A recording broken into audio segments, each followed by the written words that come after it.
Ruth Taylor, the troublemaking son of one of the highest-ranking noble families, had once ruled the academy like a king, feared by everyone around him. He enjoyed abusing his authority without a second thought. But in a single day, everything came crashing down. He was removed from the family registry, disowned by his own relatives, and thrown out of his home.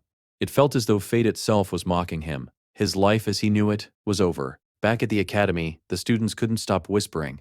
Some told the others to lower their voices, worried that Ed might hear them. Others simply laughed, saying there was no reason to fear him anymore since he had already been disowned.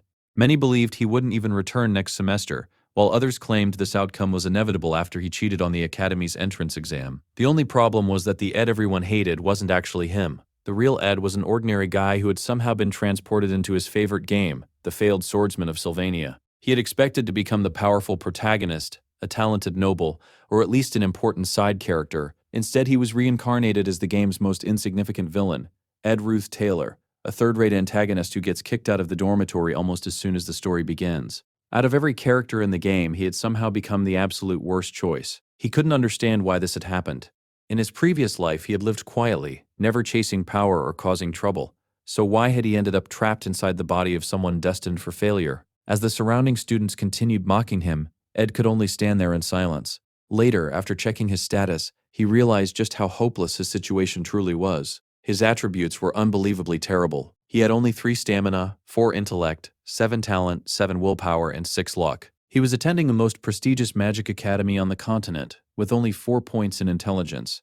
No wonder the original Ed was nothing more than a disposable villain. Trying to remember the game's story, Ed realized that this character only appeared during the early chapters before disappearing completely. Even his memories of him were vague. Then he suddenly remembered something from the game's ending credits. Ruth Taylor briefly appeared as a homeless beggar, desperately asking people for food. Considering everything that had happened, that ending made perfect sense. A spoiled noble who suddenly lost everything and knew nothing about surviving in the real world would be lucky just to stay alive. Taking a deep breath, Ed calmed himself. He had no idea why he had been brought into this world, but one thing was certain. He refused to accept that miserable ending. Somehow, no matter how difficult it became, he would survive and change his fate. The academy itself wasn't just a school. It was practically an entire city built around Arcane Mountain. After being thrown out, Ed wandered into the undeveloped forest northeast of the academy, deliberately avoiding the other students. During that long walk, he carefully analyzed his situation. Fortunately, he had arrived during the very beginning of the game's story. Although he had been disowned by his family and expelled from the dormitory, he was still officially enrolled at Sylvania Academy. That single fact gave him hope. Graduating from Sylvania guaranteed a successful future. Better yet, since he had already completed the game 5 times, he possessed knowledge of countless future events. If he stayed out of trouble, survived the academy, and graduated normally, he could live a comfortable life. Picking up a stick, he wrote one word in the dirt: graduation. That would become his new goal. Unfortunately, reality immediately reminded him of another problem: money. His tuition for the current semester had already been paid, but after that he would need to earn a scholarship. Looking at his pathetic stats, that seemed almost impossible. Still, scholarships could wait. Right now he needed something much more important: food, shelter, clothes. Opening his large suitcase, he searched through everything he owned.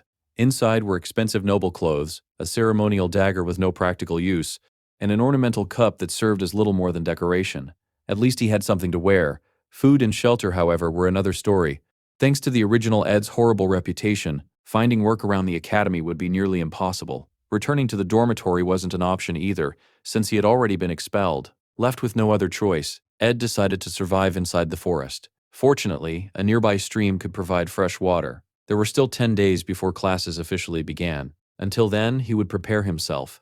His first step was practicing magic. Using Windblade, he repeatedly sliced through small trees.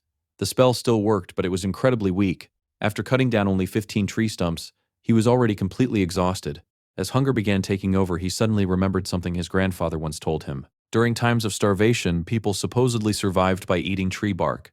Trusting that old advice, Ed collected pieces of wood, filled his cup with water from the stream, and cooked them using fire magic. After staring at the finished result, he convinced himself it looked somewhat like chicken breast. The moment he took a bite, he immediately regretted it. Seconds later, he was violently throwing up. 2 miserable days passed. Sitting beside the stream on the 3rd day, Ed could only sigh. He officially hated his grandfather. After starving for days and vomiting repeatedly, he finally accepted one simple truth: wood was not food. It was building material, so instead of trying to eat it, he began constructing a shelter. The work wasn't easy. With only 2 hands, raising the support beams alone proved incredibly difficult. Even so, after hours of struggling, he finally managed to tie together the basic frame. It still wasn't comfortable. He spread several expensive pieces of clothing across the ground to use as bedding, despite knowing it was a complete waste. By the end of the night, he had finally finished his tiny wooden shelter. Just then, a system notification suddenly appeared. He had successfully learned the skill, Basic Wooden Shelter. The system rated it at half a star and classified him as a novice craftsman with no specialization. His crafting attributes were also displayed. Mana level 1. Gathering level 1. Surprised, Ed realized that the crafting system was active as well. The system explained that although he had grown up as a noble, he actually possessed greater talent for crafting than for magic. Honestly, that suited him perfectly. Practical survival skills were far more valuable than weak spells. With renewed motivation, Ed crafted a simple wooden harpoon and headed toward the stream. Catching fish with his current abilities should have been impossible, but hunger gave him determination. After countless failed attempts, he finally managed to spear several fish. Using fire magic, he roasted them over an open flame. Finally eating real food after days of suffering, Ed almost couldn't believe how delicious they tasted. There was only 1 week left before classes resumed. If he could survive until then, everything else could be figured out later. However, just as he prepared to eat another fish, someone suddenly approached him. A young girl calmly asked, "Are you Ruth Taylor?" The moment he saw her face, Ed's heart sank. Of all the people he could have encountered, she was the absolute worst. Her name was Fania. In the original story, Ruth Taylor was the first villain the player ever faced. After abusing his noble status to harass the protagonist's childhood friend, he was beaten up. Seeking revenge, he later sabotaged the protagonist's entrance examination. Unfortunately for him, his scheme was exposed by a mysterious girl hiding her true identity. That girl was none other than Fania alias Chloe, the third princess of the Chloe Empire. Using her unique inspection skill, she could detect lies and uncover hidden conspiracies. Every excuse the original Ed tried to make had been completely exposed, leading to his expulsion from the dormitory. Now she stood before him once again. Looking at him coldly, Fania asked why he was still here. Ed calmly replied that although he had been kicked out of the dormitory, he was still officially enrolled as a student. Fania wasn't satisfied. She declared that it wouldn't stay that way for long. Calling him shameless, she announced that she would personally speak with the academy's administration and request his complete expulsion. Meanwhile, Ed glanced toward the fire. His fish was burning. After nearly starving for 3 days, losing his meal was already painful enough. But compared to the possibility of being expelled from the academy altogether, the burned fish was the least of his worries. Ed quickly realized just how dangerous his situation was. Fania wasn't simply another student. She was the third princess of the empire, and if she truly wanted him expelled, she had more than enough influence to make it happen. Since he couldn't win through force, he decided to gamble everything on words. Looking directly at Fania, Ed calmly pointed out that the sun would soon set. At a time like this, there were no heavily armed royal guards protecting her. He casually remarked that it was rather strange for a princess to be wandering alone through such an isolated forest. Fania narrowed her eyes. Is that a threat? She warned him that if he was trying to intimidate her, he would regret it. Ed immediately shook his head. How could I possibly threaten your highness? Without hesitation, he knelt before her and respectfully thanked her inspection skill. The result was unexpected. He wasn't lying. Ed noticed the brief look of confusion on her face. The Ruth Taylor family was one of the empire's most powerful noble houses, but beneath that prestige hid a rotten legacy. They exploited commoners and secretly conducted horrific human experiments in pursuit of eternal life. Ed already knew their future. Eventually, every member of the family would be arrested and executed for their crimes. Ironically, being disowned had actually saved him. He had lost his status, his wealth, and nearly starved to death, but at least he was still alive. If he wanted to survive, he had to convince Fania without telling a single lie. The moment he lied, her inspection skill would expose him, and his life at the academy would end before it even began. While thinking through everything he knew about the game's timeline, Ed suddenly realized something. There was still 1 week before classes officially started. So why would the princess be wandering through this forest alone? After observing her simple clothes and lack of attendance, the answer immediately came to him. She was taking Professor Glast's placement examination. Professor Glast's test required students to search the forest for hidden magical pearls. The professor was infamous for designing cruel and unusually difficult entrance evaluations. Since Fania was royalty, she would naturally be competing for placement into the academy's highest-ranked Class A. Fania frowned. You're flattering me far too much. It doesn't seem like you've changed at all. She even suggested that perhaps expelling him would be the simplest solution. But Ed confidently replied, if you don't accept my help, you'll never make it into Class A. Then he added one final condition. If I'm lying, you can expel me right here. Fania silently waited for him to continue. Ed explained that deep within the southeastern lake of the forest was a tiny grassy island. At the center of that island stood a massive tree known as the Guardian of Marilda. Hidden beneath that tree was the magical pearl she needed. Trusting her inspection skill, Fenia followed his directions. To her surprise, everything he said was true. Exactly where Ed described, she discovered the golden pearl. Only 3 days earlier, Ruth Taylor had been nothing more than a lying scoundrel in her eyes. Yet now the same person had genuinely helped her without asking for anything in return. She simply stood there, quietly staring at the pearl. Later, back at Sylvania Academy, Professor Glast officially concluded the placement examination and asked every student to submit the magical pearls they had collected. Many students proudly presented flashy pearls overflowing with magical energy. Yet Professor Glast calmly announced that nearly everyone would still begin in Class F. The students were completely shocked. The professor explained that the examination wasn't about collecting the strongest pearl. Even an ordinary pearl could earn placement into Class A, provided it was the correct one. Only 3 students had succeeded. The first was Zix, the second was Lortel, the third was the student who discovered the legendary pearl hidden beneath the Guardian of Marilda, the most difficult location in the entire forest. That student was Fenia. Not only did she earn Class A, but she also claimed the highest rank among all incoming students. Meanwhile, none of this mattered to Ed. Back in the forest, he stared helplessly at another burned fish. Completely exhausted, he no longer had the energy to continue hunting with a spear. Instead, he crafted a crude fishing rod to make catching food easier. At the same time, the story revealed the true nature of Fenia's unique ability. Ever since childhood, she had been surrounded by flattery, manipulation, and deception. Those experiences eventually awakened her innate skill, inspection, which allowed her to detect lies with absolute certainty. No one could deceive her. That was exactly why Ed had no choice but to speak honestly every time they met. However, another problem soon became obvious. In the original game, Princess Fenia failed Professor Glast's placement examination and was assigned to Class F. That setback became the first major turning point in her character development. But now everything had changed. Because of Ed's interference, she found the Golden Pearl and entered Class A from the very beginning. The original storyline had already started falling apart. Ed couldn't help but worry. If the game's events continued changing, then all the future knowledge he relied upon could become completely useless. Still, there was one reassuring detail. The top student was still supposed to be Lucy Merrill. As long as that remained unchanged, perhaps the future hadn't completely gone off course yet. Meanwhile, Fenia reflected on everything that had happened. Her inspection skill had confirmed that Ed never lied. The pearl truly existed. Yet she couldn't accept calling it a gift. She hadn't found it through her own ability. As a princess, she refused to receive special treatment simply because of her royal blood. More than anything else, she wanted to prove her own worth through her own efforts. Although accepting the pearl would guarantee her first place, deep down she believed she didn't deserve it. The title she would one day earn, the Princess of Love, wasn't given because of her status or abilities. It was a title she gained by always choosing the righteous path, no matter how difficult it became. Back in the forest, Ed assumed he had successfully taken the bait. Whether she accepted the pearl or not didn't really matter to him. He had spoken nothing but the truth, and that was enough. Unable to ignore the mystery surrounding him any longer, Fenia quietly decided she would keep a close eye on Ruth Taylor from now on. At that exact moment, completely unaware of her decision, Ed finally caught another fish. After days of hardship, he couldn't help smiling with genuine excitement. A few days later, the long-awaited morning finally arrived. Ed hurried toward the academy, determined not to be late. The new semester at Sylvania Academy was officially beginning. Students who had completed the placement examination gathered together as the opening ceremony prepared to start. As Ed walked through the campus, whispers immediately spread among the crowd. Many students couldn't believe he had the nerve to return after everything that had happened. Others wondered if he actually intended to stay at the academy. Surprisingly, none of those insults bothered him anymore. After everything he had survived in the forest, even their poisonous words sounded almost comforting.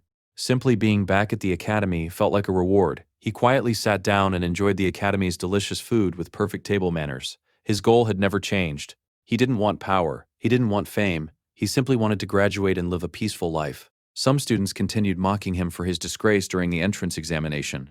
However, others began noticing something unusual. If they looked closely, Ed seemed completely different from before. One student even commented that the way he ate was incredibly refined, like someone who truly belonged among the academy's nobles. Ed ignored every comment. Their opinions meant nothing to him. Soon afterward, the headmaster stepped forward and officially welcomed everyone to the new semester at Sylvania Academy. He praised the students for growing stronger during the examination period and expressed his hopes that they would continue developing as members of the academy. As the ceremony continued, Ed couldn't help remembering that he had almost been expelled before classes had even started. He hadn't expected Fenia to speak to the headmaster on his behalf, Since he was still standing there as an official student, she must have said something favorable about him. Even the notoriously grumpy old headmaster greeted Ed with a smile. Still, Ed knew this was only the beginning. From now on, he would have to be even more careful.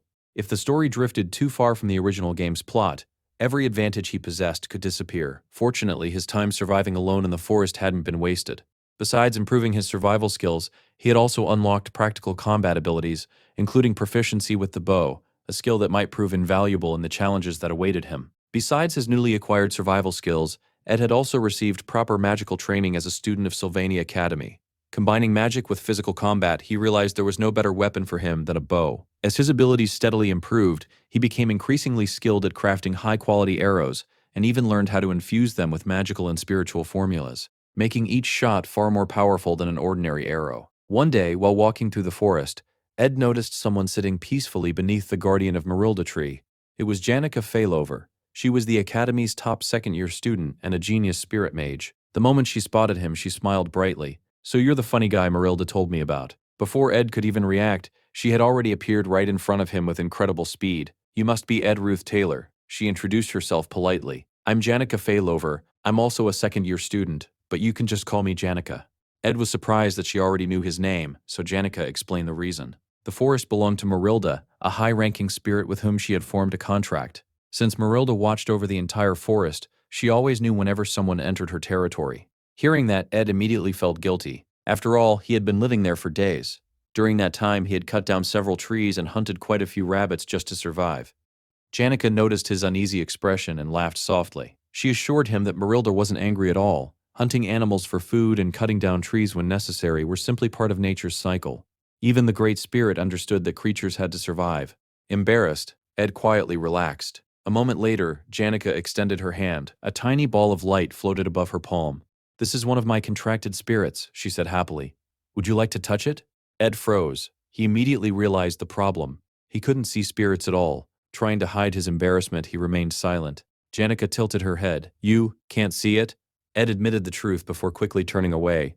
"I should go look for food." Without waiting for another question, he hurried off. In reality, Ed had deliberately avoided getting close to her. Janica Failover was one of the most important characters in the original game. If he wanted to preserve his knowledge of future events, staying away from her was the smartest decision. Meanwhile, Janica quietly watched him leave. Everything Marilda had said about him was true. He really was fascinating. Even though he couldn't see the spirit, he somehow knew it had taken the form of a giant wolf. Who exactly was Ed Ruth Taylor? He had spoken to her rather coldly, yet somehow he didn't seem like a bad person. Although she assumed they probably wouldn't meet again, she decided she would investigate him more carefully in the future. As the days passed, Ed settled into a brutal routine. The distance between his shelter and Sylvania Academy was enormous, forcing him to leave before sunrise every morning and sprint across the forest just to arrive on time. Ironically, the exhausting commute gradually increased his physical abilities. At the academy, he focused entirely on studying. If he wanted to earn a scholarship and continue attending school, he couldn't afford mediocre grades. Since he had no proper notebooks, he copied everything he learned onto stone slabs, using pieces of burnt wood. He regularly borrowed books from the academy library, carried them back to his shelter, and studied late into the night. Every evening, he washed his clothes in the nearby lake, hoping they would dry before dawn. Then he gathered firewood, collected fresh drinking water, checked his stockpile of dried meat, and prepared enough supplies for the following day. By the time everything was finished, he only managed to sleep about 4 hours each night. Yet surprisingly, none of that was his biggest problem. His biggest problem was Janica. She had started following him everywhere. One day, after noticing her once again trailing behind him, Ed finally stopped walking. "How much longer are you planning to follow me?" Janica looked completely surprised.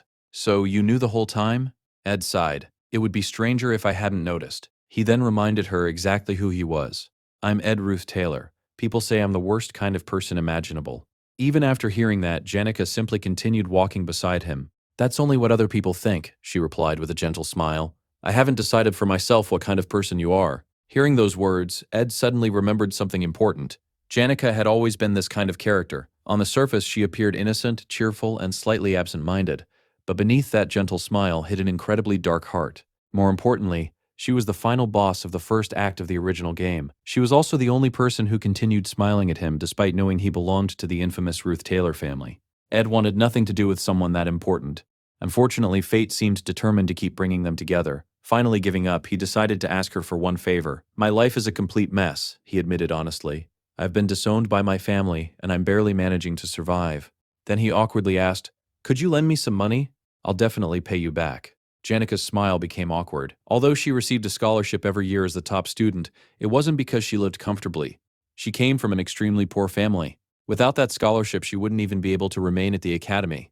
Money was one thing she simply couldn't spare. "I'm sorry," she said apologetically. "I really can't help." Inside his mind, Ed immediately crossed another dangerous character off his list. Janica eliminated.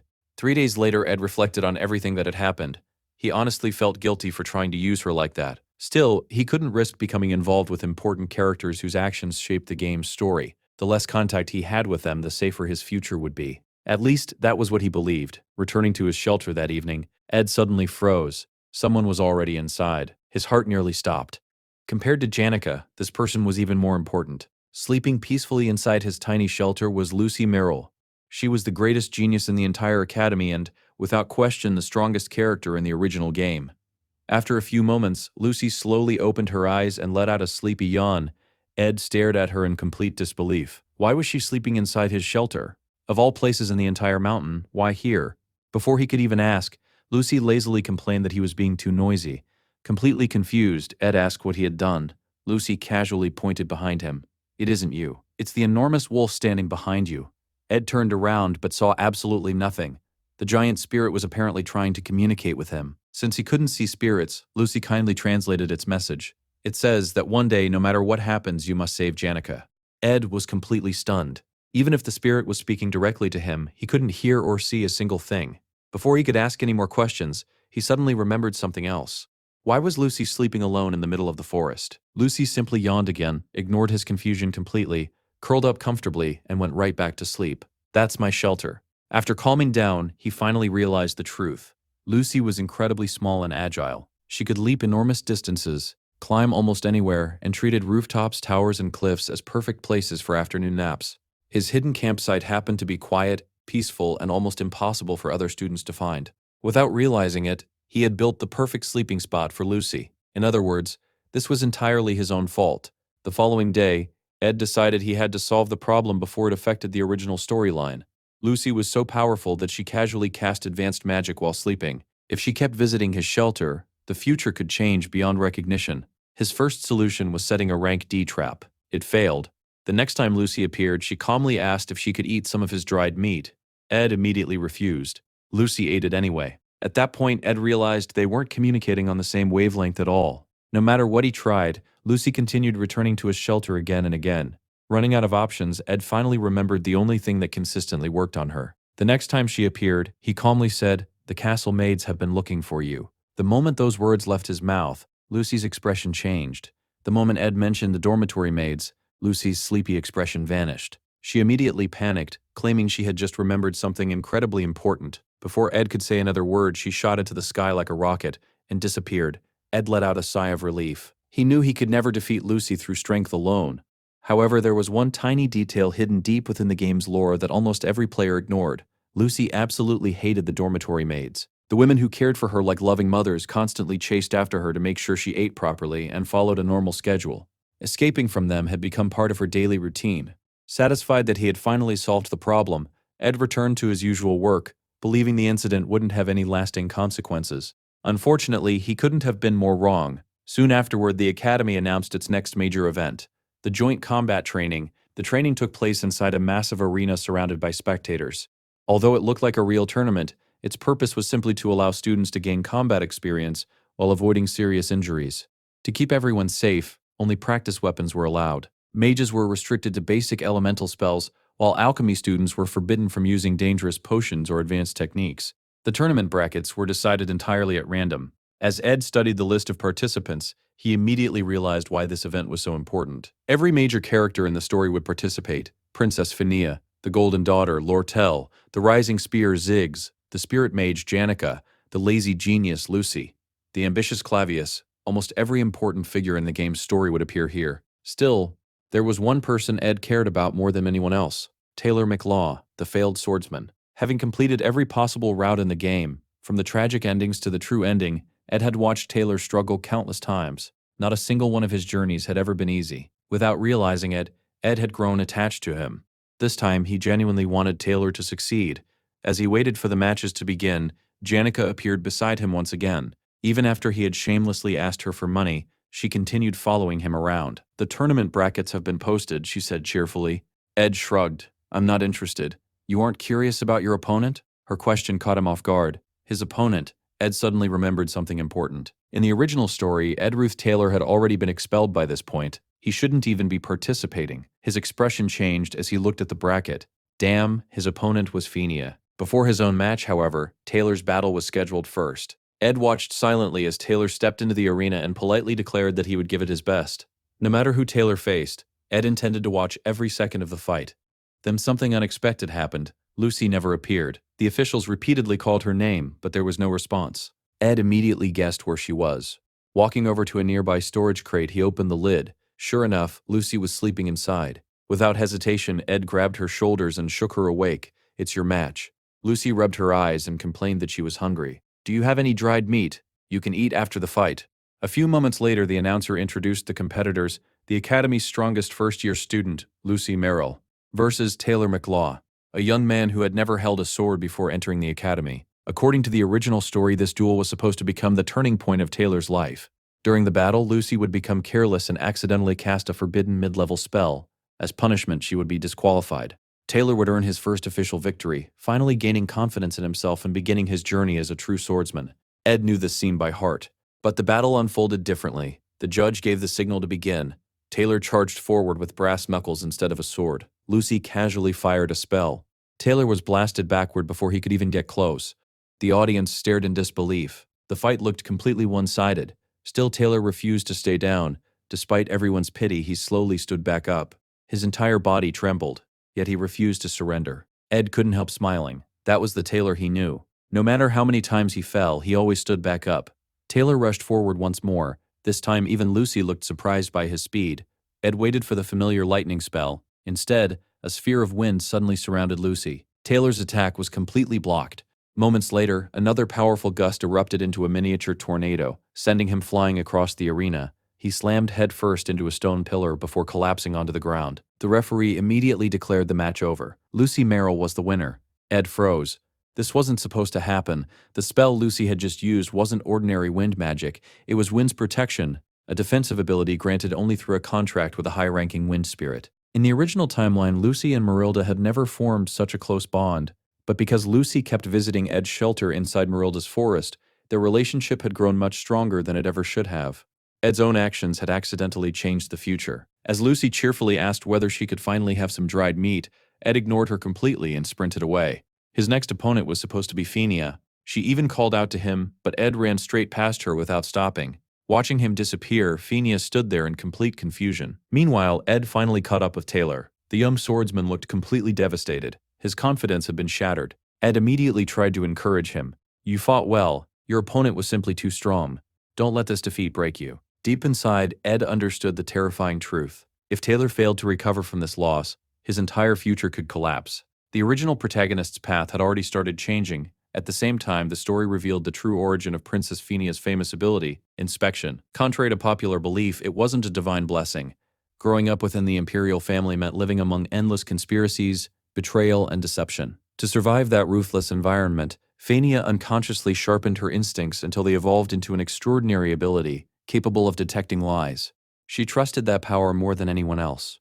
Returning to the arena, Ed finally prepared for his own match. Facing Fenia, he smiled awkwardly. "Please go easy on me." She smiled back. "I intend to." Around them, the audience whispered among themselves. Many students believed Ed had only encouraged Taylor to mock him after his defeat.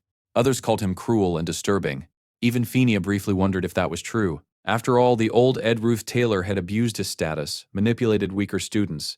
Yet, when she remembered the desperate expression on his face while encouraging Taylor, something didn't feel right. Using her inspection ability, she sensed that his concern had been completely genuine. The referee announced the start of the duel. Without hesitation, Fenia launched a powerful water spell directly toward Ed. She already knew he specialized in wind and fire magic. She wanted to see how he would respond. Would he dodge, counterattack, or reveal another hidden trick? Instead, Ed did absolutely nothing. The spell struck him head-on and blasted him clean out of the arena. He never tried to block it, he never attempted to dodge. He didn't even raise his weapon. Lying on the ground, Ed calmly sighed. I lost.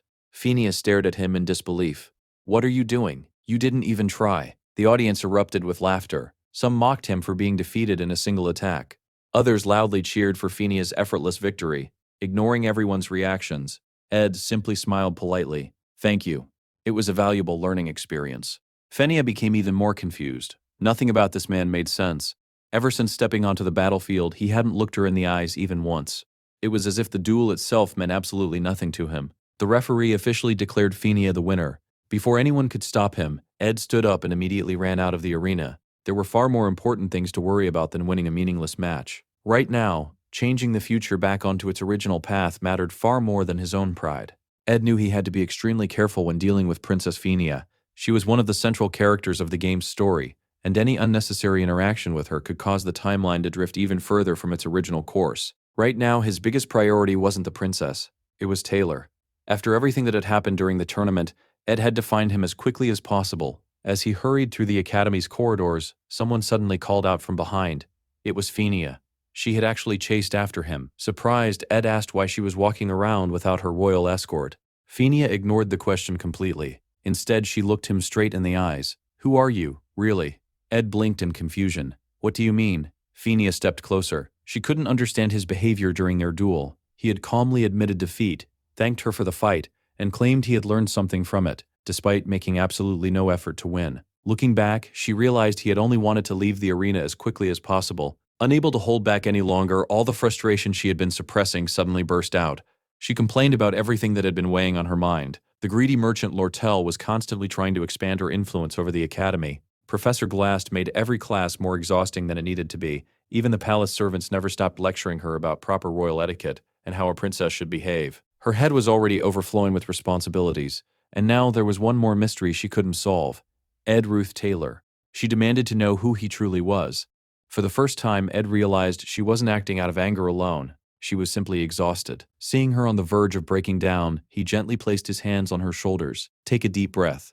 Phineas looked at him in surprise. Inhale slowly and exhale. Without thinking, she followed his instructions after repeating the breathing exercise a few times. The tension in her body gradually disappeared. She finally calmed down. Then, as the silence settled in, she suddenly realized what had just happened. Her face immediately turned bright red. Completely embarrassed, she covered her face and asked Ed to forget everything she had just said. Ed simply smiled. It's fine. Thinking the conversation was finally over, he prepared to leave. Unfortunately, Phineas still had more questions. She admitted that she had a terrible habit of overthinking everything, because she had spent her entire life surrounded by lies and political schemes inside the imperial palace. She constantly tried to analyze other people's intentions. Meanwhile, Ed could only think about one thing. Please let me go find Taylor.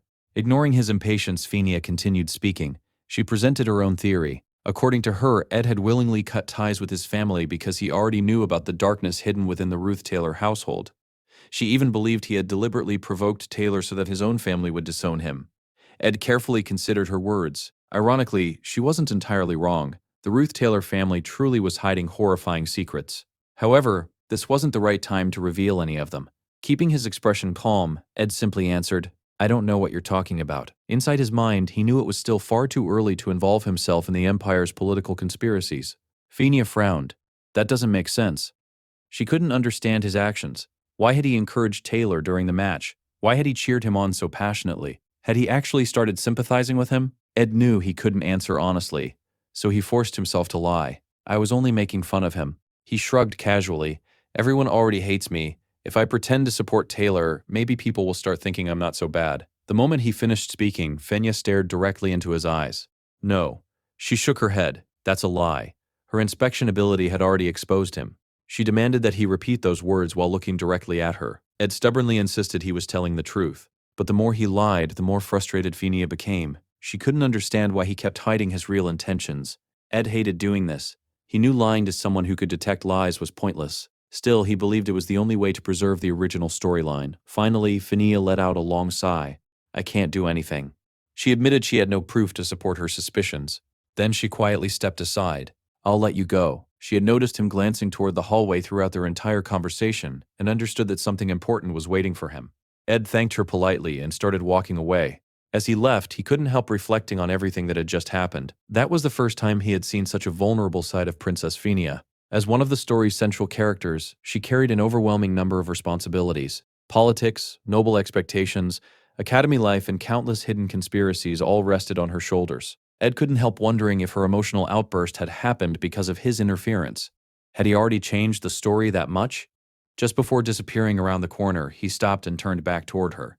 "There is one thing I'd like to say." Phinia looked up. "My problems are nothing compared to yours." He smiled gently. "It may not be my place to say this, but you look exhausted." For a brief moment, Phinia was left speechless. No one had ever looked past her title as a princess, and simply noticed how tired she truly was.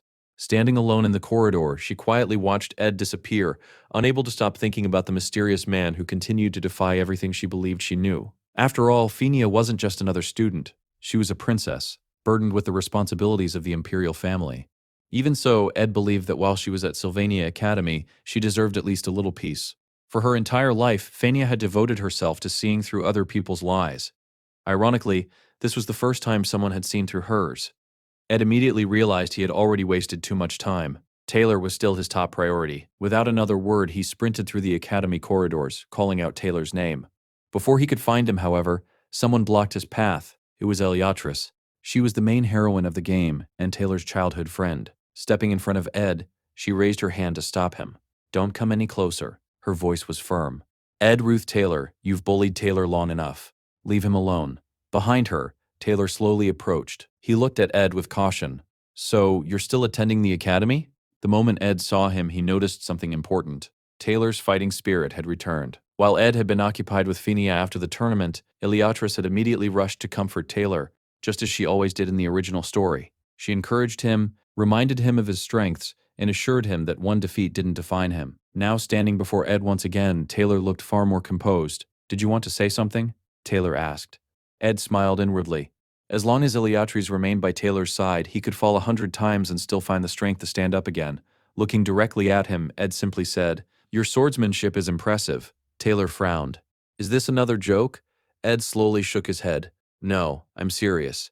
After saying those few words, he quietly turned around and walked away. As he left, he finally admitted something to himself. Originally, he had planned to let Taylor save the world while he focused solely on surviving as Ed Ruth Taylor. He was prepared to accept the miserable fate of living as the game's most insignificant villain. But now, none of that mattered. Seeing Taylor regain his determination brought him genuine relief, not because the original storyline had been restored, but because someone he had spent countless hours playing as was finally back on his feet. For Ed, that alone was enough. Taylor and Eliatrice silently watched him leave, unable to understand why he seemed so carefree.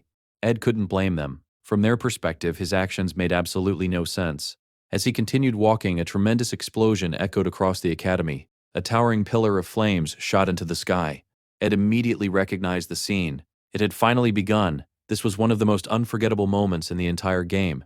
A powerful fire spirit was being summoned. Almost instantly, an enormous wave of ice crashed into the flames. A red-haired girl stepped forward. It was Lortel, the Golden Daughter. Standing opposite her was Janica Failover, the Spirit Sorceress. Lortel's freezing magic temporarily sealed the blazing spirit. For a brief moment, everyone thought she had won. Then, cracks spread across the ice. The imprisoned spirit shattered its frozen prison and erupted with overwhelming force. Ed smiled. Although several events had already changed, this battle still captivated everyone just as it had in the game. The massive flaming dragon continued rampaging while Janica calmly maintained control over the summoned spirit. Even Lortel's incredible magic couldn't suppress it for long. In the end, Janica emerged victorious. Thunderous applause filled the arena. Students surrounded her, celebrating as though she were a famous hero. Meanwhile, Academy medics rushed toward Lortel. She had suffered severe injuries during the battle. Watching the medical staff carry her away, Janica lowered her head. Unlike everyone else, she wasn't celebrating. She only felt guilty for hurting her opponent. Ed quietly reflected on how different everything had become. Originally, Lucy's duel against Taylor was supposed to become the highlight of the joint combat training. Instead, Janica had stolen the spotlight completely. She had become the symbol of Sylvania Academy's strength, protecting the pride of the upperclassmen against the talented newcomers. Although Janica was already surrounded by countless friends, her life was about to become much more complicated. Oddly enough, Ed considered that a good thing. Every time he got too close to one of the story's major characters, another unexpected problem seemed to appear.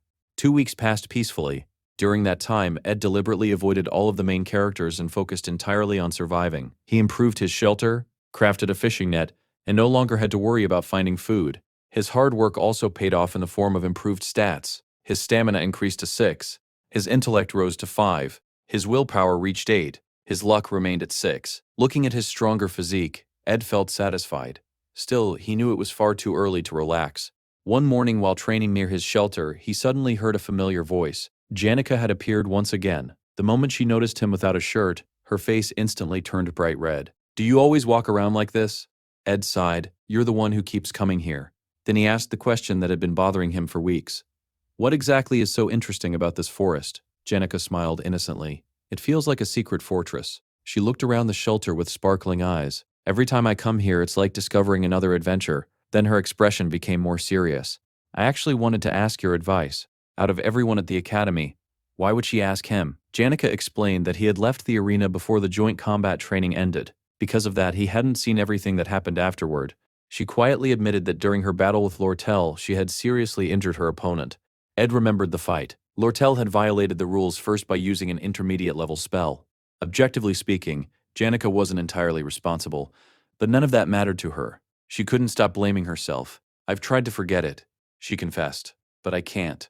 I lost control. My friends all tell me it wasn't my fault, but I still don't know whether I should apologize."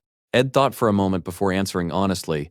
"If you truly believe apologizing is the right thing to do, then you should apologize." His answer was simple. It wasn't meant to comfort her. It was simply the truth. Ed looked at Janica thoughtfully. She was cheerful, kind, adorable. Everyone adored her. Whenever she blamed herself, countless friends immediately rushed to reassure her that she had done nothing wrong. But even surrounded by that kindness, her own guilt never disappeared. Perhaps that was exactly why she had come to him instead. Janica smiled gently. "As expected, you never take my side just because everyone else does." Ed became slightly flustered. "I wasn't trying to offend you." She shook her head. "It's the opposite. I actually like that." She explained that ever since the beginning of the semester she had noticed how much he had changed. Even when he desperately needed money, he hadn't begged or acted pitiful. Instead, it almost felt as though he was intentionally telling people not to become involved with him. That version of Ed was completely different from the person everyone described. "I've never met someone who speaks to me the way you do." Her smile grew even warmer. "Being around you makes me feel strangely comfortable." The following day, Ed hurried through the academy corridors with a serious expression. The situation was becoming increasingly dangerous. The failed swordsman of Sylvania was considered a masterpiece. Yet only a handful of players had ever reached its true ending. Most players encountered one of the many bad endings long before finishing the game. Ed mentally reviewed several of them.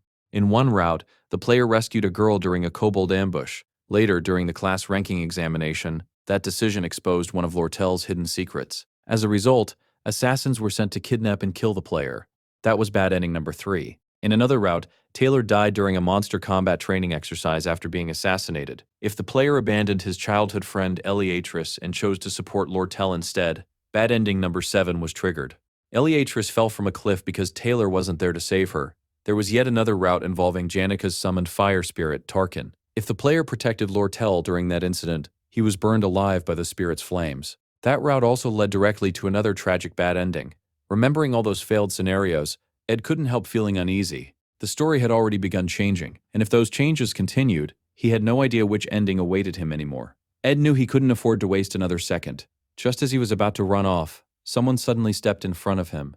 It was Lortel Keslam, the daughter of one of the greatest business families in the Empire. Within the academy, she was known as the Golden Daughter. Among experienced players, however, she was remembered for something entirely different. She was the 4th heroine of the failed swordsman of Sylvania. At the beginning of the game, Lortel appeared to be an ambitious, manipulative villain who cared only about money and influence. Only much later did players discover the painful truth hidden beneath her cold exterior. By the end of her route, many players found themselves divided over whether to support her or Princess Phenia. Seeing her now, Ed immediately tried to walk past without stopping. Getting involved with Lortel was the last thing he wanted. Unfortunately, she had no intention of letting him leave. "I'd like to buy 2 hours of your time." Ed didn't even slow down. Lortel quickly lowered her offer. Then, "Just 1 minute." She stepped in front of him again. "I've been watching you. Even after losing everything, you continue studying and improving yourself. It doesn't matter whether people call you arrogant or strange. I simply want to talk." Then she took out 3 gold coins. "I'll pay you." 3 gold coins. For most people, that was equivalent to an entire month's salary. Ed finally stopped walking. Looking directly at her, he asked, So the Golden Daughter buys relationships with money too? Lortel smiled calmly. Without waiting for permission, she slipped the 3 coins into his inner pocket. Keep them. The more allies you have, the better. Ed immediately understood what was happening. Lortel already knew that a political struggle with Princess Phenia was inevitable. She wasn't simply making friends. She was recruiting allies. Ed slowly removed the coins from his pocket. He reached out his hand instead. Let's just shake hands. Lortel accepted the handshake. As she watched him return the money, she couldn't help thinking about the wealthy people she had seen lose everything. Most of them broke completely. Faced with poverty, they abandoned their pride, their dignity, and sometimes even their own families just to survive. She had expected Ed to become exactly that kind of person. Instead, he quietly gave back enough money to completely change his current life. Without another word, Ed turned around and walked away. Deep down, he knew those coins would have solved countless problems, but accepting them meant becoming entangled with Lortel, Phenia, and Janika all at once. That wasn't survival. That was walking straight toward destruction. That evening, Lortel thought carefully about what had happened. Surprisingly, she didn't feel insulted by Ed's rejection. As a businesswoman, she always evaluated every situation logically. Losing one opportunity simply meant searching for another. Soon afterward, she found Janika walking through one of the academy's hallways. Janika smiled warmly. Your hair looks beautiful today. Lortel greeted her politely before apologizing for everything that had happened during their duel. She explained that she had wanted to apologize much earlier, but never found the opportunity. Janika noticed the bandages covering Lortel's body. You still haven't recovered. Lortel smiled. I'll be fine soon. At first, Lortel assumed Janika was the type of innocent girl who could easily be manipulated. Then Janika suddenly asked, Did you talk with Ed? Lortel froze. Why do you ask? Janika giggled. When something interesting happens, spirits love spreading gossip. She casually explained that the spirits had overheard every conversation that took place in the northern forest, including the one where Lortel tried to persuade Ed to get closer to her. Lortel couldn't hide her surprise. Janika smiled gently. You already know that sincerity can't be bought with money. If you really want to get close to Ed, you'll need something much more genuine. Realizing she had spoken a little too confidently, Janika immediately scratched her cheek in embarrassment. This is actually the first time I've been in a position to lecture someone. Since I'm finally a second-year student, it feels a little awkward. Before leaving, Janika mentioned that she was preparing to form a contract with a high-ranking spirit. Recently, many people had placed their hopes in her. Because of that, she wanted to work even harder. Then she paused. Oh, and I'm sorry about the injuries from our match. I hope you recover soon. With that, she quietly walked away. Watching her disappear, Lortel slowly realized just how badly she had misjudged her. Despite understanding the darkness hidden within the world, Janika had somehow managed to preserve her kindness. As the door closed behind her, Lortel couldn't help smiling. That brief conversation had taught her something valuable. If she wanted people to look at her the way they looked at Janika, she still had a long way to go. Meanwhile, Janika walked away feeling equally motivated. Being surrounded by people who believed in her made her want to become someone worthy of their expectations. At the same time, deep inside the forest, Ed was hanging his freshly washed clothes out to dry. Nearby, Lucy suddenly sniffed the air. Her sleepy expression instantly disappeared. Someone was approaching. A moment later, the bushes parted. Standing there was Belle Maya. She was the head maid of Ophelis Hall, the prestigious dormitory reserved for Sylvania Academy's wealthiest students. She was also the very woman who had personally thrown Ed out of the dormitory along with all of his belongings.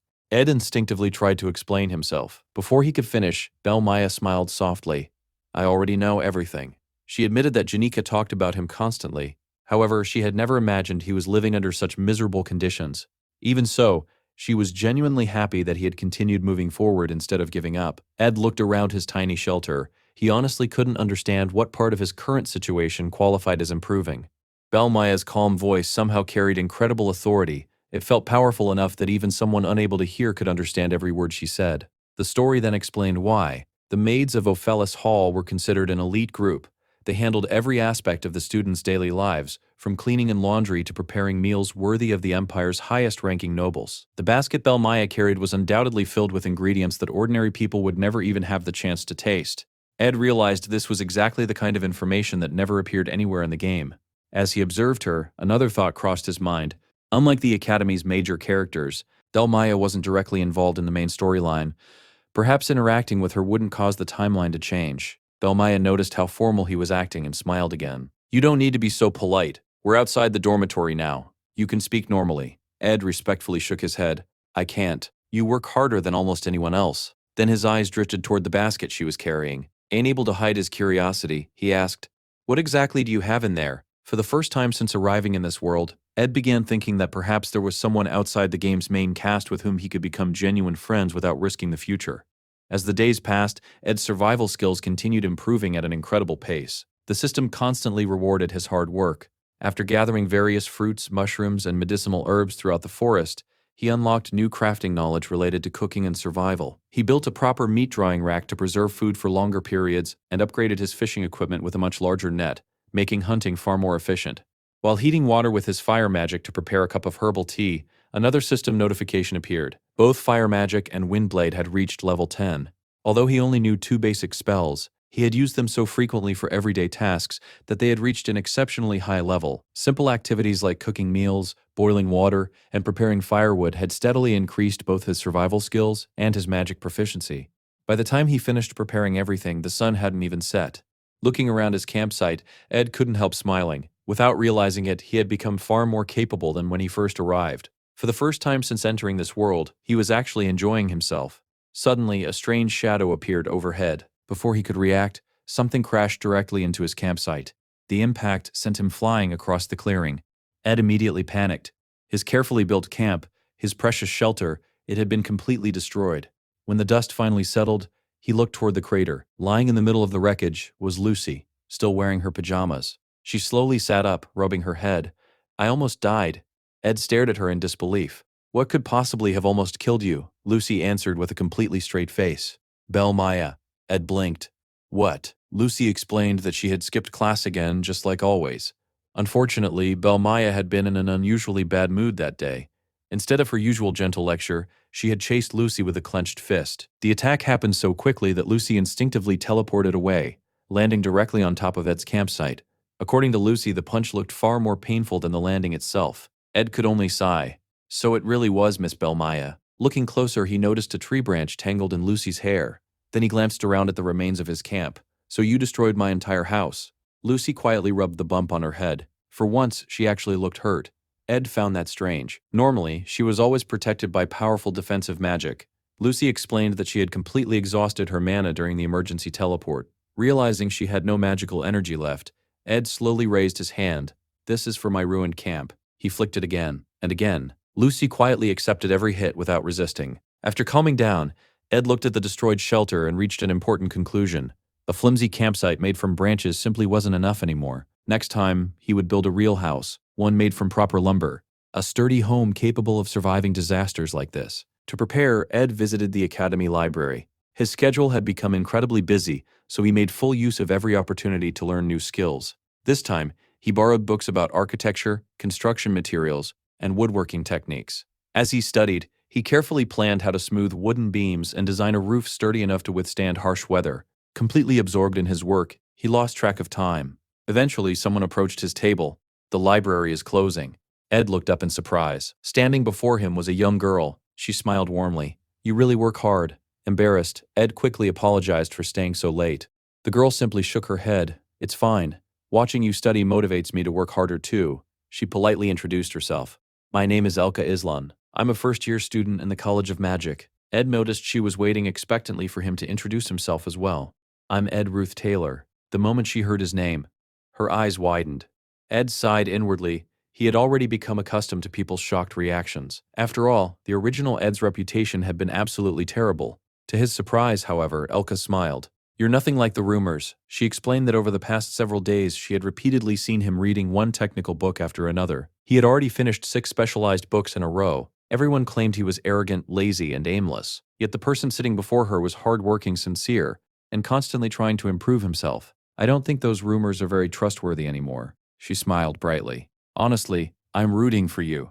Ed couldn't help feeling surprised. He quietly thanked her for the encouragement. As they prepared to leave, Elka explained that she would stay behind to help clean the library. She wished him a safe trip home. Just then, the entire building suddenly shook violently. Shelves rattled, books crashed onto the floor. The ground trembled as though an enormous earthquake had struck the academy. Ed's eyes widened. One of the towering bookshelves tipped toward Elka. At the same time, outside the academy, an enormous pillar of magical light pierced the night sky. It looked as though the world itself was ending. Ed immediately recognized the scene. This was the final chapter of Episode 1, the confrontation with Glaskin. Meanwhile, it was already 11:30 at night. Inside the Academy's Student Center, a temporary evacuation camp had been established. Thanks to Taylor and his companions, many students had successfully gathered inside the protective barrier. Nearly 2 hours had passed since the disaster began. Looking toward the glowing sky, Eliatrice suddenly remembered something she had once read in a book about spirit magic. That's a summoning rune. Her voice trembled. It belongs to Glaskin, the greatest of the dark spirits. Hearing those words, Fenia's expression immediately darkened. If that's true, then the only person capable of forming such a powerful spiritual connection would be Janica Failover. Silence filled the room. Taylor finally stepped forward. This is bad, but standing here worrying won't solve anything. He explained that if Eliatrice was correct, the barrier protecting them was only delaying the inevitable. Once Glaskin fully manifested, countless students would lose their lives. Taylor immediately ordered everyone to gather inside the student center. Some students argued that anyone outside the barrier would surely notice the disaster. Sooner or later, the academy professors or even the Imperial Guard would arrive to rescue them. However, an alchemy student disagreed. If Glaskin truly was a high-ranking dark spirit, then the barrier surrounding the academy had to be unbelievably powerful. Outside reinforcements might never reach them in time. With the headmaster currently away from the academy, they would have to solve the crisis themselves. She suggested that if everyone combined their strength, they might still have a chance. Before anyone could agree, Clavius immediately objected. His face had turned pale. This is suicide. He pointed out that they would first have to defeat countless mid-level spirits before even reaching Janica. Even then, they would still have to face multiple high-ranking spirits. Among them were Tarkin, the great fire spirit, and the terrifying dark spirit, Velosphere. There is no way I'm joining that. Lortel quietly frowned. She couldn't believe Janica possessed enough power to summon Glaskin while simultaneously controlling so many powerful spirits. Another student explained that most of the power likely belonged to Velosphere. Janica herself was merely acting as a conduit. Dark spirits naturally preyed upon spirit mages. The stronger the mage, the more attractive they became to such entities. Because Janica possessed extraordinary talent, Velosphere had chosen her as the perfect vessel for its summoning. Before the discussion could continue, another student interrupted. It doesn't matter how this happened. What matters is what we're going to do now. Everyone instinctively turned toward Princess Fenia. The room fell silent. They waited for their leader to make the decision. For a brief moment, Fenia remembered something Ed had once told her. He had said that life at Sylvania Academy didn't have to be so heavy, that she didn't need to shoulder every burden alone. A faint smile crossed her face. If only things were truly that simple. Taking a deep breath, Fenia finally made her decision. We move out in 1 hour. Only she, her royal guard Claire, and the highest-ranked students from each class would participate in the operation. They were the only ones strong enough to confront the spirits directly. She looked around at everyone gathered inside the student center. Prepare yourselves. I'll take full responsibility for everything that happens from here. Just as everyone was preparing to move out, another student rushed into the student center with an urgent report. After inspecting the academy, they had confirmed that the faculty members were unable to assist. The dormitories and the potion archive had both suffered critical damage, leaving the staff occupied with rescue efforts. Fenia quickly understood the situation. At that moment, only the students gathered there were capable of taking action. Before anyone could respond, another girl came running in. There are still people trapped inside the library, she explained that one of them was her close friend, Elka Islan, while the other was a second-year student. Hearing Elka's name, one of the students immediately panicked. Elka is still inside? The girl nodded. Elka had become a library apprentice to study advanced grimoires, but unlike the academy's stronger students, she had almost no ability to defend herself. We have to save her immediately. Lortel stepped forward and tried to calm everyone. The library is too far away. Our priority has to be stopping Janica. Fenia silently agreed. Then she remembered one important detail. The girl had mentioned there was another second-year student trapped alongside Elka.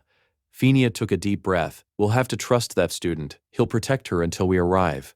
Ziggs wasn't convinced. Still, he reluctantly accepted her decision.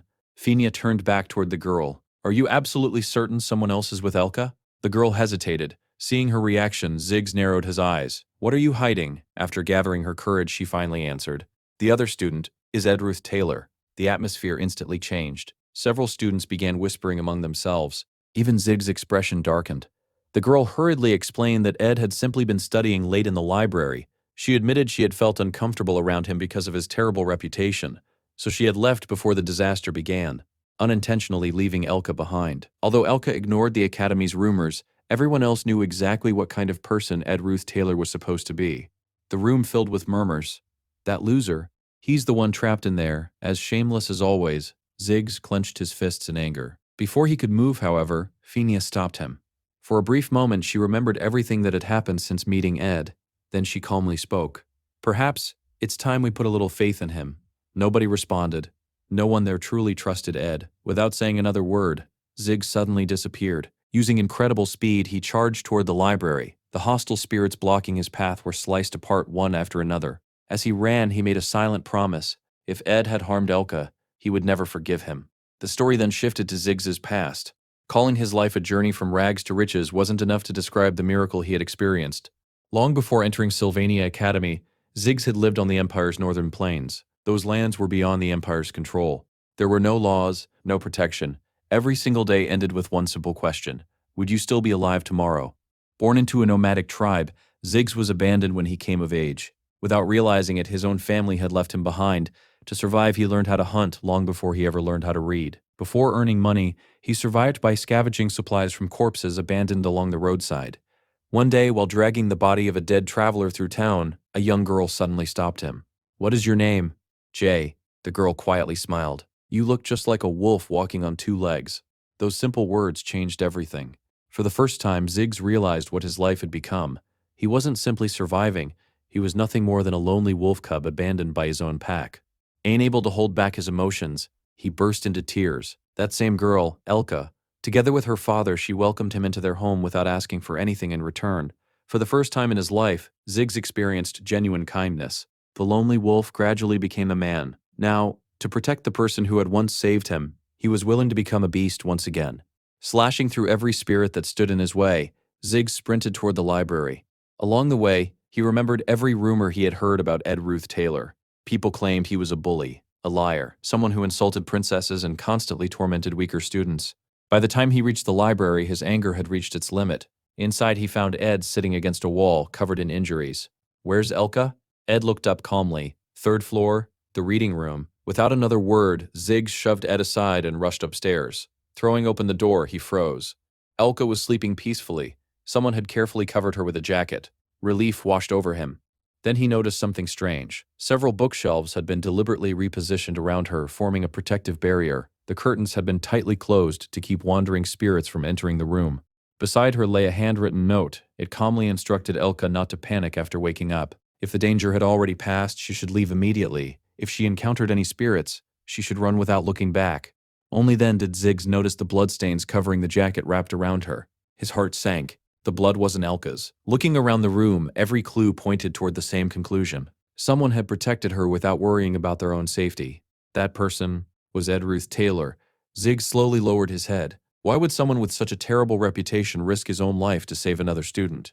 Meanwhile, downstairs, Ed quietly thought to himself, "I was so close." The story then rewound to reveal what had happened 3 hours earlier. When the earthquake first struck, Elka had already lost consciousness. Without hesitation, Ed threw himself forward and caught the massive bookshelf before it crushed her. As he struggled to hold its enormous weight, he couldn't help appreciating all the physical training he had endured over the past several weeks. Even so, he immediately realized something was wrong. Everything was happening much earlier than it should have. Looking outside, he saw the gigantic summoning rune burning across the night sky. The confrontation with Glaskin had already begun. Without wasting another second, Ed closed every curtain inside the library. Taylor would handle the main battle. Ed had no intention of interfering with an event involving so many important characters. As far as he was concerned, the future still wasn't something he should try to change. His priority was survival. Knowing that low-level spirits would soon flood the academy, Ed hurriedly began transforming the library into a temporary fortress. He dragged heavy bookshelves across the floor, blocked every entrance, and reinforced every possible access point. Compared to his tiny forest shelter, the library was a far better place to survive the coming disaster. While working, another thought suddenly crossed his mind. Janika's greatest strength wasn't simply her magical power, it was her deep understanding of spirits and the extraordinary bond she shared with them. The more a spirit mage communicated with spirits, the stronger that connection became. Unfortunately, someone like Ed possessed almost no spiritual talent. He could barely see spirits at all. Under normal circumstances, improving those abilities would have been nearly impossible. Then, Ed suddenly stopped moving. Something had changed. Slowly lifting his head, he stared into the empty air. For the first time, he could actually see the spirits surrounding him. Janika had summoned countless spirits right in front of Ed. Although the sight irritated him, he silently thanked them for the opportunity and immediately unleashed his windblade. One after another, the spirits were sliced apart until the entire group had been wiped out. Only after the battle ended did Ed realize how quickly everything had happened. By defeating the spirits, both his spiritual understanding and spiritual connection had risen to level 7. He was getting closer to his goal. If both attributes reached level 15, he would finally be able to form a contract with a spirit. Completely exhausted, Ed struggled to catch his breath. At that moment, Ziggs appeared carrying Elka in his arms and asked why Ed was still there. Ed was completely confused. In his mind, he wondered what Ziggs meant. Couldn't he see that he was utterly drained?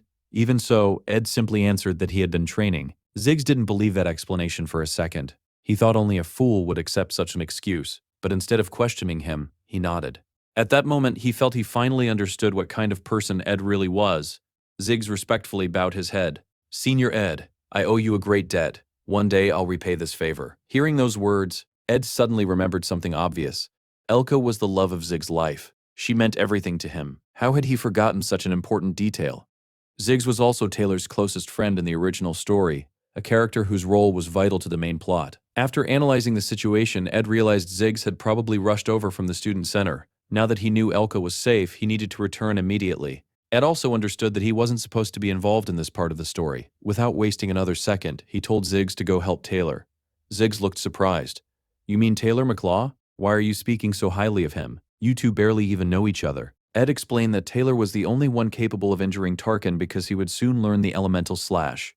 That technique was essential for defeating the monster. If Taylor mastered it in time, they could still win.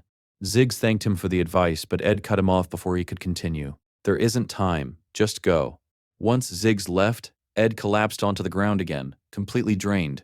As he rested, a troubling thought crossed his mind. Had he interfered with the story again? Then another realization struck him. He remembered that Ziggs and Taylor weren't actually friends yet. In the original story, during the end-of-semester evaluation in Act 1, the two had fought each other.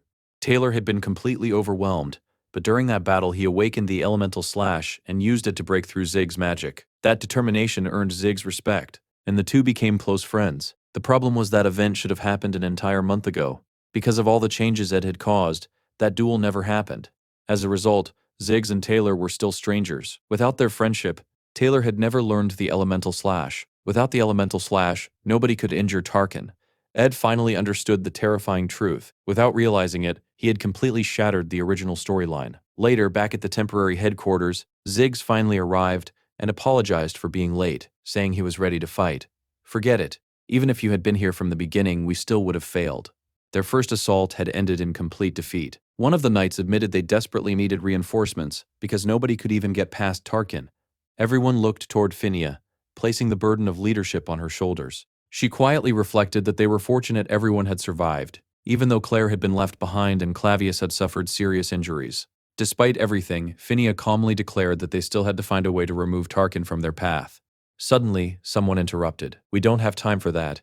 Everyone turned around in shock. "If we waste time defeating every spirit, the ritual will be completed. We have to head straight for Tarkin." Phinia froze. The person speaking was Ruth Taylor. Although he didn't want to interfere any further, Ed had finally accepted that he had no choice. From this point onward, he would have to step directly into the game's main storyline. Everyone stared at him in disbelief. Clavius even thought it had to be some kind of joke. However, Ziggs stopped everyone. "Let's hear him out." Ed quickly explained his strategy. Their first objective wasn't to defeat Tarkin, it was to get past him and reach Velasfair, who had possessed Janica. Everyone already knew Tarkin's scales made him nearly immune to ordinary attacks, so wasting time trying to kill him was pointless. Instead, they would divide into two groups. One team would distract Tarkin, the second team would slip past him and confront Velasfair directly. Lortel immediately rejected the idea. "The last time we escaped was pure luck. If both Tarkin and Velasfair notice the same group, every one of us will die." Ed calmly answered that risks could only be judged by comparing them with another plan. Their true objective wasn't Tarkin. It was Janica. If they defeated Janica, Tarkin would disappear along with her. Ziggs then asked the obvious question, "So who's going to be the bait?" Another student laughed bitterly. "So, who's volunteering to commit suicide?" Taylor immediately raised his hand. "I'll do it." Ed instantly refused.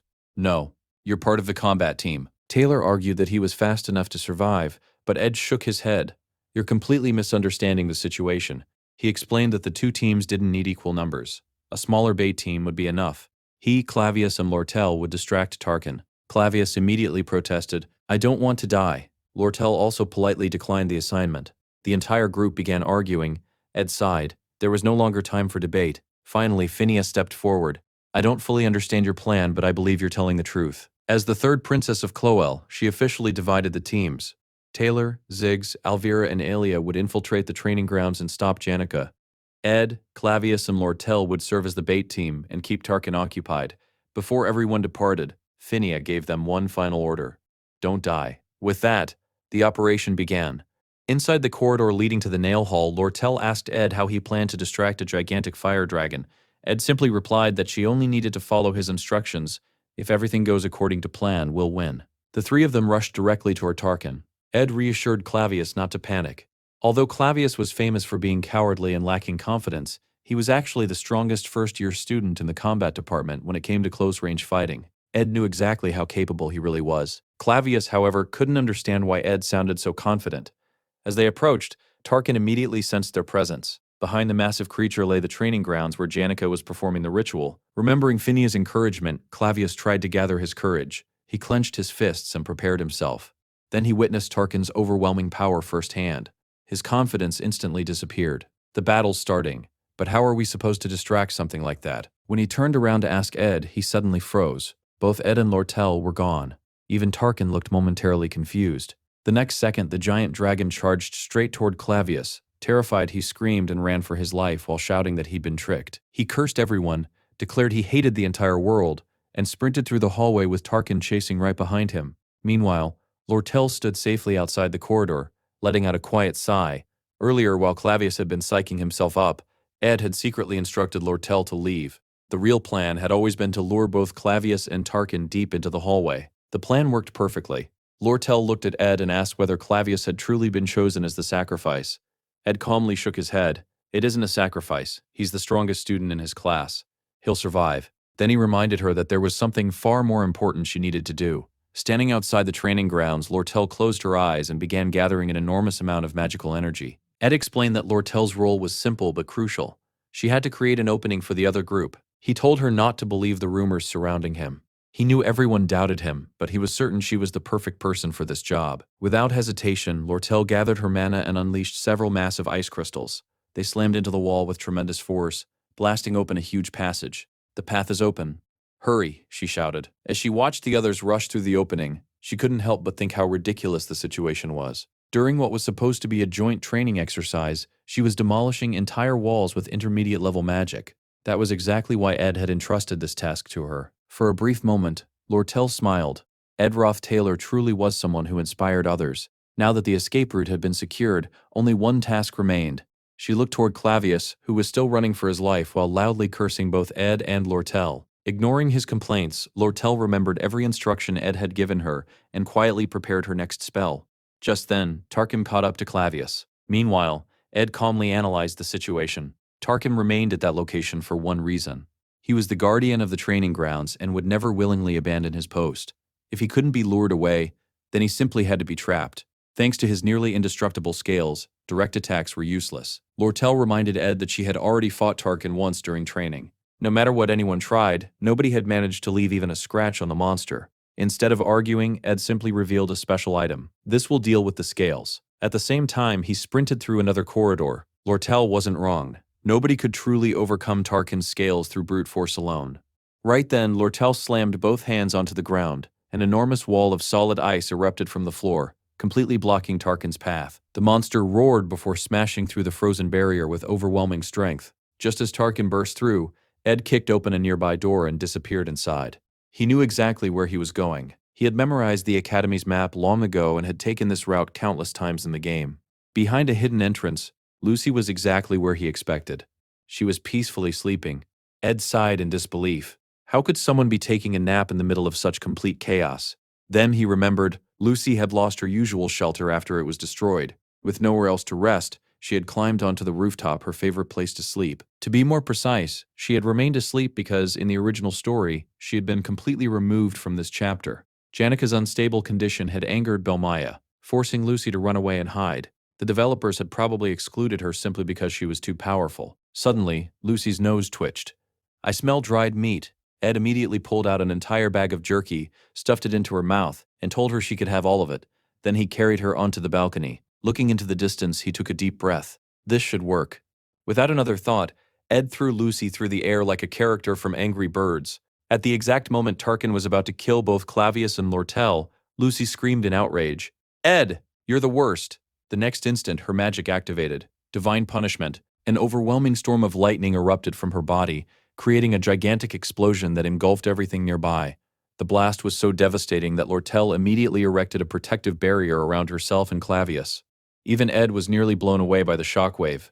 As he watched the lightning consume Tarkin, he realized this was the turning point. Tarkin was an extremely high-level fire spirit. His scales had been so durable that even an entire squad couldn't harm him. But Lucy's divine punishment completely shattered that defense. Now, Tarkin could finally be injured, and the person who would finish him would be Ed himself. Meanwhile, on the other side of the battlefield, the original story continued. Janica remembered her mother's gentle voice telling her she was proud of her. But everyone else who had praised her talents had only wanted to exploit her abilities. Their betrayal shattered the image of kindness and love she had once believed in. A massive explosion echoed throughout the area, but the strike team had already reached her. Bound by countless shadows, Janica forced herself to smile despite everything. Behind her, Velisfair quietly gathered enormous magical power, preparing to erase everyone before him. Elsewhere, Ed continued running. He could feel that terrifying energy growing stronger. Dawn was approaching. The scenario was reaching its conclusion. Fortunately, he wasn't too late. Tarkin was still chasing Clavius. Ed immediately asked where Lucy had gone. Lortel shrugged. She's probably rolling around asleep somewhere. Lucy had already exhausted herself and wouldn't be able to finish the battle. Ed nodded. Then we'll do it.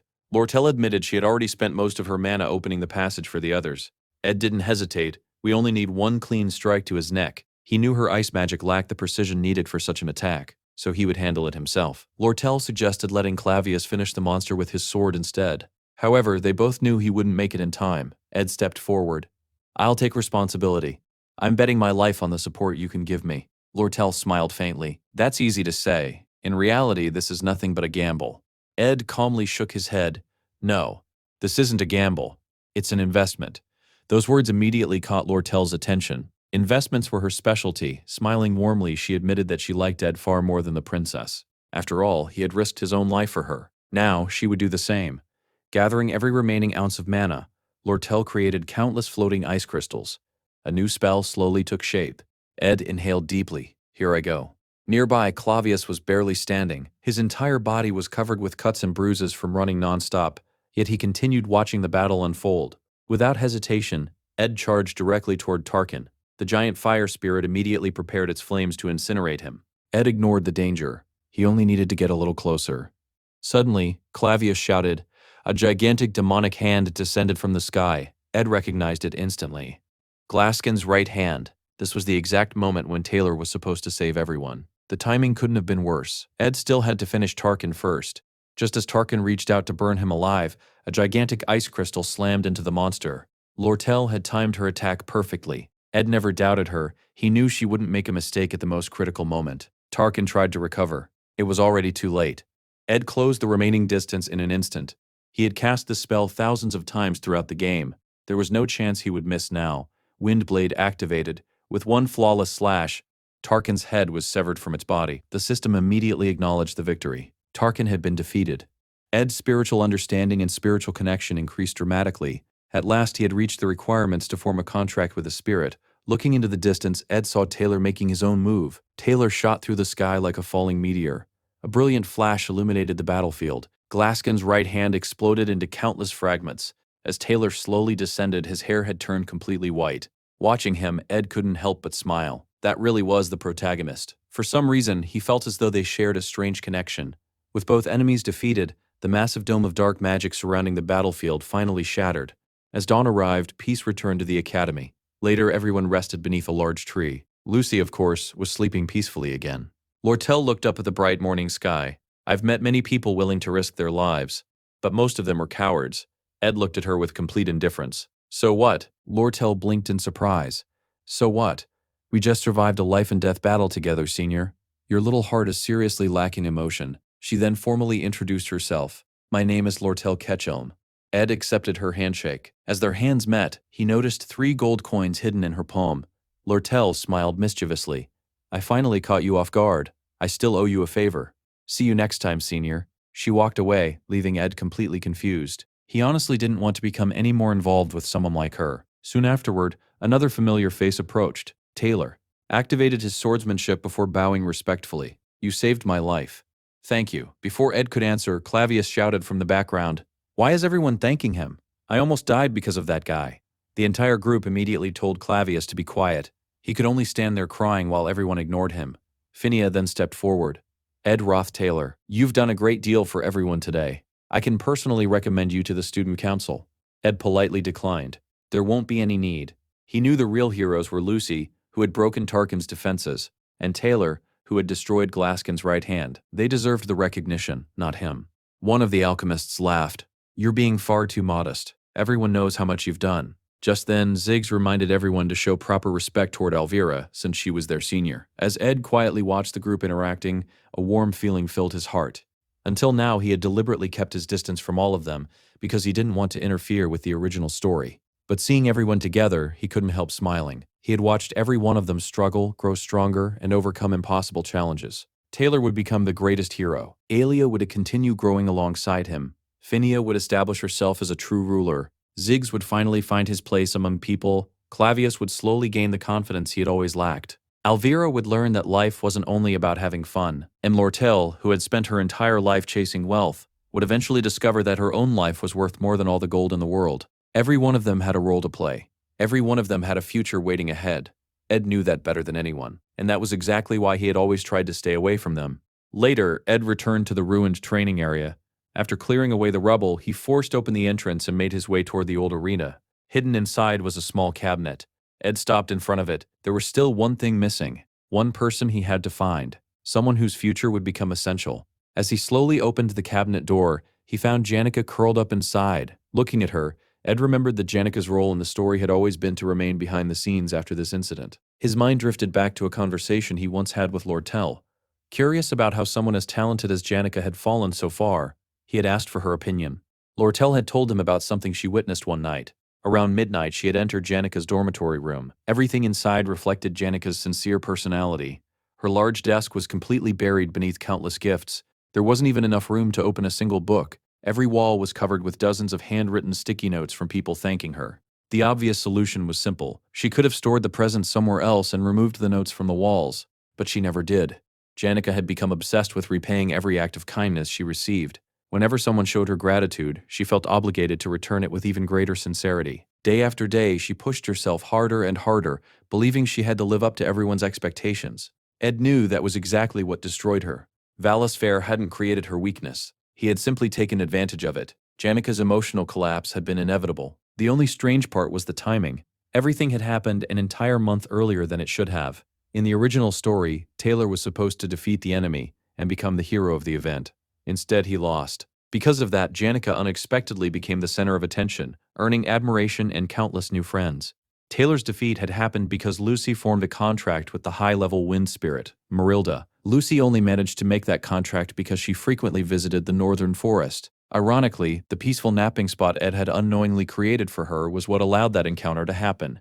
But someone had to pay the price for all those changes. That person was Janica. Inside the cabinet, Janica let out a small laugh. I understand now why Lucy likes sleeping here. It's really comfortable. She admitted she never expected Ed to find her, especially while everyone outside was still dealing with the aftermath of the disaster. After everything that had happened, she simply hid herself away. She waited, hoping someone would come looking for her. But nobody did. Eventually, she accepted it. I think I'd like to stay hidden a little longer. Ed quietly asked why. She lowered her head. Because I've been acting like such a crybaby. Ed looked at her silently. At that moment, he remembered the message the wolf spirit had given him. No matter what happened, save Janica. Ed believed he was the only person who knew the future.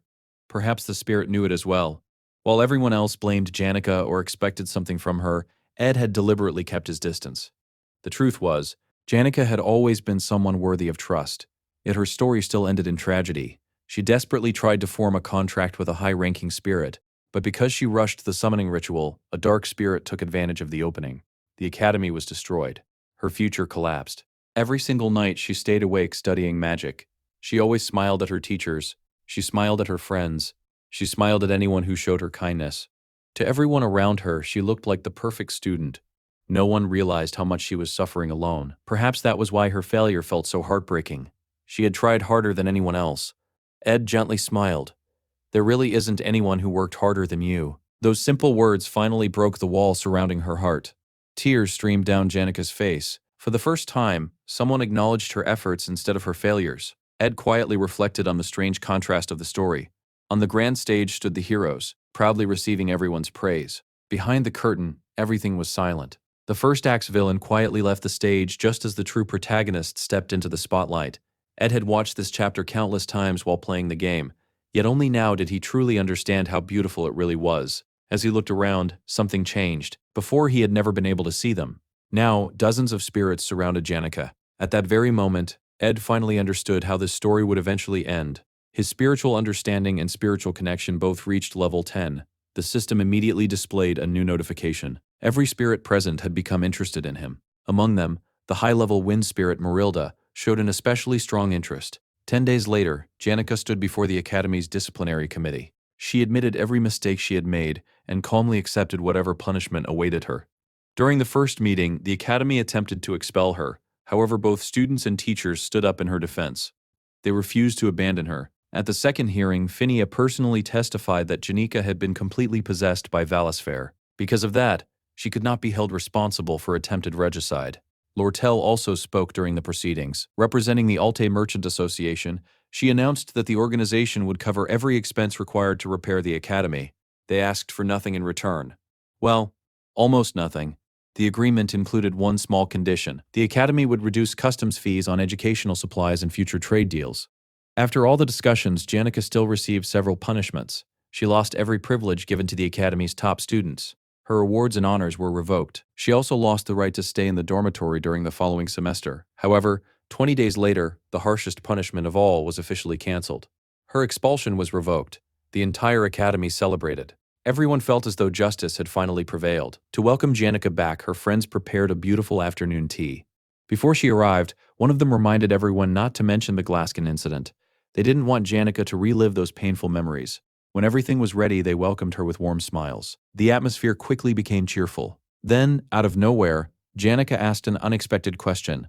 What's the difference between liking someone and loving someone? Her friends exchanged puzzled looks. Why would she suddenly ask something like that? Trying to hide her embarrassment, Janica explained that she was asking for a friend. Of course, nobody believed that. She began describing the dream. In the dream, she was making the flower crown in a beautiful garden. Then someone appeared. It was Ed. He looked like a prince riding a magnificent horse.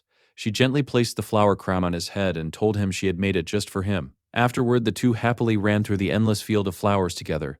Janica stubbornly continued, insisting it was only her friend's dream. Her friends could only smile. It was painfully obvious she was talking about herself. Curious, Clara asked what happened next. Janica replied that her friend couldn't stop thinking about someone's face. Even while sitting alone in her room, that person's image kept appearing in her mind over and over again. It almost felt like love. The instant Clara heard that, she abruptly stood up. I just remembered something important. She immediately fled the scene, leaving Janica alone with Anissa. Anissa nervously wondered how she was supposed to handle such a delicate topic. After thinking for a moment, she spoke honestly. Maybe you're making this too complicated. Whether you like someone or not is already mysterious enough. You should just be honest with your own feelings. Janica slowly nodded. I think you're right. The conversation became slightly confusing afterward, as the names were mixed up. The person speaking at that point was actually Clara, not Anissa. Clara gently warned Janica to be careful. Even if it's only a dream, rumors can still spread. It wouldn't be good for your reputation. Janica thoughtfully agreed. She had only just recovered. Creating unnecessary gossip would only cause more trouble. After thanking Clara for the advice, she announced she was heading back to the dormitory. Clara smiled and waved goodbye. The moment Janica disappeared, Clara slammed her forehead onto the table. This is all Anissa's fault. She left me alone in the most awkward conversation imaginable. Meanwhile, Ed quietly walked through the forest. After everything that had happened, he had finally managed to save a decent amount of money. Thanks to a petition submitted by Phinia, he had also been exempted from paying next semester's tuition. Using the gold he had saved, Ed bought several new tools for his shelter. As he walked home through the woods, he suddenly spotted Janica. For the entire first act, Ed had intentionally avoided getting close to her in order to preserve the original story. But now, Act 1 was finally over. Janica was no longer one of the central figures driving the plot. Perhaps for the first time, the two of them could simply meet as ordinary people. Ed decided that there was no reason to keep avoiding Janica forever. At the very least, he could say hello. He walked over with a gentle smile. It's all over now, you're free. Janica jumped in surprise. She instinctively took a small step back before forcing a smile. Yes, everything's fine. At the same time, the words her friends had told her echoed through her mind. Be honest with your feelings. Her face immediately turned red. Unable to handle the embarrassment, she hurriedly made up an excuse. I have something to do back at the dormitory." After saying a quick goodbye, she practically ran away. Even Ed, who had encouraged her to be honest with herself, was left standing there in complete confusion. Still, he didn't think much of it. He had far more important things to do. It was finally time to build a proper home. On the very first day, Ed searched the forest until he found the perfect location for his cabin. The area was spacious, surrounded by sturdy trees that provided plenty of shade, yet secluded enough that it wouldn't attract unwanted attention. Once he found the ideal spot, he immediately got to work. By the third day, he had already collected a huge supply of lumber. Thanks to his growing mastery of windblade, cutting trees had become incredibly efficient. The construction progressed far faster than he expected. On the sixth day, however, he temporarily stopped gathering wood because the academy released the semester examination results. To his surprise, his grades were excellent. His scores on the theoretical exams ranked among the best of the freshmen. Despite that achievement, Janica still seemed to avoid him whenever they crossed paths. Even stranger, her friends kept giving him mysterious looks whenever they saw him. By the 18th day, Ed had almost finished gathering every log he needed.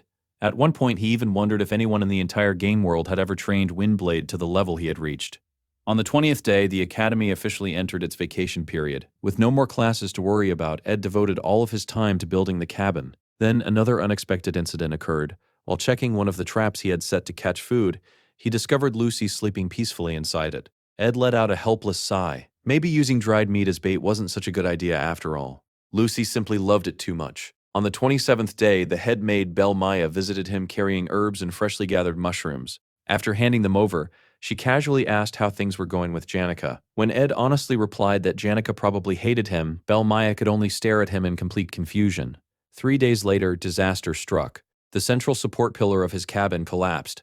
Within seconds, the entire structure came crashing down. Ed quickly realized that perfectly fitting the wooden joints together wasn't enough. Without proper structural support, the entire building would remain unstable. Later that day, while visiting a bakery, he unexpectedly ran into Janica and her friends. The moment Janica noticed him, she turned bright red and immediately ran away again, leaving her poor friends behind to awkwardly face Ed once more.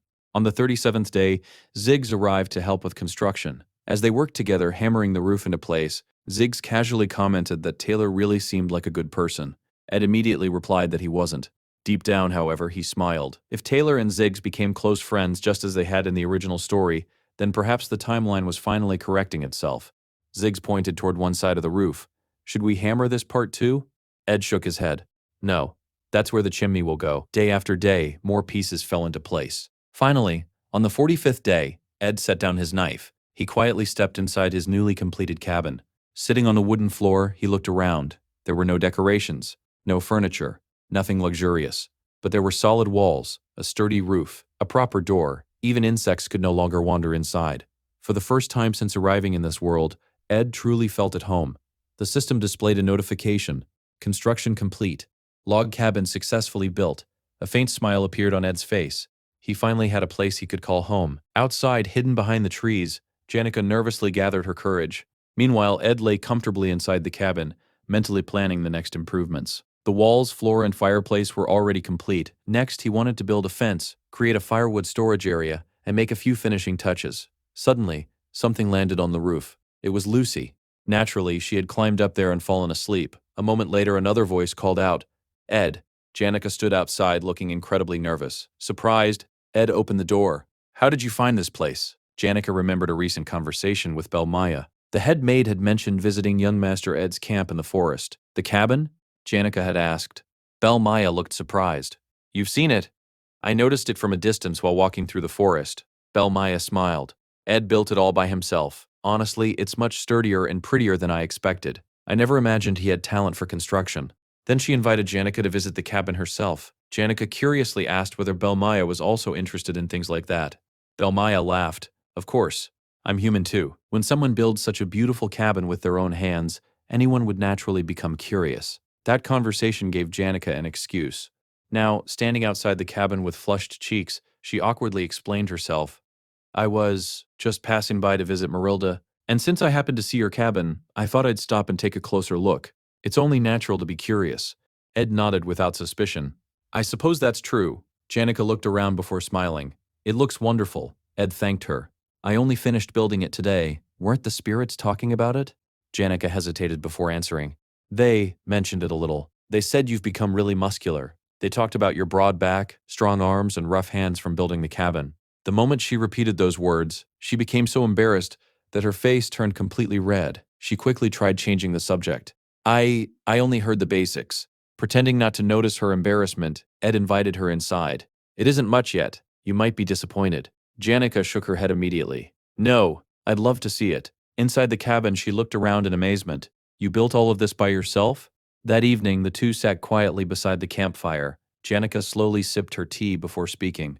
So many people have helped me. The princess, Lortel, my friends, they've all sacrificed so much for me. How am I ever supposed to repay all of them? Ed smiled gently. They helped because they wanted to. If you can't repay them, then don't. Your friends aren't loan sharks. Janica blinked. She had never considered that possibility. Ed quietly understood why. This was simply the way Janica lived. Her overwhelming sincerity had become the very thing weighing her down. Even after receiving financial support, tuition assistance, and countless acts of kindness, she voluntarily moved out of the luxurious Ophelis dormitory simply because she wanted to owe everyone a little less. Ophelis offered private rooms and the finest facilities in the academy. Instead, Janica chose the far more crowded Dex dormitory, where 8 students shared a single room. Living there was uncomfortable. Being surrounded by constant envy made her feel trapped, almost like she was living inside a prison. But even sacrificing her own comfort couldn't solve the real problem. The cycle simply continued. Looking at her, Ed quietly spoke. If you ever want to be alone for a while, you can come here. I don't mind. Janica smiled softly. For the first time in a long while, she felt completely at ease. Then, if you ever feel overwhelmed, if there's something you can't handle alone, you can rely on me. No matter what happens, I'll help you. Ed smiled as he looked up at the night sky. Overwhelmed, he softly repeated the word. Then his expression became serious. The second semester was approaching. Act 2 was about to begin. Everything would start because of one small worn-out book, the sealed grimoire of the sage. Written by the legendary sage Sylvania, the grimoire contained records of advanced spectral magic, powerful spells capable of altering the very laws of nature. It looked like nothing more than an old book, yet it would soon unleash a storm across the academy, a storm that would consume everything in its path. When Lortel first saw the grimoire, she simply smiled. It smells like money. Ed quietly thanked Janica for her kind words. Still, he doubted he would ever need that kind of help. The one who truly had countless trials ahead was Taylor. Even if those events had nothing to do with him directly, Ed silently wished for Taylor's success. And so, Episode 2 of the Extras Academy Survival Guide began.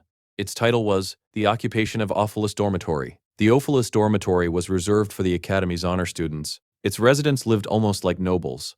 They enjoyed priority seating in class, greater freedom during meals, personal maids, and countless privileges unavailable to ordinary students. But those very privileges would soon become the center of the next conflict. As the vacation ended, torrential rain struck the southwestern region of Valeries. To ensure the honor students returned safely, the Academy prepared luxurious carriages and boats to transport every resident of the Ophelis dormitory back to campus in comfort.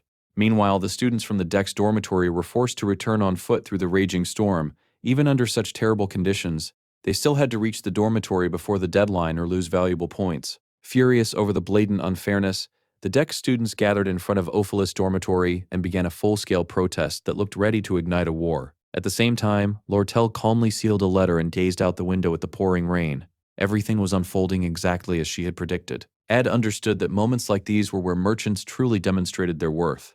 One of Lortel's agents had already contacted the representative of the lower-ranked students, but the young man wasn't interested in compromise. He simply wanted to destroy both the academy and Ophelis dormitory. The dissatisfaction among the common students had already reached its breaking point. All they needed was a reason that everyone could rally behind. That spark came from William, a student famous for his manipulative speeches and provocative nature. He became the one who ignited the rebellion. The chosen justification was simple and effective. Regular students were being discriminated against by being forced to walk back through a disastrous storm, while others enjoyed far better treatment. Soon afterward, a proposal was submitted suggesting that the return deadline should be extended because of the weather. The head educator of Ophelis dormitory, along with several members of the academy's administration, openly sided with Lortel. At that point, it didn't even matter whether the proposal would be accepted. Simply bringing the issue into public discussion was enough to fuel the anger of the common students and turn the controversy into something much larger. The academy also revealed that Ophelis dormitory contained priceless decorations donated by noble families. The paintings, carpets, wooden furniture, and countless ornaments had all been crafted by renowned artisans. From Lortel's perspective, the more damage the rebels caused to these expensive items, the better.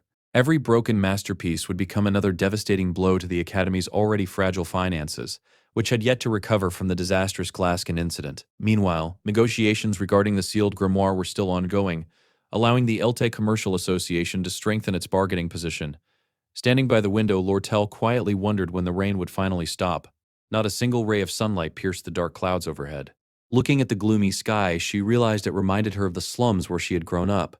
Strangely enough, that thought brought her a small sense of comfort. Sylvania Academy was often romanticized as a paradise of knowledge and brilliance, but to Lortel, the dirty streets of the slums felt far more real than the Academy's dazzling image. The countless documents filled with conspiracies scattered across her desk were proof of that reality. She reflected on the path she had walked throughout her entire life. She had survived by hiding her true feelings, betraying others whenever necessary, and trusting no one. While countless people desperately struggled just to stay alive, she had become someone who relied on deceit above all else. Deep inside, she believed nothing could ever wash away that filthy nature. Perhaps that was why she constantly searched for someone like herself. In a place overflowing with talented, honest, and radiant students, she hoped there might exist at least one person capable of recognizing the miserable existence of a rat covered in filth. She never stopped searching. Even while clinging to that hopeless wish, she remained alone because she firmly believed that a person's true nature could never change. To survive such a miserable reality, Lortel continued playing the same role she always had. She became the curtain that concealed the darkness lurking behind the stage. That was why everyone knew her by a single title, the Veil of Shadows. Meanwhile, the revolution finally erupted in front of Ophelis Dormitory, and the merchant who had orchestrated everything watched the chaos unfold from the shadows. Ed recalled that, in the original story, this incident centered around the protagonist fighting his way through the lower-ranked students who had been manipulated into opposing Lortel. As the hero climbed from the first floor to the fifth floor, he would face a series of mid-bosses blocking his path while simultaneously helping the rebels occupy the dormitory. The first of those bosses was Tate. Ed immediately remembered him. Tate had once mocked Taylor by calling him a worthless loser. After Taylor's friends beat him up, Tate developed a deep grudge against them. Eventually, Lortel bought his loyalty. His assignment was incredibly simple. He only needed to disable the maid's security on the first floor and unlock the entrance. The moment the doors opened, the angry students would storm straight into the dormitory. According to the original storyline, Tate would then stand in the protagonist's way as the first-floor boss while the occupation continued. The merchant asked if Tate was the subordinate Lortel had recruited. Ed nodded. That's right. He's the one responsible for the first floor. Then an unexpected truth surfaced. In the original timeline, the person who had filled Tate's role wasn't Tate at all. It had been Ed Rothstaler himself. Ed was completely confused. He couldn't understand how he had somehow become nothing more than a secondary boss during the second act of the story. To understand what happened, they had to go back 2 days earlier. At that time, Ed was fully focused on improving his hunting abilities. He spent every day practicing with his bow while sharpening his instincts in the forest.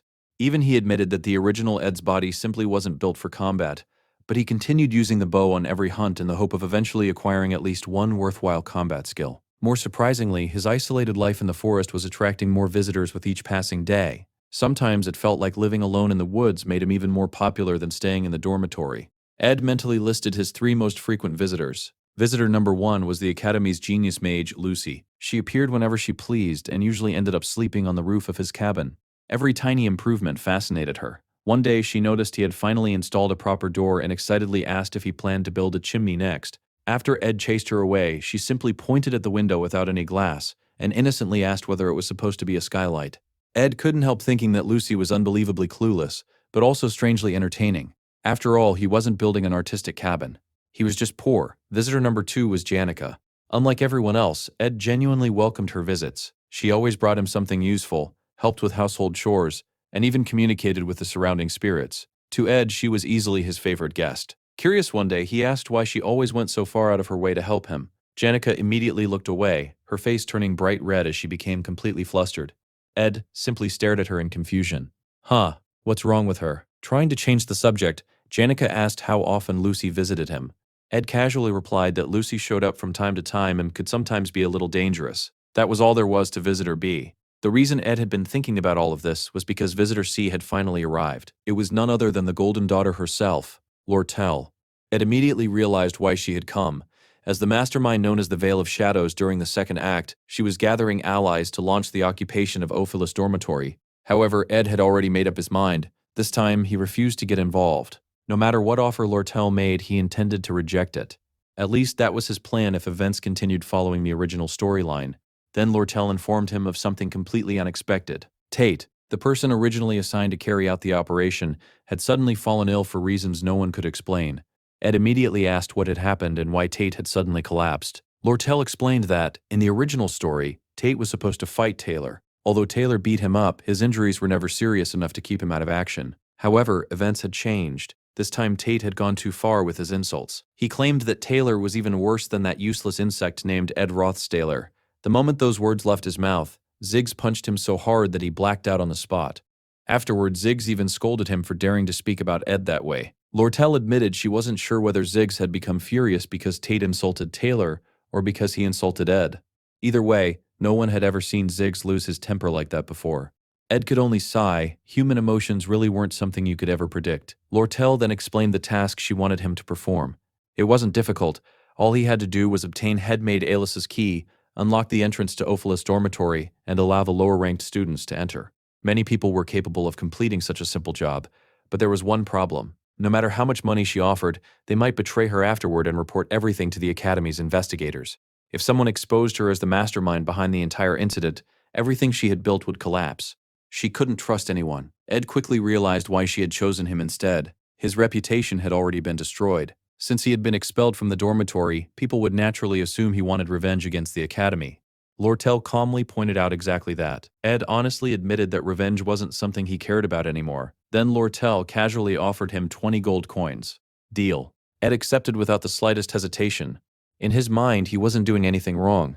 He was simply restoring the story to its original path. With only one day remaining before the occupation of Ophelis dormitory, Ed sat beneath the roof of his cabin while rain continued pouring outside. He slowly walked around the campfire as he organized everything he remembered about the future. The dormitory occupation happened before the conflict over the sealed grimoire.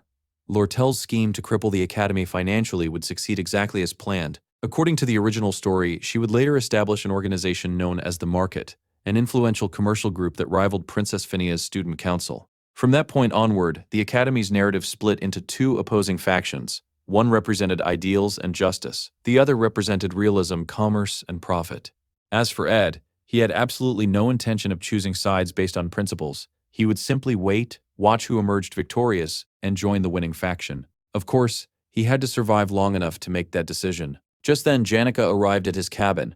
Even though she was completely soaked by the rain, she squeezed the water from her clothes and smiled. She admitted she had expected the rain to stop by now before commenting on how amazing Ed really was. To her, his cabin looked no different from an ordinary campsite, yet he managed to live there comfortably even during storms like this. Ed simply smiled. You get used to it. Janica then mentioned that perhaps it was finally time for her to leave Ophelis dormitory. She explained that she would soon be moving into Dex dormitory, which was much smaller. Because of that, she would have to throw away many of her belongings. Before leaving, she asked if Ed needed any furniture. He replied that he would let her know if anything came to mind. Janica immediately began listing everything she could give him. She had clocks, extra pillows, lanterns, daily necessities. She felt it would be wasteful to throw them away, so she wanted Ed to have them instead. Ed happily accepted. That made Janica beam with excitement. She promised that once the semester officially began, she would bring everything to his cabin. A moment later, she casually asked how often Lucy came to visit him. Ed shrugged. Every now and then. Ironically, Lucy was already there. She lay quietly on the roof of the cabin, allowing the rain to soak her without the slightest concern. Ed couldn't help reflecting on her strange life. Lucy possessed overwhelming magical talent, but that incredible power had come with its own burden.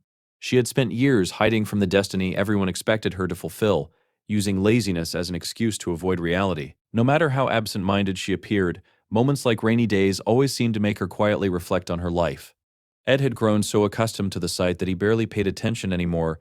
Janica noticed how indifferent he seemed toward Lucy and found it oddly amusing. Rather than continue the conversation, Ed quickly changed the subject. There was something much more important. Janica was still living inside Ophelis dormitory. The semester hadn't started yet, and the occupation would begin the very next night. If she stayed there, she could easily become trapped in the chaos. Without revealing the truth, Ed decided to help her indirectly. He asked her for a favor. The following evening, around 9 o'clock, could she meet him near the rose garden beside Ophelis dormitory? Janica froze. Her face instantly turned bright red. To her, it sounded suspiciously like an invitation to a date. Ed, meanwhile, was only trying to lure her away from the dormitory before the rebellion began. Unable to hide her embarrassment, Janica quickly agreed before hurrying away. Watching her disappear into the rain, Ed let out a long sigh. He quietly looked toward the cloudy sky. Soon the semester would begin. The rain would finally end. Autumn would fill the forest with its familiar scent. His peaceful vacation was almost over. The following night, at exactly 9 o'clock, Ziggs was busy training. As he exercised, he reflected on yesterday's events. Perhaps he had gone too far when he punched Tate. He needed to control his emotions better. He certainly hadn't expected Elka to become so furious over what had happened. As he walked downstairs, something outside caught his attention.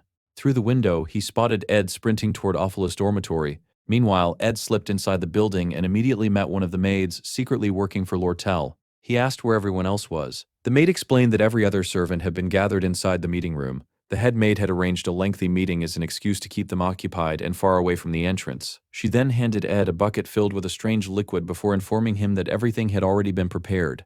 Ed nodded. Every piece was now in place. The occupation of Ophelis' dormitory was finally about to begin. Outside, a massive crowd of students had gathered with burning torches in their hands. Their angry voices echoed throughout the academy. "We won't accept this unfair treatment anymore. There must be equal justice for everyone." William, the representative of the lower-ranked students, stepped forward and urged everyone to stand together before leading the crowd toward the entrance. Then, the front door suddenly swung open. The students froze for a brief moment. Then they surged inside like a tidal wave. William smiled as he looked at Ed. So Ed Rothtaylor really accepted the job. Everything had already been arranged. Even the maid waiting near the entrance was secretly cooperating while pretending to be a hostage. She silently nodded to confirm it. William became emotional. He admitted that he had always agreed with Ed's complaints about the Academy's unfair privileges. Looking back, he regretted believing all the rumors surrounding him. "I shouldn't have judged you. You're actually a good person." Ed, however, had no interest in listening. Yeah, just keep moving." As William eagerly led the students deeper inside the dormitory, Ed watched him leave with mixed feelings. Unfortunately, William would become the scapegoat for everything that happened that night. Ed honestly felt a little guilty. Meanwhile, the maid quietly slipped away. No one stopped her. After all, every person capable of receiving her report had already been locked inside the meeting room. Head maid Alice, the one responsible for controlling the dormitory's protective rune system, had already fallen into Lortel's hands. The defensive runes activated throughout the building. One after another, every student's room was sealed shut. Everything was proceeding exactly as it had in the original storyline. Every step of the operation had been carefully orchestrated by the Veil of Shadows herself. Lortel calmly approached Ed with a satisfied smile. "You finished much faster than I expected." She praised him for handling the operation so efficiently before glancing down at her soaked stockings with visible annoyance. "I really hate this kind of weather." Ed looked at Lortel and asked if she had been watching everything from the beginning. Walking calmly beside him, Lortel nodded. "The academy staff will move in soon to suppress the students," she said. "We need to finish before they arrive." Ed simply nodded. "Go ahead." However, before leaving, Lortel suddenly stopped. "There is something I've genuinely wanted to ask you." After a brief pause, she quietly asked, "Have you ever killed anyone?" Ed remained silent for a moment before answering, "No, I've never killed anyone." Lortel lowered her gaze. "Neither have I." Then after another brief silence, she added, "But I've done things that aren't much different." She confessed that in order to survive, she had ruined countless lives. To avoid being betrayed, she always betrayed others first. She had lived her entire life carrying the weight of those choices, convincing herself they were necessary. Deep down, however, she knew they were only excuses. By dragging countless people into a sea of greed and sin, she had earned the title of the Daughter of Gold. Yet no one understood better than Lortel herself that she deserved neither admiration nor sympathy. Perhaps that was why she constantly searched for someone who could truly acknowledge her. Looking directly into Ed's eyes, she quietly asked, "Could you ever be kind to someone like me?" Ed studied her expression. For a brief moment, she looked less like the calculating merchant everyone feared, and more like an incredibly lonely person. Whether someone was good or evil, loneliness eventually reached everyone. People trapped in darkness instinctively searched for others crawling through the same mud, hoping to find even the smallest fragment of understanding. Perhaps that tiny connection was all they considered redemption. But Ed slowly shook his head. "No, you have to take responsibility for the choices you've made." More importantly, he wasn't the person she was searching for. Lortel quietly lowered her head. I suppose that was a pointless question. She realized that Ed was fundamentally different from her. Without another word, she regained her usual composure. "There isn't much time left. I should finish what I came here to do." As she walked away, Ed unconsciously let out a sigh of relief. Now Lortel would meet with head maid Alice to complete the final stage of the operation. Once the dormitory's defensive runes fully activated and chaos spread throughout the building, control of the magical barrier would eventually pass to William. the leader of the lower-ranked students. At that point, the story would enter its next phase. Empowered by the dormitory's defensive system, William would become the stage boss of this chapter. According to the original storyline, Taylor would eventually defeat him. As for Ed, his role was much simpler. He only needed to stall for time until Taylor arrived, fight him just long enough to fulfill the scenario, and then deliberately lose. After that, Taylor would continue climbing to the second floor while the story unfolded exactly as it originally had. It was a necessary sacrifice. Meanwhile, in the rose garden, Janica patiently waited. She noticed a carriage arriving unusually late at night and wondered whether something important had happened. Looking around, she quietly asked herself why Ed still hadn't arrived. At least he had left her a note explaining that he might be late. That alone made her believe he must have prepared something special. In truth, Janica barely paid attention to everything happening around the academy. Likewise, Ed wasn't particularly concerned about what she was doing either. The only thing that mattered to him was keeping her safely away from Ophelis dormitory when the occupation began. Still, during the past 3 days, Janica had found herself thinking about Ed constantly. Although she felt guilty for it, she continued asking Marilda about him whenever she had the chance. That was how she learned Lucy wasn't the only person visiting Ed's forest cabin. Belle Maya, Princess Phinia, Ziggs, even Lord Tell herself. All of them had visited him recently. The nearby spirits quietly whispered among themselves that by pure coincidence, every single visitor happened to be a female student. Fortunately, they never mentioned that to Janica. It probably would have broken her heart.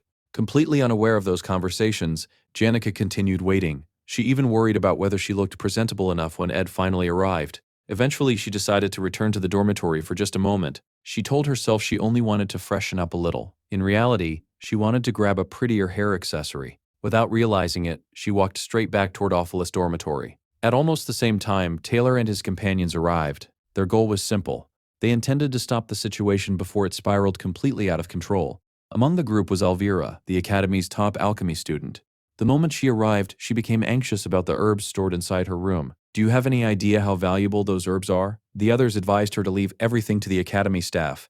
Elvira immediately refused. "If I don't cast preservation magic soon, they'll lose all their medicinal properties." Taylor was already losing his patience. He asked someone to stop her before she rushed inside alone. Ayla calmly suggested waiting to see what happened. After all, Elvira was the strongest student in the alchemy department. She could probably protect herself. Taylor immediately shook his head. That's exactly the problem. She's not the one in danger. Everyone else is. If Elvira lost control of her alchemical reagents, the entire dormitory could become a disaster zone. He tried one last time to stop her. Elvira ignored him completely. "I'm done talking." She marched toward the 4th floor where her room was located. Taylor called after her. "You're really only going to check your herbs?" She nodded. "But if anyone tries to stop me, I'll force my way through." Without hesitation, she kicked the door open. The room beyond was completely wrecked. Furniture had been overturned. Footprints covered the floor. Everything was in ruins. Then she noticed someone quietly sitting beneath the staircase. Ed Rothtaylor. Taylor immediately frowned. "What are you doing here?" Everyone's eyes turned toward Ed. Elvira glanced around the destroyed room before smiling with interest. "Well, this is unexpected." She looked back at Ed. "Are you planning to stop us?" Ed slowly stood. "I'm sorry, but none of you can go upstairs." Elvira laughed. "You actually think you can stop us?" She had already heard from Ziggs that Ed possessed respectable magical talent. Even so, she considered him nothing more than a second-year student capable of using only basic spells. On her side stood Taylor, an outstanding swordsman, Ayla, a skilled mage, and herself the academy's best alchemist. The difference in strength was overwhelming. Taylor stepped forward. "Explain what's happening upstairs." Ed remained silent. Seeing no other option, Taylor charged. Ed instantly hurled a piece of furniture into his path. Taylor sliced straight through it. Elvira noticed something interesting. Even while throwing the furniture, Ed had secretly cast a basic spell. She assumed his first target would be Taylor. She was wrong. Ed suddenly unleashed a wind blade straight upward. The spell sliced through the chandelier hanging above them. The massive fixture crashed toward Taylor. He barely managed to leap out of the way. At that exact moment, the dormitory's defensive runes began malfunctioning. Panic spread throughout the building. Students shouted from every direction, asking if everyone was all right. Ayla reassured them while trying to assess the situation. Then another wind blade flashed across the room. It narrowly missed Elvira's neck. Instead, it sliced through part of her hair and tore open her bag. Her expression immediately changed. This wasn't a bluff. Ed was genuinely trying to stop them. More importantly, if he was willing to fight this desperately, then something extremely important had to be happening upstairs. Before she could react, Ed had already repositioned himself. She instinctively reached for her alchemical bag. Ed was faster. Ignition. Flames erupted between them, forming a blazing wall that completely blocked her path. Ed quietly thought to himself. The battlefield was finally ready. Elvira's face darkened. This was bad. She had completely underestimated him. His decisions were fast. His timing was flawless. Ziggs had given her terrible information. Ed's magical ability was far beyond what she had expected. As the Academy's greatest alchemist, she possessed incredible combat potential. Unfortunately, without her chemical reagents and specialized equipment, that strength dropped almost to zero. Most alchemists carried enchanted rings or necklaces as backup equipment. Confident in her own talent, Elvira had never bothered. Only then did she realize what Ed had done. First, he dropped the chandelier, then he created a wall of fire. Both actions prevented her from reaching her equipment. Still, something didn't add up. If taking away her bag had truly been his objective, he could have simply stolen it. Instead, he left it where it was. What a bastard. Even so, she smiled. She still had one hidden trump card. Reaching into her pocket, she pulled out a prepared formula and summoned a spirit that had been strengthened with fire-resistant enhancements and physical reinforcement. Within seconds, the spirit transformed into a massive monster. Meanwhile, Isla began preparing a large-scale water spell to extinguish the flames. Before she could finish chanting, another wind blade wrapped in fire shot directly toward her. Taylor reacted instantly. With one slash, he intercepted the attack. Don't stand still. He knew Isla possessed excellent magical theory, but almost no real combat experience. As attacks continued raining toward them, he had no choice but to protect her. The two of them became trapped in the middle of Ed's carefully prepared battlefield. Ayla looked at Taylor. If I create an opening, can you defeat him? Taylor answered without hesitation. Leave it to me. Immediately, Ayla sent her grotesque muscular rabbit spirit charging toward Ed. The creature smashed through the battlefield, creating the opening Taylor needed. Taylor's eyes sharpened. Now was the time to end this. At the same moment, Elvira made her move. Ignoring the flames engulfing her cloak, she dashed straight through the fire and finally recovered her chemical supplies. With a confident grin, she looked at Ed. Miss me. Ed meanwhile dodged the giant spirit's attacks before preparing another wind blade aimed directly at Elvira. She was already ready. Throwing a chemical reagent into the spell's path, she triggered a violent reaction. A thick cloud of smoke exploded across the hallway. The smoke rapidly extinguished the flames while suppressing magical activity throughout the area. As the fire died down, Ed swiftly finished the giant spirit with a single strike from his dagger. The creature collapsed onto the floor. Elvira smiled. So, what exactly does a mage do after losing the ability to use magic? You've been awfully confident. And unlike you, we still have a swordsman. Taylor immediately charged forward. He couldn't understand why Ed kept retreating. Ed deliberately knocked another piece of furniture into his path. Balanced on top of it was a bucket filled with oil that had been prepared earlier. The moment Isla saw it, her face turned pale. Are you insane? If that catches fire, people could die. Taylor didn't slow down. It doesn't matter whether the flames come from magic or oil. My elemental slash can cut through either one. Before anyone gets hurt, I'll put out the fire. Ed had carefully prepared everything before the battle even began. As the smoke spread through the room, Elvira interrupted everyone, pointing out that the windows were already open wide enough for the smoke to escape. She also noticed that the flammable rug had been removed and that there were no other combustible objects nearby. That was when a disturbing thought crossed her mind. Had Ed predicted every step of this situation from the very beginning? Before she could stop him, Ed had already drawn his bow. Taylor immediately rushed toward him, believing that a single arrow wouldn't be difficult to deal with. However, as the arrow flew through the air, he realized its trajectory wasn't aimed at him at all. It was heading straight toward Alia, who at that moment was completely unable to use magic to defend herself. Taylor shouted a warning, but before the arrow could reach its target, Elvira stepped in. Using a chemical formula, she summoned a mechanical hand, a magical device capable of intercepting small projectiles. The mechanical hand caught the arrow effortlessly. As she examined it, Elvira frowned. The arrow was wrapped in cloth, making it incapable of seriously injuring anyone. If this wasn't meant to hurt someone, then what was its purpose? She wondered. Her instincts immediately told her something was wrong. She warned Taylor to stay alert because she was certain Ed still had another trick prepared. Unfortunately, it was already too late. Taylor charged straight at Ed while, above them, a loud noise echoed from the upper floor. Ed quietly smiled to himself. The time has finally come. The boss of the second floor had been released. Even Clavius, the coward who had been hiding until now, had finally appeared. Knowing his objective had been fulfilled, Ed stopped resisting and deliberately allowed Taylor to defeat him. Watching the entire scene, Elvira couldn't understand his actions. Later, even Taylor questioned whether Ed had completely lost his mind. No one would go that far without a reason. But Elvira couldn't shake the feeling that something was terribly wrong. The entire battle had felt like a performance. If Ed had truly wanted to win, he never would have confronted them directly. He would have remained hidden in the shadows, dropping the massive chandelier onto them or using countless other deadly traps. Instead, he had stood openly before them like he wanted everyone to watch. Even during the fiercest moments of the fight, he never showed any genuine intention of killing anyone. It was almost as if he had simply been acting.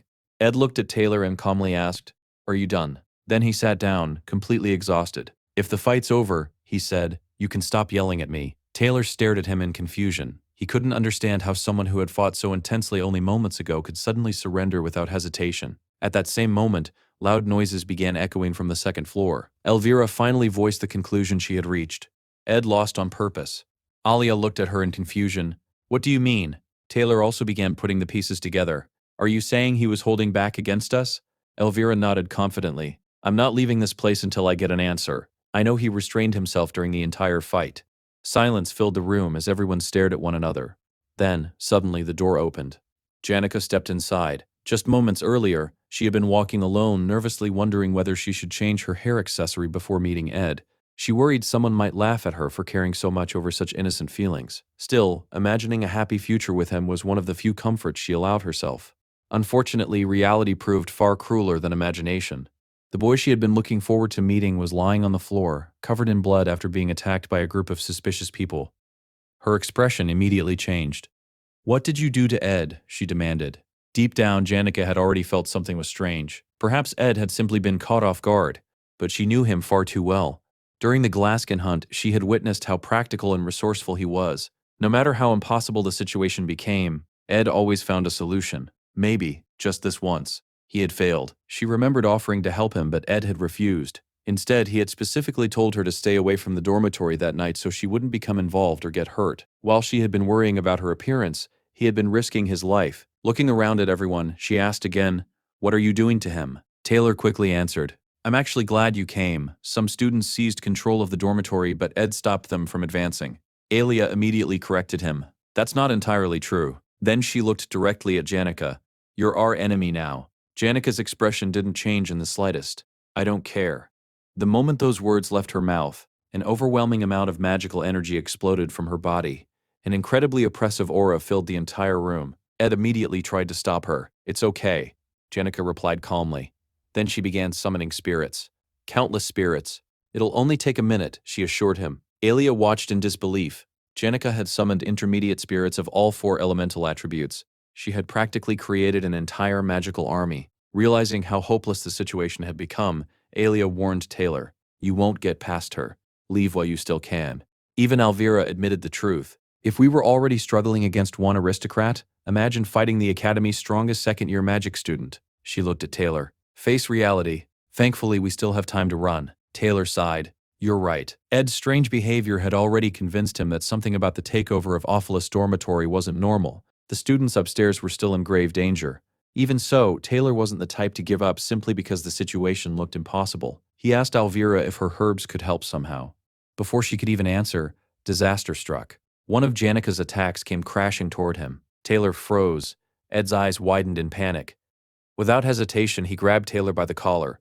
"When I tell you to run," Ed shouted, "run!" He threw Taylor out of the attack's path just before the devastating blow landed. Standing firmly between everyone and Janica, Ed declared that he would hold her back while the others continued toward the second floor. Alia couldn't understand him anymore. "You were the one stopping us this entire time. Why are you helping us now?" Even Elvira questioned his plan. "Are you seriously going to stop all those spirits?" Instead of answering seriously, Ed lightly flicked her forehead. "Just grab the chemicals." Then he casually apologized for cutting her bag earlier. Although surprised by his commanding attitude, Elvira still obeyed. She ran away alongside Taylor and Alia. Janica watched everything in complete shock. "Ed, you don't have to push yourself like this," she pleaded. "You're already injured. You can explain everything later. I'll handle this." Knowing his next request might sound disrespectful, Ed looked at her awkwardly. "Could you calm down a little?" Janica froze. Her face instantly turned bright red. Wait, are you touching me?" Ignoring her embarrassment, Ed continued, "Please send the spirits back. The wind they're creating is so strong I can barely stay on my feet." Janica looked around. Only then did she realize how excessive her magic had become. "You're right," she admitted with an embarrassed smile. "I completely overdid it. I'm such an idiot." She immediately dismissed every spirit she had summoned. The violent winds disappeared. Everyone watching stood there in complete disbelief. Ed had actually managed to stop Janica. He signaled for everyone to continue toward the upper floors. Then, the moment they moved, his body finally gave out. Ed collapsed unconscious. ED, Janica screamed as she rushed to catch him. Later, while treating his injuries, Janica couldn't hide her frustration. Why didn't you tell me anything? Ed smiled weakly. This time everything happened too quickly, but next time I promise I'll tell you. Janica sighed. Those people really went too far. Ed quietly shook his head. I'm pretty sure the next time they see me, they'll be even angrier. Janica looked straight into his eyes. Promise me you won't get hurt like this again. Okay. And thank you for worrying about me. As he rested, Ed reflected on everything that had happened. His plan hadn't gone perfectly. Still, he had successfully fulfilled his role as the boss of the first floor. Now he could finally return to his camp and rest. However, Janica suddenly remembered something important. While passing through the garden, she had seen an enormous carriage decorated with a golden crown. That crest belonged to the leader of the Merchant Association, Lortel's adoptive father, the man responsible for killing her biological father, the infamous Golden King, Alte. In the original story, he was the false final boss who disappeared for most of the game before reappearing during the sealed grimoire arc. The problem was, he had arrived far earlier than he was supposed to. Ed's expression immediately darkened. That could only mean one thing. Something beyond everything he knew was already changing the story. Meanwhile, on the 5th floor of Ophelis Dormitory, Lortel walked through the hallway beside the head maid. With a faint smile, Lortel remarked that everyone knew that suspicious-looking young man. The head maid asked if she was referring to the young master living at the camp. Lortel confirmed she was talking about Ed. The maid commented that he certainly didn't seem like the type of man Lortel usually liked. Lortel chuckled. He is kind of cute. Then her smile faded. But that's not what matters. The truth was that she felt exactly the same as the head maid. For the first time in a long while, she had allowed herself to become emotionally vulnerable in front of someone. Now she couldn't decide whether to believe the things Ed had told her. He had reminded her that every action carried responsibility. Then, after saying those words, he had abandoned her without the slightest hesitation. Lortel simply laughed bitterly. I'll have to get used to it. That's just how life is. The story then reveals the identity of Alice, the head of Ophelis Dormitory. She had worked there for over 20 years, beginning as an apprentice maid at just 15 years old, before eventually becoming the dormitory's manager through years of dedication and hard work. That dormitory was also where Lortel had invested most of her wealth and effort. For years, she had tried to tempt Alice away from her unwavering integrity. Those attempts had cost Lortel enormous financial losses, leaving significant gaps in her accounting records. Even so, she never considered those investments wasted. Because, in that place, she searched for people willing to abandon their beliefs and principles for nothing more than a handful of gold coins. Those were the people she understood. The people who reminded her of herself. Growing up in the ghettos and among merchants who gambled their lives for every single coin, Lortel had learned one harsh lesson. If you didn't stab first, someone else would stab you. Despite all the tragedy she had experienced throughout her life, the story makes one thing clear. Lortel wasn't a villain because of her past. She had always possessed the heart of a hidden villain from the very beginning. At that moment, Lortel turned to Alice and calmly explained that Willen would soon take control of the 4th floor. Once he gained access to the dormitory's magic control system, the entire hall would collapse from the inside. Since everything would appear to be an accident, no one would ever suspect that they were responsible. Satisfied that everything was proceeding according to plan, Lortel said it was time for her to head to the storage room. There, she would simply pretend to be an innocent student who had become frightened and fled to safety. Before she could leave, however, Alice suddenly drew her sword. Since we're being honest, Alice said coldly, I should tell you something. You're definitely not the kind of person I admire. Meanwhile, on the 2nd floor, Taylor and the others had successfully subdued Clavius after he completely lost control. They tied him up, and despite everything that had happened, he reluctantly became part of their group. Not long afterward, Kelly, the guardian of the 3rd floor, was also defeated. Although the group found it strange that one of the twin maids was wandering around alone, they didn't have time to investigate. They continued climbing and unexpectedly reached the 4th floor without much resistance. Looking back, everyone realized something surprising. Out of every floor they had cleared so far, the only one that had truly challenged them was Ed's. As soon as they reached the 4th floor, however, the atmosphere changed completely. Terrified screams echoed throughout the corridor as students ran in every direction, desperately trying to escape. Willen was standing at the center of the chaos, shouting for help. I can't control the magic. The crystal sphere that controlled the dormitory's magical defense system had been placed directly in the middle of the room. This was the trap Alice and Lortel had carefully prepared. The countless defensive magic circles engraved throughout the building, originally designed to repel outside invaders, had begun activating at random. It was like handing a loaded weapon to a child. Willen had completely lost control. Wild magical blasts fired in every direction without pause. The entire dormitory trembled violently, and no one could even tell whether the building was collapsing from the inside or from the outside. Realizing the structure might fall at any moment, several students leaped from the windows in a desperate attempt to survive. The situation rapidly descended into complete catastrophe. Taylor turned toward Elvira. "Do you have any reagent that can stop this?" She quickly analyzed the situation. The night butterfly reagent can disrupt a target's magic. Then she shook her head. "But the rune covering Willen blocks its effects. It won't work." Even so, she immediately reached for another solution. Throwing a reagent called fisherman's weed into the hallway, she created a magical barrier. This should block at least part of the attacks. "It's the best I can do." Without wasting another second, she shoved Clavius outside the barrier. "You and Taylor handle the rest." Clavius stared at her in horror. "Why me?" Meanwhile, Willen could barely remain standing.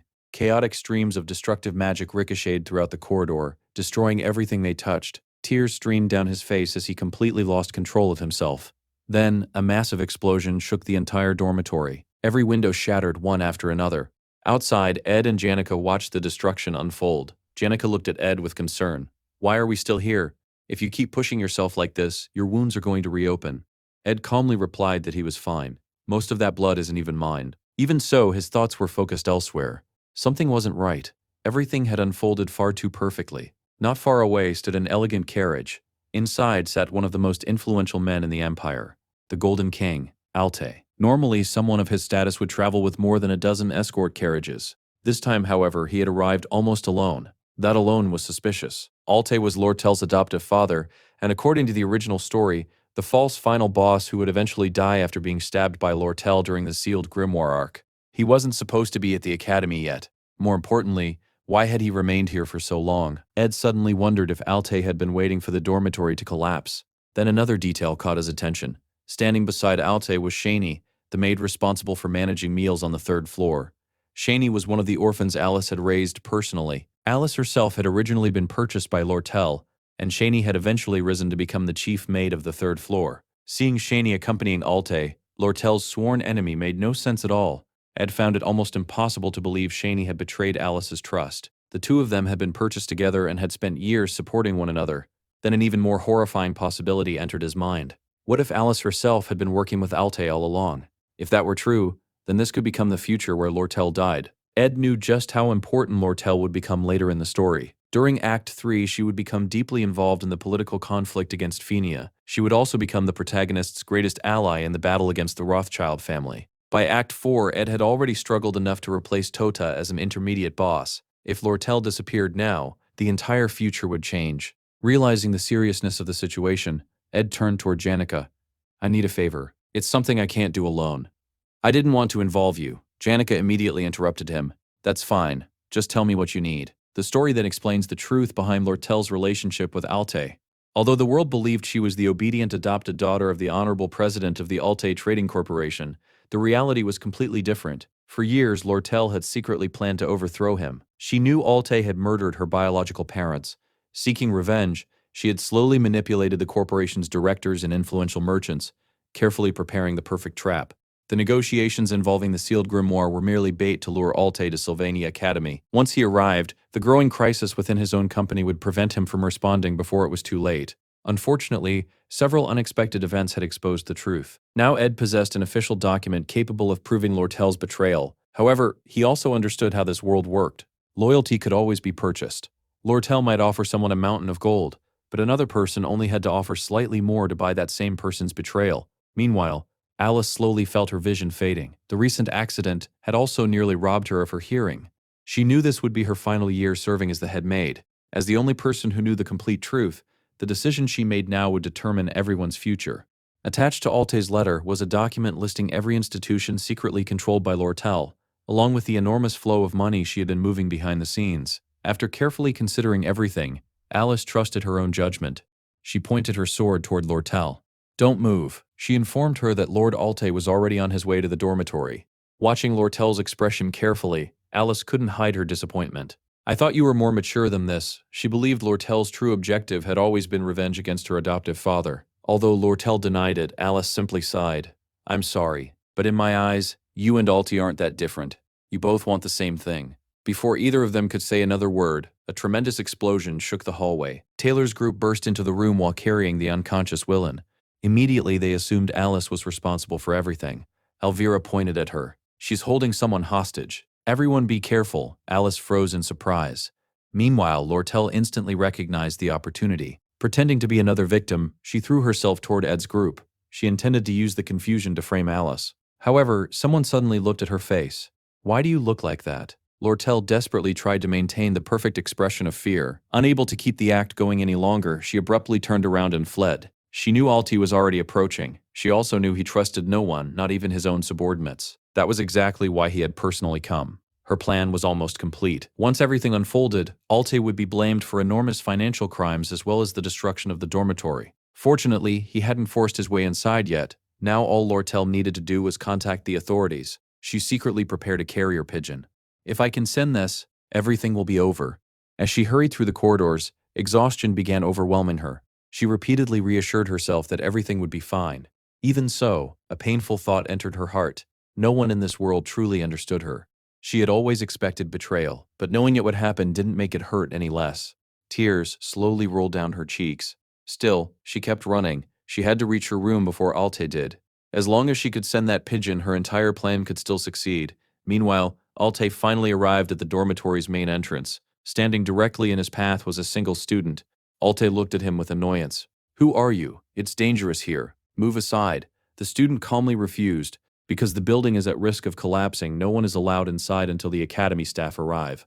That student was Ed. Alte narrowed his eyes. "Did the academy send you?" Ed calmly shook his head. "No. I'm acting on my own." As the two faced each other, Ed quickly organized everything in his mind. At this moment, only 3 people knew the complete truth. Lortel, who sought revenge against Alte himself, who intended to destroy Lortel's plans while obtaining the sealed grimoire, and Alice, the woman at the very center of the entire conspiracy. Even now, Ed still didn't fully understand why the future had changed so drastically. He knew Lortel was somewhere on the 5th floor. For a brief moment, he considered abandoning everything and going after her himself. Then he remembered Taylor and the others were already up there. He had witnessed Taylor's abilities firsthand. Trusting them, Ed decided to remain where he was. There was nothing else he could accomplish by chasing after Lortel now. His role was to stop Alte from moving forward. Alte had planned everything from the very beginning. As long as everyone outside was kept away from the dormitory, the events unfolding inside would proceed exactly as intended. Realizing this, Ed suddenly changed his attitude. He looked at Alte with an exaggerated expression of surprise. "Oh my, you're the great Alte himself? The president of the Alte Mercantile Organization?" His voice dripped with sarcasm. "I'm sure someone as important as you has a very good reason for being here, but with everything happening at the academy right now, perhaps it would be better if you didn't involve yourself." Alte immediately understood what Ed was trying to do. "So," he said, narrowing his eyes, "you're siding with Lortel." The story then flashes back to 10 minutes earlier. Ziggs had blasted a massive hole through one of the dormitory walls. Ed walked into the room looking outside at the chaos. "The situation out there is a complete mess," he said. Then he turned toward Ziggs. "Why are you still here?" Ziggs shrugged. "I didn't want to get involved. If I lose control, I might accidentally collapse the whole building." After thinking for a moment, he casually added, "Though even that probably wouldn't be enough to kill me." Ed stared at him in disbelief. This kid had far too much confidence in his own strength. Meanwhile, Ziggs looked at the enormous hole he had created. Now it's going to be freezing at night. Ed couldn't help wondering whether this guy actually believed he was some legendary archmage. At that moment, he noticed Janica standing nearby. She smiled awkwardly. "This is probably the first time we've properly introduced ourselves. Our first meeting during the Glaskin incident didn't exactly go well. I'm sorry about that." Ziggs glanced back and forth between them. "So, are you two dating?" Janica's face instantly turned bright red. "No, absolutely not." Then she nervously looked toward Ed. "Did that bother you?" Ed sighed. "It's Ziggs' fault for asking such a rude question." Ziggs dramatically bowed in apology. Sorry. Then he looked back at Ed. "So why were you both looking for me so desperately?" "I need a favor," Ed replied. "I'll repay you later." The story then returns to the present. Hidden nearby, Janica and Ziggs silently listened to the conversation between Ed and Alte. Ed calmly continued speaking. "If you head to the Academy's administrative building, you'll receive a proper welcome. There really isn't any reason for you to force your way into the dormitory." Alte simply smiled. "You're definitely working with Lortel." Then he laughed. "Did she charm you with that pretty face of hers? Instead of gambling on gold you haven't even received yet, why not enjoy the rewards already standing in front of you?" He shook his head. "Lortel has fox blood. I raised her myself. No one knows her better than I do." Then Alte made his offer. "Step aside, I'll give you a much better deal." Ed smiled politely. "Thank you for the generous offer, but I'm not willing to sell myself for a handful of gold coins. Besides, what's the point of simply doubling the payment? Alti understood that negotiation had failed. His expression instantly became cold. If words won't convince you, perhaps blades will. At his command, the guards rushed toward Ed. Without hesitation, Ed turned around and ran. Trying to escape? Alte shouted. Before the guards could catch him, however, a powerful gust of wind slammed directly into them. It was Ziggs. His wind magic scattered the advancing soldiers. Ed, he shouted. Ed glanced back. I'll come back after I check the situation. I'll repay my debt later. Janica smiled. That's fine. Ziggs scratched his head.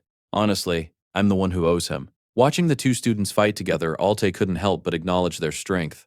They're only students, yet they're far more troublesome than expected. He immediately ordered his guards to attack with full force. Meanwhile, Ed sprinted through the dormitory, kicking open door after door. There was only one person he needed to find, Lortel.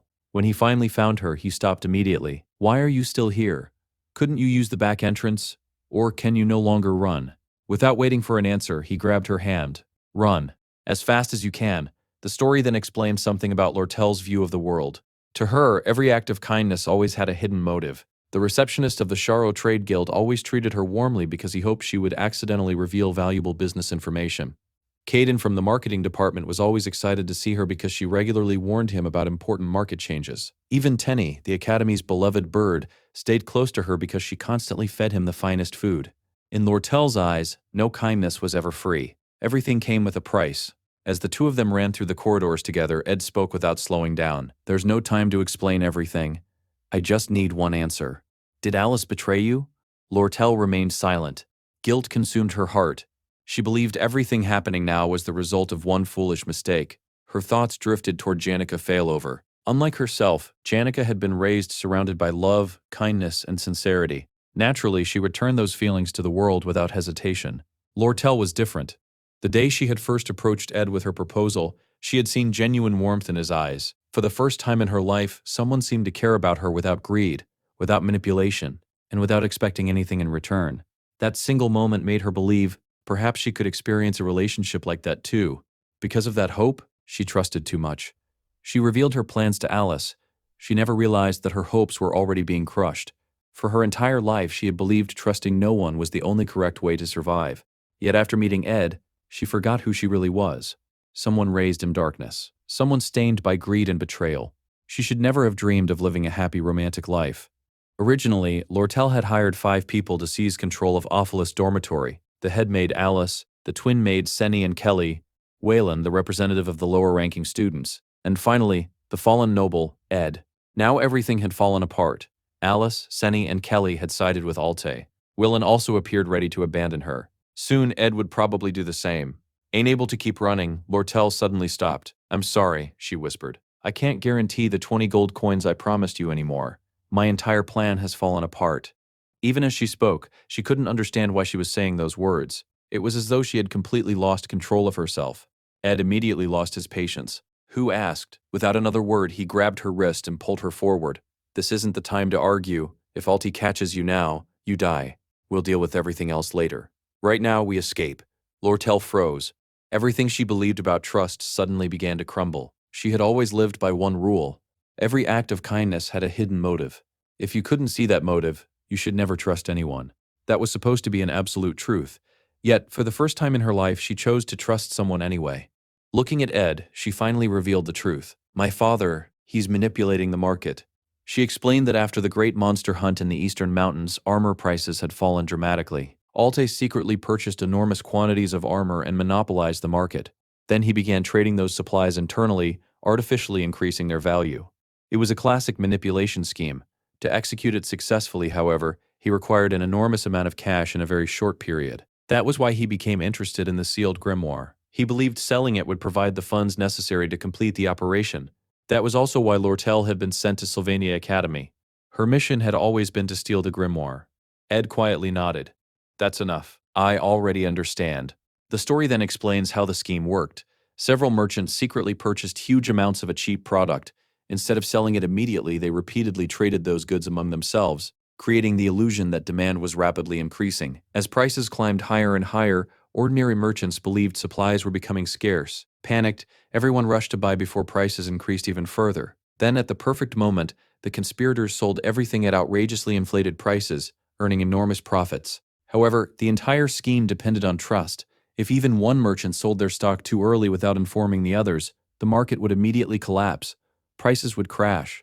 Anyone who had invested everything into the monopoly would lose everything. To guarantee absolute control, Lortel had spent years quietly purchasing shares and bonds connected to the 6 major merchants involved in the scheme.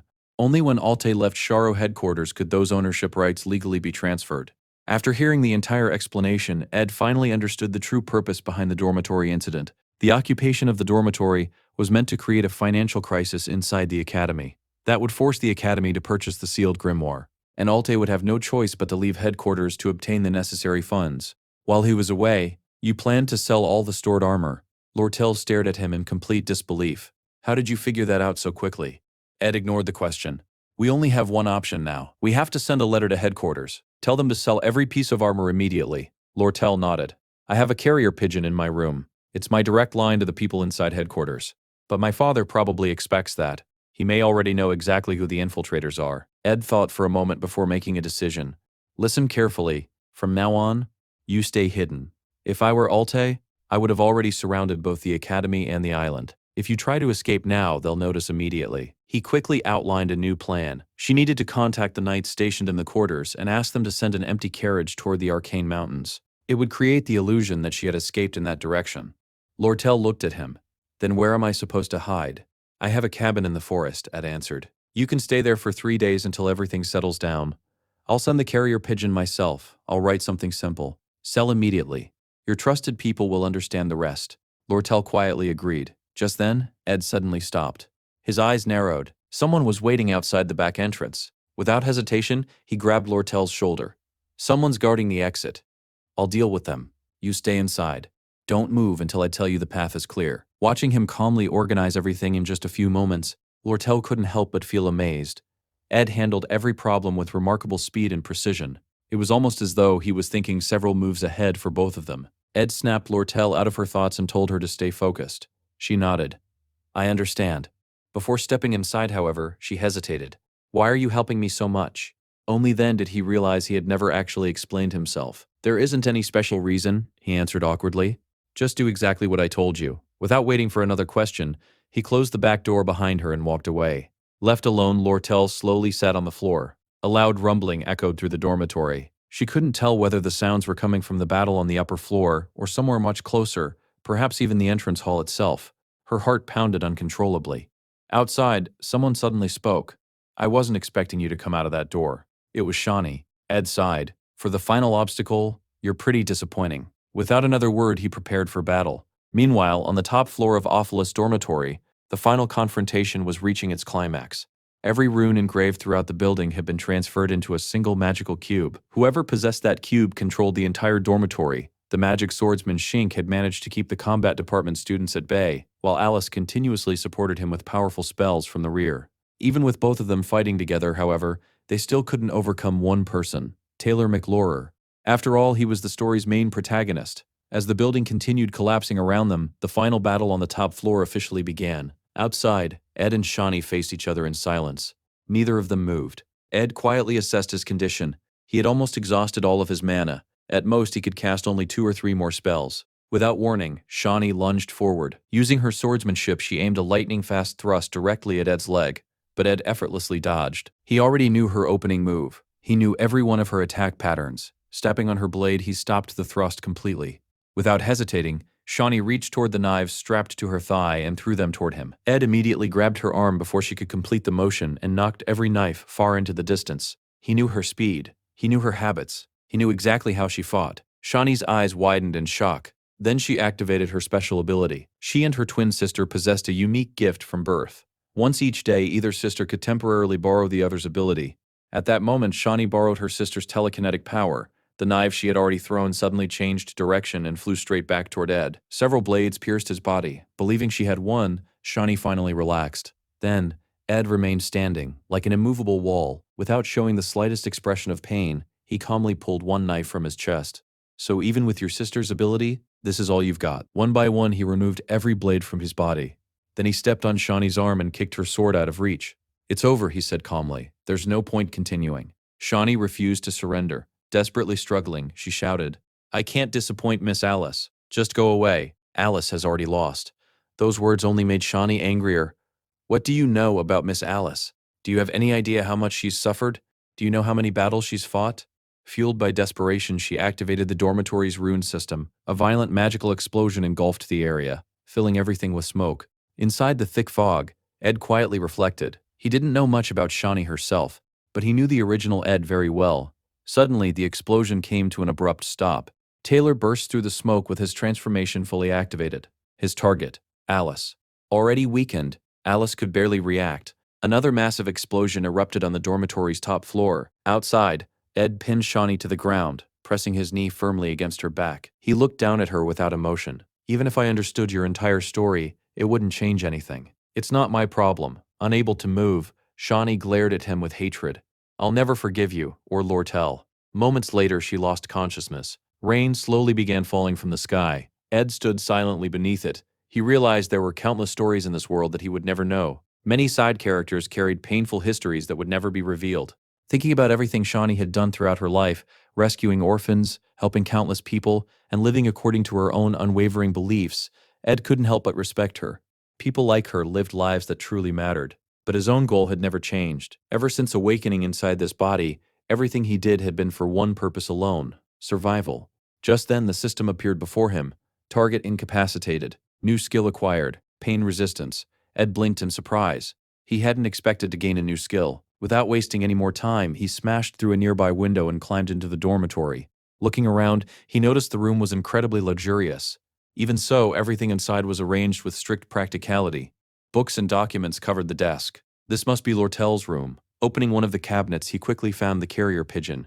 He immediately wrote a short message addressed to headquarters. Sell all stored armor immediately. As the pigeon disappeared into the sky, Ed quietly thought, when it returns, it'll bring Alte's downfall. Covered in blood, he slowly walked through the rain. His wounds were far more serious than he had first believed.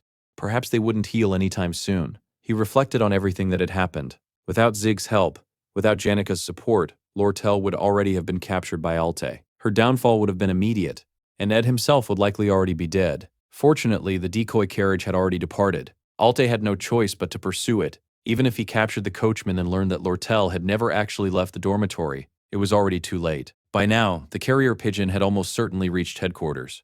Everything was proceeding exactly according to plan, which meant Lortel should already be waiting safely inside the forest cabin. As Ed continued walking, he suddenly stopped.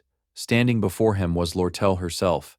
Ed forced a weak smile, quite the warm welcome. Then his expression changed. At that moment, a terrifying realization struck him. He had become complacent.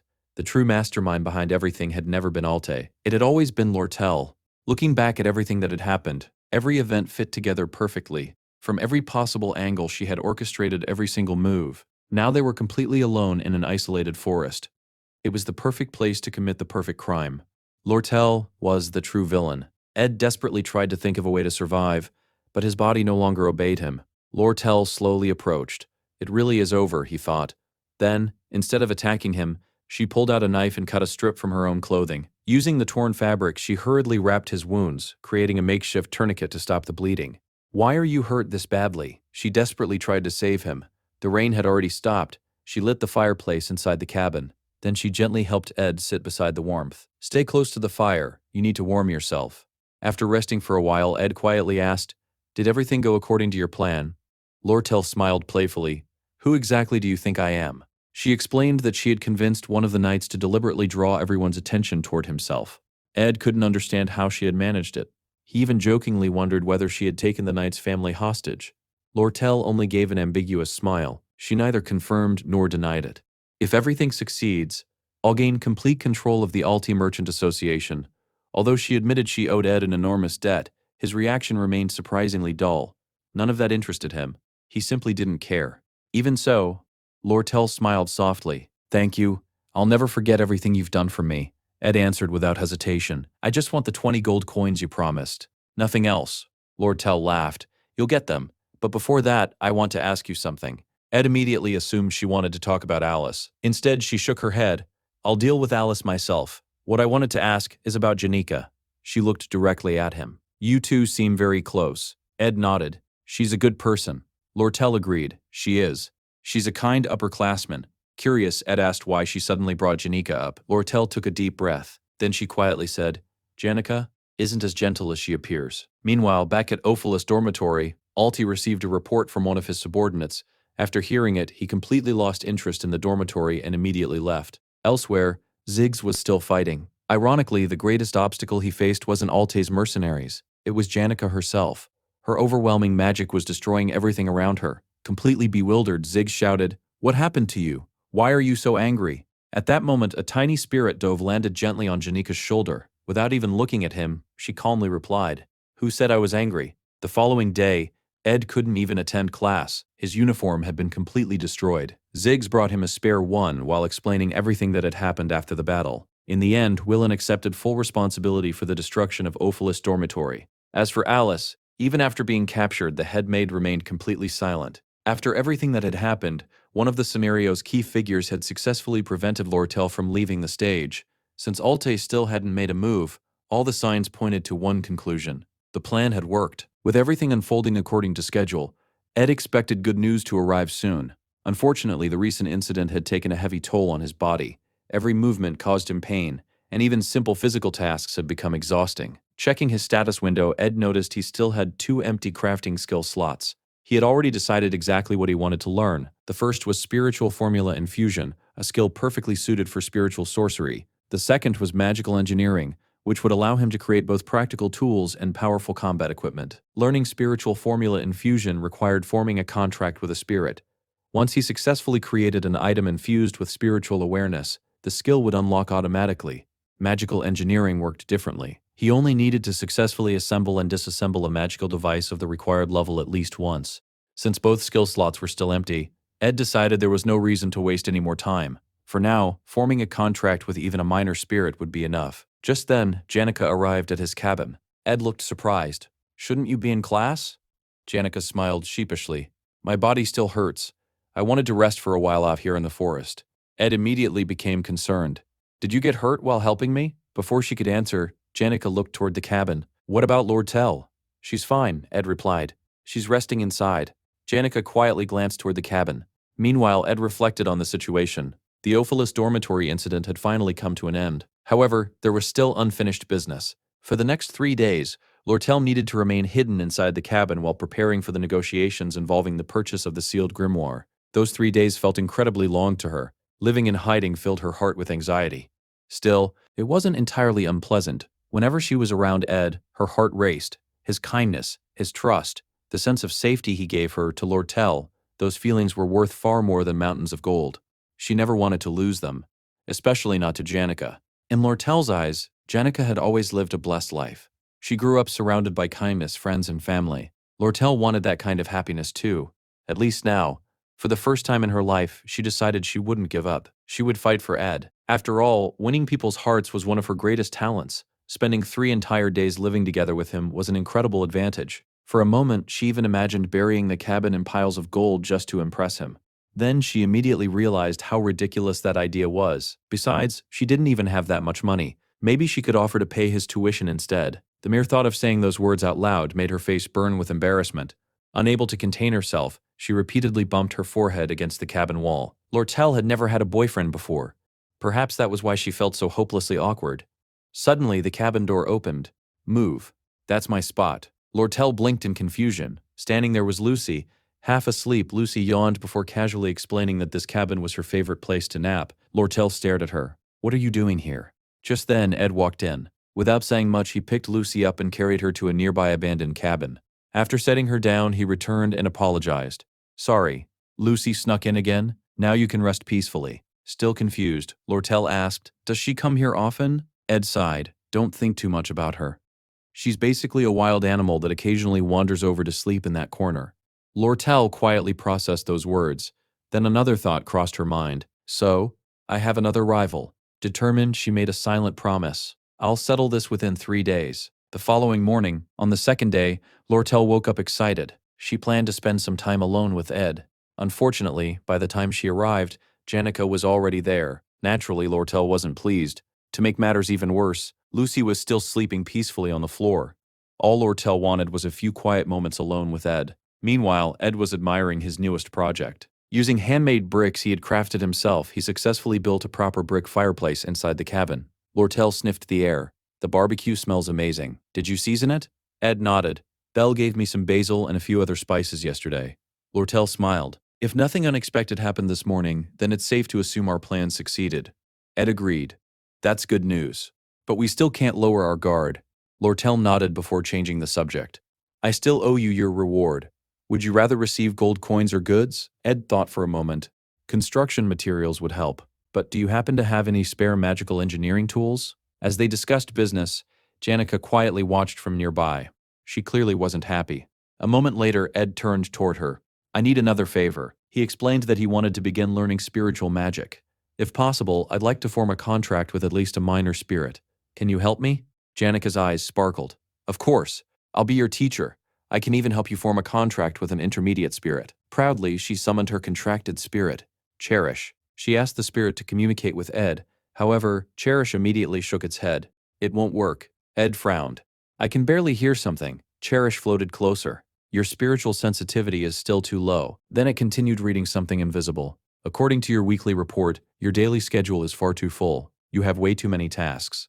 Janica suddenly panicked. Wait. She looked at Ed nervously. Did you hear that? Ed nodded. I heard something about a weekly report. Janica's face instantly turned bright red. Before the conversation became even more awkward, Lortel smoothly stepped in and changed the subject. She returned to discussing the magical engineering tools. Turns out I have more stock than I expected. I can provide everything you need. Ed smiled. Could you give me a discount? I'd like to settle the matter of those 20 gold coins as soon as possible. Lortel pouted. A discount? That's practically giving them away for free. Those are valuable resources. Then she smiled. It might be difficult, but if you visit the Merchant Association every 3 days, I'll make sure you get a very fair price. She paused for a moment before casually adding, and while you're there, we could have tea together. Janica finally reached her limit. She immediately stood up. You can't just keep giving him things. He didn't even help you that much. Lortel calmly folded her arms. I'm a merchant. This is simply business. Janica frowned. That's just an excuse. The two girls immediately began arguing. Meanwhile, Ed quietly continued eating his meal. Watching them bicker, he casually thought that perhaps he could learn both magical engineering and spiritual formula infusion at the same time. Just then, Belle suddenly appeared outside the cabin. I'm sorry for dropping by without warning. I have more news. She informed everyone that Maya had officially become the new head maid. Then she handed Lortel a letter. It was from Alice. Elsewhere, back at the dormitory, laundry fluttered gently in the breeze. A student quietly approached Belle and Maya. Please don't tell anyone. It's a huge secret. She leaned in and whispered, I think Janica likes Ed Rothstaler. Belle blinked. For a moment, she wondered whether pretending to be surprised would simply be the polite response. Looking at Clara, she asked, Are you worried about Janica? Clara sighed. I just don't understand how she could fall for a thug like him. And that's not even the biggest problem. Earlier, Janica also mentioned another girl, Lortel. Both girls had skipped the semester's opening ceremony. Both had also missed the very first class. To Clara, it looked exactly like a tug-of-war over Ed. At this rate, Janica doesn't stand a chance. She shook her head. Honestly, I don't understand Ed either. Is he just a cunning wolf, or does he simply have a frozen heart? Belle tried to defend him. Maybe he's just going through a difficult time. He might not have room in his life for romance right now. Clara immediately rejected the idea. No, I'm convinced he's taking advantage of both of them. Belle remained silent. Then she quietly reflected on the situation. Luck really was a relative thing. Poor Ed was surrounded by a clever merchant capable of stealing anything, a kind-hearted girl powerful enough to accidentally destroy the academy, and another girl who spent most of her time sleeping. That didn't seem particularly lucky. Just thinking about it gave her a headache. At that moment, Lortel entered the room. What's going on? Belle handed her the letter. It's a message from former headmaid Alice. As night fell, Janica finally returned to the academy. Belle also carried the still-sleeping Lucy back to the dormitory. That bothered Ed slightly. Belle now knew exactly where Lortel was hiding. Even so, the situation remained manageable. Soon afterward, the carrier pigeon finally returned. Its message contained excellent news. The proposal to remove Alte as president of the Merchant Association had been reviewed. His dismissal was now almost guaranteed. Ed smiled. Looks like it's finally time to go back to class. Lortel nodded. If things have reached this point, my father is probably making his final stand at headquarters. But it's already hopeless. He won't have time to worry about me anymore. Ed remained cautious. Could Alte still have another trump card? Lortel thought for a moment. He's an incredibly clever man, so the possibility isn't zero. Even Islog, who wants to become the next president, is having a difficult time. At this point, all I can do is trust him. She sighed quietly.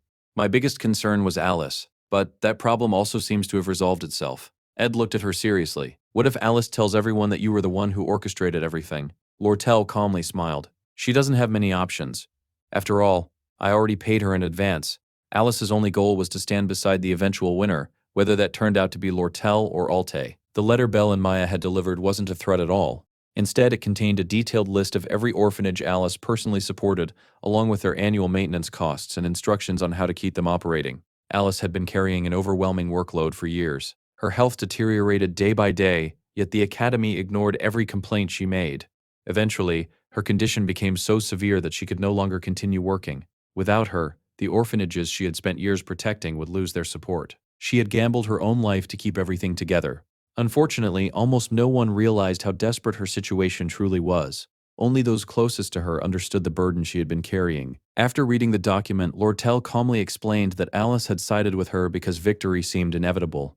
Even so, rebuilding Alice's trust would not be easy. She also emphasized that the list of orphanages wasn't meant as blackmail. It was simply proof of what Alice had been protecting all this time. Ed quietly looked through the documents. He couldn't help but think that the world of merchants had no room for sympathy. The moment someone made a mistake, everyone treated them like a fool. No one understood that harsh reality better than Lortel. There's nothing for Alice to gain by exposing the truth, she explained, so she'll simply go with the flow. In business, there are no permanent allies, and there are no permanent enemies. After finishing their discussion, Lortel announced that it was time for her to leave. Before going, she asked whether Ed would stop by the Merchant Association to sign their contract. He nodded. Then he handed her a torch. It should last a long time. Lortel accepted it and quietly stared at the flame. Ed noticed her unusual expression. What are you thinking about? She looked up at him. You're taller than I expected. Ed blinked in confusion. Why are you saying that all of a sudden? Lortel smiled faintly. Sometimes, winning requires taking risks, and you understand that better than anyone. As she spoke, she stepped closer and gently straightened his tie. The essence of every relationship is knowing when to keep your distance and when to get closer. Just like adjusting a tie. Ed looked down at his clothes. Does my outfit really bother you that much? Lortel shook her head. Not at all. It's simply important for academy students to look presentable. Then, without any warning, she grabbed his collar and kissed him, right on the lips.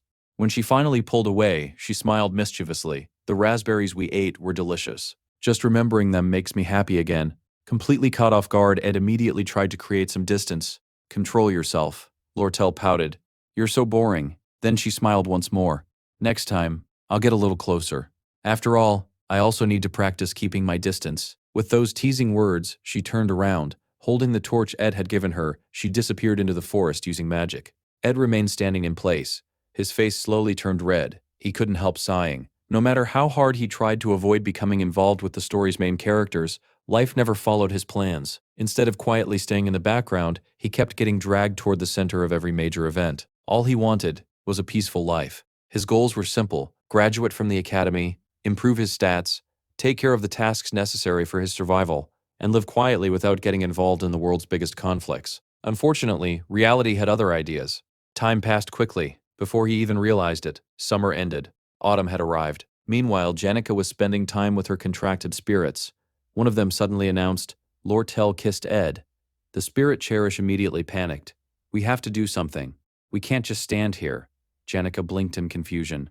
What are you talking about? Another spirit, Tarkin, nodded. I saw it too.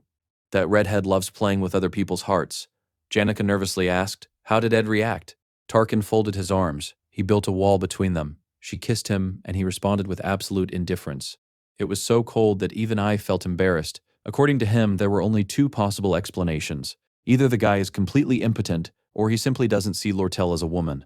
Hearing that, Janica secretly felt relieved. Unfortunately, Tarkin wasn't finished. Men are usually good at attacking, not defending. And trust me, that redhead is incredibly attractive. If Ed really isn't interested in her, that's fantastic news for you. Janica frowned. I thought the spirit said his reaction was only lukewarm, not completely cold. Tarkin immediately challenged her. So, are you really going to let that redhead steal him? The other spirits quickly dragged Tarkin away before he could say anything worse. Even while being carried away, he continued shouting, Janica, you should kiss Ed too. Another spirit immediately objected. Don't listen to him. You're already charming exactly the way you are. Still, someone quietly asked, don't you want something a little more exciting with Ed? Janica smiled softly. I just want a moment where we can support and care for each other. Meanwhile, Ed was busy feeding Lucy. After taking one bite, Lucy slowly opened her eyes. This tastes awful. Ed couldn't even argue. Without seasoning, there's no way it tastes good. Lucy glared at him. I'm not your guinea pig. The story then explains that Ed's cooking skill had only reached level 6. Everyday skills were heavily influenced by a person's core attributes. For Ed, dexterity was his most important stat. However, focusing on only one attribute made overall growth incredibly inefficient. He understood that every stat needed to develop together. The problem was, he simply didn't have enough time. Between classes and everything else, he only had 5 or 6 hours each day to devote to improving his chances of survival. Even after cutting down on sleep and forcing his body to adapt to constant exhaustion, he still worried that he wasn't using his time efficiently enough. Even so, he couldn't ignore the main story. Every day he continued observing the Academy's most important students. Taylor, who studied in the combat division, rarely appeared, but seemed to be progressing steadily. His companion Alia continued fulfilling her support role without any issues. Princess Phinia also appeared to be doing well for the time being. However, Ed knew her inevitable conflict with Lortel was approaching. He would have to keep a close eye on both of them. As for the next heroine, Clarice, she wouldn't even enroll until the following year. There was no reason to worry about her yet. Naturally, Ed also continued watching Lortel. Although Alte had been removed from power much earlier than expected, it remained impossible to predict how that would change her future actions. One thing, however, hadn't changed. She still intended to obtain the sealed grimoire. The reason Ed had become even busier lately was because it was finally time to investigate the Academy building itself. After all, the final boss of this arc was Professor Glast. During his investigation, Ed also discovered another disturbing fact. Someone had secretly guided the takeover of Awfulest Dormitory from behind the scenes. Elsewhere, Professor Glast spoke with his assistant teacher, Claire Elfin. If your instincts are telling you that, you're probably right. Your intuition has always been excellent. Then his expression turned serious. But be careful. Don't overlook anything important. For example, the divine science thesis I asked you to find. Claire nodded. I'll search for it tomorrow morning. Meanwhile, inside Awfulest Dormitory, Claire's office was overflowing with investigation materials. Her assistant, Anise, informed her that every document related to the dormitory incident had finally been collected. Claire, who looked like she hadn't slept for nearly 5 days, thanked her. She knew this case demanded her full attention. Even though the investigation was almost finished, she was completely exhausted. No matter how many times she reviewed the evidence, one detail refused to make sense: Ed Rothstaller's involvement. The more she investigated him, the stranger everything became. Later, Ed visited the Alte Merchant Association. Lortel personally welcomed him. She smiled apologetically. I've been so busy lately that I completely forgot about our contract. You'll have to come back next week. To make up for it, I prepared some tea. She also informed him that all the magical engineering equipment he requested was ready for pickup. Ed narrowed his eyes suspiciously. If you've really been that busy, why did you spend so much time dressing up? Lortel blinked. Because I had a very important appointment today. Then she smiled. What do you think? Ed tilted his head. Important appointment? For just a moment, Lortel looked visibly flustered. It's nothing you need to worry about. She immediately changed the subject. So, how's the cabin coming along? It's almost finished, Ed replied. I only need furniture now. But I don't need anything expensive. Lortel nodded thoughtfully. I can't simply give things away. That would violate my professional ethics. Then she looked around. You work with wood, don't you? Ed nodded. Without another word, Lortel grabbed a nearby chair and deliberately snapped one of its legs. Then she looked at the broken chair with an exaggerated sigh. Oh no, this chair can't possibly be sold anymore. What a shame. I suppose I'll just have to give it away. Ed calmly took a sip of his tea and thanked Lortel. She quietly watched him for a moment before letting out a small sigh. How can someone show absolutely no change in expression? She then sat across from him and slowly leaned closer. I practically made my final move. And even after all that, you still don't see me as a woman. She smiled knowingly. But I see you as a man. And yes, it means exactly what you're thinking. She admitted that even all the help she had been giving him came with ulterior motives. Ed understood exactly where the conversation was heading. I know what kind of answer you're waiting for. Before he could finish, Lortel gently interrupted him. I'm not waiting for any answer. Then she smiled with the confidence of a seasoned merchant. But I've never entered a battle expecting to lose. One day, you won't be able to keep holding back forever. According to her, a merchant's smile should never change. Whether victory was guaranteed or defeat seemed inevitable, a true merchant always smiled the same way. After all, merchants never revealed what they were truly feeling. Later, back at Sylvania Academy, Janica happily greeted Ed. Shall we begin your first lesson? Ed nodded enthusiastically. Absolutely. Janica raised one hand and a small flame appeared above her palm. Focus your magic. Try to establish a connection. Ed cautiously reached toward the flame. As the fire flickered, it slowly transformed into a tiny spirit. The spirit immediately introduced itself. It's a pleasure to meet you. My name is Mug. I'm honored to form a contract with you, Master Ed. Without taking a single breath, Mug continued talking. He enthusiastically explained weekly reports, evaluation meetings, selection records, organizational procedures, and every step that had led to him being chosen. The non-stop stream of information quickly overwhelmed excitement. I swear I'll serve you with all my heart. Listening to the energetic spirit, Ed couldn't help remembering the game. Back then, he had also obtained a spirit companion. They laughed together, celebrated victories together, fought side by side. Their bond had become incredibly strong. Even so, the emotions he felt now were completely different. Looking at Mug, Ed asked, "Why are you trying so hard?" Janica smiled proudly. "You asked for a high-quality spirit, so I selected one with exceptional magical efficiency." The screening process was actually very complicated. Ed looked surprised. "Who organized all that?" Janica answered without hesitation. "Tarkine." Ed gently picked Mug up. "You're really warm." Janica nodded. "Once you form a contract with a spirit, you'll be able to feel both magical energy and physical warmth. But be careful. If your connection becomes too strong, the spirit will become extremely hot." Ed immediately began analyzing the mechanics. "So the stronger the connection, the greater the firepower?" Janica laughed. "Firepower is a funny way to describe it, but yes, that's basically how it works." Ed looked genuinely impressed. "So, he's basically a portable heater." Mug's abilities were immediately displayed. Connection level, 2. Excellent spiritual efficiency. Unique abilities, recovery, blessing, and explosion. Elemental affinity, fire magic. Ed carefully reviewed everything. As a talented magic student specializing in intermediate elemental spells, obtaining a spirit like Mug dramatically improved his chances of survival. After all, he no longer needed to worry about gathering firewood. Seeing his excitement, Janica smiled warmly. "I'm happy you're happy. You always look so serious. If you ever need help, just ask." She also promised to teach him how to strengthen his connection with Mug and improve his spiritual senses before their morning classes. According to her, mastering those fundamentals would allow him to grow much faster. She also wanted to begin teaching him spiritual combat. "I'll make time for it. I already have the right accessories. I'll bring them next time." Then, without warning, her attitude completely changed. She crossed her arms and tried to sound confident. "Actually, I'm a very busy person. Very, very busy. People line up asking me to teach them. So, finding time for you might be difficult." In reality, she was simply following Clara's advice and trying to play hard to get. Nervously, she looked at Ed. "Isn't it asking too much to have me teach you spirit magic?" Ed nodded apologetically. "You're right. I've relied on your kindness too much. I should at least pay you. I don't have much money, but I can offer something." Janica immediately shook her head. "No, you're already struggling just to survive. I won't accept your money. It would honestly make me sad. We're closer than that. This isn't a business transaction." Ed looked confused. "But you're the one who mentioned compensation. So what kind of compensation did you have in mind?" Janica instantly turned bright red. I was just playing around. A friend told me that I'm too generous. They said I shouldn't always act like that." Ed smiled. "You have a good friend." Janica nodded. "I'm not like this with everyone. Anyway, I'll explain next time. We'll meet at the training grounds. Bring your textbook, and don't forget the accessory." She waved goodbye. Ed simply nodded. "All right." Later that evening, Ed finally achieved another breakthrough. After carefully studying the magical engineering equipment Lortel had provided, he successfully mastered the advanced magical engineering skill. Examining the intricate components on his workbench, he couldn't help smiling. The design is surprisingly simple. The equipment had given him exactly the knowledge he needed. Turning toward Mug, he gave his first order: "Light the fireplace." Watching the flames rise, Ed quietly joked to himself, "If I run out of firewood, I'll use the fireplace." With the cabin finally warm and comfortable, he felt an enormous burden lift from his shoulders. His shelter was becoming more stable every day.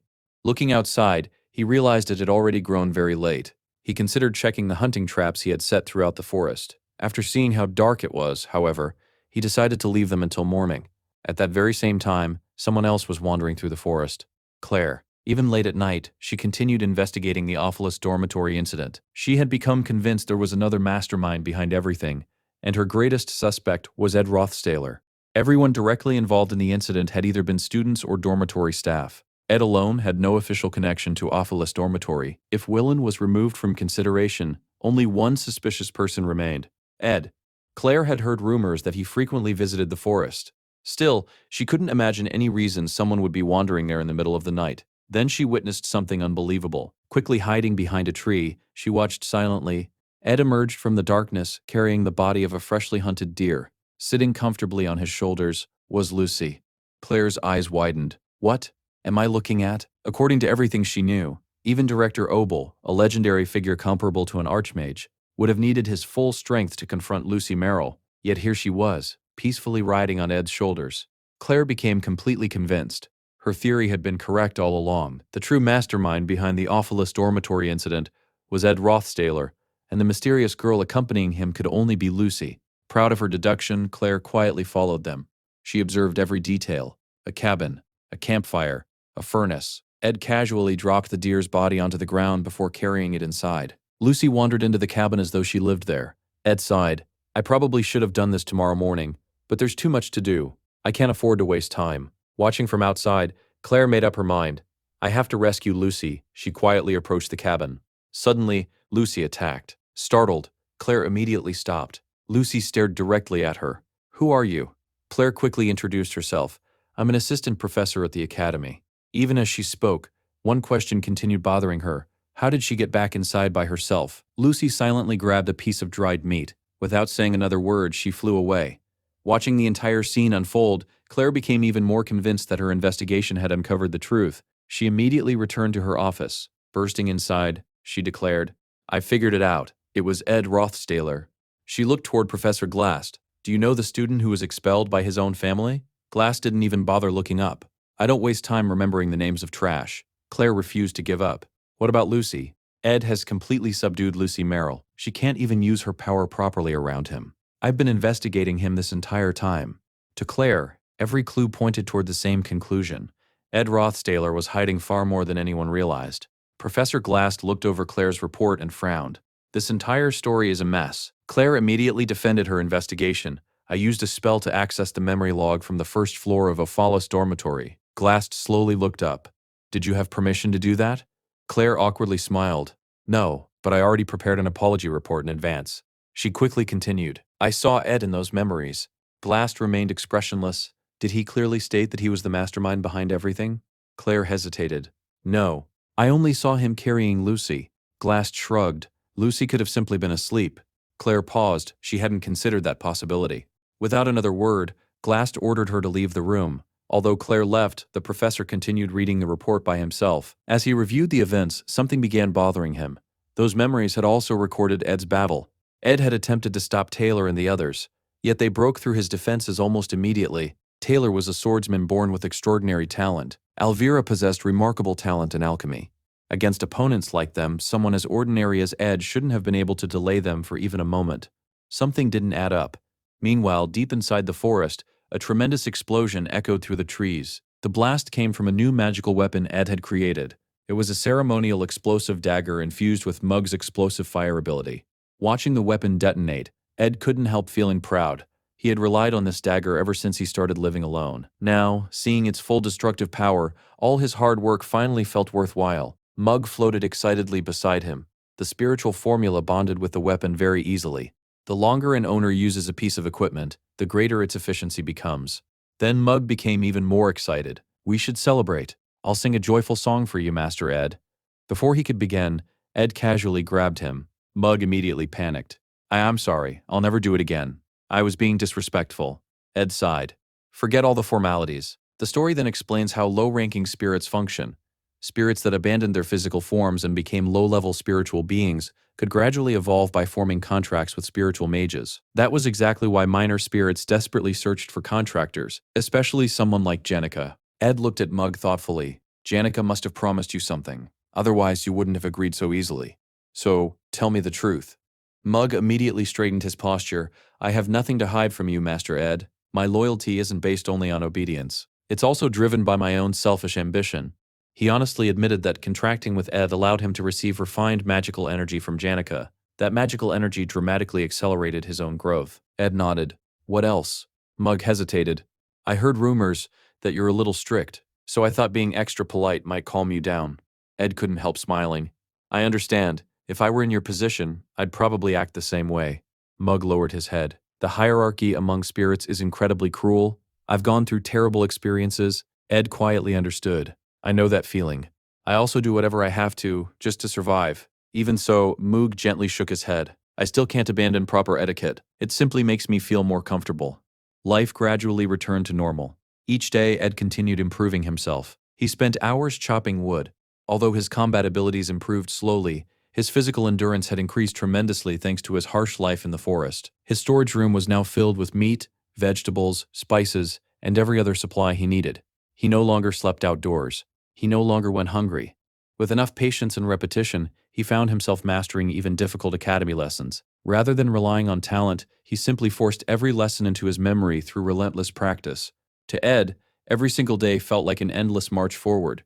His life hadn't been easy, but compared to the beginning, things were much better now. Eventually, exhaustion caught up to him. He fell asleep. Sometime later, Janica gently shook his shoulder. Ed, wake up. He slowly opened his eyes. Sorry, I got distracted thinking. Janica smiled with concern. You're pushing yourself too hard. Working hard is important, but you have to take care of yourself too. Ed nodded. Then he looked toward the 3 letters lying on his desk. One had arrived from the academy. Another came from the Merchant Association. But it was the 3rd letter that truly mattered. It contained proof that the story itself had already begun changing dramatically. The central event of the 2nd act was supposed to be the negotiation for the purchase of the sealed grimoire. Originally, that negotiation involved only 2 sides, Sylvania Academy and the Merchant Association. However, Alte's unexpected downfall had completely changed the future. The original client who wanted the grimoire, Crepin Rothschild, the patriarch of the Rothschild family, had now entered the negotiations personally. The situation had transformed into a 3-way struggle between the Academy, the Merchant Association, and the Rothschild family. Crepin intended to use the sealed grimoire to research immortality. As the situation deteriorated, he decided to oversee the negotiations himself. That alone terrified Ed, because Crepin wasn't supposed to appear until Act 4. By then, he would have become so overwhelmingly powerful that almost nobody could challenge him. Ed immediately reached a conclusion. No matter what happens, I have to remove him from the board. If Crepin successfully obtained the sealed grimoire, he would simply leave without causing any immediate trouble. The real disaster would come later. By Act 4, his strength would become so absolute that defeating him would be practically impossible. The entire story would reach a dead end. The mysterious letter contained detailed records of Crepin's recent movements, along with several suspicious clues surrounding his activities. For some reason, it had been delivered directly to Ed. Meanwhile, back at Sylvania Academy, someone reported to Princess Phinia, the letter has been successfully delivered to Ed Ruth Taylor. Phinia nodded with satisfaction. Excellent work, Claire. She quietly reflected on everything Director Obel had recently told her. The Academy's financial situation had become dangerously unstable. Normally, she couldn't simply provide assistance out of goodwill. If the crisis continued, the Merchant Association would almost certainly purchase the sealed grimoire first. That was exactly why Director Obel had secretly requested her help. Even so, something still bothered her. Why did Crepin Rothschild suddenly decide to participate personally? Claire considered the question. Perhaps Ed reported the information himself. He might have heard rumors. If I were trying to return to my family, I'd probably do the same thing. Before Phinia could respond, another voice interrupted. I seriously doubt that. Lortel quietly entered the room. With a graceful smile, she looked toward the princess. Would someone of my humble status be allowed to enjoy tea with your highness? Phinia looked genuinely surprised. I thought you hated me. Lortel laughed softly. That's a rather unfair accusation. If I hated you, why would I come all this way to offer sincere advice? She immediately explained the truth. Crepin's involvement has nothing to do with Ed. It began with your father. Phinia frowned. My father? Lortel nodded. From the very beginning, Crepin asked Alta to purchase the grimoire. I didn't know about it at the time. Even after your father lost his position, Crepin never abandoned that plan. Phinia quietly considered the new information. This doesn't make sense. It doesn't look like Crepin wants the grimoire for the Rothschild family. It feels more like he's planning to hand it over to someone else. If that's true, then why are the Merchant Association and the Rothschild family competing against each other? Lortel calmly answered. Because I have no intention of selling it to the Rothschild family. After everything that's happened, I'd rather avoid every business connection linked to my father. Phinia looked directly into Lortel's eyes. Then why tell me any of this? Lortel smiled. The enemy of my enemy is my friend. You also benefit from keeping the Rothschild family under control, and in the end, we all want the sealed grimoire. She hesitated briefly before adding one more reason. Besides, I don't want Ed to suffer because of all this. I'm simply looking out for him. Phinia carefully studied her expression. You're actually worried about that boy? Lortel nodded. He already left his family behind. He's living an entirely new life. He has nothing to do with the Rothschild family anymore. Phinia quietly reflected on those words. Perhaps that's true, but Ed could still become extremely useful during these negotiations. If I approached him personally, he might be willing to help. She paused. If I don't, Lortel immediately interrupted. Then what? Phinia answered without hesitation.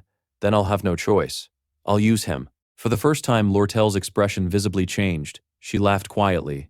So, we're talking about lies and exploitation. Then she looked directly at the princess. But tell me, who is really exploiting whom? One of the royal knights immediately stepped forward in anger. How dare you speak to Her Highness like that? Ignoring him completely, Lortel calmly stood up. Regarding this matter, only the two of us can truly become allies. As she prepared to leave, she offered one final warning. Don't use Ed carelessly. Because if you do, you'll be the one who ends up being used. Claire was visibly frustrated, but Princess Phinia calmly told her to settle down. I still don't fully understand what's happening, Phinia admitted. I don't know what Ed Rothstaler is trying to accomplish, and I don't know why Kreppen Rothschild is suddenly so involved. She paused for a moment before adding, but perhaps the person I should truly be wary of is Lortel herself? Phinia had never once seen Lortel hesitate or lose confidence. No matter how difficult the situation became, she always seemed to know exactly what to do. At that moment, someone called out from nearby, Hey, Lortel. It was Janica. Meanwhile, Ed sat quietly, exhausted, wondering how his life had become so complicated. Later, at the Alte Merchant Association branch inside the academy, Lortel was surprised to see Janica arrive alongside Ed. She had only prepared 2 cups of tea. Janica smiled. That's all right. I'm sure you have plenty more stored in the warehouse. Without hesitation, Ed pushed his own cup toward Janica. You can have mine. I'll just drink cold water. Lortel then reminded Ed to collect the magical engineering equipment she had prepared for him. When he looked toward the shelves, he was stunned. Every single tool looked brand new. Not a speck of dust could be found anywhere. Janica looked at the equipment suspiciously. Everything here is completely new. I thought giving things away for free went against your business ethics. Lortel casually picked up one of the tools. See this tiny scratch? That already counts as a serious defect, so I can't sell it anymore. I have no choice but to give it away. Janica frowned. You scratched it on purpose. Lortel simply smiled. In the end, what matters is that Ed gets the equipment, and that it helps him. Feeling guilty once again, Ed sincerely thanked her. Still, he couldn't help feeling uncomfortable. This was already the 4th time someone had practically given him expensive items for free, and he still hadn't paid anything back. Lortel waved the concern away. It's enough if you keep visiting to renew our contract. Janica immediately suggested a simpler solution. Why not just let him pay everything now and end the contract? Lortel calmly looked at her. I'll discuss that directly with Ed. Not with you. Meanwhile, Ed had completely stopped listening. His thoughts drifted elsewhere. Lately, it felt as though he were floating underwater. The constant overwork had left his mind exhausted. He still needed to monitor Kreppen Rothschild's movements before the Grimoire negotiations began. There were only 2 weeks left. At the same time, he needed to buy a proper bed and mattress for his cabin. He also had to prepare the Syro creature he had captured, clean the cabin, and purchase more dried meat for Lucy. Only when someone called his name did he finally return to reality. Elsewhere, Princess Phinia sat alone, quietly reflecting on recent events. Perhaps she had judged Ed too quickly. His calm decisions during the camp incident, his precise commands during the Glaskin invasion, those weren't the actions of an ordinary student. Maybe his terrible reputation throughout the academy meant nothing at all. Maybe her opinion of Ed had been completely wrong. She decided she needed one final confirmation. For that reason, she ordered Ed to visit the royal residence. Turning toward Claire, she asked, When is Ed Rothstaler scheduled to arrive? Claire looked uncomfortable. It seems he won't be able to come. Phinia frowned. This is a royal summons. He can't refuse. Claire quietly delivered the news. Ed Rothstaler collapsed from overwork. He developed the status effect known as exhaustion. He'll need proper rest before he can recover. Meanwhile, Ed slowly opened his eyes. His entire body felt incredibly heavy. Everything around him was pleasantly warm. As his vision cleared, he immediately discovered the reason. Lucy was sleeping directly on top of him. She was completely passed out. So, you were just sleeping here? Ed couldn't help thinking how unbelievably light she was. She barely felt human. Unfortunately, his own body was still too exhausted to move her. Looking around, he realized he was inside his cabin. Then something caught his attention. He didn't recognize the blanket covering him. Just then, Lucy slowly opened her eyes. I'm hungry, Ed sighed.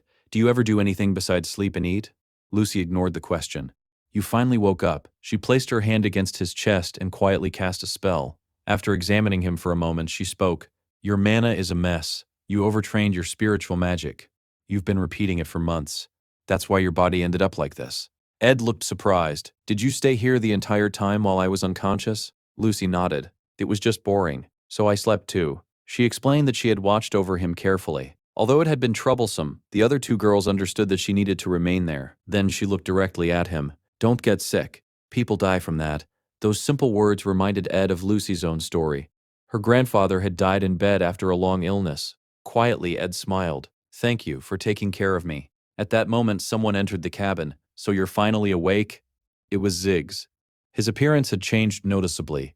Looking around, he explained, I didn't know whether it was all right to light a fire inside, so I made one outside instead. Lucy gave Ed one final glance. She placed her hat on her head, then casually climbed through the chimney and disappeared.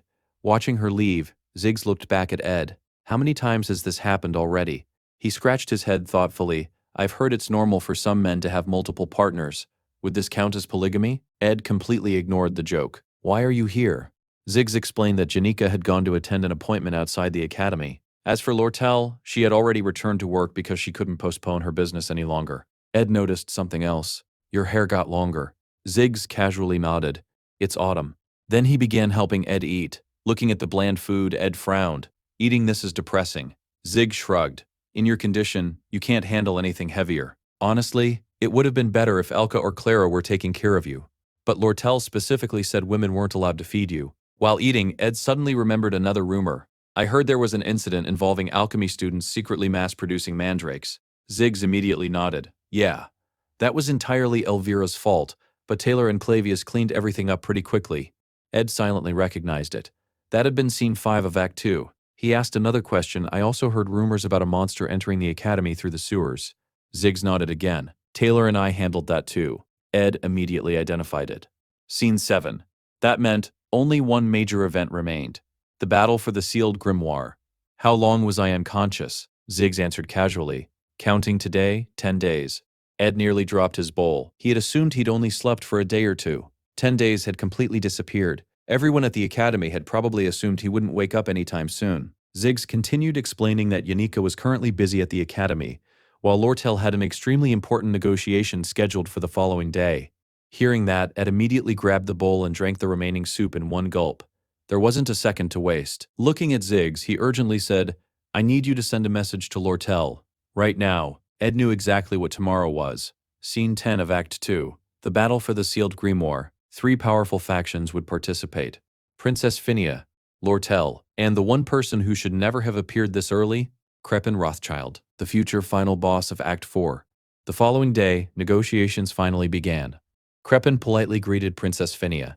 It's good to see your highness healthy. It's been quite some time. He lowered his head respectfully. I never had the chance to properly apologize. I heard that an irresponsible member of my family caused you considerable trouble. As you requested, that person was disowned. But even so, I still wish to apologize personally. Phinia calmly shook her head. You needn't concern yourself with that matter. Outwardly, Crepin appeared every bit the dignified patriarch admired throughout the empire. Wise, noble, respected by everyone. But Phinia's unique perception revealed something very different. Behind that elegant smile, Crepin was unmistakably evil. Soon afterward, he approached Lortel. So, you're representing the Merchant Association? Lortel politely bowed. My name is Lortel. It is an honor to meet you. Crepin smiled. I know you're not Alte's only daughter. I've heard many stories praising your father's wisdom. Lortel answered calmly.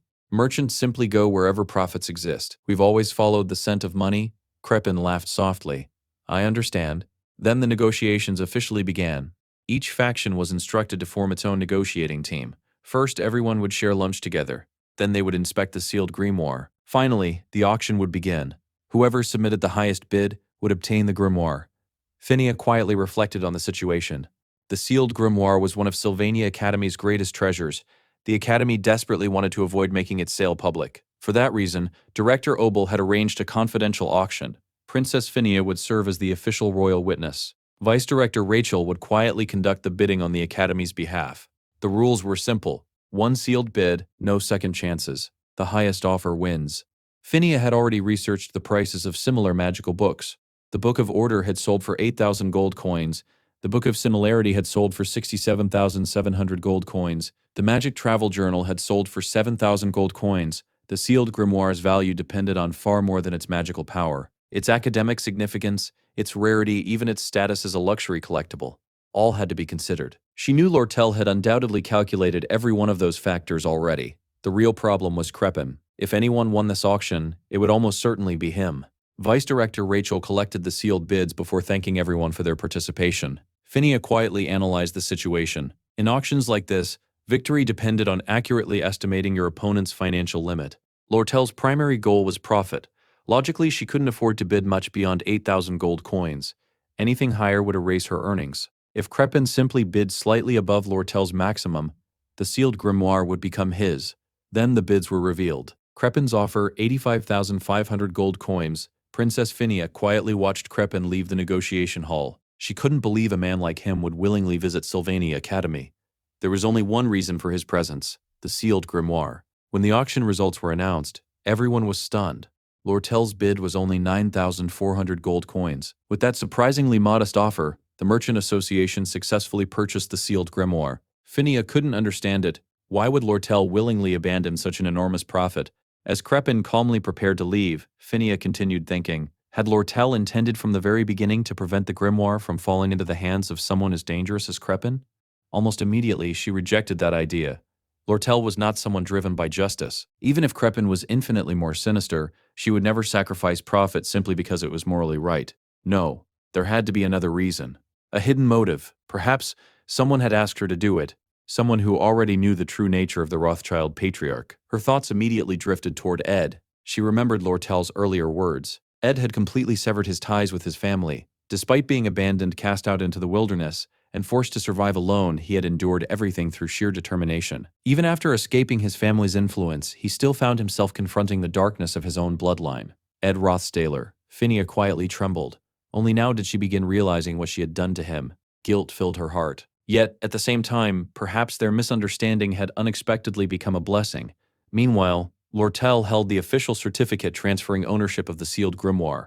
A satisfied smile spread across her face. I'm just going to sell it to Crepin. He had been willing to pay 85,500 gold coins. She had purchased it for only 9,400.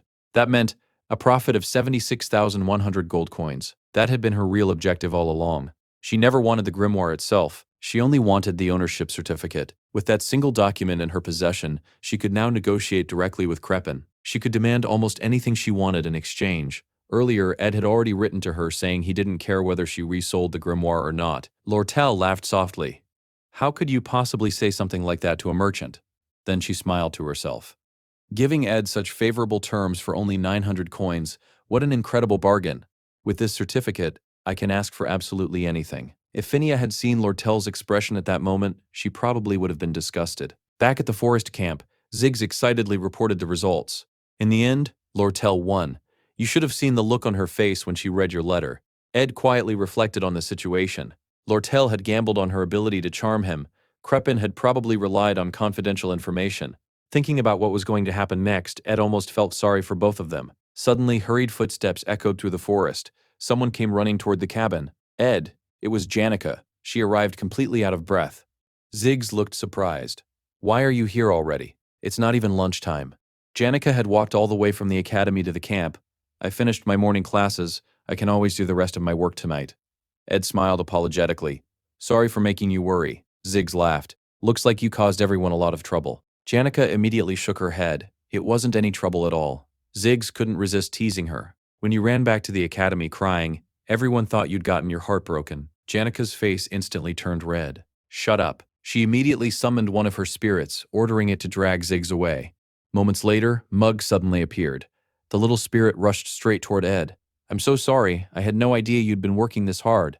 I wanted to apologize immediately, but I was afraid I'd disappear. So I borrowed mana from Miss Janica. Ed sighed. Why are you making this so dramatic? Just then, Ziggs returned after chasing Mug around and smacking the tiny spirit. He nodded seriously. Mug isn't exaggerating. You were unconscious for 10 entire days. Those words finally sank in. 10 days, Ed's expression immediately changed. My stored meat? It must have spoiled. My fishing nets? They're probably ruined. In other words, almost every food source he had built over the past weeks had disappeared. He would have to start over from nothing. Janica looked worried. You're not planning to push yourself again, are you? I'll help. Ziggs also volunteered. I'll take care of the hunting. I'm pretty good at it. Then he casually shrugged.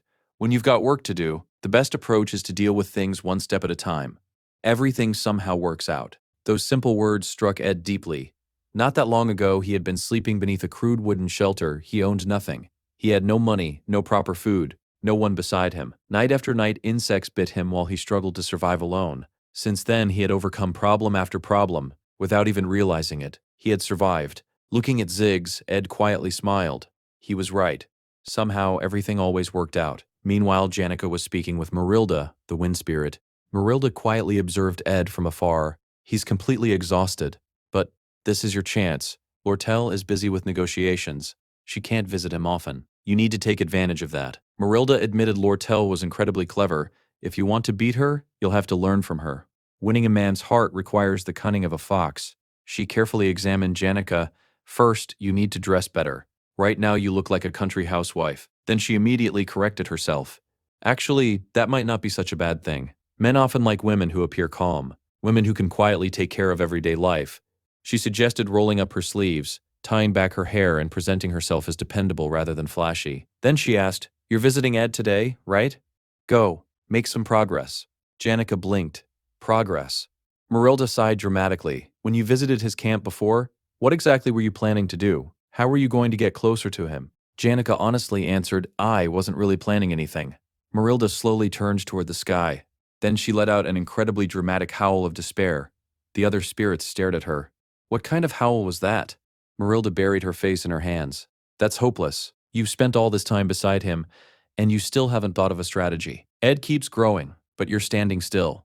According to Marilda, the best approach during difficult times was simple. Become someone Ed could rely on. Support him. Help him. Expect nothing in return. Janica smiled. Actually, I do have a plan. She leaned over and whispered into Marilda's ear. After listening carefully, Marilda slowly smiled. That's actually a good plan. Later that night, back at the cabin, Ed quietly finished eating the stew Janica had prepared. It was delicious. Maybe he should learn a little cooking from her someday. More importantly, he needed to recover his strength. After receiving so much help from everyone, he couldn't continue looking completely exhausted.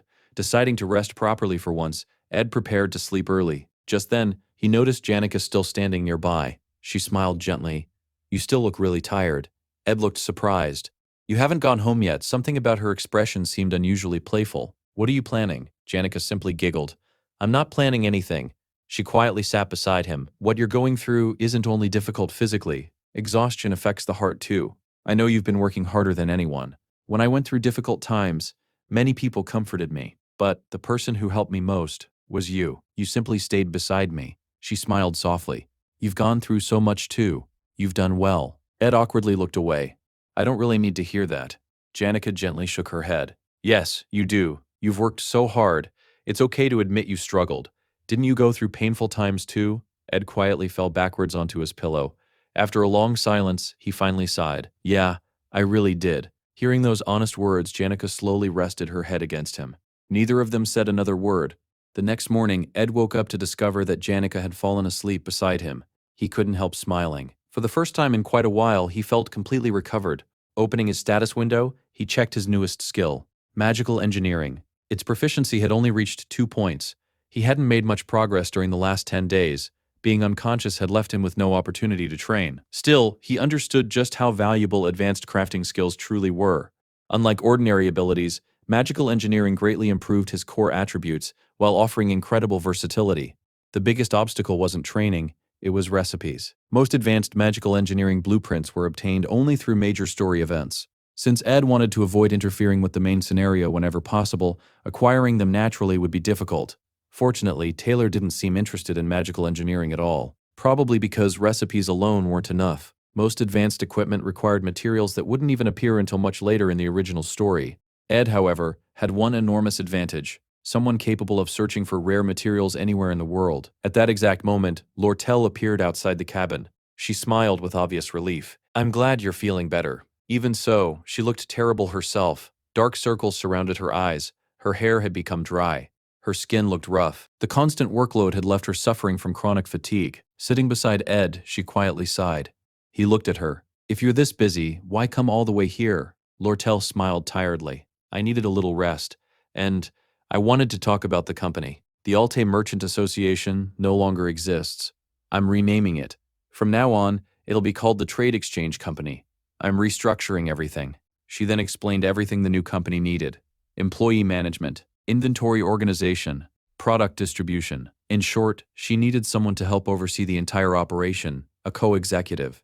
Looking directly into Ed's eyes, Lortel smiled. And naturally, I was thinking of you. Lortel smiles as she imagines a future where Ed wakes up every morning and heads to work in the company building right beside hers. She tells him he would enjoy countless benefits, and if they were married, they would even share the company's profits. With a playful smile, she admits she might be getting ahead of herself. Ed looks at her and asks if she doesn't find it strange that she has done so much for him. Lortel calmly replies that he simply doesn't understand. She says she already knows what is going through his mind.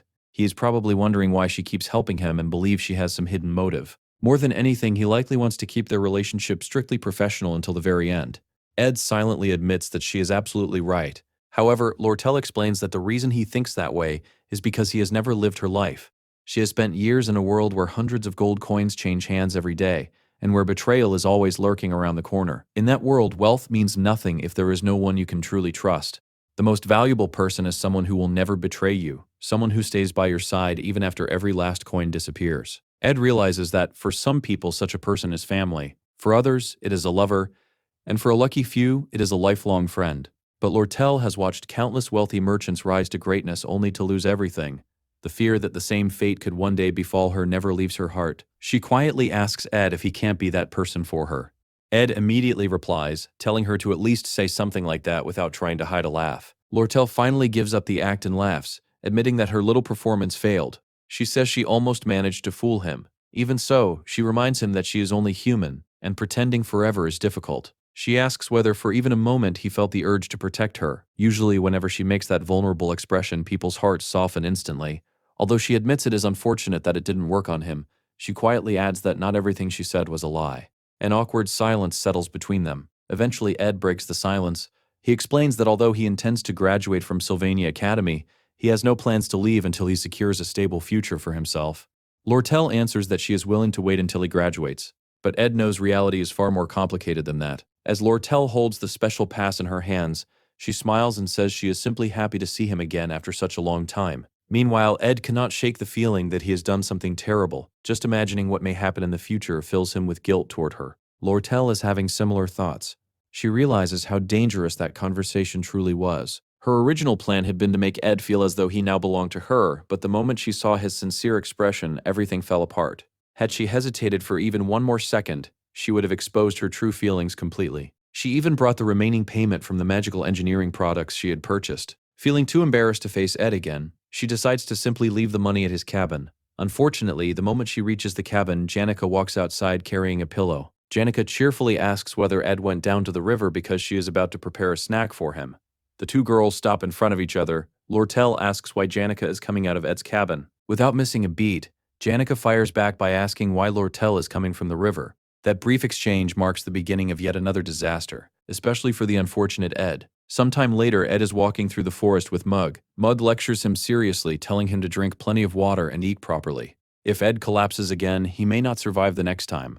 For Mug's own peace of mind, he begs Ed to start living a healthier life because he wants them to stay in touch for a long time. Ed realizes Tarkin must have already scolded Mug over the incident and apologizes for causing everyone so much trouble. As he reflects on recent events, he realizes that Ziggs and Janica have provided him with enough food and firewood to last for quite a while. Thanks to Lortel, he can finally furnish his cabin properly as well. The only things occupying his thoughts now are the 3 letters waiting for him. The first is from Lortel, warning him to stay cautious because no one can predict what Elte might do next. The second is from Princess Phenia, containing confidential information regarding Crepin's recent movements.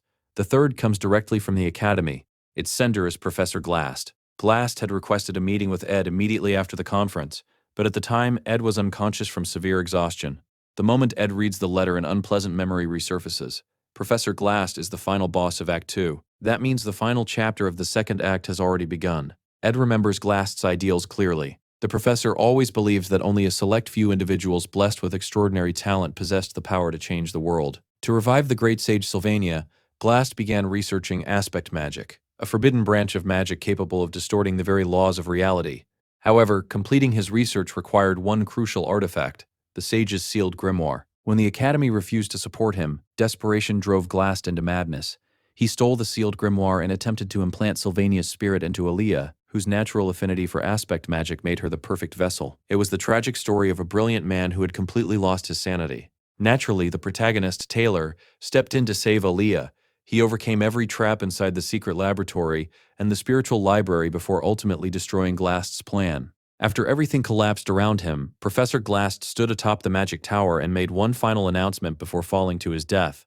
Although he had always dreamed of advancing magical knowledge and discovering new talent, Ed can no longer remember the professor's final words. Regardless, Glast's conquest war marks one of the biggest turning points in the entire story. It is the moment when ownership of the sage's sealed grimoire changes hands. It is also when the connection formula itself changes. Everything begins with Glast kidnapping Taylor's close friend, Alia. At that very moment, Alia is imprisoned inside a cell while Glast shows her the terrifying waterway demon. He calmly asks whether the creature frightens her. Alia screams that everything happening is his fault. She tells him she hates him. However, the man standing before her is no longer Professor Glast. He is Ed Taylor. Ed protests, asking if she is not being a little too harsh. After all, he was kidnapped alongside her. Why would he ever want to hurt anyone? Only then does Ed realize something horrifying. This scene was never supposed to happen. The final battle of Act 2 has already begun, but somehow he himself has become part of the scenario. 3 days earlier, Ed had finally caught up on everything he had been unable to do during the 10 days he spent unconscious. Unfortunately, losing all that training time dealt a severe blow to his progress. With Glast's conquest war about to begin, he regrets not improving his magical engineering skills further. Advancing that field requires rare blueprints and specialized materials, both of which are extremely difficult to obtain. While thinking through possible solutions, he suddenly remembers something important. The final chapter of Glast's conquest war consists of 4 major stages. Among them, the 3rd stage, the secret laboratory, is by far the most difficult. Its boss is Librarian Reina of the Spiritual Library. She is so overwhelmingly powerful that clearing the stage without using Taylor's Sword Saint form is practically impossible. Fortunately, that problem belongs to Taylor, not Ed. What interests Ed is something entirely different. The Spiritual Library contains over a dozen priceless magical engineering blueprints, including 2 designs for legendary-grade equipment. The mission will undoubtedly be dangerous. Still, as long as he doesn't enter alone, Ed believes the risk is worth taking. Later, during Professor Glast's lecture, the professor announces that starting next semester, Adele from Class B and Aaliyah from Class 100 will officially transfer into Class A. According to Glast, their exceptional talent alone justifies the promotion. Even though they are joining midway through the curriculum, he assures everyone they possess more than enough ability to keep up. Lortel quietly observes the class. Originally, Class A had only 3 students, but with the addition of Adele and Aaliyah, the number will increase to 5. Considering that Glast rarely accepts disciples, the decision makes perfect sense. She also notes that although Aaliyah lacks combat ability, her natural affinity for aspect magic is extraordinary. Suddenly, Ziggs reluctantly stands and remarks that talent should not be the only factor considered. Hard work can sometimes allow ordinary people to bloom in unexpected ways. Professor Glast immediately questions whether Ziggs is suggesting that he underestimates his students or intentionally ruins their futures. Ziggs quickly denies any disrespect. Glast then coldly states that the fastest way to destroy someone's life is to place blind faith in vague talent and nurture it irresponsibly. Listening from her seat, Lortel quietly sighs. Long before enrolling, she had thoroughly investigated every professor at the academy. She knows Glast's obsession with talent is deeply hypocritical, and the reason lies with his daughter. His only daughter, Murray, was nothing more than an average mage. Nevertheless, Glast firmly believed she possessed extraordinary potential. At first glance, that seemed like nothing more than a father's confidence in his child. But Miri herself eventually realized the truth. It was not the love of a father, it was the blind obsession of a professor determined to prove his own beliefs. Driven by that misplaced faith, Miri was forced to confront dangerous monsters long before she was ready. She died while still very young. From that day onward, Professor Glast became consumed by the idea of proving the existence of true talent. Although the Academy believed he had devoted himself entirely to researching the mysteries of aspect magic, those who knew his past understood the truth. The magic itself was never his real objective. The one he had always been searching for was the creator of aspect magic. Professor Glast was known as the greatest sage in history, second only to the legendary sage Sylvania herself. Perhaps that was why he had personally brought Aaliyah into his class. As the lecture continued, Glast suddenly looked toward Lortel as if he wanted to say something. However, after a brief pause, he shook his head and told her to forget it. It had nothing to do with today's lesson. Instead, he would speak with her tomorrow. Lortel immediately understood what he wanted to discuss. He was interested in the sage's sealed grimoire. Unfortunately for him, she no longer cared what he had to say. Whatever argument he planned to make would be meaningless. The connection ceremony that would officially transfer ownership of the grimoire to her was about to begin. Meanwhile, in Professor Claire's class, Ed quietly reviewed his own plans. The ceremony was almost here, and he had barely managed to prepare everything in time. His strategy was surprisingly simple. He would follow directly behind the protagonist Taylor into the secret laboratory. After Taylor cleared each area, Ed would quietly collect every valuable item left behind. He had already made a detailed list of everything he wanted, especially the magical engineering blueprints. At the very top of that list were two legendary artifacts. The first was Glock's Eye, an item capable of temporarily increasing both mana and proficiency with every ability. The second was Delheim's Hourglass, which could reverse all physical effects on the user for several precious seconds. Normally, gathering the materials required to craft these legendary items was nearly impossible until the final stages of the story. As a result, Taylor would have little use for them during this arc. That made them perfect prizes for Ed. While following Taylor, Ed also planned to observe how the protagonist conquered the fifth phase of the dungeon, allowing him to complete every objective at once. According to the original story, Glast's conquest war began on the exact same day as the Grimoire connection ceremony. To avoid raising suspicion, Ed had told Janica that he had accidentally dropped an important item into the underground waterways and asked if she would help him search for it. He had expected her to complain. Instead, she happily agreed without hesitation. Her enthusiasm made Ed feel slightly guilty. She worried about him far more than he deserved, but there was no denying that she was an incredibly dependable companion, especially during dangerous situations. Everything seemed to be going perfectly. Then Professor Claire approached him with unexpected news. Professor Glast wanted to see him immediately. Ed found the summons strange. Janica had recently visited his cabin, and apparently that visit was exactly what Glast wanted to discuss. Something about the timing felt completely wrong. At this moment, Glast should have been occupied preparing for the connection ceremony.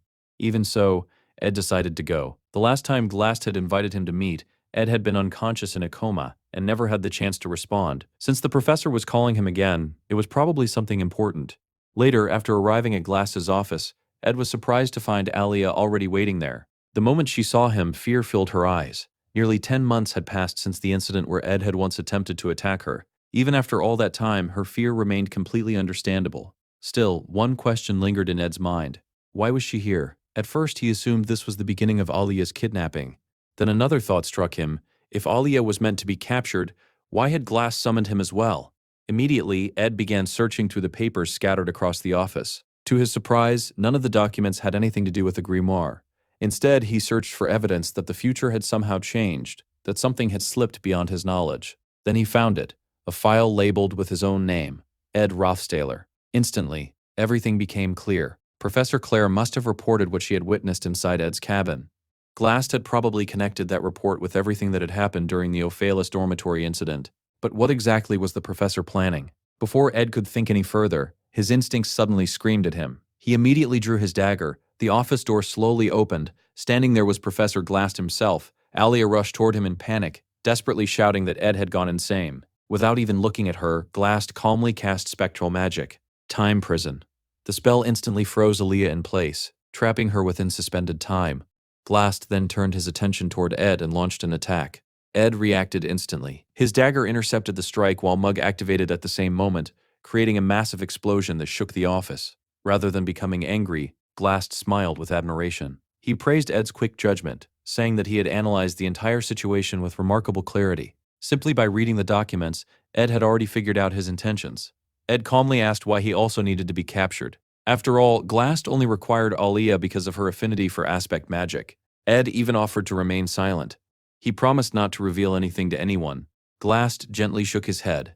He explained that he had a goal he absolutely had to achieve and asked Ed not to think too poorly of him. Ed couldn't help but sigh. At the very least, he thought the professor owed him an explanation. Was that really too much to ask? As he observed Glast's behavior, Ed realized something important. Despite everything, Glast still cared deeply about his reputation. If Ed escaped, he could expose the professor's crimes to the entire academy, ruining the scenario before it could unfold. Then another idea crossed Ed's mind. If he allowed himself to be captured, Glast would personally transport him straight to the secret laboratory. It would be like receiving a free ride to the very place he wanted to infiltrate. After weighing the advantages, Ed quietly decided that being kidnapped might actually be the better option. Glast looked directly at him and asked whether he intended to fight. Instead of answering, Ed simply stood still. Seeing no resistance, Glast cast Time Prison once again. This time the spell succeeded only because Ed willingly allowed himself to be captured. As the professor approached him, he admitted that he had always been slightly suspicious of Ed. Claire had once told him that Ed consistently achieved outstanding academic results despite living alone deep inside the forest. It almost seemed as though the young man somehow had 48 hours in every day. Claire herself had even called Ed a hidden genius, although she admitted she had never expected such incredible performance. Glast also remembered watching Ed fight through a crystal ball. Ed's combat style fascinated him. He wasn't naturally powerful. Instead, he relied entirely on careful planning, intelligence, and every available advantage to defeat stronger opponents. To Glast, that proved one thing. Ed was not the product of talent. He was the product of relentless effort. As he observed Ed's calm expression, Glast was suddenly reminded of someone from his past. His daughter. She had once proudly declared that she would bring honor to the family through her own achievements. The memory shook him deeply. Meanwhile, although Ed himself remained trapped inside time prison, Mug managed to escape through a nearby academy window. The tiny companion rushed all the way back to Ed's cabin. There, Janica was busy preparing a pot of stew. She wondered why Ed was taking so long to return. At the same time, Lucy sat quietly atop the roof of Ed's cabin, lost in thought. Her mind drifted toward her grandfather. He had traveled across countless lands, uncovering the deepest truths of magic, and eventually earning the title of the Great Mage. His own master had been none other than the legendary sage Sylvania. She had died while still young. Even after living an incredibly long life, his grandfather never forgot her beautiful face. The pain of losing her haunted him forever. There had even been a time when he wished to shatter reality itself if it meant seeing her one final time. Eventually, however, he accepted a painful truth. What is lost can never truly be recovered. In the final pages of his book, he left one last message for Lucy. He told her to become strong. Those words became both the conclusion of his book and the final sentence of his own life. Sitting quietly on the rooftop, Lucy found herself overwhelmed by that same loneliness. She believed that more than anyone else, her grandfather had truly accepted death without fear or resistance. Even so, she wondered whether the pain of losing someone precious could ever completely disappear. At that moment, she absent-mindedly reached for her pouch of dried meat. Perhaps a simple snack would make her feel a little better. She gave the pouch a shake. It was completely empty. Looking down, she spotted Mug frantically running toward Janica, who was already beginning to grow irritated with the little creature. Confused, Lucy wondered what in the world was happening. Meanwhile, inside Trix Hall, the grand meeting chamber of Sylvania Academy, the Grimoire Connection ceremony had officially begun. Professor Glast personally oversaw the ritual that would transfer ownership of the sage's sealed grimoire to Lortel, the head of the merchant company that had purchased it. Every eye in the hall focused on the ceremony's representatives. Lortel and Academy Director Obel Forcius. Lortel couldn't help comparing the director to Crepin. The two men appeared to be around the same age, yet their personalities were completely different. As the ceremony progressed, Lortel remembered the conversation she had recently shared with Crepin. Immediately after the grimoire transaction, he had privately asked her to hand the artifact over to him. Coincidentally, that was exactly what she had intended from the very beginning. She had no desire to create unnecessary conflict. The enormous amount of money she had earned was more than enough to justify every lie she had told Princess Fenia. She had deliberately quoted an outrageous price, 12,000 coins, or rather, 1,000 coins for the grimoire itself. To her surprise, Crepin accepted the deal without hesitation. He even warned her that Elt had hired a group of mercenaries who were already heading towards Sylvania Academy. He urged her to make sure nothing went wrong during the ceremony. Although Lortel found Crepin to be an unpleasant man, she admitted that the valuable information she extracted from him made the meeting worthwhile. Now, everything was finally ready. As the connection ritual began, Professor Glast initiated the transfer ceremony. Lortel smiled to herself. Once the ownership certificate was complete, she would secure permanent possession of the grimoire. More importantly, she would also guarantee the free pass she intended to use alongside Ed. But just as the ritual reached its climax, dark, ominous spectral magic suddenly spread throughout the entire hall. The moment the connection ceremony reached its climax, a gigantic magic circle suddenly appeared in front of the sage's sealed grimoire. At the same time, countless golems materialized throughout the hall. Lortel's eyes widened in horror. Before anyone could react, Professor Glast stole the grimoire right before everyone's eyes and vanished without a trace. Watching the artifact disappear, Lortel felt as though all of her plans had crumbled along with it. More than losing the grimoire, she believed she had also lost the future she had envisioned with Ed. Even without Ed Rothstaler present, the story continued moving forward. Meanwhile, deep inside Professor Glast's secret laboratory, Alia couldn't understand why she had ended up imprisoned alongside Ed of all people. Ed, however, remained unusually calm. The only thing on his mind was whether Glast had already succeeded in stealing the grimoire. Before either of them could speak further, a voice interrupted them. Someone told them to keep quiet before they woke the monster. The speaker was a chubby researcher named Kuhn. He explained that the two of them were actually fortunate. Professor Glast had ordered that neither of them be used in the experiments, because they were still considered indispensable talents. Ed silently agreed. Kuhn observed Ed carefully and commented that he was far calmer than someone in his situation should have been. After saying he needed to review the ongoing research, he instructed the guards to keep a close watch on both prisoners before leaving. Once he was gone, Ed realized there was nothing else he could do for now. All he had to do was wait. Taylor would eventually arrive to rescue Aaliyah, just as he had in the original story. By now, the protagonist had probably already passed through the ruined spiritual library. Ed's own objective was simple. While Taylor dealt with the enemies, Ed intended to collect every magical engineering blueprint and replica artifact left behind. For the moment, there was nothing else he could accomplish. The only thing bothering him was the fact that he had to spend all this time trapped together with Aaliyah. She remained on guard every second. The moment Ed took a single step toward her, she immediately threatened to scream. She warned him to stay away and even declared that she would rip out his tongue if he dared come any closer. Ed sighed. He calmly explained that he had no intention of hurting her. If he truly wanted to harm her, he could have done so long ago. Aaliyah refused to believe him. She reminded him that he was Ed Rothstailer, the Academy's infamous villain. Ed told her to stop saying such ridiculous things and simply stay quiet. He assured her that if they waited patiently, Taylor would eventually come and rescue her. Hearing Taylor's name only made Aaliyah angrier. She demanded to know how someone like Ed could even speak that name. Ed replied that there was no reason he couldn't. He even apologized for what had happened during the entrance examination, admitting that he had his own reasons for acting the way he did. He also reminded her that he had helped everyone during the battle against Glaskin. Whether she trusted him or not didn't matter. She trusted Taylor, and Taylor was surely already on his way. Aaliyah stared at him in complete surprise. Had Ed really just apologized? Suddenly, Mug came rushing into the room. The little spirit was covered in scratches as it frantically called out to Master Ed, asking if he was all right. Ed quickly grabbed Mug and checked on him instead. Despite his injuries, Mug cheerfully replied that he could still see, hear, and move without any problems. Ed praised him for somehow figuring out where he had been imprisoned. Watching the exchange, Aaliyah looked completely confused. She asked whether Mug was actually a spirit. Did Ed really possess a spirit companion? Ed dismissed the question, saying it was none of her concern. Aaliyah immediately argued that if he truly had a spirit, he could have sent it to call for help. Ed quietly thought otherwise. Introducing more people into the situation would only create new variables capable of changing the future even further. Then Mug proudly interrupted. He announced that Ed no longer needed to worry. He had already delivered an emergency signal. Someone was definitely coming to rescue them. He vividly remembered Janika's furious expression as she rushed toward the academy. That fiery-haired merchant was coming as well.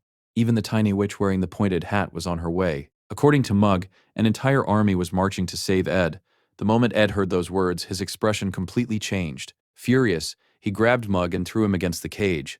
Then he shouted for Kun. He loudly declared that he had changed his mind and no longer wanted to stay imprisoned. Kun immediately returned, irritated by all the noise. He warned Ed to keep his voice down unless he wanted to wake the demon sleeping nearby. Calling him nothing more than a troublesome student, Kun ordered him to remain quiet before leaving once again. Aaliyah looked at Ed in complete confusion. Only moments ago, he had insisted they remain silent and wait patiently. Why was he suddenly causing such a commotion? Before she could question him further, Mug returned carrying the keys to the prison cells. Ed couldn't help sighing. Mug always seemed to create unnecessary complications. Even so, he accepted the keys and unlocked the cell door. To Aaliyah's surprise, Ed didn't set her free. Instead, he stepped outside and immediately locked her inside again. He sternly instructed her to stop talking. From now on, she was only allowed to answer with yes or no. Ed explained that the laboratory was filled with dangerous demonic experiments. If anyone discovered he had escaped, they would begin searching for him immediately. As long as she remained safely inside the cell, he promised that no harm would come to her. Besides, even if she escaped, she wouldn't get very far. Aaliyah tried to argue. Ed immediately interrupted her. No explanations, only yes or no. After a brief silence, Aaliyah reluctantly nodded. Yes. Satisfied, Ed reminded her to remain silent no matter what happened before running out of the room. As he hurried through the laboratory, Ed reflected on everything that had already changed. The second act of Sylvania Academy was experiencing one major twist after another. Small changes were manageable. With enough knowledge and preparation, higher skill levels allowed him to solve many unexpected problems. However, there were variables beyond even his control. The conflict between Janika and Lortel was troublesome but still manageable. Other situations were far more dangerous. Veteran players had spent hundreds of hours mastering every possible route through the game, yet even they admitted that some scenarios had no solution. One of the worst examples was bad ending number 27, Lazy Lucy. Ed hadn't paid much attention to that ending while playing, but he clearly remembered its trigger. If Professor Glast and Lucy met after this incident, that bad ending became unavoidable. No matter what happened, Ed absolutely had to prevent those two from meeting. Otherwise, everything would fall apart. Meanwhile, back at the Ophelis dormitory, Taylor was already asking Ziggs for help. He needed to rescue Aaliyah. The first phase of the final chapter had officially begun. Just like in the original story, Glast had escaped, and Taylor immediately began pursuing him. Everything unfolded exactly as expected. Lortel remained inside Trix Hall. Janica headed into the underground waterways. The spiritual library was temporarily empty, and inside the Demon Studies laboratory were Ed and Aliea. For Ed, walking through the story he once knew as a game, while simultaneously changing it from within, was an incredibly strange experience. Originally, the Demon Studies laboratory became a disaster after Kuhn released every demon imprisoned inside. Fortunately, because events had changed slightly, the demons were still sealed away. That was one problem he no longer had to worry about. Unfortunately, the encounter between Lucy and Professor Glast still seemed inevitable. If that happened, the dreaded bad ending would almost certainly become reality. There wasn't a second to waste. Meanwhile, inside the spiritual library, librarian Reina silently continued her patrol. Ed immediately recognized every movement she made. He had memorized her patrol route long ago. His understanding of combat strategies was excellent, but he also knew that Reina was an essential opponent for Taylor. Halfway through the battle, the protagonist was meant to awaken and rely on his sword saint techniques. Without proper training, clearing this section became nearly impossible. The second act existed precisely to force Taylor's growth. His greatest improvements came from defeating the resurrected demon in the sewer system and overcoming Reina inside the spiritual library. While Taylor followed the intended route, Ed quietly slipped through the shelves, stealing magical engineering blueprints and priceless artifacts whenever Reina wasn't looking. Hidden behind the towering bookshelves, he steadily crossed item after item off his list. Once he gathered everything he needed, he planned to leave immediately. Still, it felt like a terrible waste to abandon so many priceless resources. Thankfully, Moog continued guiding him through the library, constantly warning him whenever Reina changed direction. Everything was proceeding perfectly. Then, without warning, a violent tremor shook the entire library. Ed froze. That earthquake had never existed in the original story. The bookshelf hiding him collapsed onto the floor with a deafening crash. Reina instantly turned toward the noise. The moment their eyes met, Ed realized he was in serious trouble. About 30 minutes before that unexpected earthquake, chaos had already erupted inside Trix Hall. One of the summoned golems attacked Lortel's subordinates. With remarkable composure, Lortel froze the construct solid before shattering it into countless pieces. Afterward, she remarked that if today's negotiations had not been conducted so discreetly, the reputation of Sylvania Academy would already have been destroyed. The fact that the sage's sealed grimoire had been stolen during the official transfer ceremony was nothing short of unbelievable. Academy Director Obelforsis solemnly declared that, no matter how long it took, he would personally take responsibility for recovering the artifact. Even so, he confidently stated that Professor Glast's ambitions would never succeed. Curious, Lortel asked whether the director already knew what Glast was planning. The director nodded. He explained that Glast was attempting to achieve one of the three great taboos. These forbidden pursuits violated the natural order of the world itself. The first taboo was the pursuit of immortality. The second was the resurrection of the dead. The third, and by far the greatest sin of all, was time travel. Lortel immediately asked whether Glast intended to revive someone who had already died. The director answered her question with one of his own. Did she now consider Professor Glast completely insane? He quietly explained that talent had always been the force driving humanity forward. Even the legendary sage Sylvania possessed unparalleled talent. The same was true for Glast's daughter, Murray. Believing too strongly in her potential, Glast pushed her to develop her abilities far earlier than she should have. That blind faith ultimately led to tragedy. His daughter lost her life long before she had the chance to fulfill the future he imagined for her. The Academy director looked at Lortel and asked a simple question. If Professor Glast truly succeeded in completing the resurrection spell, who did she think he intended to bring back? His beloved daughter, or the legendary sage Sylvania herself? Lortel fell silent, unable to answer. Before she could gather her thoughts, the doors burst open.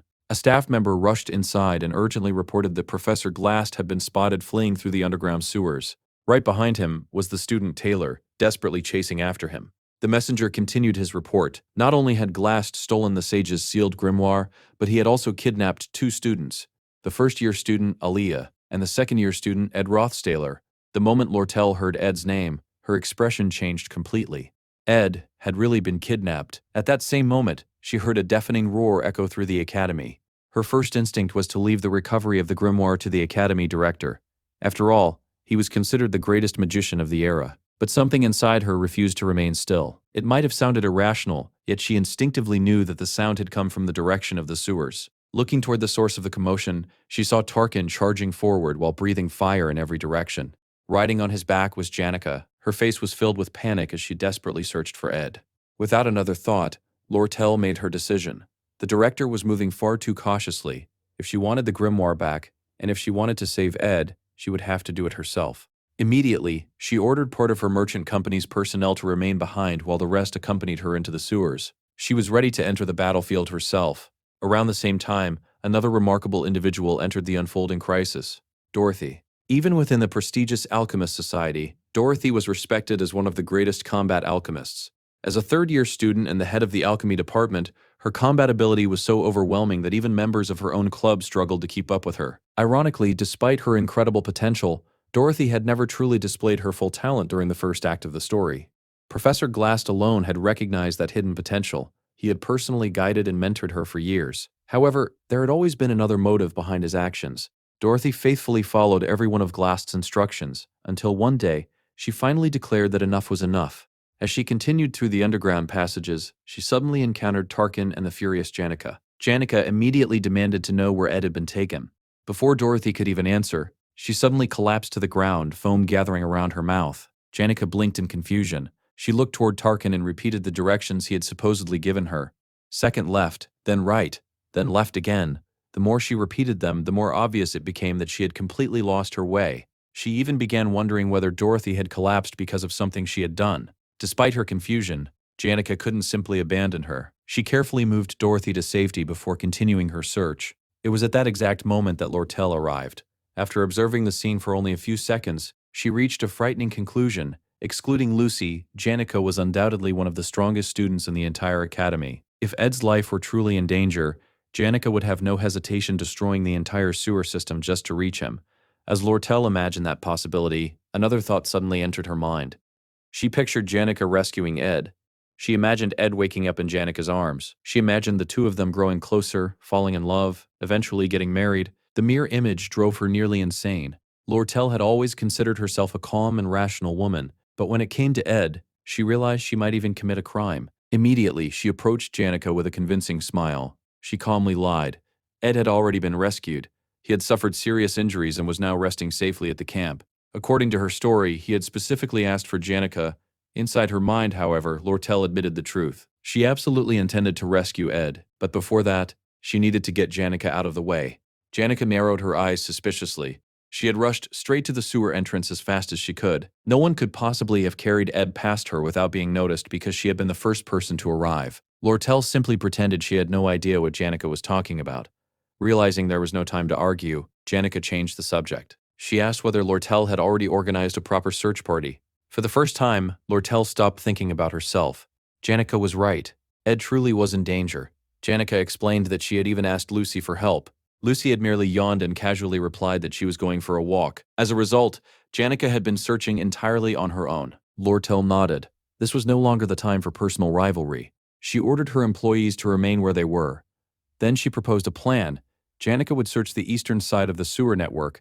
Lortel would cover the western passages. Whoever found Ed first would signal the other. Without another word, both girls sprinted into the darkness. Each was determined to rescue Ed before the other could. Meanwhile, Ed had run into serious trouble. Reina had already discovered him. Caught completely off guard, he prepared himself for an unavoidable battle. Then, without warning, the ceiling suddenly shattered. Massive chunks of stone crashed directly onto Reina, burying her beneath the debris. Watching the scene unfold, Ed couldn't help thinking that if this had merely been an ordinary earthquake, things would actually have been much simpler. Reina lay motionless beneath the collapsed rubble. Standing above her was the unexpected savior, Lucy. She casually explained that she had gotten bored, so she decided to come save him. Just like that, the competition between Janica and Lortel was already over before either of them even arrived. Elsewhere, the academy headmaster quietly observed the chaos spreading across the campus. A staff member asked whether he truly intended to remain standing there while doing nothing.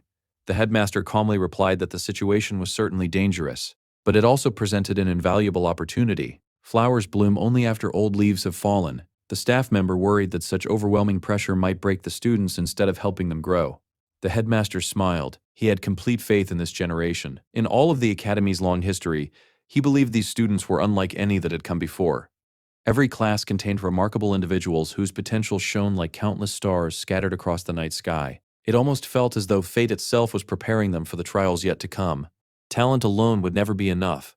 Only immense pressure could transform ordinary stones into diamonds. Meanwhile, the story finally revealed how Lucy had managed to appear inside the library so suddenly. Rather than following the underground passages like everyone else, She had simply crossed the mountain, dug a tunnel straight through it, and accidentally dropped directly on top of Raina.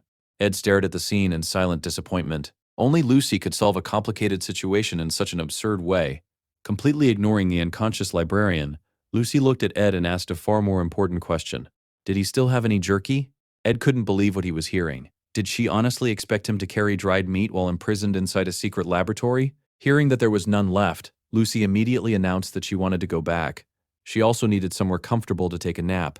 Ed quickly stopped her. Now was definitely not the time. Everything was already becoming increasingly chaotic. Based on the current timeline, Yanika and Lortel were probably racing toward this very location.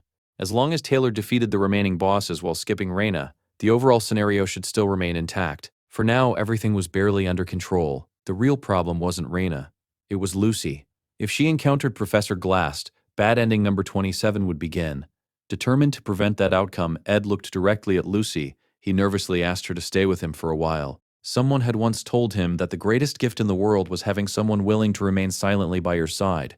Lucy was incredibly powerful. Simply knowing she was nearby made him feel safe. Her presence alone was enough. He asked her to remain with him until they escaped together. Lucy continued sniffing around in search of jerky. Ed reminded her once again that there wasn't any left. Then he simply asked her to stay. Lucy agreed.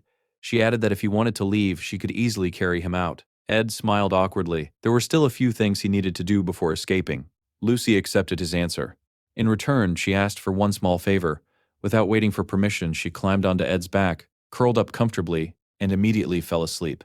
Ed let out a helpless sigh. His new plan was straightforward. On the way back, he would pass through the spiritual library one final time, collect every remaining magical engineering blueprint he needed, reunite with Janica and Lortel, and finally escape from the underground. As Lucy peacefully slept on his back, a swarm of bats suddenly emerged from the darkness. Ed instantly activated his ignition magic. Flames erupted through the corridor, incinerating every monster in seconds. With each defeated creature, his elemental magic proficiency increased. His mana resonance improved. His overall experience continued rising. He realized he was unintentionally farming experience. Feeling slightly guilty, he silently apologized to Taylor. He promised he wouldn't take too much.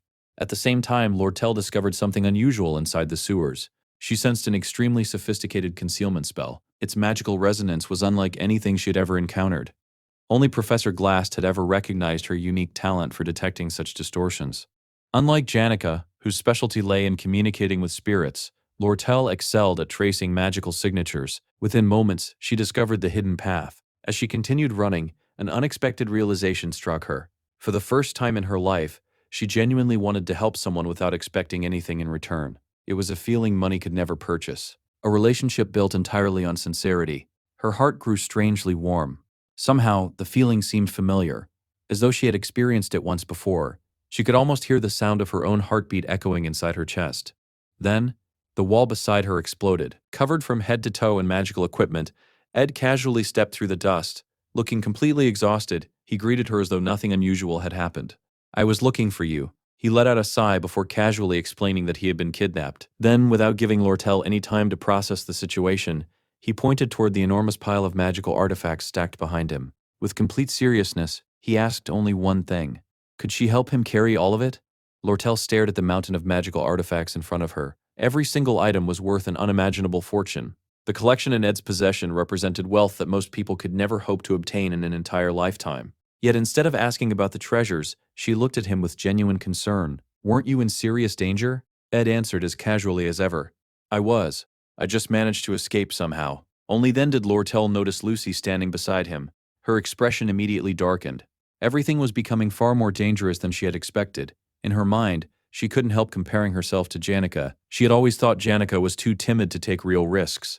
Lortel, on the other hand, had always been willing to act first. She had even been bold enough to kiss Ed without hesitation. Yet now, standing before him with another girl calmly by his side, she found herself unable to stay composed. She remembered returning home that day completely out of breath, nearly setting the forest ablaze because of her own racing emotions. How was Ed able to behave so naturally after everything that had happened? Completely unaware of the storm inside her heart, Ed got straight to business. He explained that he needed someone trustworthy to safeguard the magical engineering scrolls he had recovered. If the merchant company could also obtain the materials listed inside them, he would return later to collect everything. He even casually added that if Lortel wanted to purchase anything from him, she could simply let him know. Lortel told herself she needed to regain control of the conversation. She should pressure him. She should maintain the upper hand. Instead, Ed stepped closer without the slightest hesitation. Then he quietly said something that completely shattered her composure. "I can only trust you." Those simple words struck far harder than any attack. In that instant, Lortel felt that Ed had crossed a line she wasn't prepared for. His earlier words echoed repeatedly inside her mind. Desperately trying to hide her embarrassment, she forced out a sarcastic smile. "So do you want a receipt?" Deep inside, however, she admitted a painful truth. She was far too weak when it came to him. Before the awkward atmosphere could continue, one of Lortel's subordinates came running toward them. He had finally found her. Something major had happened. Meanwhile, elsewhere inside the underground canals, Taylor and his companions continued advancing cautiously. Taylor reminded everyone not to let their guard down. Clavius nervously asked whether they really had to keep moving forward. Alida immediately scolded him, reminding him that they still had to rescue Alia. Clavius grumbled that he had never liked Alia very much in the first place. He also couldn't understand why they were risking their lives to save Ed Rothstaler as well. Taylor calmly replied that whether they liked him or not, Ed was another victim. They couldn't abandon him. Ziggs stepped in and encouraged everyone to stay positive. Giving up now wasn't an option. At that moment, Adele suddenly pointed toward one of the branching tunnels. As the Academy's gifted seer, she could sense an overwhelming magical presence. Something incredibly dangerous was waiting in that direction. The instant she pointed toward the left corridor, a massive explosion echoed throughout the tunnels. Out of the smoke emerged Tarkin. In his grasp was someone desperately begging for mercy, insisting they knew nothing. It was Professor Claire. The poor professor immediately fainted. Moments later, Janica wandered into the area. Looking completely confused, she admitted that she had gotten lost and no longer knew the way back. She turned around to greet everyone, only for the entire group to freeze. Behind Janica floated an enormous army of spirits. While Ziggs casually greeted her as though nothing unusual had happened, everyone else wore expressions of absolute terror. Taylor immediately recognized the overwhelming pressure filling the tunnel. He had fought Janica before while she was commanding countless spirits. He knew better than anyone that defeating her offered no guarantees. Even so, he prepared himself to fight if necessary. Janica looked around in confusion. She couldn't understand why everyone was staring at her. Had she done something wrong? Maybe she had accidentally frightened Professor Claire into fainting. Ziggs noticed Taylor's tense expression and casually told him to relax. Before anyone could react, a familiar voice echoed through the tunnel. "That's enough." Everyone turned toward the right corridor. Ed calmly walked into view. The entire group stared at him in disbelief. What was Ed Rothstaler doing here? Janica immediately rushed toward him. She anxiously checked him for injuries, repeatedly asking whether he was all right. Taylor and Elvira silently observed the reunion. Both of them had already witnessed Ed's combat abilities. Despite relying on little more than basic magic and clever tactics, he had successfully fought opponents far stronger than himself. The real problem wasn't Ed alone. It was the powerful allies surrounding him. Ever since the Ophelis dormitory incident, Taylor had become convinced that Ed had grown significantly stronger. If he only had to fight Janica, victory might still be possible. But if Ed joined the battle, his chances dropped to almost zero. To everyone's surprise, Ed simply walked straight past Taylor. Without hostility or hesitation, he calmly told him to hurry. Alia was still waiting to be rescued. As Ed continued walking, he quietly reminded himself that it was finally time for everyone to fulfill their assigned roles. Taylor would remain at the center of the story. Meanwhile, Ed would handle the unexpected variables. His next objective was clear: capture Elte. Earlier, one of the merchant company's employees had revealed that Elte's mercenaries were already operating nearby. That meant the opportunity had finally arrived. In the original timeline, Elt, the Gold King, and the mid-boss of Act 2 had been completely defeated before he even had a chance to react. This time, however, events had unfolded differently. Elt had escaped. Lortel already knew he was planning a counterattack. Unfortunately for him, he had made one fatal mistake. Many of the merchant company's personnel were absent. At the same time, Ed had already secured priceless magical engineering blueprints and crafting diagrams. Still, if someone asked Ed what his greatest weapon truly was, his answer would never be magic, nor equipment.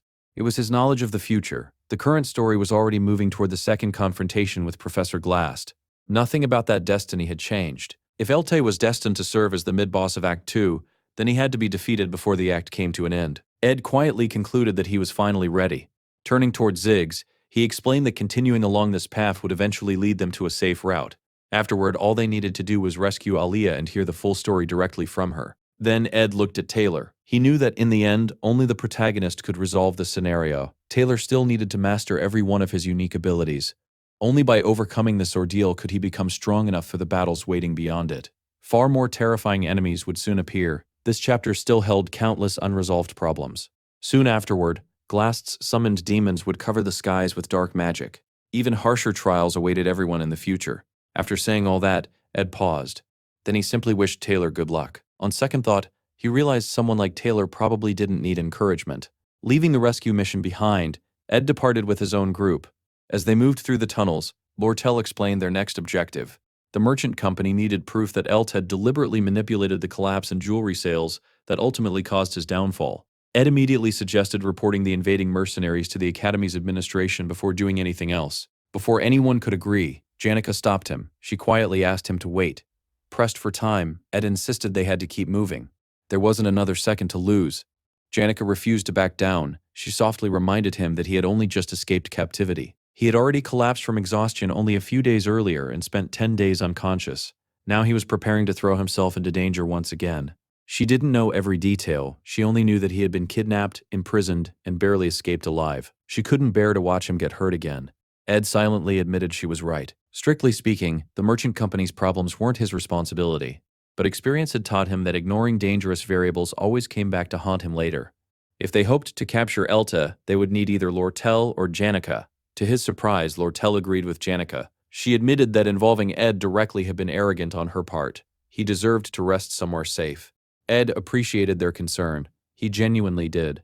But staying behind simply wasn't an option. He thanked both of them for worrying about him. Then he quietly reminded them that Lortel's business ultimately wasn't anyone else's responsibility. Janica looked completely confused. She asked what he meant. Ed immediately ended the discussion and urged everyone to continue moving before they ran out of time. Inside, however, he regretted his own words. He hadn't intended for them to sound so cold. Looking at Janica's expression, he realized she was genuinely hurt. She quietly asked herself whether she truly had no place in his problems. Ed sighed. After watching her reaction, he admitted that she had been right all along. She really was incredibly perceptive. No wonder she ranked among the Academy's best students. As the group continued forward, Ed suddenly noticed signs of a recent battle.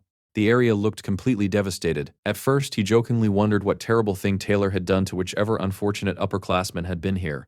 A second later, he realized the culprit had actually been Janica. Embarrassed, Janica hurriedly explained that it had all been an accident. She insisted she wasn't the kind of person who lacked compassion. Ed smiled awkwardly and suggested they discuss everything after escaping. Lortel agreed. First, they needed assistance from the Academy. Their carriage should still be waiting at the entrance. Unfortunately, when they finally arrived, the carriage had already been destroyed. Every one of Lortel's subordinates lay defeated. Lortel immediately understood how serious the situation had become. Then she saw the man responsible, Elte, her own father, the infamous Gold King. Elte calmly reminded her that he had personally taught her everything she knew about managing records and financial accounts. No matter how thoroughly anyone investigated, finding evidence against him would never be easy. However, Lortel herself still possessed weaknesses. Stepping forward, one of her own subordinates appeared beside Elte. The man had betrayed her. Smiling coldly, Elte looked directly at his daughter. He told her she should smile. After all, it had taken him a very long time to see that expression on her face. Then his smile became even colder. If the final piece of evidence against him, Lortel herself, were destroyed through torture, no one would ever be able to expose him again. Lortel's defeated subordinates suddenly sprang back into action and charged straight toward Ed, who was standing at the front of the group. As expected, Lortel reacted instantly. A powerful magical barrier materialized in front of Ed, blocking the attack before it could reach him. She had already anticipated that Elt wouldn't come alone. Just like before, he had hired mercenaries based on their abilities, and she suspected Professor Glast had known about the arrangement from the very beginning. Elte, however, calmly smiled. This time was different. Instead of ordinary mercenaries, he had assembled the finest soldiers for hire on the entire continent. Without hesitation, he issued a single order: leave Lortel alive. The rest can die. Finish this quickly. The mercenaries immediately unleashed a devastating rain of arrows. Before the barrage could reach them, Janica raised a massive wind barrier. With the aid of her contracted spirits, the powerful gust scattered every arrow before it reached the group. Even Janica couldn't help admiring the enemy's discipline. The mercenaries moved with incredible coordination. Elt merely laughed. Spirit mages were certainly troublesome opponents.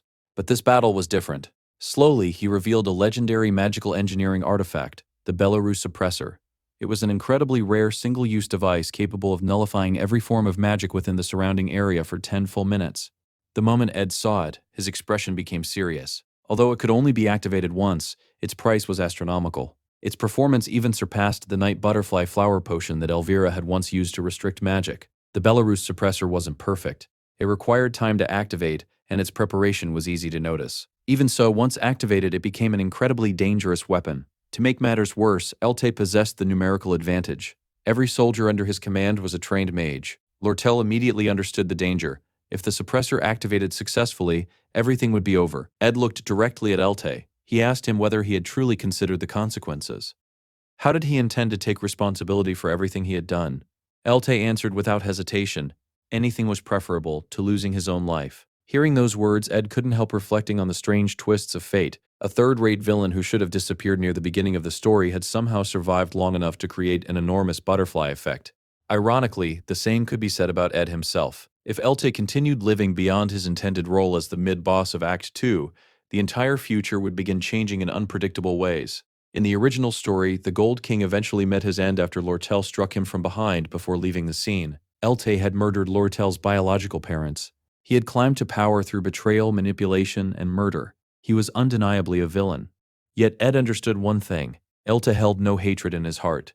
Everything he had done was driven by one simple desire. He wanted to survive.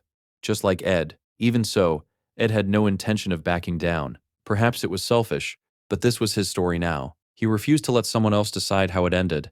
Turning toward Lucy, Ed quietly called her name. He asked her to wake up. She grumbled that everyone was making far too much noise. Still half asleep, she slowly opened her eyes. Then, she released her magic. A brilliant light erupted from her body. The moment her power awakened, the atmosphere itself changed. At that point, the story revealed a piece of Lucy's past. Near the end of his life, the great mage Glocht had written a book titled The Memories of Glocht. Few people realized that such a legendary figure had spent his final years living alone inside a small cabin. Almost no one knew the truth, except Lucy. She had lived beside him. Her grandfather constantly reminded her that she possessed a rare blessing, the blessing of the stars. However, he also warned her that talent alone meant nothing. She still had to study. She still had to remain humble, most importantly. She had to beware of loneliness. The greater the power someone possessed, the more isolated they inevitably became. Before his death, Glocht made Lucy promise him 3 things. The very first promise, never kill. No matter the circumstances, even accidentally. As long as she remained an academy student, she must never stain her hands with blood. Meanwhile, every mercenary on the battlefield stood completely frozen. None of them could move. It wasn't because of magic, it was instinct. Every fiber of their bodies screamed that taking another step meant certain death. The overwhelming pressure pouring from Lucy alone was enough to paralyze experienced warriors. Simply witnessing that light made them unconsciously decide, stopping here was the only way to survive. Elte looked around in confusion. He demanded to know why nobody was attacking. One mercenary desperately convinced himself that it must simply be some kind of illusion spell. Ignoring his own fear, he charged directly toward Lucy. He never reached her. Lucy wasn't a magician who specialized in precision. She had no elegant techniques, no refined control. Her magic was nothing but overwhelming power compressed into pure destruction. The instant she reacted, a terrifying explosion erupted. The unfortunate mercenary was launched high into the air before disappearing into the distance. Her magic wasn't graceful. It was violence itself. Elt glanced toward the Belarus suppressor. It still needed a little more time before activation. Lucy slowly walked toward him. She calmly concluded that he appeared to be the leader. If she captured him, everything would immediately be over. Before she could move another step, Ed stepped in front of her. He quietly told her that was enough. There was no need to continue. At that exact moment, the entire battlefield shook violently. A tremendous tremor spread through the surrounding land. Everyone instinctively looked toward the sky. Gigantic bolts of black lightning tore across the heavens. Ed recognized the spell immediately. Hell's Ascension. Professor Glast had finally activated one of the highest-level spells in existence. It was magic capable of defying the natural order itself. Above the academy, 10 enormous magical towers stretched toward the sky. Together they formed the stage for the climax of Act 2. The final battle had begun. Seeing the spell appear at precisely the same moment as it had in the original game, Ed quietly relaxed. The timing was perfect. Taylor had almost certainly defeated the underground monster by now. That meant he had acquired the essential ability required for the final confrontation. He also possessed every companion necessary to defeat Glast. Although the battle would continue for a while longer, Taylor now had everything he needed. The appearance of Hell's Ascension at exactly the proper moment proved that the main storyline was still progressing correctly. Everyone stared upward in complete disbelief. Even Janica and Lortel couldn't comprehend what they were witnessing. Only Lucy understood. She calmly explained that each of the 10 magical towers absorbed a different category of superior magic. Although she couldn't be completely certain, the spell resembled a resurrection ritual. Hearing those words, Ed remembered something from the game's epilogue. Originally, after the entire incident ended, Lucy would wake up from her nap and casually explain how Hell's Ascension functioned. That happened because, in the original story, she slept through the entire crisis on the roof of Ed's cabin. But things had changed. This time Lucy had awakened before the first phase of the event. If she encountered Professor Glass now, everything would change. Glass wouldn't ask for Sylvania's resurrection. Instead, he would tempt Lucy with something even more personal, the resurrection of her beloved grandfather, the great mage Glocked. If Lucy accepted that offer, she would betray everyone. Bad ending number 27. Ed remembered it perfectly. Lucy Merrill wasn't an opponent players were meant to defeat. Even after hundreds of hours of gameplay, countless experiments, and endless strategies developed by veteran players, nobody had ever beaten her. The unexpected variables had already begun changing the story. There was no longer any perfect solution. Ed could only improvise. At that very moment, Elte finally completed the Belarus suppressor's activation. The artifact burst to life. An enormous wave spread across the battlefield, suppressing the surrounding magic. Its entire effect concentrated on Lucy. Elte immediately ordered every mercenary to attack. Now that magic had supposedly been sealed, victory should have been guaranteed. Instead, Ed drew his weapon. Even without relying on magic, he launched a wind blade that instantly cut down one of the charging mercenaries. Elte stared in disbelief. How could Ed still use magic? Only then did he realize the truth. The Belarus suppressor was pouring all of its power into restraining Lucy alone. Even legendary artifacts had limits. One could scoop water from the sea forever, yet the ocean itself would never run dry. Lucy calmly stepped forward. "I'll open the path." With one effortless movement, she shattered the Belarus suppressor into pieces. Then she quietly announced that she needed to go somewhere else. Even Ed couldn't help admiring Elte. The Gold King possessed the instincts of a veteran mercenary. He had survived countless life and death battles. Yet now, for the very first time, he could clearly sense his own death approaching. Lucy calmly began gathering even more magical power. Ed immediately stopped her. If she continued, people would die. Lucy quietly admitted that she already knew. Ed gently reminded her of something far more important. If she truly wished to keep her promise, she needed to stop now. After all, never killing anyone was the very first promise she had made to the person she loved most. Ed looked directly into her eyes. For several silent moments, neither of them spoke. Then Lucy slowly dispersed all of her magic. She turned around. "I understand." Ed quietly asked where she intended to go. Lucy answered without looking back. Everything she needed to do here was already finished. Now, she simply wanted to leave. Ed asked one final question. Would she regret walking away? Lucy lowered her head. She remembered the final page of the Memories of Glocked. What is lost is forever lost. The one left behind must become stronger. That is why you must become the strongest. Those were the last words Glocked had dedicated to his granddaughter, Lucy Morel, before leaving this world forever. Still looking down, Lucy softly replied that she would never regret her decision. The next instant, she quietly vanished from before Ed's eyes. Later, Janica confirmed that every mercenary had retreated from the battlefield. Relieved, Ed immediately ran off, leaving Elte's fate unresolved.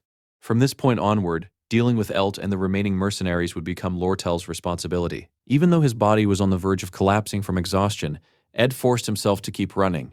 His destination was the tallest building in the academy, Trix Hall.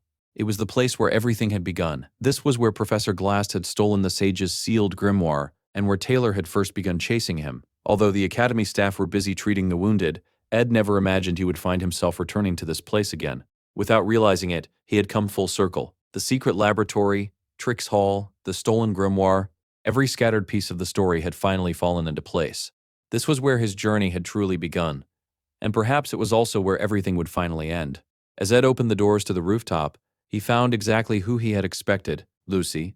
Ed remembered that one of the buildings Janica had accidentally destroyed during the recent chaos was Glocked Hall. He also recalled that the scholarship allowing him to attend Sylvania Academy had been funded by the Glocked Foundation. The legendary great mage Glocked had lived a humble life despite his immense achievements, donating his entire fortune to the academy before his death.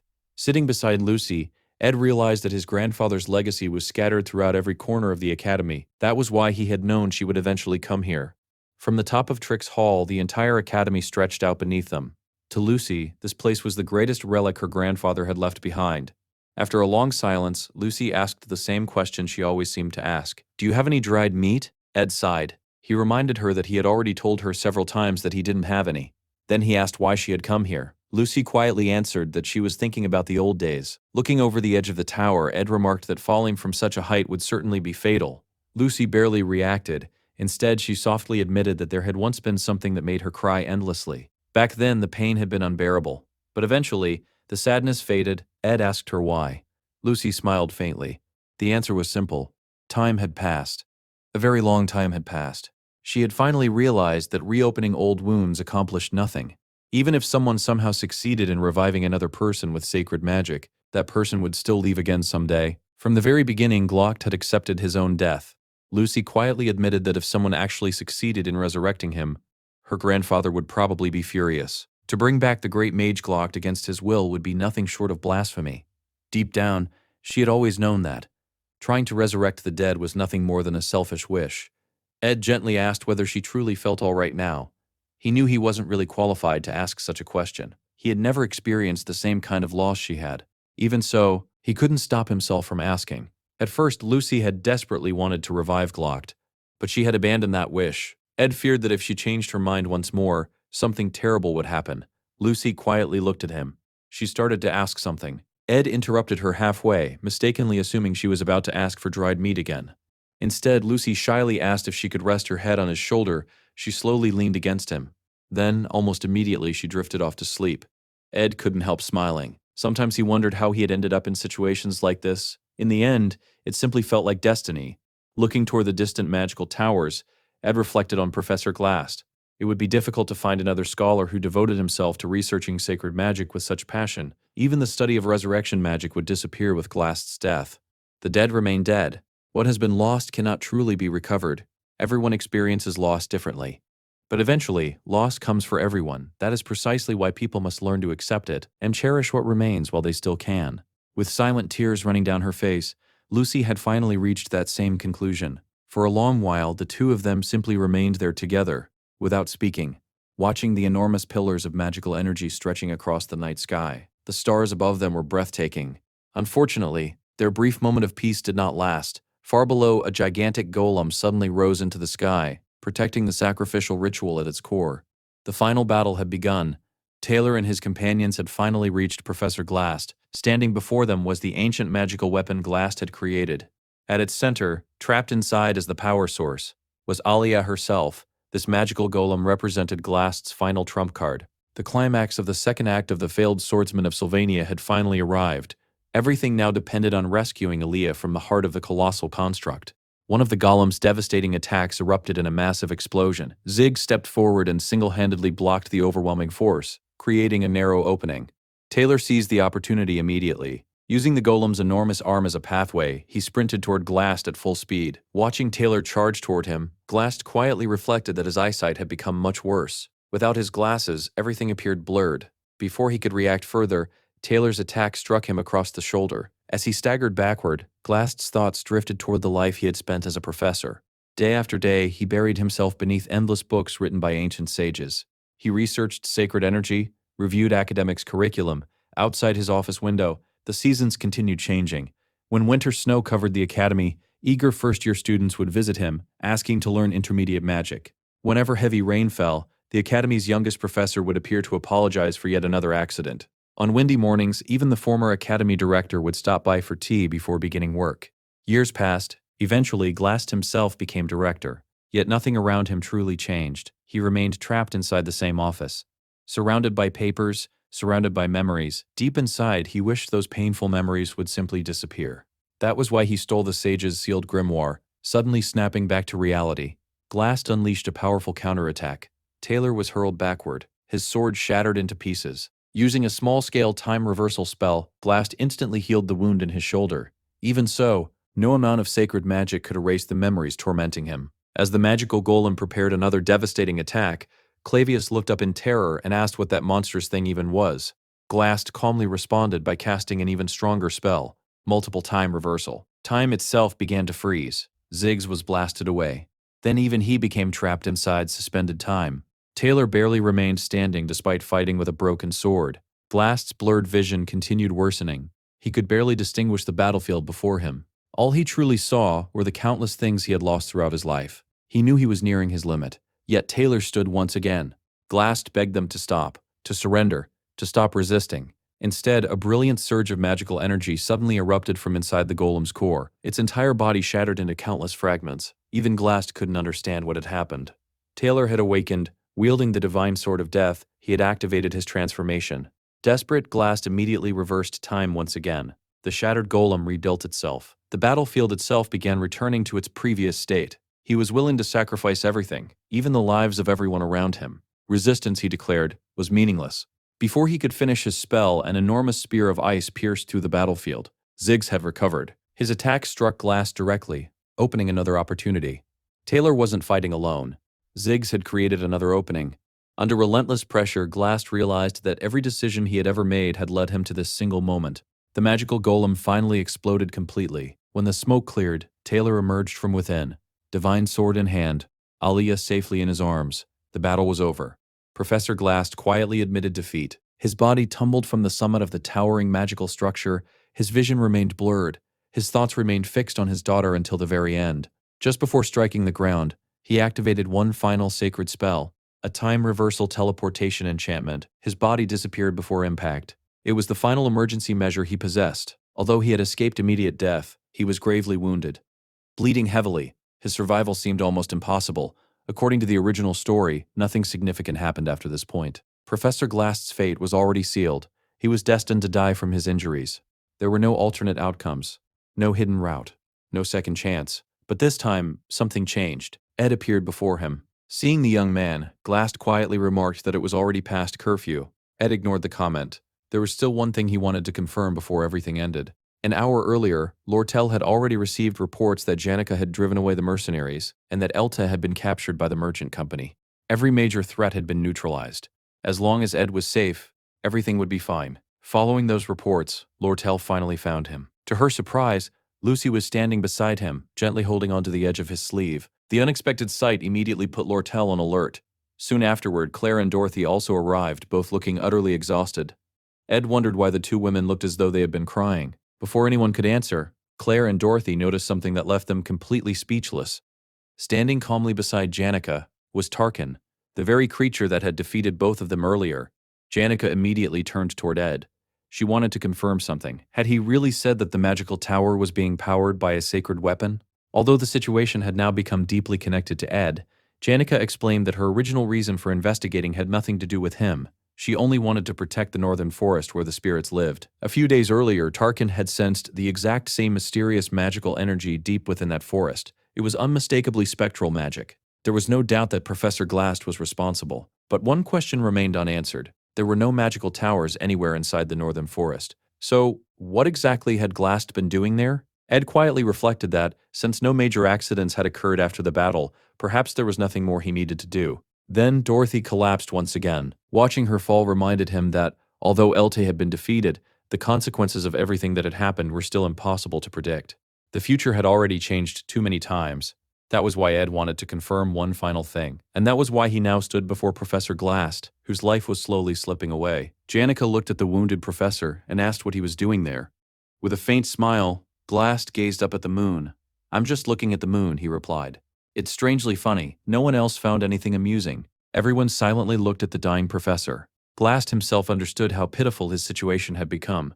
Ed finally broke the silence. He asked whether Glast realized that he had failed. The professor calmly nodded. He admitted that failure had been inevitable from the very beginning. He had acted recklessly. Never in his wildest dreams had he imagined that his own students would defeat him. Even if they hadn't, the academy director would eventually have stopped him anyway. Perhaps the director had delayed intervening only because of the feelings he still held toward an old colleague. Looking directly at Ed, Glast admitted something else. Ed had been a far better student than he had ever imagined. Unfortunately, he had realized it far too late. Ed then asked the question that had been bothering him all this time. Why had Glast kidnapped him? The professor explained that Ed possessed an extraordinary ability. At first, he believed Ed could become an important part of his plans. However, Ed unexpectedly collapsed from exhaustion before Glast could make use of him, causing his original strategy to fail. When Glast returned later to retrieve him, Ed had already disappeared. A faint smile appeared on the professor's face. He quietly accepted that dying alone beneath the moonlight was simply the price of his sins. Considering everything he had done, it wasn't an unfair exchange. Then his thoughts drifted toward his daughter. The 17 years they spent together had never been lonely. They had felt incredibly long while he lived them. Yet looking back, they had passed in the blink of an eye. Ed gently changed the subject. He asked whether Glast and Professor Claire had known each other for 17 years. 4 years during her undergraduate studies, then another 5 after she became a professor. Adding everything together, the number matched almost perfectly. Ed quietly mentioned that he had met Claire earlier. She had been crying. According to her, Professor Glast was the kind of person almost anyone would dislike. He was strict, petty, grumpy, selfish, arrogant, the sort of person people had to make a conscious effort to appreciate. Even so, Claire still believed he was the greatest scholar she had ever known. Those words left everyone speechless. In that moment, they all realized something. Professor Glast had always known exactly how his story would end. Dorothy lowered her head. No matter what had happened in the end, Glast had been the person who discovered her hidden potential. He had guided her when no one else believed in her. Even so, he had crossed a line that could never be ignored. He had taken Luna hostage. He had abandoned the righteous path. No one could deny that. Glast quietly laughed at himself. He believed he would die completely alone. Ironically, that wasn't true at all. Claire had become one of the Academy's youngest assistant professors because of his guidance. Dorothy had risen to lead the alchemy department despite never possessing extraordinary talent. Although Glast constantly claimed that people without talent had no value, his actions had always contradicted those words. Again and again, he patiently searched for hidden potential within ordinary students. He nurtured them, supported them, believed in them. Perhaps, deep inside, he had only been trying to convince himself that his own daughter had possessed value as well. In the end, he spent years chasing an impossible dream. Yet despite all of his mistakes, he had still become a mentor to many, a companion to others, someone who quietly left his mark on countless lives. Professor Glast had suffered from severe nearsightedness for years. Eventually, his eyesight deteriorated so badly that without his glasses he could barely see anything at all, not even his own reflection. After a long silence, he told Ed something unexpected. Before casting demonic advent magic, he had visited the Library of Souls. He admitted that he had worked tirelessly to obtain the legendary magical engineering blueprints hidden there, but in the end, none of it had mattered. Confused, Ed asked what he meant. Without answering directly, Glast reached into his pocket. He slowly removed a key. Placing it into Ed's hand, he smiled faintly. "You impressed me. Now, clean up this entire mess yourself." Ed stared at the key in confusion. Glast explained that from this moment onward, the spiritual library belonged to Ed. Unable to understand, Ed asked why he was entrusting something so valuable to him. Glast quietly answered that perhaps doing so might make Ed hate him just a little less. He then revealed one final secret. Beneath Librarian Reyna's desk was a hidden vault. Ed should retrieve everything inside before the Academy began its official investigation. Finally, Professor Glast turned toward Lucy. His last request was surprisingly simple. He asked her to pay more attention to the world around her. Ed silently thought those were wise words. Lucy stood outside his field of vision. He couldn't see her expression, but he felt her fingers tighten around his clothes. With his final words spoken, Professor Glast gently closed his eyes. Leaning peacefully against the tree beneath the moonlight, he looked less like a fallen villain, and more like a tired old professor who had simply fallen asleep. For a long time no one moved. Everyone quietly remained there beside him. Later rumors spread throughout the Academy. Students whispered that Ed Rothstaler had somehow become involved in every major incident. First, the Ophelis dormitory crisis, then Professor Glast's rebellion, then the theft of the sage's sealed grimoire. No matter what happened, Ed always seemed to be there. People even started calling him a magnet for misfortune. "It's always Ed Rothstaler." Again and again, Ed heard the same words repeated throughout the night. When it came time to submit his official statement, however, Ed kept everything incredibly simple. He reported that Professor Glast had kidnapped him. He had attempted to escape. He searched for help. Eventually, he met up with Taylor and the others. That was the entire story he provided. Nothing more, nothing less. Later during questioning, Ed couldn't help wondering whether the Academy director had finally decided to behave like a proper headmaster. The director carefully reviewed his written statement. Then he looked directly at Ed. According to the report, Ed had supposedly escaped by himself. But there was one problem. Why had he abandoned Aliyah, who had been kidnapped alongside him? Ed calmly explained that Aliyah had been restrained. More importantly, she hadn't trusted him enough to follow. The director quietly nodded. Then he admitted something. He had become extremely suspicious of Ed. In his opinion, Ed constantly acted as though he knew nothing, pretending to be nothing more than an unlucky bystander. Yet somehow, he always seemed to know far more than he should. Ed simply smiled. Oddly enough, he considered that a compliment.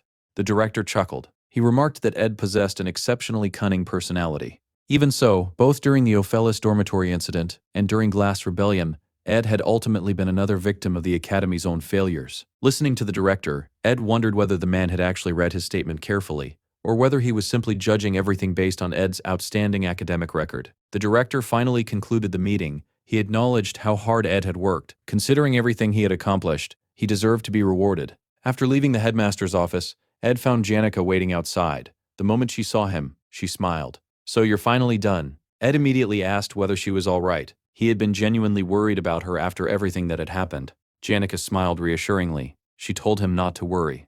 She was perfectly fine. Just then, Charisse quietly whispered something into Janica's ear. After a brief hesitation, Janica awkwardly admitted the truth. She wasn't completely fine after all. While protecting Ed, she had suffered several injuries. Fortunately, they were only scratches. Ed immediately asked whether they hurt. Pouting slightly, Janica rubbed her back and dramatically complained that it hurt terribly. It was obvious she was exaggerating just to tease him. Ed couldn't help smiling. Then his expression gradually became serious.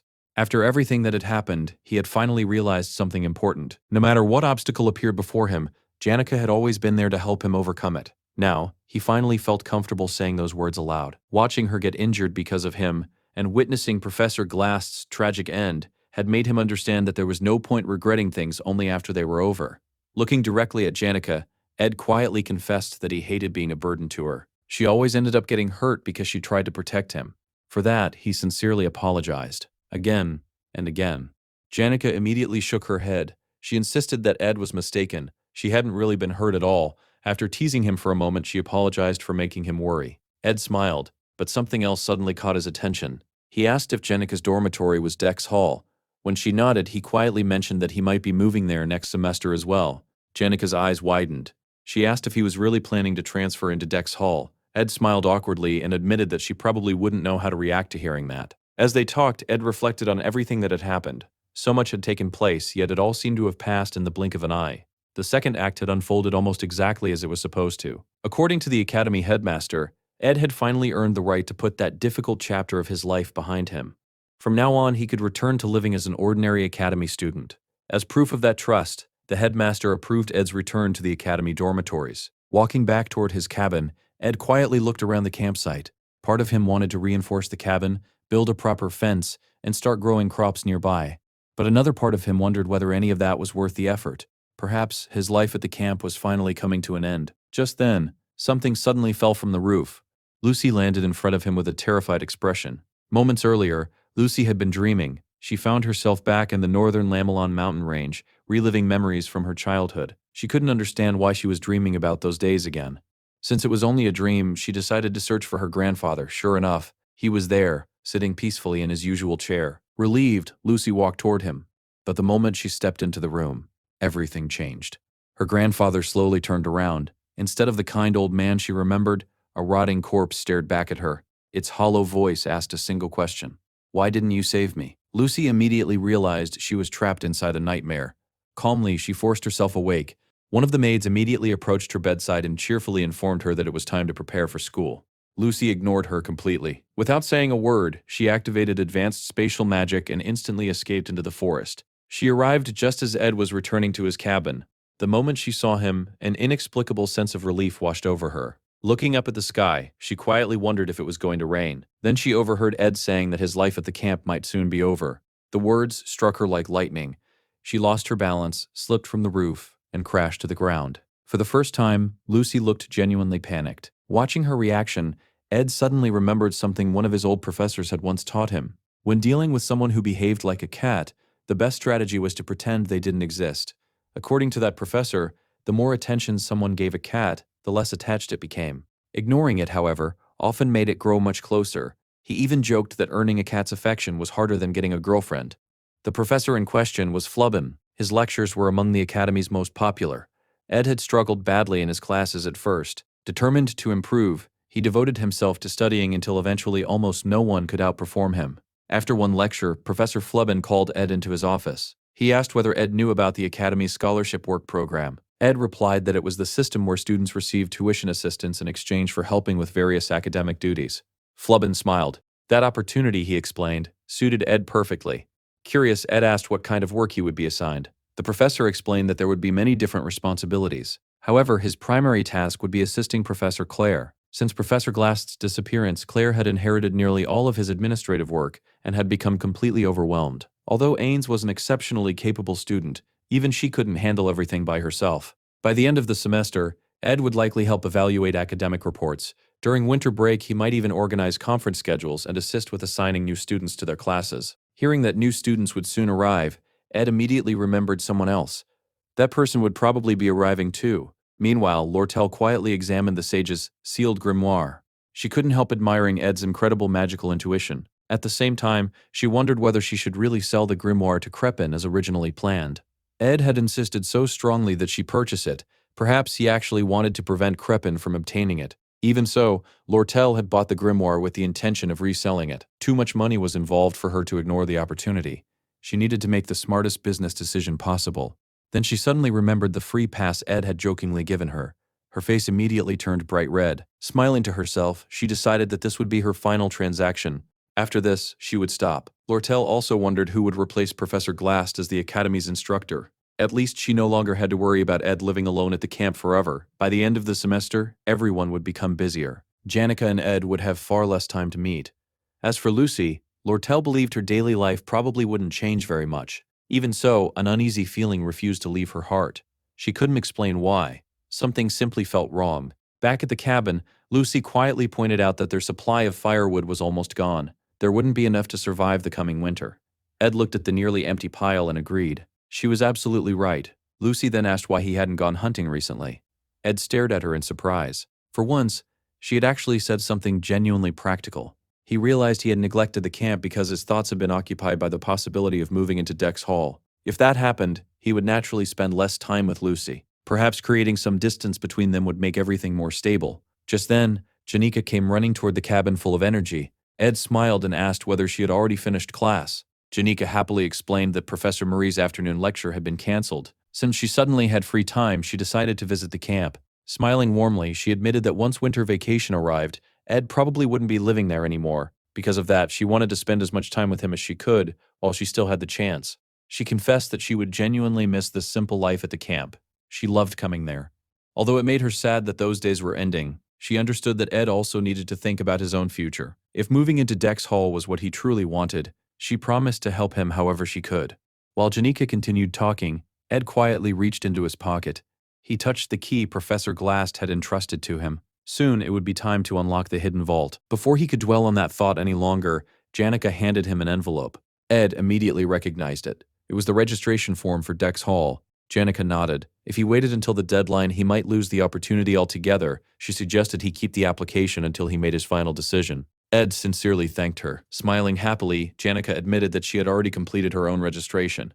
If he decided to move, they could submit their applications together. Just as the two prepared to fill out the paperwork, Lucy suddenly stepped between them. Looking more anxious than Ed had ever seen her, she loudly told them to stop. Then she desperately begged Ed not to accept the application form. Looking back later, Ed realized everything truly began on that day. Sometime afterward, Ed continued practicing spirit magic. Watching him train, Mug commented that his growth had been astonishing. Janika happily agreed. She praised Ed, saying his improvement had been unbelievably fast. His spiritual sensitivity already surpassed that of many apprentice spirit mages. Even his mana sensitivity had improved dramatically. Then Janika looked toward Lucy. Something immediately caught her attention. Normally, thanks to the maids at Ophelis dormitory, Lucy always appeared perfectly dressed. Today, however, she had run all the way to the camp wearing nothing but her pajamas. Ed silently acknowledged that his own mana sensitivity had indeed increased tremendously. His next goal was finally learning intermediate magic. Unfortunately, the moment he started practicing, reality hit him. Intermediate magic was vastly more difficult than he had expected. Even after training all day, he barely managed to grasp the fundamentals. Throughout the entire session, Lucy refused to leave his side. She sat comfortably in his lap while he practiced. Later at the cafeteria, she clung tightly to his back. Janika looked completely bewildered. She quietly apologized, wondering whether she had somehow upset Lucy. Ed quickly realized the truth. Lucy wasn't angry, she was afraid. More specifically, she seemed afraid of Janika, though mastering intermediate spells remained frustratingly difficult. Just then, Lucy called out to him. Her expression was unusually serious. She quietly asked what she was supposed to do if Ed really left the camp. Ed gently answered that he already had somewhere else to live. Winter was approaching. He still needed to repair the fireplace because the nights were becoming dangerously cold. If he moved into Dex Hall, he wouldn't have to worry about those problems anymore. Before leaving, however, he wanted to finish everything at the camp properly. Lucy called his name once more. This time, her eyes held unmistakable determination. "I want to go with you." Those words caught Ed completely off guard. A short while later, he climbed down a rope into the underground chamber that Lucy herself had accidentally created by blasting a hole through the ceiling. Looking around, he wondered why she had ever come to this place in the first place. Lucy casually pointed out that she could have simply carried both of them down with spatial magic. Ed smiled. He wanted to test whether he could still climb up and down on his own. When he finally reached the bottom, he froze. The chamber was overflowing with magical engineering equipment. There was far too much to carry in a single trip. He would need to return several times. As he cleared away the remaining rubble, he quietly laughed to himself. Who would have guessed that a hidden vault really existed beneath the library? He couldn't understand why Professor Glast had guarded the key until his dying breath. Then, he opened the vault. The overwhelming magical energy pouring from within instantly answered his question. Later, while climbing back up the rope, Ed remembered that it was almost time to send the magical materials Lortel had requested. Before making another trip, however, he decided that asking someone to build a proper ladder would be much easier than climbing ropes every day. Curious, Lucy asked what exactly the mysterious treasure was. The system immediately identified it. It was a legendary artifact, the Golden Phoenix Ring of Glast, a ring capable of distorting the timeline itself by drawing magical power from the future into the present. Ed carefully examined the legendary ring in his hand. Theoretically, the artifact allowed its user to borrow magical power from their future self, making it possible to cast advanced magic long before reaching that level naturally. However, such power came at a terrible price. If he borrowed too much mana, the backlash would temporarily incapacitate him. The ring was an emergency tool that should only be used as a last resort when death was unavoidable. Outside of combat, though, it had another incredible use. With enough borrowed mana, Ed could theoretically form a contract with a high-level spirit. Normally, beginner spirit mages like him possessed only 2 available spirit slots and could communicate only with lower-ranked spirits because of their limited mana reserves. Janica was completely different. She could command several spirits simultaneously, not only because of her extraordinary spiritual sensitivity, but also because of the enormous amount of mana she possessed. If the ring temporarily increased Ed's maximum mana capacity, then, in theory, he could force a contract with a powerful spirit. It was an incredibly dangerous gamble. Lucy quietly commented that if they had enough time, perhaps they could experiment with that idea. Ed slowly shook his head. Time had already run out. After searching the entire library, he was convinced that nothing there was more valuable than this ring. Professor Glast had always insisted that encouraging mediocre talent was a sin. A man with beliefs like that would never have hidden such a priceless artifact without reason. Ed realized the truth. The Golden Phoenix Ring had been designed to break through the natural limit of one's mana capacity. It had never been created for Glast himself. It had been made for his daughter. After leaving the underground vault and returning to the surface, Lucy unexpectedly began talking. She remembered the day the last button on one of her sleeves had fallen off. At first, she hadn't even noticed, but once it was gone, the loose sleeve became surprisingly uncomfortable. She spent a long time fixing something that had once seemed completely insignificant. Then she quietly smiled. You only realize how important something is after it's gone. Even small things can become irreplaceable. That, she admitted, was the real reason she had followed Ed. She wanted to ask him one question. Was he really planning to move into Dex Hall? And would he consider not moving there? Ed was genuinely surprised. Those words were unlike anything Lucy would normally say. Even so, he remained calm. Moving into the dormitory would undoubtedly make life easier. Winter was approaching quickly. Living alone in the forest during heavy snowfall was hardly a comfortable choice. Lucy quietly agreed. Then she looked up at the sky. She wondered aloud whether it was going to rain. Ed knew she often predicted the weather simply by observing the clouds and sensing the humidity in the air. This time, however, he smiled. No, it isn't going to rain. Not this time. Lucy continued staring upward. After weeks of constant rain, people naturally expected more of it. Instead, tiny snowflakes slowly began drifting down from the sky. The rainy season had finally ended. Winter had arrived. Ed sighed. He admitted that he had been so busy lately that he hadn't even prepared enough firewood for the coming season. He would probably need help. Lucy immediately remembered reminding him about the dwindling supply herself. Without warning, she suddenly hugged him tightly and tackled him to the ground. Looking up at him, she asked whether he was being serious. Ed laughed helplessly. He admitted that he had grown accustomed to life at the camp. If he improved the cabin just a little more, living there offered many advantages. Then he looked at Lucy's expression. Without realizing it, he slowly lay back on the ground. To him, that moment marked the true ending of the second act. Now, the third act was about to begin.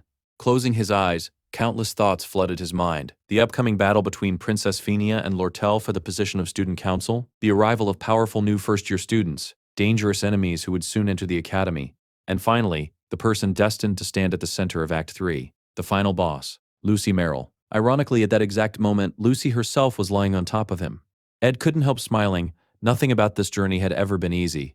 Still, for now, He decided to set those worries aside. No matter what happened during the next chapter, he believed that both he and Lucy would survive. The expression Lucy was showing him now, he had never once seen it in any route of the original game. That alone gave him confidence. Soon afterward, winter officially arrived. Fresh snow blanketed the academy, creating a peaceful atmosphere. At the same time, accumulating snow also meant accumulating work. Sometime earlier, Ed had promised himself he would stop pushing his body beyond its limits. Unfortunately, there was no time to relax. The very next day, he would begin working as an academy scholarship student. He planned to finish every task that had piled up. He still had to chop firewood, prepare winter supplies. Fortunately, the freezing weather made preserving meat much easier, greatly simplifying food storage. By refusing the comforts of the academy dormitory, he had received a significant reduction in tuition fees. At least financially, things had finally stabilized. He no longer needed to divide every waking hour between endless part-time jobs.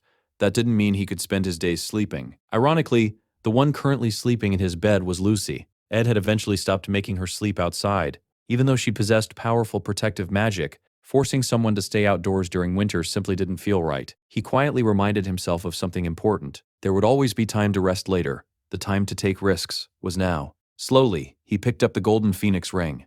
The legendary artifact began glowing. He covered his body with the phoenix's crimson flames. Then he quietly called out, "Marilda, are you listening?" Outside, Sylvania Academy lay completely covered in snow. Meanwhile, Janica sat inside an elegant bakery renowned for its luxurious desserts. The sweets were supervised by a former royal pastry chef, and the flower-filled veranda created an atmosphere worthy of nobility. Despite the bakery's overwhelming popularity, Janica calmly enjoyed her coffee. Across the table sat Clara. Unlike Janica, she decided to get straight to the point. Janica was walking down a very dangerous path. She had completely fallen for Ed Rothstaler. Caught off guard, Janica asked how Clara had figured that out. Clara simply laughed. "How could I not?" She admitted that she had once held a poor opinion of Ed. Recently, however, her impression of him had changed dramatically. She had accepted that. The real problem now was Janica herself. Whenever Janica spent time with Ed, her heart raced uncontrollably. Sometimes she became so nervous she couldn't even look him in the eyes. Confused, Janica asked why Clara was suddenly talking about such things. Instead of answering, Clara asked a question of her own.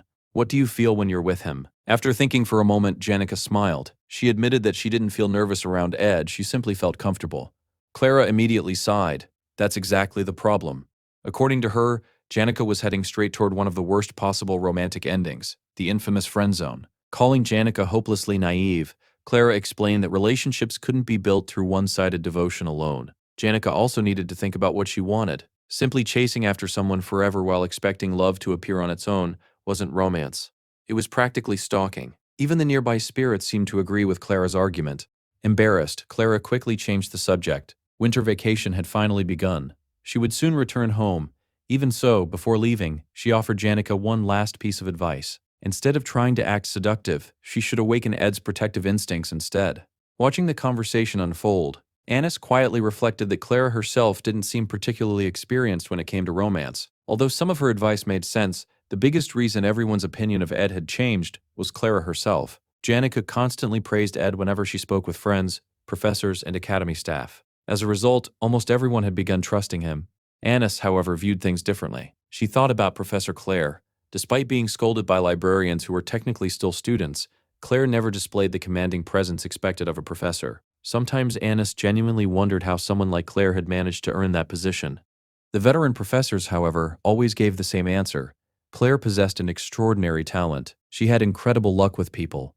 Throughout her career, she received guidance from legendary scholars such as Professor Glast and Professor Flubben. With their support, she successfully completed her doctorate. Now, she possessed the finest assistant anyone could hope for, Annis Halolan, a second-year student from the Department of Magic. Respected not only by students but also by academy staff, Annis was widely regarded as the perfect academic assistant. Thanks entirely to her efforts, Claire's laboratory remained perfectly organized. She gathered information, managed library records, oversaw administrative work at Trix Hall, handled countless responsibilities behind the scenes. If anyone ever discovered just how much influence she truly possessed, it would create enormous complications. Fortunately for her, she always hid everything behind an elegant smile. Very few people knew who Annis really was. Only Janica and Clara understood that the warm personality she showed others was nothing more than a carefully crafted mask. While everyone else waited for refreshments to arrive from the bakery, Annis quietly took the opportunity to study a file resting on the table before her. The subject of the report, Ed Rothstaler. a member of the Ruth Taylor family, one of the most powerful noble houses in the Clovis Empire. Among the three direct heirs of the family head, Ed was the only son. Annis dismissed the public records as mostly irrelevant. According to the Ruth Taylor family history, Crepin Ruth Taylor had seized control of the family and become its head during the year Ed was born. At the age of 2, Ed was officially named the family's heir. He received his church baptism when he was 5, began etiquette lessons at 8, and by the age of 12 he should have been studying more advanced subjects. However, his first-year academic records suggested he lacked any remarkable talent. As Annis continued reading, she reflected on her own past. When she first entered the academy, her family had already begun falling apart. Forced to survive on her own, she became both an assistant and a scholarship student. She admired Lord Tell as the perfect example of someone who had learned to survive through intelligence and resourcefulness. Although Annis was nowhere near as gifted with money as Lord Tell, she had still managed to build a stable life through hard work. Returning to Ed's records, Annis discovered that he had grown up under an extremely strict upbringing. Materially, he had never lacked anything, but emotionally his life had been heavily controlled. His poor academic performance suggested a lack of confidence rather than a lack of effort. From everything she had read, she concluded that he probably preferred cheerful and kind-hearted women. After reviewing every detail, she smiled to herself and decided that understanding Ed was actually much simpler than she had expected. She even began rehearsing how she would approach him. Before she could continue, Professor Claire returned to the office carrying several bags from a bakery. She happily offered some pastries to Annis before noticing that tea had already been prepared. True to her usual clumsy nature, Claire immediately dropped her own teacup onto the floor. Expecting Annis to scold her once again, she nervously looked up. Instead, Annis calmly asked whether she had been hurt. After confirming Claire was unharmed, she simply replied that nothing else mattered as long as she was safe. Claire was genuinely touched by such unexpected kindness. Meanwhile, Ed mentioned that washing his own academy uniform had become difficult, so he thanked Belle for helping him. Belle simply replied that cleaning one extra uniform barely increased her workload. In fact, she often found herself helping the very people who were supposed to be serving her. While doing the laundry, Belle had noticed something interesting. Miss Lucy's clothes were covered with loose strands of hair, while Ed's uniform carried Lucy's perfume along with several white hairs. Ed admitted that her observations were accurate. Lucy had indeed been spending far more time around him recently. He could not help but marvel that Belle had figured everything out simply by washing clothes. If she had not become a maid, she would probably have made an excellent investigator. Belle then asked why Ed continued speaking to her so formally. Ed answered that he simply felt more comfortable maintaining proper etiquette. Belle admitted that she preferred a more casual relationship. However, Ed believed the head maid held a senior position among the academy staff. Since he was no longer a noble and no longer lived in Ophelis Hall, treating her respectfully felt natural. Although Belle repeatedly insisted there was no need for such formalities, Ed continued addressing her as Miss Belle, explaining that her responsibilities deserved respect. Belle smiled and told him not to burden himself so much. She reminded him that he already had far more people depending on him than she did. Worrying over every single person would only become exhausting. The young women around him were making their own choices, and he did not need to carry responsibility for all of them. Still, if he ever needed assistance, she promised she would gladly help. Her own work was stable enough that she could afford to do so. Belle also informed him that the repairs to the Phileas dormitory had finally been completed. Ed was surprised they had managed to restore the heavily damaged building so quickly. Belle explained that the academy was preparing to welcome the incoming freshmen, making the renovations a top priority. Among the 7 new residents assigned to the dormitory, one had already completed enrollment and was preparing to move in. Ed immediately guessed the student's identity.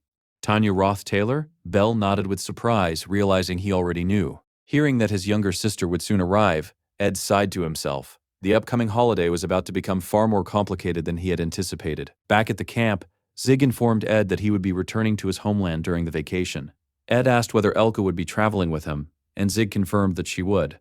He wanted to spend some quality time with her before returning. When Zig asked about Ed's own plans, Ed replied that he would most likely remain at the academy. His 3rd year was approaching, and if he wished to maintain his reputation, he needed to fully master intermediate magic before classes resumed. Zig reminded him that only a year earlier he had still been learning basic magic. He warned Ed not to push himself so hard that he ended up collapsing into another coma. As Zig observed him more carefully, he frowned. He could not sense any magical energy inside Ed's body. Concerned, he placed a hand on Ed's forehead and asked whether he was feeling sick. Ed explained that he had his own reasons, but for the time being he simply could not use magic. Zig accepted the explanation without asking further questions. Ed quietly appreciated that about him. Zig never forced people to reveal things they wished to keep private. If someone said they had a reason, he simply accepted it and moved on. It made conversations with him remarkably comfortable. Before leaving, Zig remembered something else. Alia had been asking about Ed. Apparently, there had been a misunderstanding, and she wanted to apologize. She had even asked Zig where Ed's cabin was, but he had refused to reveal such personal information. Ed thanked him and said there was no need for any apology. He was neither angry nor holding a grudge. Zig responded that it was not forgiveness but complete indifference. Ed laughed and pointed out that Zig himself was not much different. Before Zig departed, Ed handed him a small pouch containing payment for another favor. Professor Glast had granted Ed access to the underground library, but the place was completely disorganized. He wanted Zig's help cleaning and organizing everything. Zig immediately agreed after hearing there would be payment involved. However, he wondered why Ed needed the underground library in the first place. Ed explained that he intended to convert it into a workshop. Zig looked at him in disbelief. Ed was already managing camp life, training his mana, practicing spirit summoning, learning arc and flash magic, studying magical engineering, and preparing for academy work. Now he wanted to build an engineering workshop as well. Zig remarked that people like Ed usually became the most successful, but warned him not to overwork himself. The warning was justified. Even by scholarship student standards, Ed had taken on an unbelievable number of responsibilities. Later, inside Assistant Professor Claire's office, Annis thanked all of the scholarship students for gathering. Claire attempted to speak as well, but exhaustion prevented her from forming coherent sentences. She had spent the last 44 hours awake while handling conference schedules and finalizing next semester's teaching assignments. Seeing Claire in such a state, Anna stepped forward as head assistant and took charge of the meeting. She explained that the scholarship students would now be responsible for preparing the freshman placement examinations and supervising the tests on the examination day. Ed reflected on the announcement. Normally, Professor Glast oversaw those examinations every year. Since Professor Claire had inherited the responsibility, he had expected something similar, but he was still surprised to see Clavius participating as well. Annis explained that Clavius would retrieve reserve materials from the Trix Pavilion, while another scholarship student named Onyx would assist Professor Claire directly. As for Ed, Annis had entirely different plans. She believed both Claire and Janica had overlooked one important detail. Ed Ruth Taylor was constantly surrounded by women, and from appearances alone, he looked like someone who easily attracted them. Now that they would be working together as scholarship students, she intended to test his character personally. After spending the entire previous night studying his background and carefully analyzing his supposed preferences, she believed she had prepared the perfect strategy. If Ed succumbed to her charms, then he would simply be another weak man. She planned to separate him from Janica and create opportunities for the two of them to work alone. Later, the two climbed Mount Oren in the Academy's northwestern region. Annis explained that although the mountain was not especially tall, the snow made it extremely dangerous. One careless step could easily become fatal. After walking for some time, Ed suggested they stop and rest. Annis smiled warmly, thanking him while deliberately complimenting his attentiveness and impressive stamina. She admitted that she had previously misunderstood him. Since she was close friends with Janica, she had worried about seeing her spend time with someone who seemed suspicious. However, she now believed her first impression had been wrong. Ed simply replied that he did not mind. As he quietly reviewed the tasks he still needed to complete, he wondered if Annis had simply become exhausted after carrying the burden of being head assistant for so long. She had probably endured far more pressure than anyone realized. Annis gently wrapped her arm around his. She admitted that everyone around her had helped, but somehow his presence made her feel especially safe. She also revealed that, like Ed, she had effectively been abandoned by her family. After entering the academy, her family's situation had collapsed, yet she had desperately fought to continue studying on her own. It had felt like surviving an endless winter completely alone. Ed believed every word. She truly seemed independent, both financially and academically. She had survived through her own determination. He encouraged her not to become trapped in sadness because she had already accomplished an incredible amount by herself. Annis smiled softly and thanked him, saying they had far more in common than she had expected. Still, something about her behavior seemed unusual to Ed. From what he remembered, Annis had always been emotionally distant and practical. The vulnerable woman standing beside him now felt completely different. Suddenly, Annis stumbled. Ed instinctively caught her before she could fall. She apologized, claiming she had tripped over a stone. However, when Ed glanced down, there was no stone anywhere nearby. Meanwhile, Annis sat down to calm herself. She could feel her heart racing far more than she had anticipated. Left alone for a moment, she quietly analyzed the situation. Ed truly appeared responsible, dependable, and confident, but she still could not determine whether that was merely an act or his genuine personality. She reassured herself that pretending to be someone who had overcome countless hardships had been an effective way to get closer to him. However, she still could not decide whether Ed preferred adorable girls or mature women. In the end, she had deliberately mixed both personalities together, carefully disguising each flirtatious gesture behind seemingly natural accidents. As far as she could tell, every part of her carefully planned performance had unfolded exactly as intended. Even so, Annis began wondering if she had gone a little too far with her act. What truly caught her by surprise was Ed's physique. She had expected him to be a proper, well-mannered noble who looked refined but lacked any real strength. Instead, he was much stronger than his appearance suggested. She had always imagined Ed as nothing more than a spoiled aristocrat with no experience outside his luxurious upbringing. Now, however, she realized he possessed genuine ability. As she studied his face more carefully, she finally understood why Janica had become interested in him. Realizing she was thinking too much about his appearance, Annis quickly caught herself. Suddenly, everything seemed to make sense. This was probably how Ed attracted girls without even trying. Still, she firmly reminded herself that she was different from everyone else. Meanwhile, Ed stood quietly, admiring the breathtaking view from Mount Orin. The scenery was so beautiful that it could make anyone forget their worries, even if only for a little while. Unfortunately, some problems could not be solved simply by enjoying the view. One such problem was named Tanya Ruth Taylor. As far as Ed was concerned, his younger sister was nothing less than a noble villainess. Born as the daughter of Duke Crepin Ruth Taylor, Tanya possessed extraordinary political instincts. Manipulating people came as naturally to her as breathing. In the original story, she would eventually become the Academy's first student council president, to earn the position during her very first year. Belle had already informed Ed that Tanya had arrived at the dormitory earlier than anyone else, most likely to secure allies before the new semester officially began. At first, Ed believed he could prepare himself for her arrival. However, one problem remained impossible to predict. He had no idea how Tanya viewed him. Tanya certainly knew who Ed Ruth Taylor was, but Ed knew almost nothing about her. In the game's original story, Ed had been little more than a disposable villain who briefly appeared before disappearing forever. Even the game's records barely mentioned him. As a result, Ed genuinely had no clue what kind of relationship Tanya believed they shared. Meanwhile, Tanya arrived at Sylvania convinced that her older brother was nothing but the greatest disgrace of the Ruth Taylor family. As she looked around the prestigious academy, excitement filled her heart. Sylvania was home to countless extraordinary individuals. There was the Princess of Cloel, the leader of the Altar Company, a spirit summoner who had formed a contract with a high-level spirit before reaching adulthood, the brilliant alchemist who had created the immortal potion while still a student, the beast who ruled the northern lands, the legendary swordsman of the Nortondale clan, and above them all, the unparalleled magical genius who was said to have received the blessing of the Archmage Glocht. Simply imagining herself studying alongside such legendary figures made her heart race. From this day forward, she would spend her academy life surrounded by living legends. Belle welcomed Tanya upon her arrival and informed her that all of the luggage sent ahead had already been arranged. Her assigned room was the second door on the right side of the third floor. Stepping gracefully out of the carriage, Tanya instructed the servants to complete the remaining admission procedures without her. There was somewhere she needed to visit first. The very first thing she intended to do after arriving at the academy was eliminate the greatest stain upon the Ruth Taylor family, Ed Ruth Taylor. Her father's letter echoed through her mind. Crepin Ruth Taylor had congratulated her on successfully enrolling at Sylvania and promised to support all of her ambitions. He instructed her to establish a powerful position within the academy and uphold the dignity of the Ruth Taylor family. Tanya silently vowed that she would never disappoint him. Her father had also warned her not to become arrogant because of her noble status. Although Sylvania respected social standing, it remained a place of learning above everything else. Even the princess herself showed complete respect toward the academy's professors. Therefore, Tanya was advised to treat every upperclassman as her senior, regardless of family rank. Later, while speaking with an upperclassman, Tanya casually brought up the family's greatest embarrassment. She claimed she knew Ed better than anyone because they had grown up together. The upperclassman sympathized, saying that her childhood must have been difficult.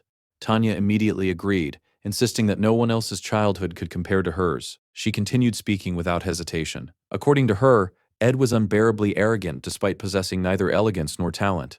Although he had once been the family's official heir, he had accomplished nothing worthy of the title before being expelled. She believed criticizing another person was one of the fastest ways to build familiarity during a conversation, so she continued listing his flaws. Ed never showed true determination.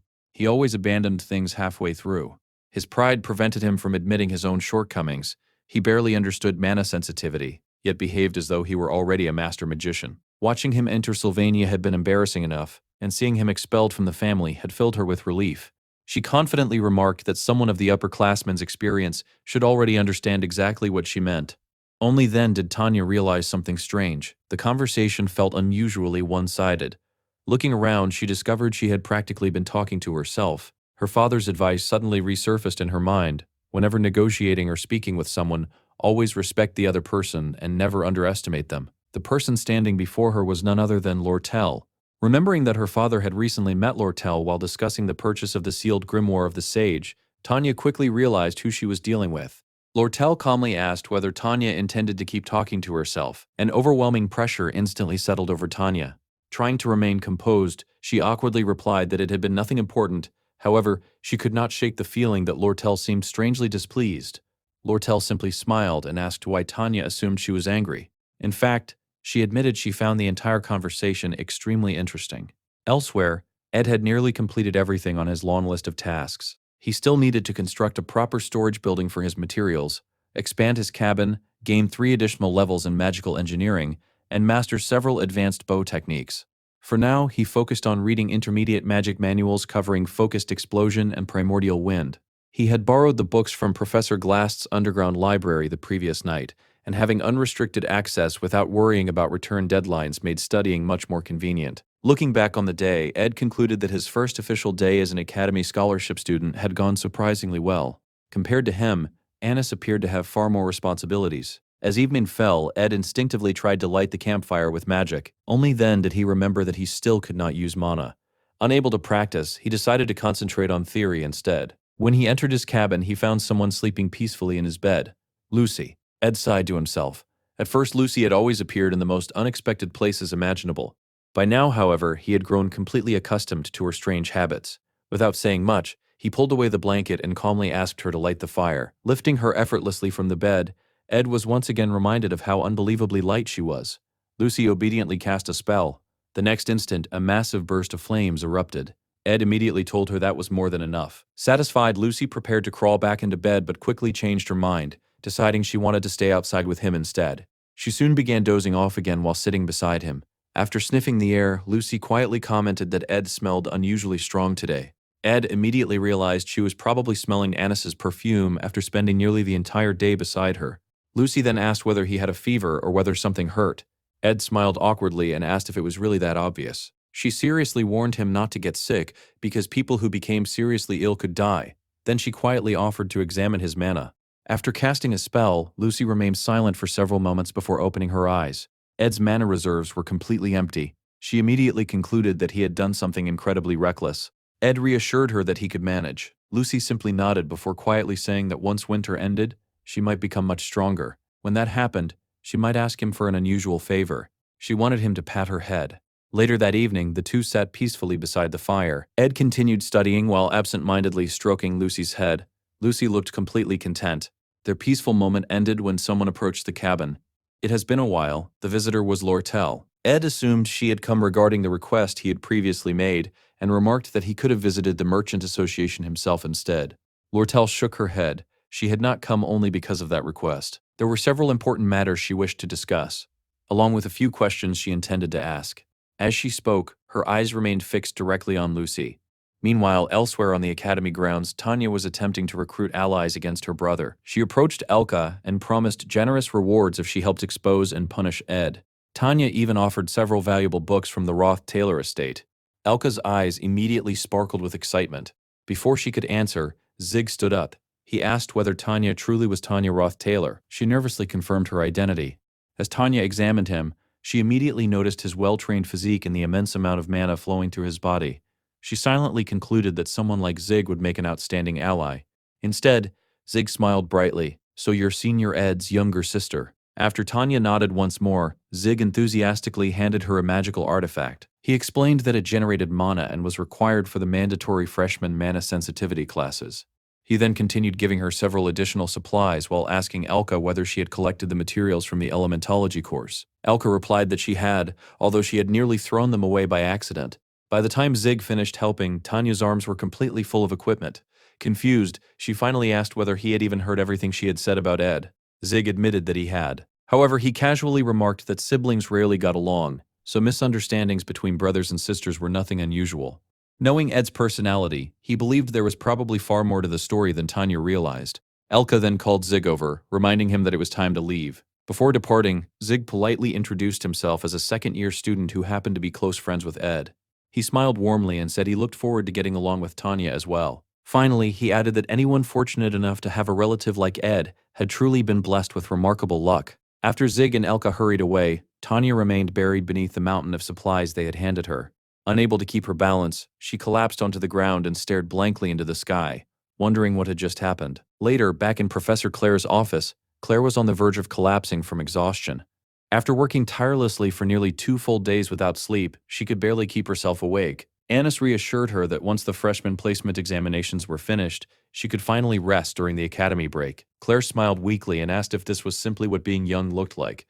She admitted that Annis's stamina was astonishing. Despite staying awake for a second consecutive day, she still had enough energy to keep working. Annis quietly reflected on the situation.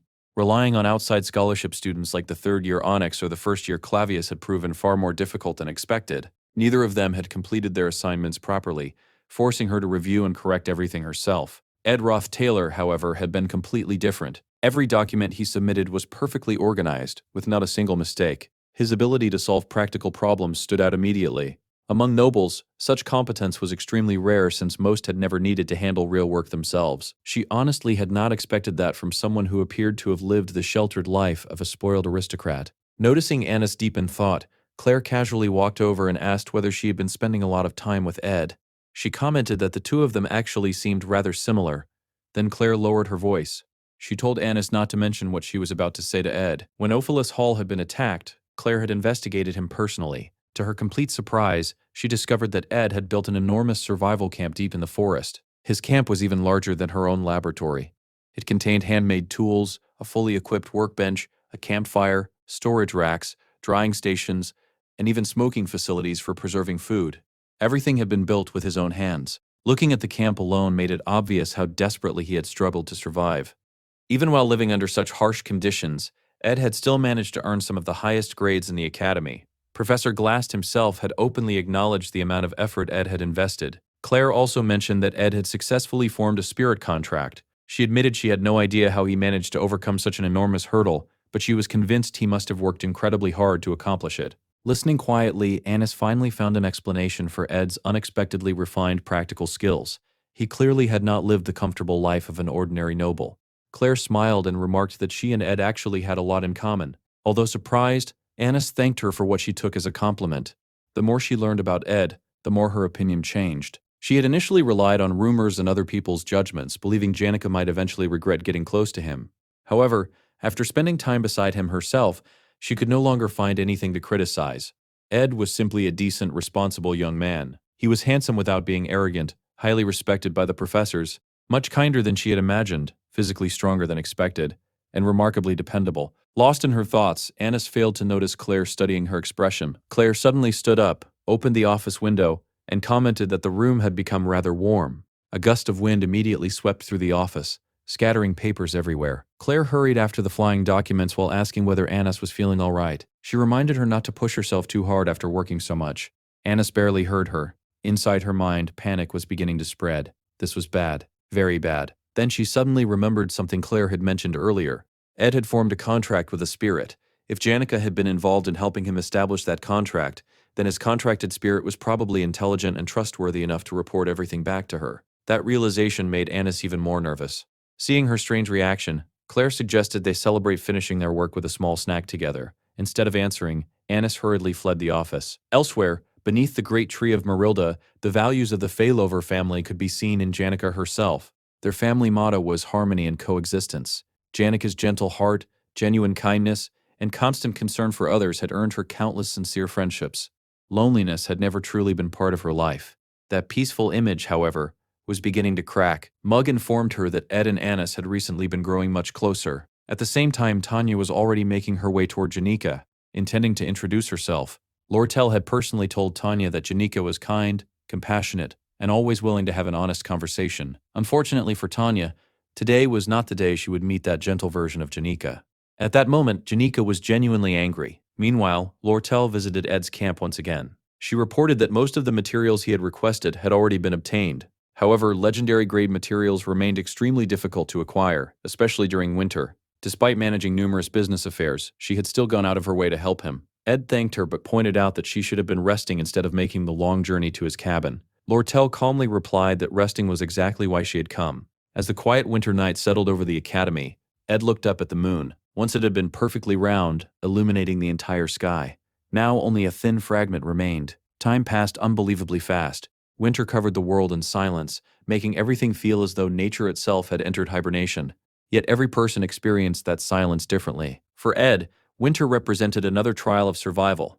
Every day was spent preparing for the cold and protecting himself from its dangers. For people without those struggles, however, winter often magnified feelings of loneliness, like walking through deserted streets with no one beside them. Breaking the silence, Lortel glanced at Lucy sleeping peacefully across Ed's lap. She asked why Lucy was lying there. Ed answered with complete seriousness, "Because it's winter."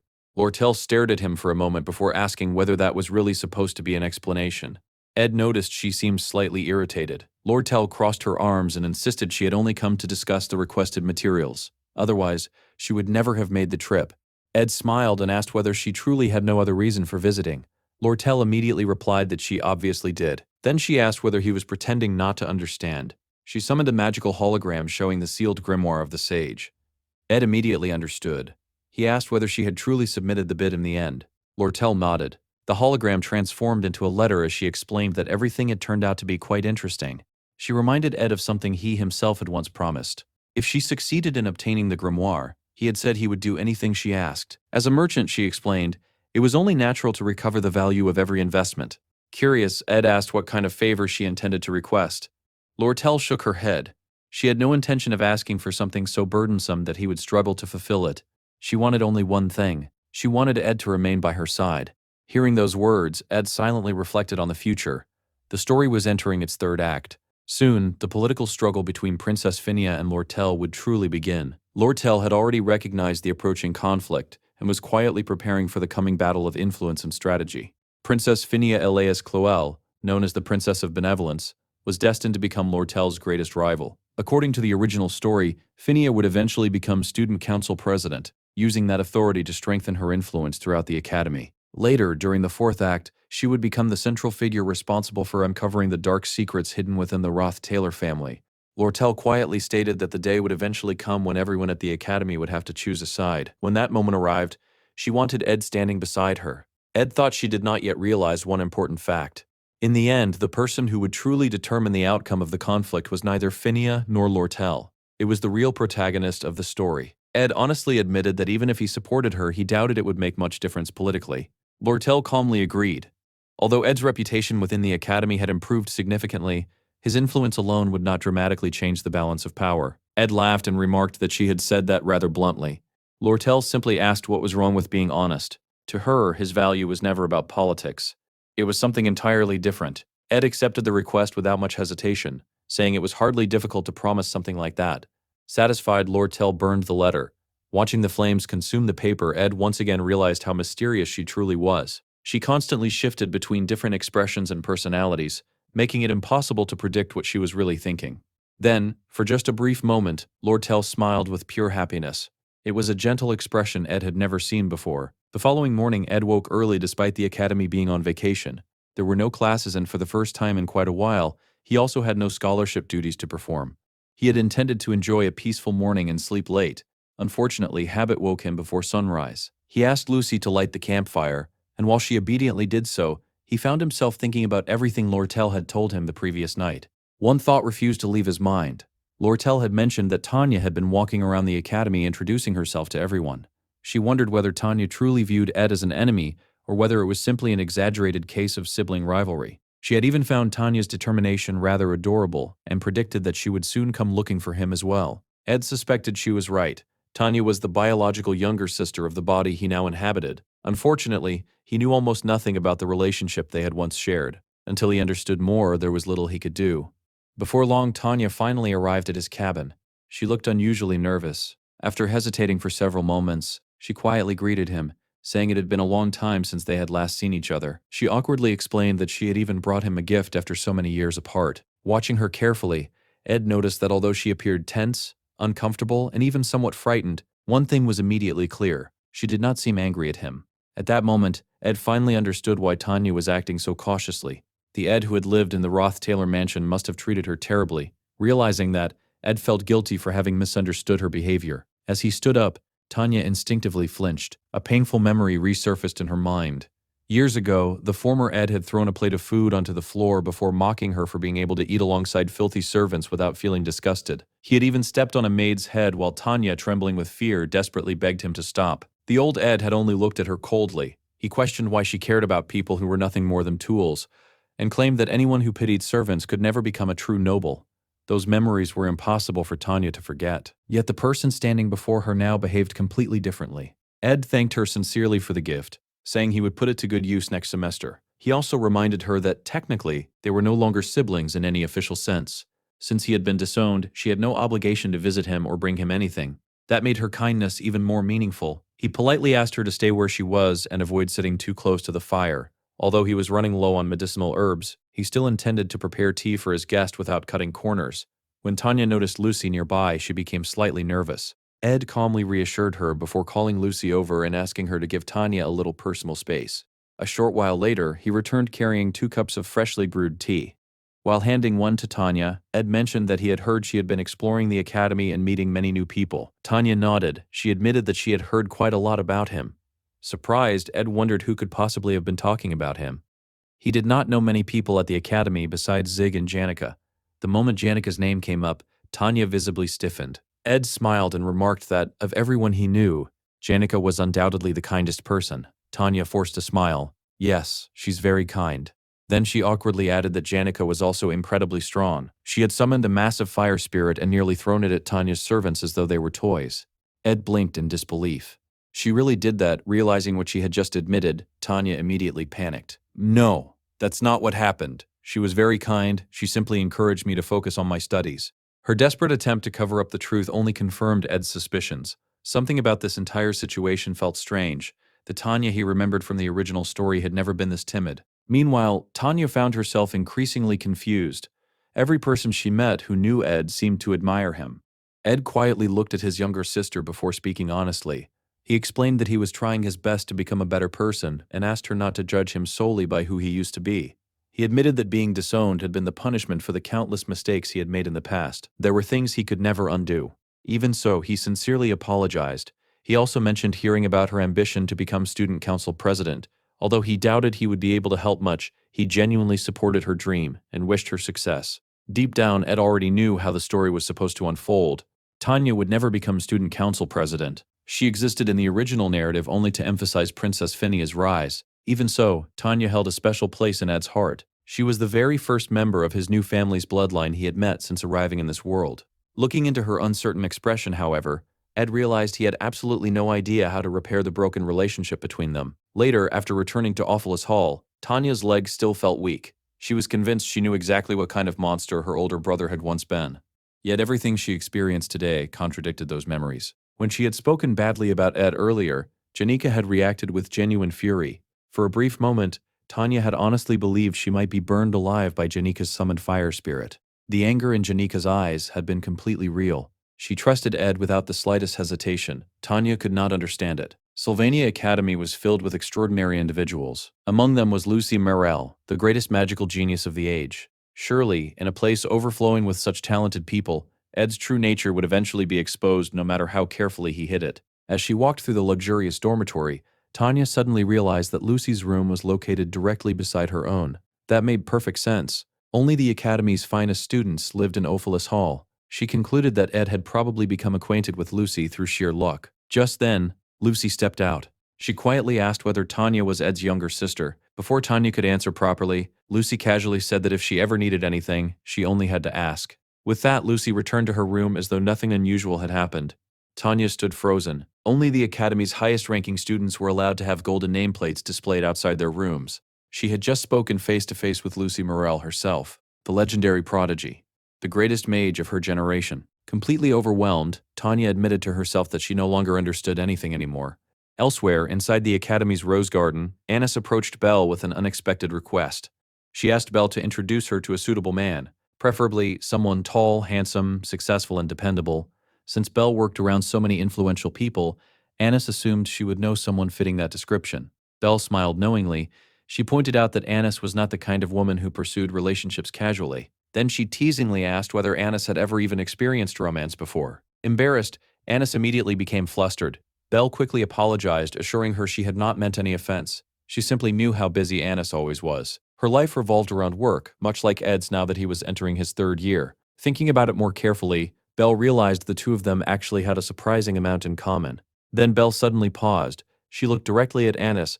"Were you talking about young Master Ed?" Unable to hide it any longer, Annis admitted the truth. She confessed that she had been speaking about Ed all along. She explained that although she had heard countless terrible rumors about him, the real Ed was far better than she had ever imagined. Belle smiled knowingly. "So, you're interested in young Master Ed?"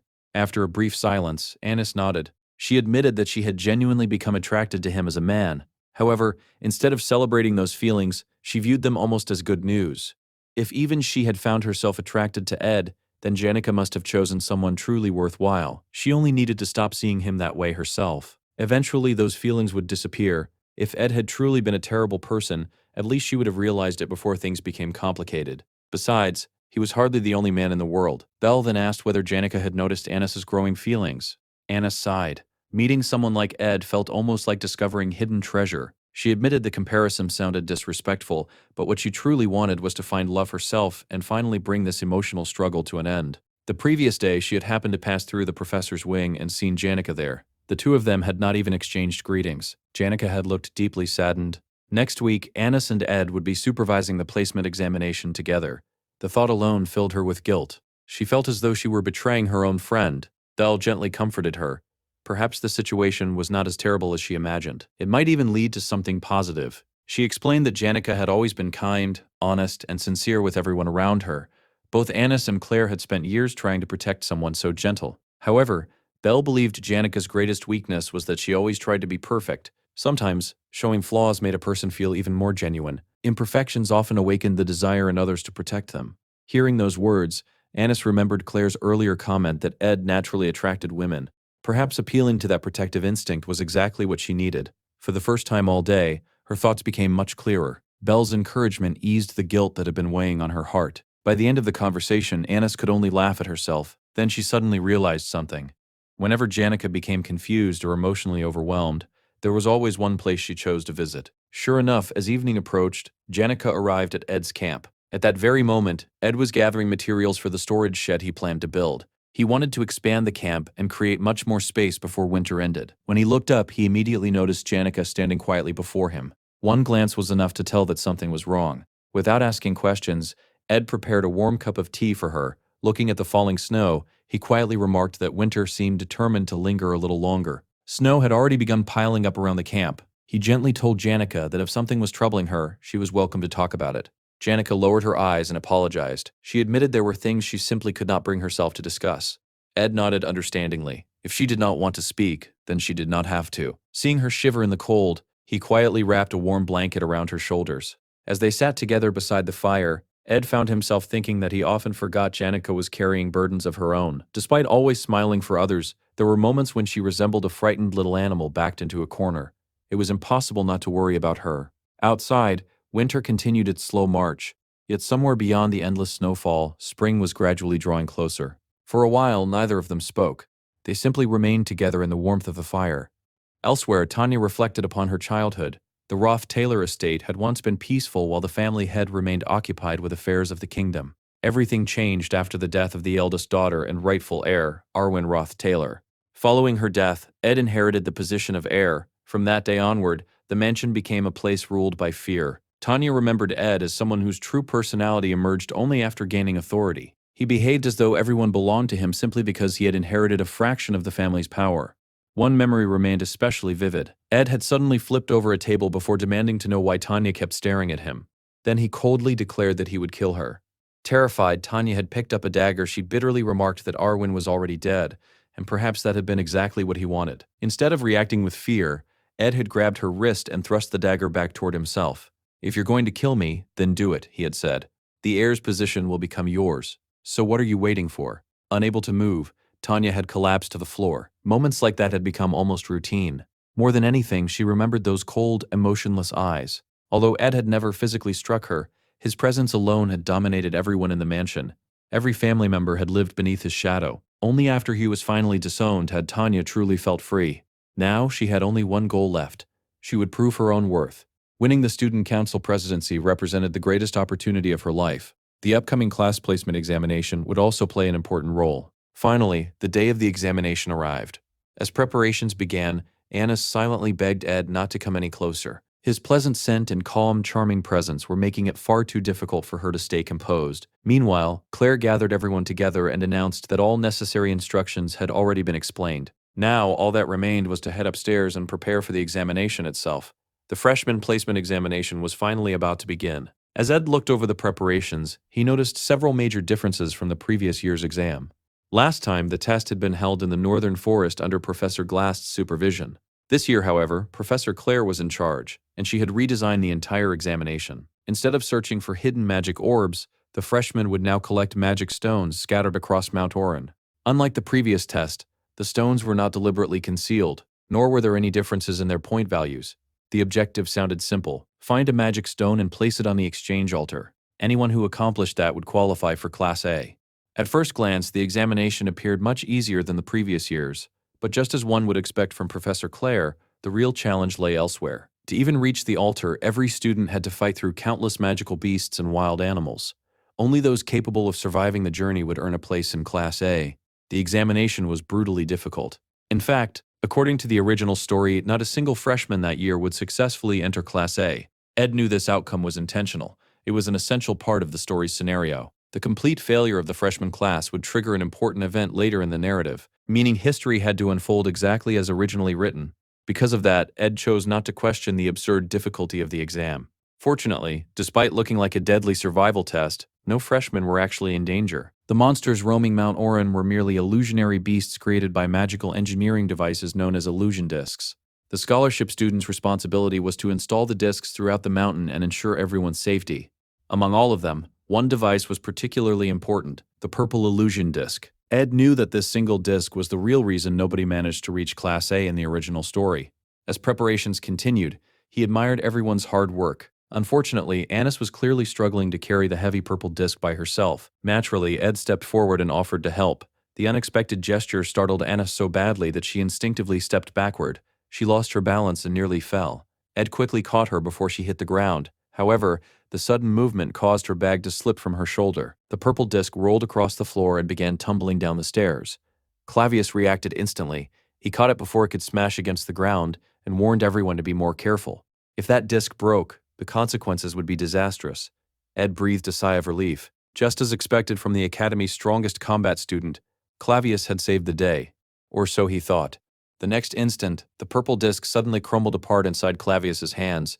It disintegrated into fine dust. Even the object Clavius had been carrying in his other hand broke apart as well. Staring at the ruined artifact, Clavius could only ask one question: what do we do now? Realizing the situation, Ed immediately released Annis without thinking. She promptly fell onto the floor as he rushed toward the shattered remains. Ed sighed. Things had been going far too smoothly. He should have known something would go wrong. The broken disc threatened far more than the placement examination itself. Ed remembered another major event from the original story. During the previous year's joint combat exercise, the failed noble Ed Ruth Taylor had unexpectedly picked up a sword for the first time and defeated Lucy. Although he ultimately lost the battle, the incident dramatically altered the flow of the first act. This year's joint combat exercise was another critical event. The talented first-year students would challenge the upperclassmen. What began as simple practice would quickly spiral out of control as the freshmen fought with everything they had. In the original story, one senior stood alone and stopped every single one of them: Taylor. After an entire year of relentless training, he had become powerful enough to overwhelm every challenger, astonishing the entire academy. Among the spectators was St. Clarice. Concealing her true identity, she quietly watched Taylor's performance. That battle marked the beginning of her relationship with him. As one of the game's four main heroines, Clarice's introduction was absolutely essential. For that scene to happen correctly, the freshmen first had to fail the placement examination. Only then would their frustration push them into recklessly challenging the upperclassmen. If students actually managed to enter Class A this year, the entire story would begin collapsing. Now the purple disc was destroyed. Panic immediately spread among the staff. Professor Claire examined the shattered artifact and quietly admitted that the damage was severe. The other scholarship students began losing hope. Annis blamed herself for the accident and sincerely apologized. Ed immediately stopped her. Regretting what had already happened would not repair the artifact. More importantly, if they failed to recreate the purple disc's effect, far too many freshmen would reach Class A. That absolutely could not happen. Ed confidently declared that he could repair the disc, at least enough for it to function. He grabbed Clavius before the confused senior could ask any questions and dragged him away to begin working. Meanwhile, at the starting point of the examination, Tanya stood alongside the other incoming freshmen. Although Sylvania Academy educated princes, princesses, nobles, ministers, and children from the greatest families in the kingdom, everyone wore the same uniform. Inside the academy, everyone was supposed to be equal. There was only one exception: Saint Clarice. As the spiritual guide worshipped by millions of believers, she naturally commanded everyone's respect. Seeing the students bow before her, Clarice smiled warmly. She thanked them for their courtesy but insisted such formalities were unnecessary. If everyone constantly worried about proper etiquette around her, academy life would become exhausting. She hoped they would treat her like any other student. Tanya respectfully introduced herself. She declared that she was Tanya Ruth Taylor, the future head of the Ruth Taylor family. Clarice smiled thoughtfully. She remembered that Duke Crepin Ruth Taylor had once received her blessing during his youth, although the memory had become rather distant.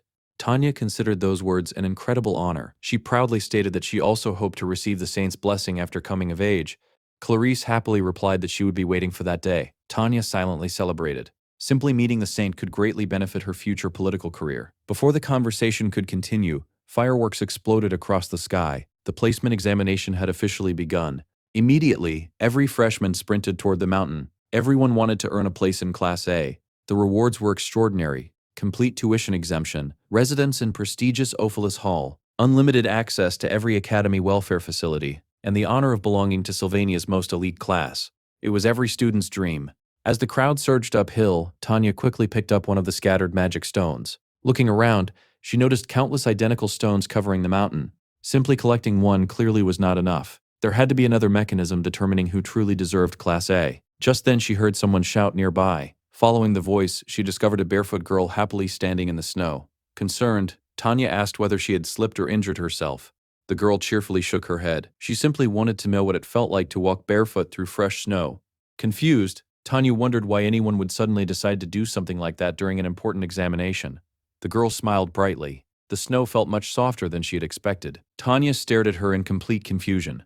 For a moment, she genuinely wondered whether the girl had hit her head. Trying to regain control of the conversation, Tanya introduced herself. She explained that she was the second daughter of the Ruth Taylor family and guessed they would probably become classmates. The girl's eyes sparkled with admiration. She had heard the Ruth Taylor family was one of the kingdom's greatest noble houses.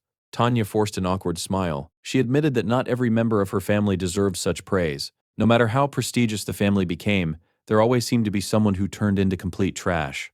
As she spoke, memories of Ed resurfaced. Although he had seemed different during their recent meeting, the fear he had planted inside her throughout childhood still refused to disappear. The girl admitted she came from a remote eastern territory. Since Tanya belonged to such an important noble family, she wondered whether she should act more respectfully. Tanya quickly dismissed the idea. At Sylvania Academy, social status meant very little. The girl laughed. She agreed completely. Here, everyone was simply a student. She finally introduced herself. Her name was Kylie Acme, and she came from the small eastern city-state of the Duchy of Touraine. She shyly admitted that she knew very little about the outside world and apologized in advance if she accidentally behaved strangely.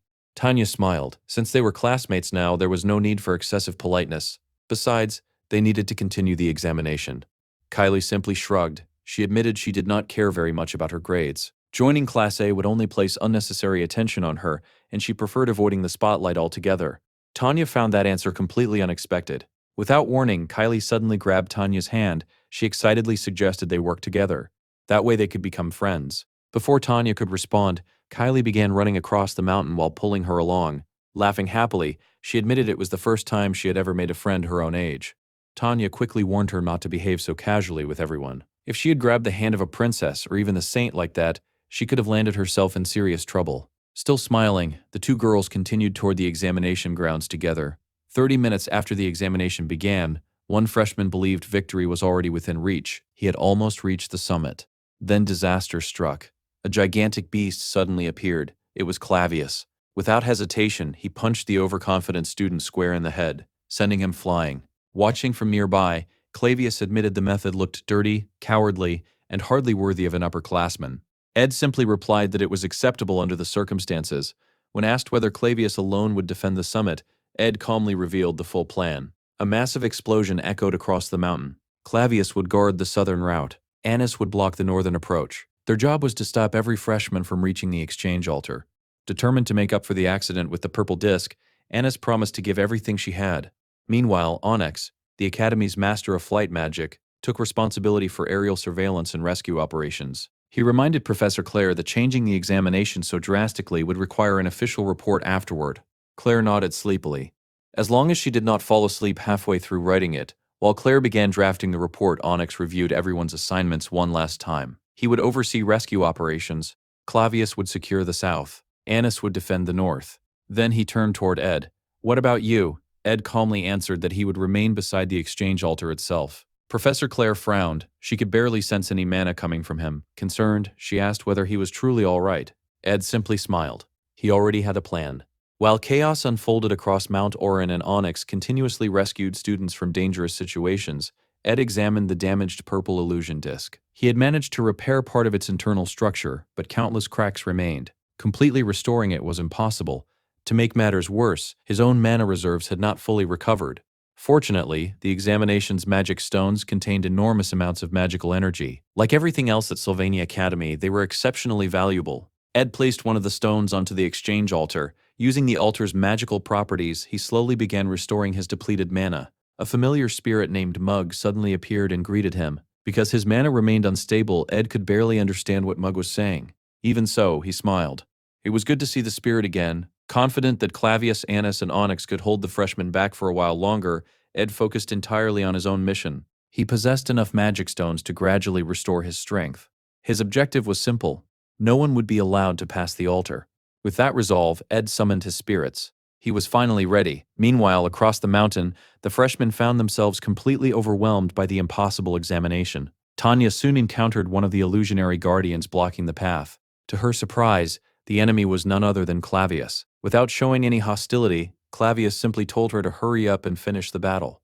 Before either of them could make another move, a massive explosion echoed across the mountain. Clavius turned toward the sound and wondered whether Annis had unleashed one of her spells. Taking advantage of that brief distraction, Tanya grabbed Kylie's hand and escaped. Meanwhile, Annis found herself confronting another freshman. Although she was only slightly stronger than the average upperclassman in direct combat, that alone placed her well above ordinary first-year students. None of them should have been capable of defeating her, except one. Standing before her was Joseph Whitefelt. He was Dorothy Whitefelt's younger brother, but unlike his hardworking sister, Joseph had been recognized as a genius since childhood. He had become the youngest person in history to earn the title of researcher from the Magic Association and was already capable of casting intermediate-level magic with ease. He was widely considered one of the strongest candidates to become the Academy's top freshman. After forcing his way past her, Joseph politely told Annis not to feel discouraged. Surely she excelled in other areas. Annis shook her head. He had misunderstood. She was frustrated, but not because she had been defeated. Without another word, she stepped aside and allowed him to continue. As Joseph disappeared into the distance, Annis lowered her head. She had always tried to present herself as flawless and dependable. Yet, when a serious problem arose, she had accomplished nothing. She had accidentally caused the destruction of the purple illusion disc. She had failed to stop Joseph. And once again, Ed had quietly stepped forward without complaining. He immediately organized the situation, proposed a solution, and took responsibility for fixing everything. The image that first appeared in Annis's mind whenever she thought about solving problems was no longer her own. It was Ed's calm and reliable face. Meanwhile, Joseph finally reached the exchange altar. Ed was already waiting for him. Calmly, Ed remarked that Joseph had become the first challenger to arrive. The rules were simple. Place the magic stone onto the altar. Unfortunately, Ed had no intention of allowing that to happen. Joseph found the entire examination rather strange. If he defeated Ed and claimed Class A, then who would stop the next freshman? Ed simply answered that such matters were not his concern. Joseph nodded. He suspected Ed already had a solution prepared for that problem as well. In reality, Joseph was not asking out of curiosity. He was buying time. While talking, he carefully analyzed every detail of the battlefield. His eyes quickly landed on the damaged purple illusion disc. Unlike ordinary illusion devices, this one was an improved model. Joseph immediately concluded that Ed belonged to the Academy's Magical Engineering Division. However, something else caught his attention. Despite standing directly before him, Ed possessed surprisingly little mana. Joseph had already noticed the consumed magic stones lying nearby. Using magical batteries before the very first battle could only mean one thing. Ed's mana reserves were dangerously low. Disappointed, Joseph silently wondered whether the Academy had truly chosen someone this weak to guard the altar. Without hesitating further, he unleashed his first spell, Focused Explosion. The concentrated blast rushed toward Ed with incredible speed. Joseph believed the attack was impossible to dodge. Instead, Ed slipped past it with remarkable ease. Joseph immediately realized his opponent possessed genuine combat experience. Ed calmly began preparing a spell of his own. Joseph recognized the magical formula immediately. It looked like a simple fire spell, probably ignite. Expecting nothing more than an ordinary beginner's attack, Joseph calmly prepared his defensive barrier. The moment Ed cast the spell, however, an enormous wall of flames erupted before him. Joseph's eyes widened. The spell's power far exceeded what a basic ignite should have produced. Even so, his magical barrier successfully blocked the attack. He calmly pointed out that no matter how strong ignite became, it would never penetrate his defense. Confident in his superior mana reserves, Joseph believed victory was inevitable. Mage battles usually came down to endurance. If both combatants continued exchanging spells, Ed would inevitably exhaust his mana first. Joseph also assumed Ed lacked real experience in magical duels. Once his mana disappeared completely, the battle would end.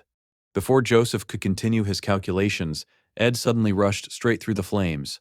Closing the distance instantly, he grabbed Joseph by the collar. Then he drove his knee directly into Joseph's face. As Joseph staggered backward, Ed calmly explained that magical barriers blocked spells.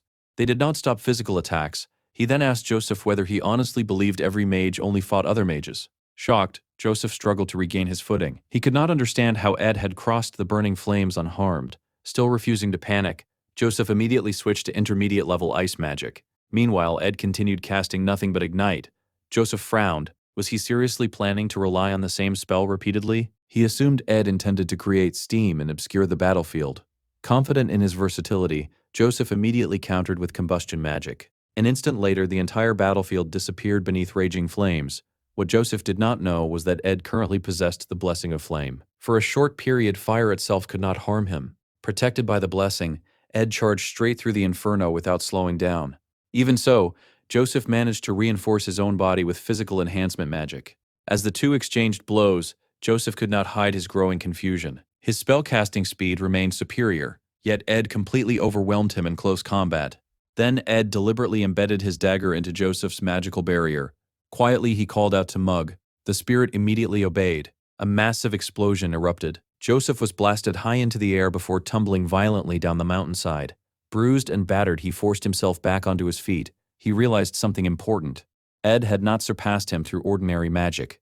This was spirit magic. Ed had combined spiritual blessings, conventional spells, and magical engineering into a seamless fighting style. He had even concealed the activation of his spirit techniques within ordinary fire magic. Joseph stared at him in disbelief. Just who was this senior? Finally accepting defeat, Joseph tossed his magic crystal toward Ed. However, he used that moment to launch one final surprise attack. An enormous ice spear shot toward Ed. Ed effortlessly dodged it. Joseph immediately followed with a desperate punch. Ed remained completely calm. Someone who had spent his entire life studying magic was hardly intimidating in hand-to-hand combat. The instant Joseph's punch connected, another blessing activated. The blessing of the storm. Anyone striking Ed directly would be violently launched away. Joseph became the victim of his own attack. His body shot backward like a cannonball, tearing through trees and rocks before finally crashing into a shattered tree trunk. Completely defeated, he could only admit his loss. The magic crystal in his possession shattered. Ed quietly praised him. He had fought well. His decision to keep searching for victory until the very end had been admirable. Barely conscious, Joseph looked up at his opponent one final time. He weakly asked for the senior's name.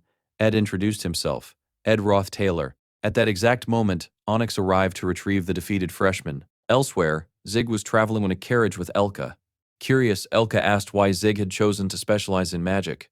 If he had entered either the combat or alchemy divisions instead, he probably would have become the academy's best student. Zig simply shrugged. He had never cared about becoming number one. Perhaps he could have achieved that title in alchemy. Combat, however, was another matter. The current strongest combat student was Clavius Nortondale. Ironically, at that very moment, Clavius himself was being overwhelmed in battle. Watching the distant explosion, Zig wondered what had just happened. Nearby, a worried freshman asked Clavius whether he was all right, or whether the holy magic had been too powerful. Onyx calmly told everyone to continue the examination. He would handle the situation himself. With only 20 minutes remaining before the exam ended, Tanya and Kylie finally reached the summit. Before them stretched a shocking sight. The ground was covered with defeated freshmen. Every path to the altar had become a battlefield. Looking toward the center, Tanya quietly asked whether the man standing there represented the final trial. There stood Ed, the brother she had once feared, the brother she had once hated. Ed looked at the exhausted freshmen before calmly telling them to surrender. Elsewhere, the story shifted towards St. Clarice. Clarice carried two different dreams within her heart. The first had been planted there by Archbishop Verdeo. He had taught her that a truly noble person must preserve unwavering convictions throughout life. Human hearts, he said, should remain as pure and blank as untouched white paper. Yet another dream had found its way into Clarice's heart through someone entirely different. Adele. Adele once told her that it was far better to die stained by the world's muddy waters than to live forever as a blank sheet of paper. Compared to the gray stones of the Ramlin Mountains, every other place in the world possessed its own unique beauty. She spoke of the green mist covering the Denkin swamps, the golden wheat fields surrounding the imperial capital, the emerald grasslands of Poulin, the shimmering opaline smoke rising from the alchemical nation of Crete, the crimson rooftops of the merchant city of Oldek, the blue-green wisdom flourishing within Sylvania, the land of learning, the endless yellow sands stretching across the great Dresda desert, and finally, the mysterious purple shadows blanketing the lawless region of Khoratan. To Adele, pure white represented only a tiny fragment of a far larger world overflowing with countless colors and endless romance. Once, Adele had served as the keeper of the sacred flames within the Holy Church. Eventually, she abandoned the clergy and became known as the anti-romanticist. No one understood how she managed to slip unnoticed through the academy each night. Yet after darkness fell and the world grew silent, she would always stand beneath Clarice's window and sing. Those songs became Clarice's second dream. Through Adele's stories, she wandered across distant lands she had never seen, traveling the world in her imagination beneath countless stars. Adele believed that ordinary lives contained their own quiet romance, simple friendships, everyday love. Even those small moments could possess a nobility greater than the countless prayers offered to a saint each day. She once told Clarice that the warm embrace of someone who truly loved her could be worth more than all the devotion in the world. After leaving the church, Adele enrolled at Sylvania Academy. Whenever vacations arrived, she would travel the world once more. Since Adele's departure, Clarice continued walking through those beautiful places every night in her dreams, following the path her only true friend had shown her beneath the stars. At the end of every journey in her dreams, Clarice always found herself embraced by someone. The lonely road she had walked for so long was no longer hers alone. Two people now shared that path with her. Compared to the pure white life she had always lived, those colorful dreams represented the boldest fantasy she could ever imagine. Before enrolling at Sylvania Academy, Clarice had concealed her true identity with the help of Father Verdeo. He personally gave her a magical artifact capable of maintaining her disguise and warned her never to reveal who she truly was. The saint would always be protected by the blessings of the sacred law, he explained, but that alone was not enough. Clarice innocently asked who would ever suspect her. Verdeo reminded her that caution was never excessive. Simply attending Sylvania with the church's permission was already considered a serious transgression. After arriving at the academy, Clarice quietly sat alone on a wooden bench near the professor's building. For the first time in her life, nobody paid attention to her. No one lowered their head. No one greeted her with reverence.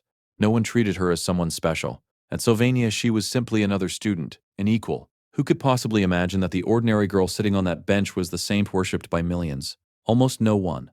Except for one person. Meanwhile, at the summit of Mount Oren, Ed calmly looked at the remaining challengers. He simply told them to give up. Seeing him standing before the exchange altar, Tanya quietly asked whether her own brother was truly the final obstacle of the examination. Clarice immediately realized that he, too, belonged to the Ruth Taylor family.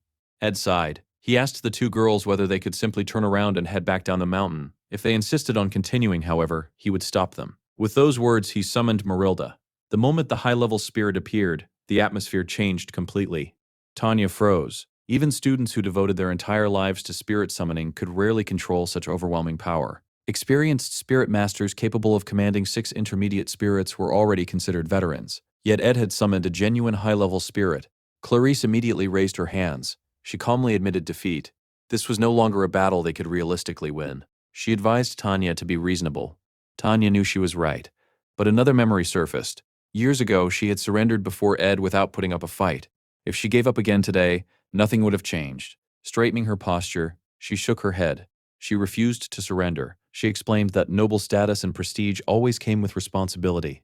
Running away now would betray everything she believed in. She remembered perfectly what Ed had been like only 2 years earlier. Back then, he had struggled to cast even basic spells. Now he was commanding a high-level spirit. It had to be some kind of trick. If she could simply defeat the summoner, everything would end. Unfortunately, reality proved otherwise. Marilda merely breathed. The resulting shockwave blasted both Tanya and Clarice through the air, as though they weighed nothing. While tumbling across the snow, Tanya could not comprehend what had just happened. Could Ed truly control an advanced spirit? After finally coming to a stop, Clarice quietly asked whether that incredible young man was really Tanya's older brother. Meanwhile, Kylie found herself reflecting on the image of nobles she had always imagined. She had believed they would all possess flawless appearances, elegant manners, and warm smiles. Compared to those expectations, Ed seemed completely different. Learning that someone like him had once been heir to the Ruth Taylor family convinced her that he must have been the family's black sheep.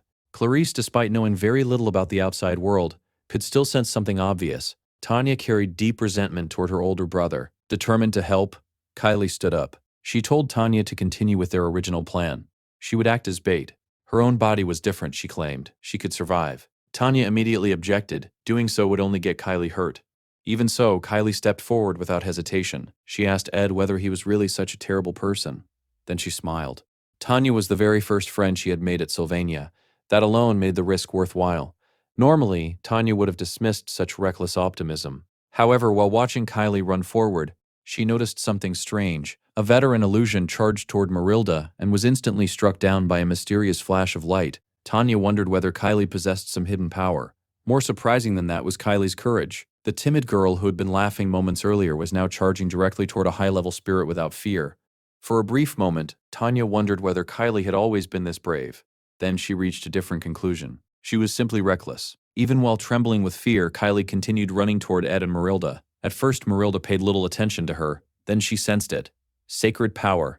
The blessing of the sacred law automatically activated against hostile beings. The brilliant holy light actually wounded Marilda. Even so, the spirit's breath remained overwhelmingly powerful. The resulting blast hurled Kylie far into the distance. Fortunately, the sacred barriers surrounding her absorbed most of the impact, allowing her to survive. Watching the two girls, Ed asked whether they were finally finished. Tanya immediately refused. She demanded to know whether he truly believed she would surrender so easily. Gathering her mana, she unleashed a powerful wind explosion aimed directly at Ed's face. The attack struck perfectly. Ed was thrown backward, or so it seemed. The body before her vanished. It had only been an illusion created by the repaired illusion disc. By the time Tanya realized the truth, it was already too late. Several arrows formed entirely from mana surrounded her from every direction. Ed calmly spoke. "Stay perfectly still." Tanya's eyes widened. This could not be happening. The brother who once struggled to hold a sword now wielded a bow with incredible precision while creating arrows from pure mana. Ed quietly explained that the arrows had merely been a warning. If he had truly intended to hit her, she would never have been able to dodge. Completely shaken, Tanya could no longer recognize the man standing before her. Was this really the same Ed Ruth Taylor she had feared all her life? Despair slowly crept into her heart. No matter how hard she tried, nothing ever seemed to change. Just like when she was a child, she had once again failed to accomplish anything. Then Ed smiled gently. He told Tanya that she had worked incredibly hard just to reach the summit.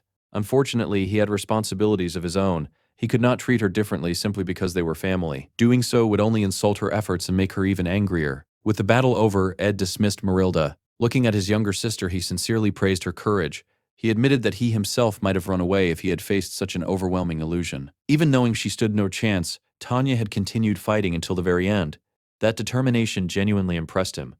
Then Ed pointed toward his tie. The brooch Tanya had given him was still attached. He had been wearing it the entire time. He quietly reminded her that she had always stood on his side. At that moment, something inside Tanya finally broke. She realized that her brother truly had changed. Unable to hold back her emotions any longer, tears began streaming down her face.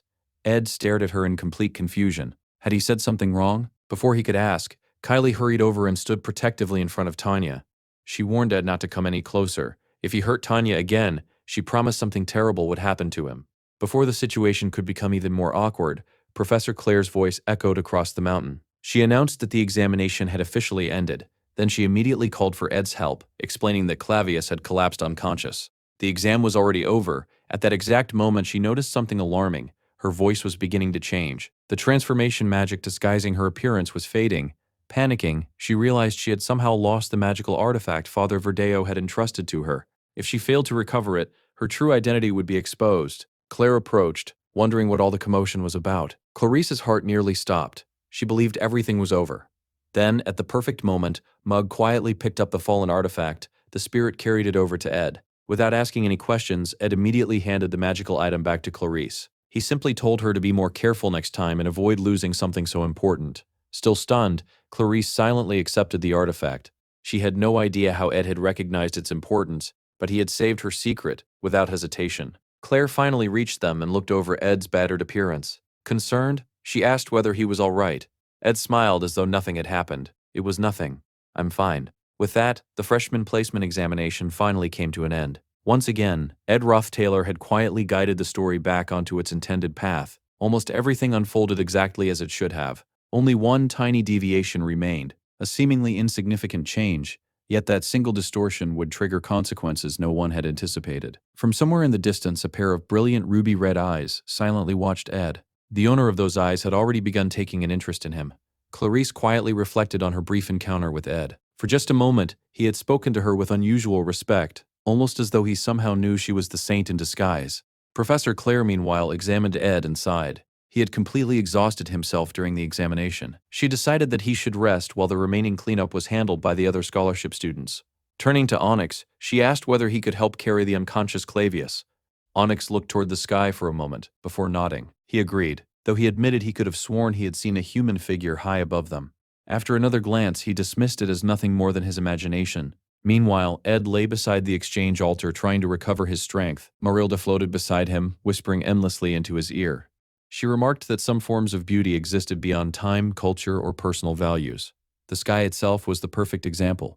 Even the greatest masterpieces in history were interpreted differently depending on the viewer, but almost everyone agreed that a sunset was beautiful. Ed smiled faintly. She sounded unusually philosophical today.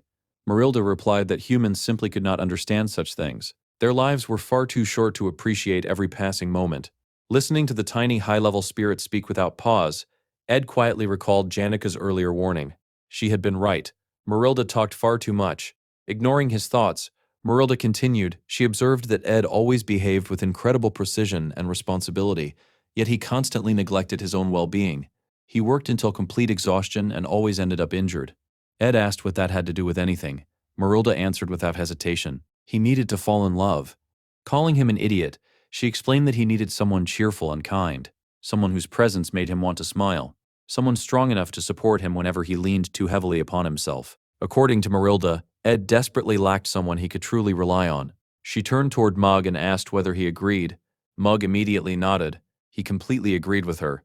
Ed quietly reflected on their relationship. Unlike Janica and her contracted spirits, Marilda was not bound to anyone through a formal contract. She and Janica were simply close companions.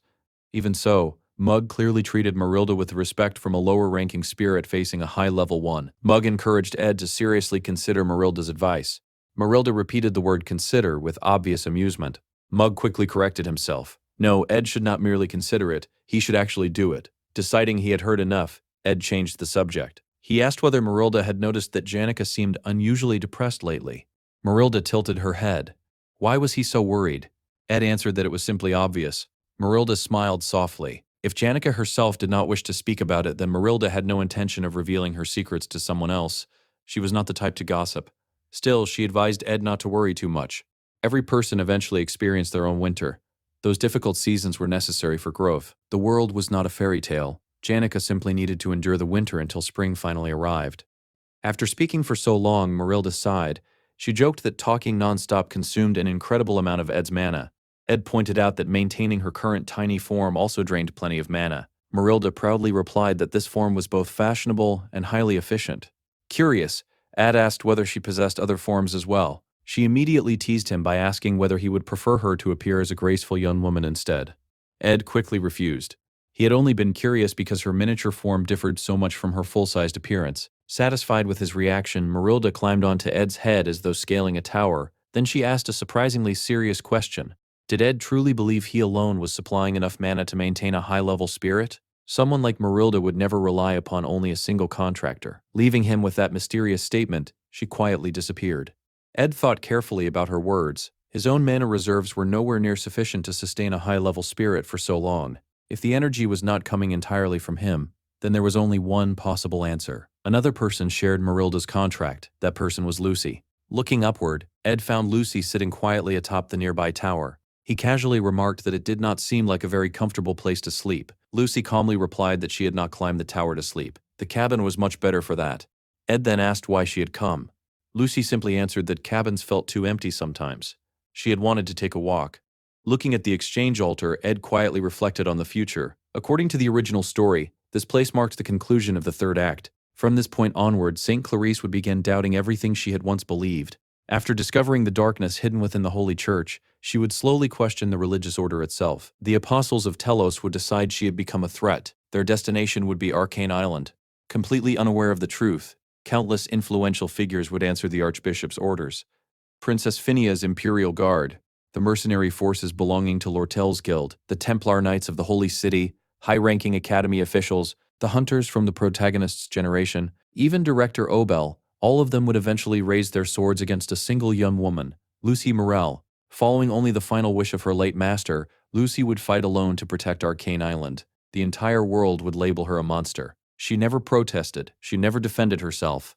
After awakening her full power, Lucy would defeat nearly every major figure who arrived on the island. She would single-handedly destroy more than half of the Hunter Corps. Only after exhausting every last ounce of strength would she finally fall. In the end, she would be defeated by the protagonist after he mastered the Sacred Sword's ultimate technique. Only afterward would the truth emerge. Everyone would finally understand why Lucy had tried to eliminate the apostles. Everyone would insist they had simply misunderstood her. They would claim there had been another side to the story all along. But Ed knew one painful truth. Late understanding often hurt more than being misunderstood in the first place. Whether because of her personality or because she believed explanations changed nothing, Lucy accepted every accusation in silence. Ed had no intention of interfering with everything destined to happen. However, he also refused to sacrifice Lucy. He was not heartless enough for that. Allowing events to follow their natural course did not necessarily mean accepting the worst possible ending. Before his death, Lucy's grandfather had left behind one final lesson. After the storm passed, the ground always became stronger. Most of Sylvania's hardships would eventually resolve themselves. Yet one trial could only be overcome with Lucy's help. When that day finally arrived, Ed intended to ask her for one favor. In honor of the great mage who had raised her, he hoped she would lend him her strength. Only Lucy truly understood the weight carried by her grandfather's final words. She also needed to free herself from the suffocating emotions she had buried for so long. Ed knew the battles awaiting them would be long and dangerous. Such hardships were unavoidable during the third act of the story. Suddenly, Lucy leaned gently against him. Quietly, she confessed that she had recently realized something. Sometimes, she felt lonely. Without another word, she rested her head upon Ed's lap. Ed almost responded. Instead, he remained silent. At the very least, he made himself one simple promise. The next time he needed to leave the cabin for an extended period, he would tell Lucy beforehand. The following day, near Ophelis Hall, Belle noticed Clara returning much earlier than expected from her vacation. Belle commented that she had come back surprisingly soon. Clara sighed. Being at home had become unbearable. She smiled and handed Belle a small gift she had brought with her. Many people mistakenly believed Annis came from an influential noble family. In reality, it was Clara who belonged to a distinguished baron household. Belle accepted the present with a grateful smile. Clara admitted that the academy had become the only place where she truly felt at home. More than anything, she was happy to see her friends again. She had brought plenty of delicious snacks and had already prepared tea and pie for Annis and Janica. Cheerfully, she hurried off to surprise them. Watching her leave, Belle's expression suddenly stiffened. Without realizing it, she crumpled the gift box in her hands. Sweat formed on her forehead. Something about the situation made her deeply uneasy. A short while later, Clara found both Janica and Annis together. Neither of them was speaking. The silence between the two close friends felt painfully unnatural. Normally, they would exchange playful arguments or laugh over trivial matters. Today, however, the atmosphere was heavy. Clara briefly considered telling a joke to lighten the mood. In the end, she hesitated. She was not sure it would help. Finally, Janica broke the silence. She quietly asked Annis one question. "Is it true that you hugged Ed?" Meanwhile, elsewhere at the camp, Ed's current status reflected the tremendous progress he had made. Ed Ruth Taylor. Age: 18, third-year student. Achievements: skilled survivor and contractor of high-level spirits. His current attributes stood at 13 endurance, 13 intelligence, 15 skill, 12 determination, and 11 luck. He had become proficient in combat, magic, survival techniques, and alchemy. At that moment, Ed finished constructing yet another improvement to his camp. A sturdy wooden defensive wall now surrounded the area. Looking over his work, Ed realized his woodworking skill had reached the point where ordinary projects no longer increased his proficiency. If he wished to improve further, he would need to begin working with entirely new materials. Just then, someone approached from behind. The visitor remarked that preparing for the powerful seasonal winds was certainly a wise decision. Ed turned around. It was Belle. She smiled warmly, saying she was glad to see him looking healthy again. In her arms, she carried Lucy, who was strangely trembling. Belle then informed Ed that the academy had just issued an official announcement. During the week-long snowstorm season, students were strictly forbidden from leaving their dormitories unless absolutely necessary. Since Lucy was considered a high-risk student due to her tendency to wander off, she would remain under close supervision. Lucy looked at Ed with pleading eyes, silently asking him to help. Ed smiled and assured her that he understood. Standing nearby, Belle deliberately cleared her throat, hoping Ed would finally notice what she was trying. Instead, Ed casually replied that he intended to keep speaking to her informally. Realizing he had completely misunderstood, Belle sighed. Setting that aside, she asked a much more serious question. Did he honestly believe he could survive an entire week of violent snowstorms in his current condition? With all due respect, she admitted that she did not believe the newly built wooden wall would be enough to protect him. Ed calmly explained that the wall was never meant to protect him. Its purpose was simply to shield his stored supplies from the wind. The cabin itself had been reinforced as well. He had tightly secured the roof with heavy ropes anchored deep into the ground. Every hunting trap, tool, and piece of equipment had already been moved indoors to prevent damage from the blizzard. During the storm, he planned to remain inside and continue his magical engineering research using the books he had borrowed from the spirit library. He assured Belle that he had prepared thoroughly. There was no need to worry. Even so, Ed noticed something unusual. Belle's expression suggested she was concerned about something entirely different. Curious, he asked whether this was her first time overseeing the academy during a snowstorm as head maid. Belle shook her head. That was not what troubled her. There was something else weighing on her mind. Although she felt it was not really her place to interfere, Ed admitted that saying so only made him even more curious. Belle ultimately decided not to explain. Instead, she simply wished him good luck. As she walked away, her thoughts remained fixed on only two people, Janica and Annis. Meanwhile, the uncomfortable conversation between the three girls continued. Janica quietly repeated her question. Did you really hug Ed? Clara looked between them in complete confusion. She had no idea what Janica meant. Annis immediately became flustered. Trying to ease the tension, Clara suggested that perhaps there had simply been a misunderstanding. Maybe one of the spirits had exaggerated the story. To everyone's surprise, Annis admitted the truth. It had happened. She confessed that she had deliberately flirted with Ed. Clara blinked. What exactly do you mean by that? Lowering her head, Annis apologized to Janica. She admitted she had never trusted Ed in the beginning. Based on the rumors surrounding him, she believed he was exactly the kind of man who would try to take advantage of women. Because of that, she had intentionally tested him. Nothing more. She insisted that someone like Ed had never even been her type.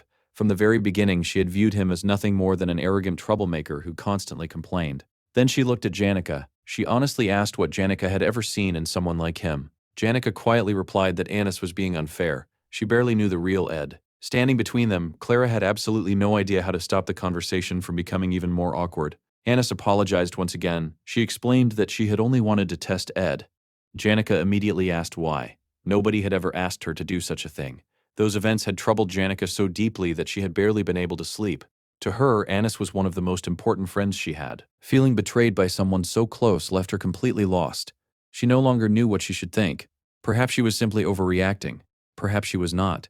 Seeing Janica so distressed, Annis desperately tried to comfort her. She explained that Janica was special, not only to herself, to Ed as well. From everything she had observed, the relationship between the two of them had already reached the point where friendship was naturally beginning to grow into something deeper. Janica quietly asked whether Annis truly believed that. Annis nodded without hesitation. She admitted that judging and testing Ed had probably been the wrong decision. However, she had only done it because she genuinely cared about Janica. Surely Janica could not hate her for worrying about her happiness. After a long silence, Janica thanked her for being honest. Clara let out a small sigh of relief. She had honestly feared that Annis had fallen in love with Ed herself. Then she noticed something. Annis's cheeks were still faintly red. Something about the situation did not feel entirely resolved. Trying to change the subject, Clara asked Janica whether this misunderstanding had really been affecting her that much. Perhaps it had something to do with her recent trip to the northern forest. Janica quietly admitted that it did.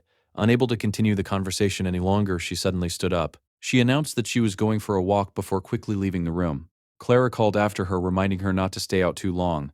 After Janica disappeared, Annis turned toward Clara. She quietly said that she had finally made up her mind. Curious, Clara asked what she meant. Annis replied that she wanted Clara to introduce her to someone, preferably a nice man. Then, after a brief pause, she laughed awkwardly. Or perhaps they did not need to follow stereotypes at all. Looking directly at Clara, she jokingly asked whether she would consider going on a date with her instead. Seeing Clara's stunned expression, Annis quickly laughed and told her not to look so shocked.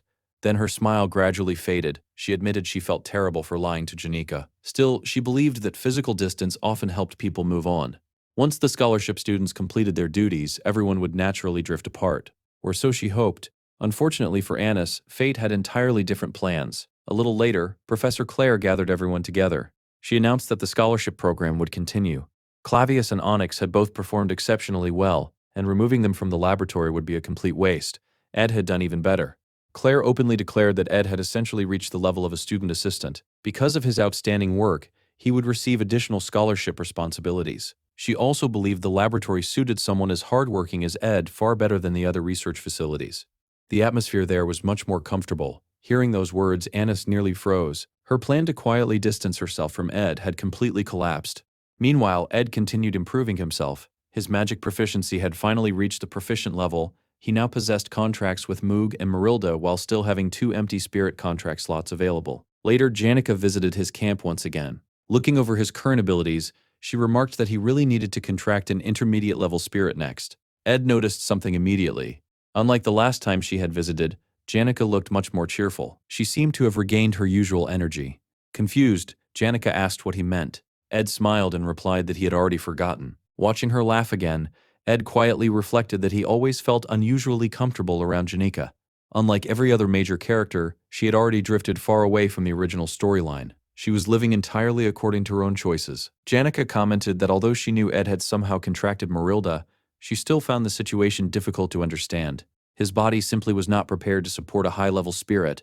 Ed smiled before showing her the golden phoenix ring Professor Glass had given him. He explained every function of the artifact and revealed the plans he had for using it in the future. After listening carefully, Janika reached a simple conclusion.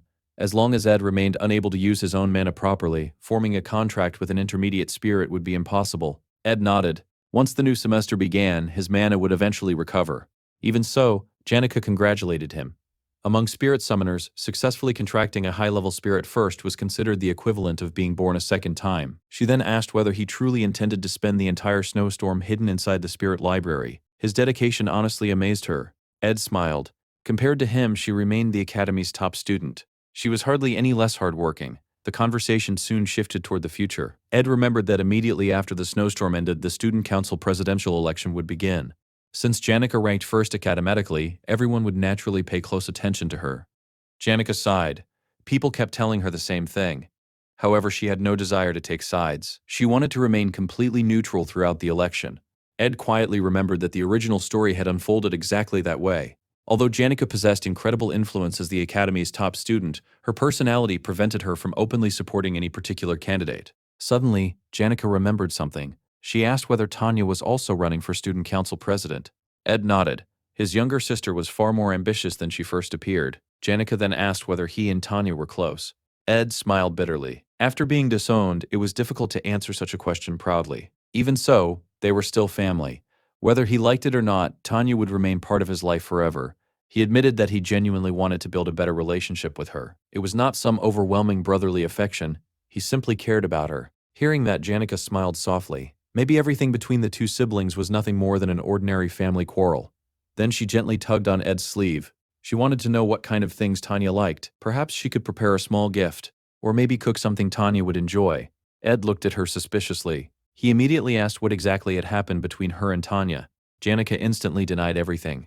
Nothing had happened at all. Ed continued staring at her. Janika was an incredibly honest person. She was also absolutely terrible at lying.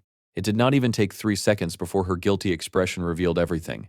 Watching her struggle, Ed could only conclude that whatever had happened probably was not nearly as serious as she believed. Elsewhere, at Ophelis Hall, the official announcement regarding the snowstorm was repeated once more. Beginning early the following morning, no student would be permitted to leave the dormitories without an exceptional reason. Anyone needing supplies from outside would have to request them through the academy maids. Meanwhile, Clarice remained unable to forget what had happened during the placement examination. The image of the third-year senior lingered constantly in her thoughts. What troubled her most was not his strength, it was something far stranger. Everything had felt so natural that she wondered whether she had imagined it. When Ed returned the magical artifact to her, it almost seemed as though he already knew exactly who she was. Could he truly know her secret? So many people had sacrificed so much to protect her ordinary school life. The priests, Father Verdeo, even the church itself.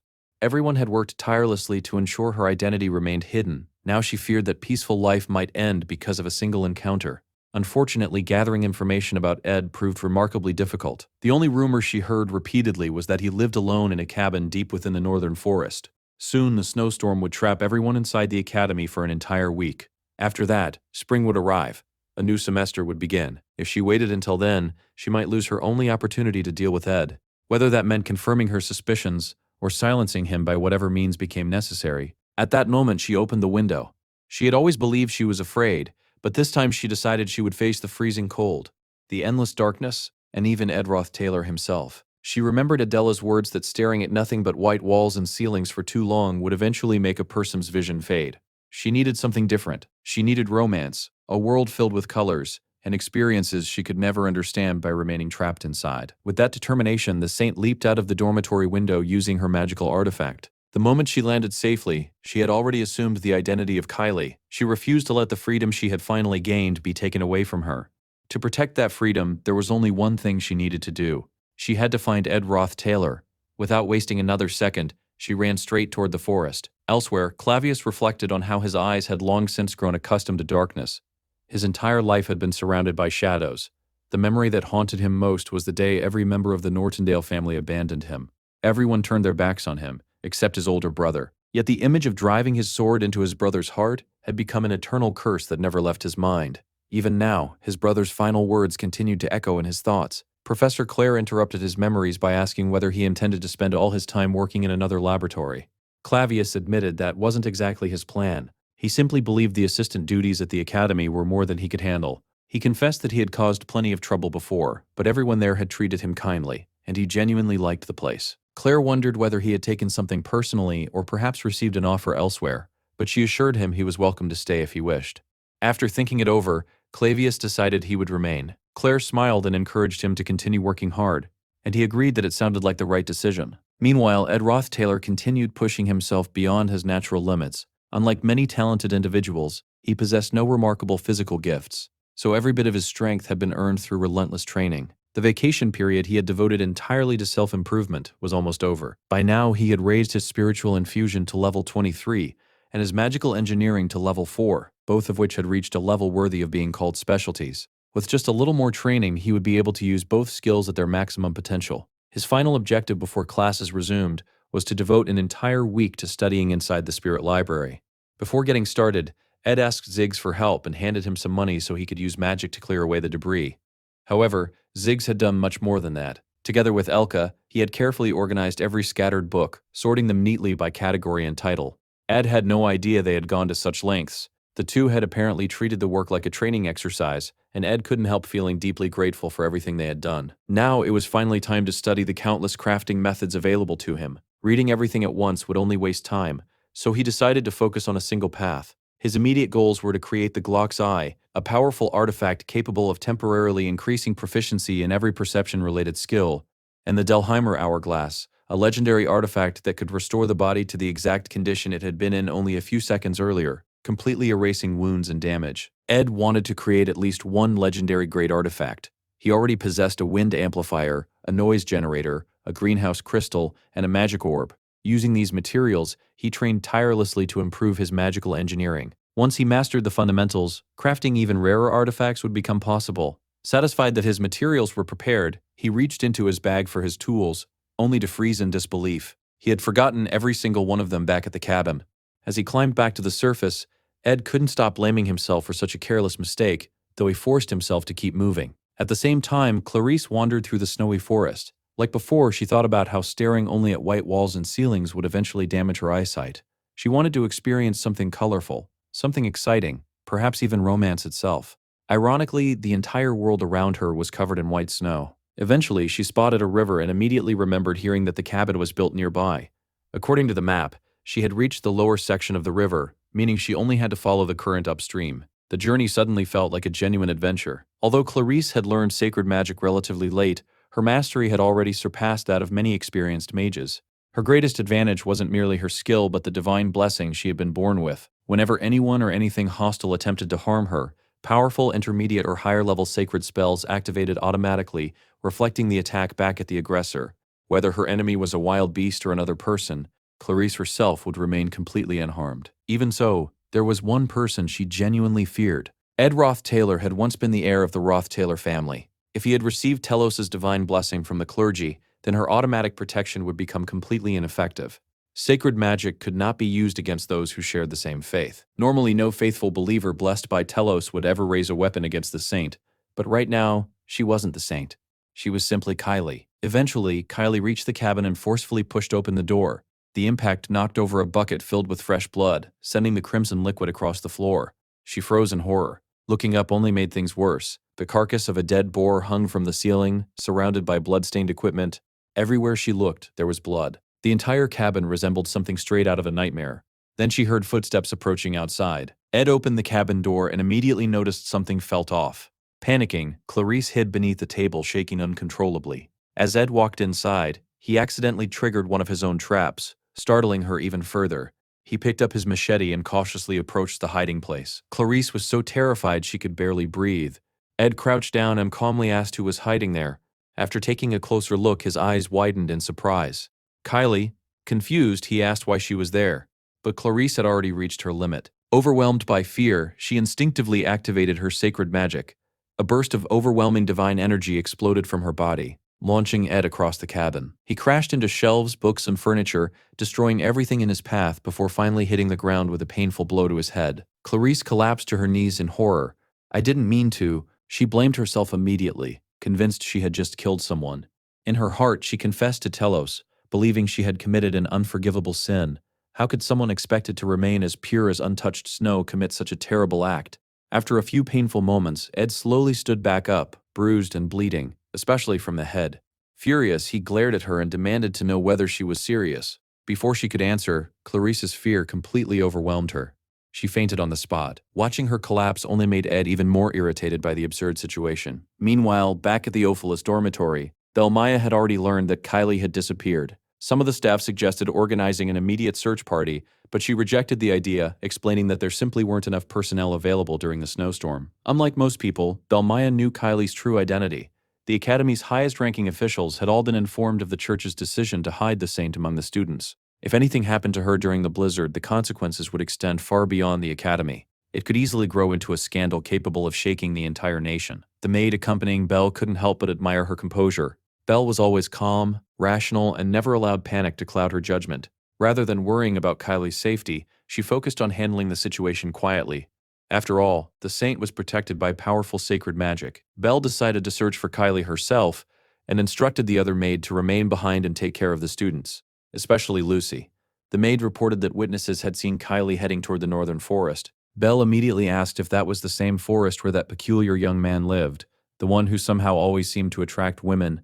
The thought of the two of them being trapped alone inside a cabin during a snowstorm, warming themselves beside a fireplace, was enough to give her a headache. She quickly pushed the image out of her mind and hurried into the forest. She had to find the saint before anything even more troublesome happened. As she made her way through the snow, Belle reflected on the rumors surrounding Ed Roth Taylor. To most students, he was the mysterious man who lived alone in the forest, rarely spoke to anyone, and was often seen carrying the bloodied corpses of wild animals. His reputation made him sound frightening, but Belle knew the truth. The only real danger around Ed was that people kept falling in love with him. Despite his cold and distant appearance, he was thoughtful, responsible, and dependable. Even though several girls had shown obvious interest in him, he never let himself get distracted from his goals. Deep down, he was someone others could rely on. Still, relationships were always troublesome, and merely thinking about them was enough to make Belle sigh. She also realized that Ed probably didn't know Kylie's true identity. When Belle finally reached the cabin, she found Ed calmly treating his own injuries with bandages. He greeted her as though nothing unusual had happened, and she immediately asked what had taken place. After listening to his explanation, Belle quickly understood the situation. However, she reminded both of them that the blizzard would only become worse if they stayed any longer. They needed to return immediately. Ed agreed. It wasn't appropriate for the housekeeper of the Ophilis Pavilion to remain away for so long. He explained that he assumed Clarice had come because she suspected something, even though he had done everything possible to avoid drawing attention to himself. Apologizing for his earlier behavior, he finally admitted the truth. Yes, he had known who she really was. Surprised, Clarice asked whether he had recognized her from the very beginning. Ed explained that he was also a baptized follower of the Church of Telos. The moment her illusion magic weakened, her true identity became obvious to him. Calmly asking her to relax, he explained that his goal had never changed since the beginning of the school year. He wanted nothing to do with the main figures of the world's story. However, leaving things unresolved would only encourage Clarice to act recklessly again. It was better for her to know that her secret was already safe with him. Ed observed that she looked suffocated by the restrictions placed upon her life. That was why she had secretly entered the academy, hoping to experience an ordinary existence. He understood that feeling better than anyone. Taking a step closer, he quietly asked what she imagined freedom in the forest truly looked like. Did she really believe his life was one of freedom? Only then did Clarice finally understand. What Ed had was not freedom. It was survival. She remembered Adela's words and realized that every ideal has two sides. If Adela represented the bright and beautiful side of freedom, then Ed embodied its harsh reality. Ed apologized once more for speaking so bluntly to someone as respected as the saint. Still, he believed someone had to tell her the truth. He advised her to return before it was too late. Afterward, he thanked Belle for coming all the way to the cabin, but she simply replied that she was only doing her duty. Soon, Clarice would return to the warmth of the Ophelis pavilion, where a hot meal and shelter from the blizzard awaited her. Ed, meanwhile, would remain alone inside a cabin that smelled of blood, carrying the burden of reality on his shoulders. Clarice couldn't help thinking that it was heartbreaking to watch the dream of perfect freedom disappear.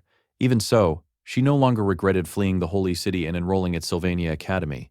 If nothing else, she had met someone she sincerely believed deserved her respect. Belle noticed Clarice blushing quietly beside her and immediately became suspicious. Had she fallen into Ed's trap as well? Perhaps she had fallen in love with him too. Before long, winter finally gave way to spring. Later, Ed met Lortel at the famous Laplace bakery. Taking a sip of his tea, he complimented its excellent flavor and commented that getting a reservation there was nearly impossible. Lortel simply smiled. She wasn't there to enjoy the food. She had business to discuss. She casually explained that securing a table at the bakery was effortless for her. The head chef would gladly fulfill any request she made. Looking at the chef's uncomfortable expression, Ed quickly realized she was probably the only customer who enjoyed such special treatment. Lortel laughed and admitted that she didn't normally make people's lives difficult without reason. Although, she confessed, it could be rather entertaining. She then explained that the recent snowstorm had severely disrupted supply deliveries to Akan Island. Before the storm, Laplace Bakery had placed an enormous order for ingredients they never actually intended to purchase. Once the delivery date arrived, they canceled the order entirely, making it nothing more than a fake transaction. Given the shortages caused by the blizzard, some disruption was understandable. However, monopolizing supplies that should have gone to other customers crossed the line. Business ethics still mattered. The exhausted chef desperately begged Lortel to convince the merchants to stop targeting his bakery, but she calmly informed him the matter had already been settled through a finalized contract. With the discussion finished, Lortel mentioned she had afternoon classes and asked if she could walk with Ed. He agreed, although he warned her the atmosphere around the faculty building had been rather tense lately. As they walked together, Lortel admitted she might have been a little too harsh during the negotiations. The snowstorm had cut off the central warehouse's supplies, leaving cash flow tighter than usual. Even someone with enormous wealth had to be careful during times like these. Ed was surprised to hear that even Lortel was experiencing financial pressure. She smiled confidently. Managing money was her greatest talent. As long as she avoided unnecessary expenses, there was nothing to worry about. During their walk, Lortel noticed Ed wasn't carrying any textbooks. He explained that he simply borrowed everything he needed from the library each morning. Surprised, she asked whether he didn't own his own books. Considering the academy's expensive tuition, she felt the school should at least provide essential materials. She was already reaching for her purse, prepared to buy them herself, and asked how much they cost. Ed thanked her sincerely but politely declined the offer. Changing the subject, Lortel brought up the upcoming election for student council president. Ed noticed she didn't seem particularly interested in becoming president herself. She admitted that politics wasn't her passion. Business was. Ideally, however, she wanted someone friendly to her interests to win the position. That was why she asked whether Ed would consider running. He refused immediately. He had no interest in becoming student council president, nor was victory guaranteed. Lortel smiled, saying she had expected exactly that answer. She then asked about his younger sister, Tanya. Ed confirmed that was who she meant. Lortel admitted she would support almost anyone except Princess Phinia. She would rather die than vote for the princess, even though most upperclassmen would likely support Tanya instead. Still, she believed Tanya's chances were slim. Although Tanya was a daughter of the prestigious Ruth Taylor family, the difference in popularity between her and Princess Phinia was overwhelming. Ed silently acknowledged that Lortel's assessment was completely accurate. Under the current circumstances, Princess Phinia would almost certainly become the next student council president. Even if Tanya gave everything she had, the gap in support was simply too large. Her defeat seemed inevitable. Lortel then asked whether Ed himself supported Princess Phinia. After thinking for a moment, he admitted he wasn't certain. If he absolutely had to choose, he would support his own sister. Lortel smiled in relief. Nearly everyone at the academy already adored Princess Phinia, and she had been worried Ed might be one of her admirers as well. Without warning, she leaned forward and rested her head against his chest. Looking up at him with a playful smile, she asked whether he understood just how much she liked him. She even admitted she had become a little jealous. Quietly, she listened for the sound of his heartbeat, wondering if her little surprise attack had finally worked. Instead, Ed gently pushed her away. Lortel sighed dramatically, so it didn't work again. She wondered aloud what she had done wrong. Ed assured her she hadn't done anything wrong at all. His circumstances were simply too complicated, and they would remain that way until graduation. Curious, Lortel immediately asked what would happen after graduation. Ed remained silent. Seeing his reaction, Lortel smiled knowingly. So that's important information. She reminded him that graduation was still a long way off, assuming he could survive all of her attempts to charm him until then. Ed couldn't help smiling to himself. His greatest goal was simple. He wanted to graduate safely. Unfortunately, he knew that wouldn't be easy. The story's final enemy still remained. Only after the protagonist defeated the world's ultimate boss would true peace finally return. Only then could Ed truly graduate without worries, supported by Clarice, the representative of the church, and Princess Phinia, the representative of the royal family. Ed knew that only with the support of Clarice and Princess Phinia would he be able to overcome the story's final challenge. Until then, he had to continue following the script, steadily growing stronger while gathering the allies he would eventually need.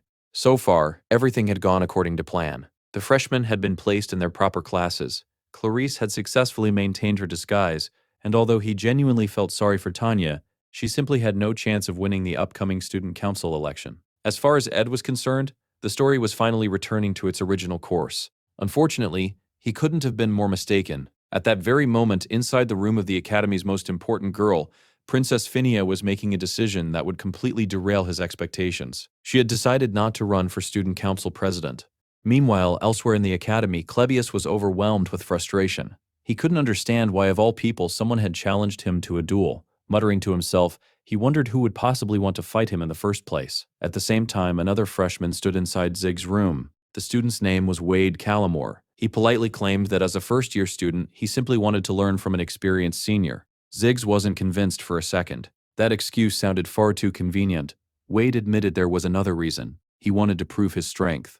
Ziggs pointed out that Wade had already earned the title of the strongest freshman in the Academy, but to Wade, that was merely the beginning. His real ambition was to challenge the Academy's greatest upperclassmen.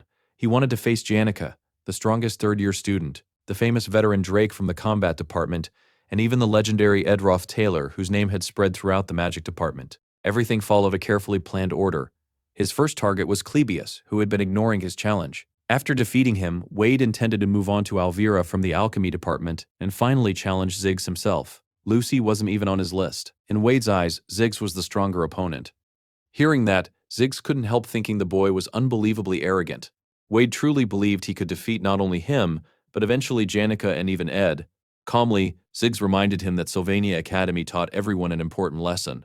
Being wrong was simply part of life. Wade admitted defeating Ziggs would be difficult, but Ziggs shook his head. That wasn't what he meant. According to him, Wade wouldn't even come close to defeating Janica, Ed, or himself. His journey would end the moment he challenged Clebius. The freshman simply lacked experience and needed a stronger sense of reality. Later, Ziggs met up with Ed and sincerely thanked him for organizing the chaotic library. Afterward, he brought up Wade's recent string of challenges.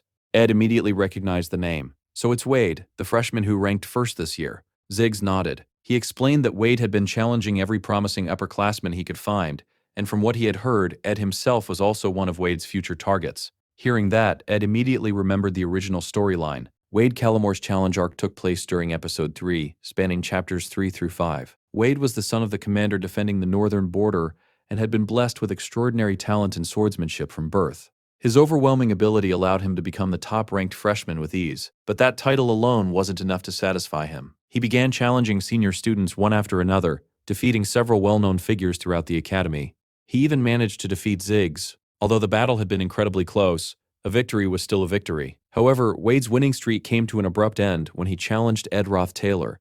Changing the subject, Ziggs mentioned that the academy would be holding its freshman welcome event that evening and asked whether Ed wanted to stop by and meet the new students.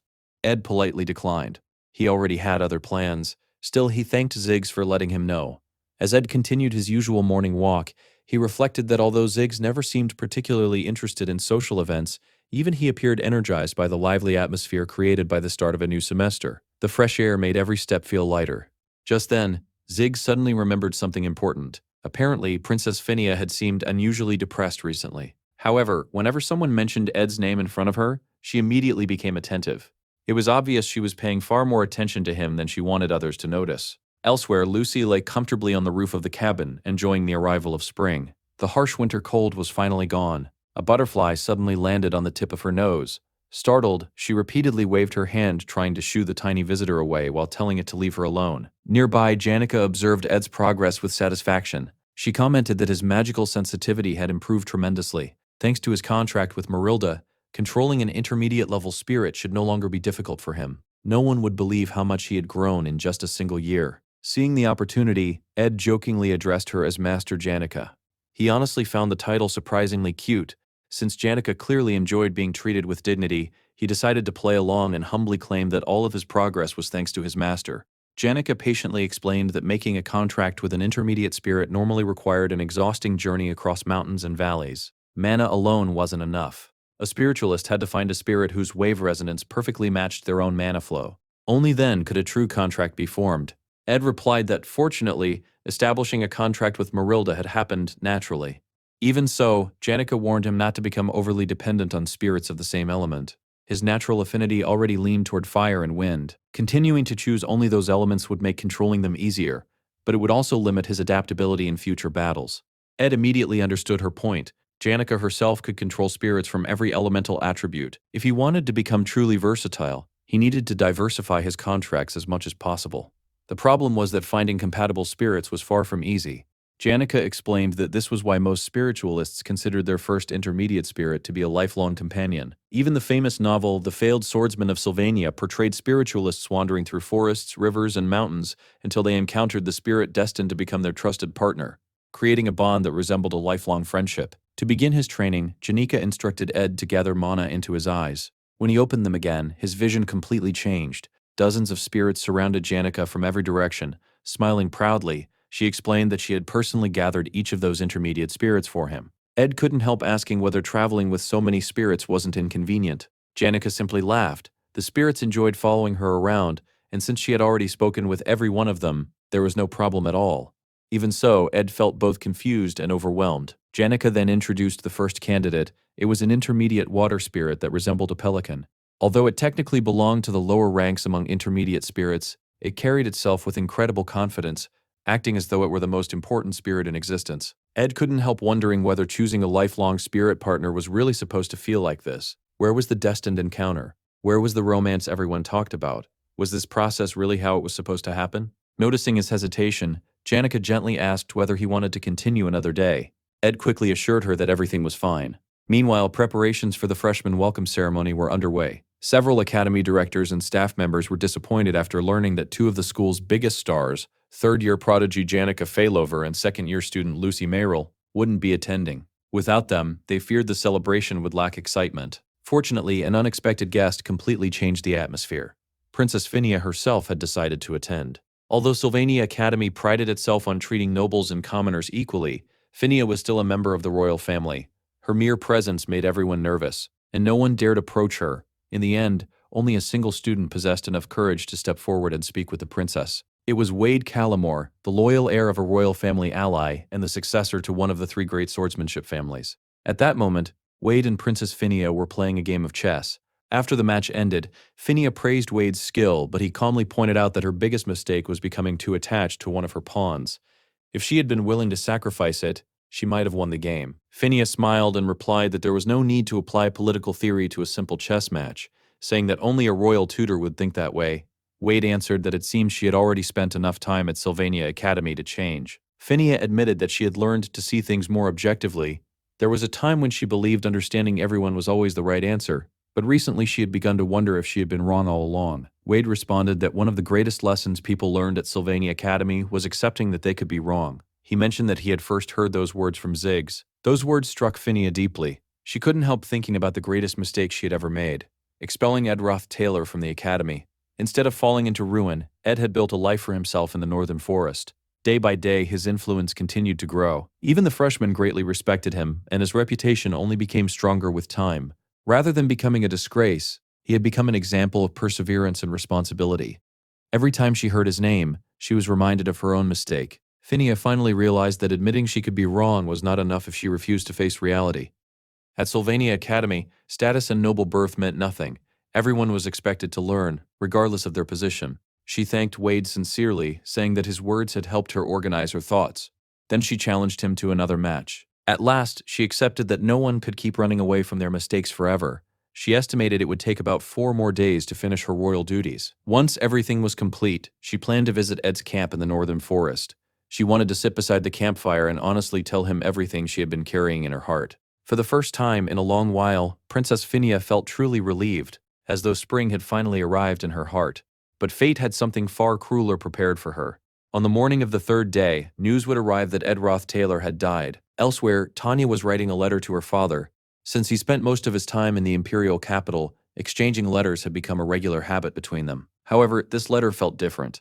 Instead of being written from the Ruth Taylor estate, it came from Sylvania Academy, marking the first time she had lived away from home for such a long period. Although she was still adapting to academy life, she never forgot the pride of belonging to the Ruth Taylor family. The demanding classes and the academy's culture of equality made adjustment difficult, but she had gradually made several friends, or more accurately, trustworthy colleagues. Tanya wrote that her goal of becoming student council president was progressing well. However, she was deeply concerned because Princess Phinia, who was loved throughout the academy, was also expected to run. Even so, she promised she would continue fighting until the very end. She also mentioned Senior Lortel, who, despite not being much older than herself, already possessed the instincts of a master merchant. Important negotiations regarding the sage's letter would begin soon, and Lortel would undoubtedly play a major role. Then her thoughts shifted toward Ed. Since their own father had exiled him, everyone in the family had treated him as a disgrace.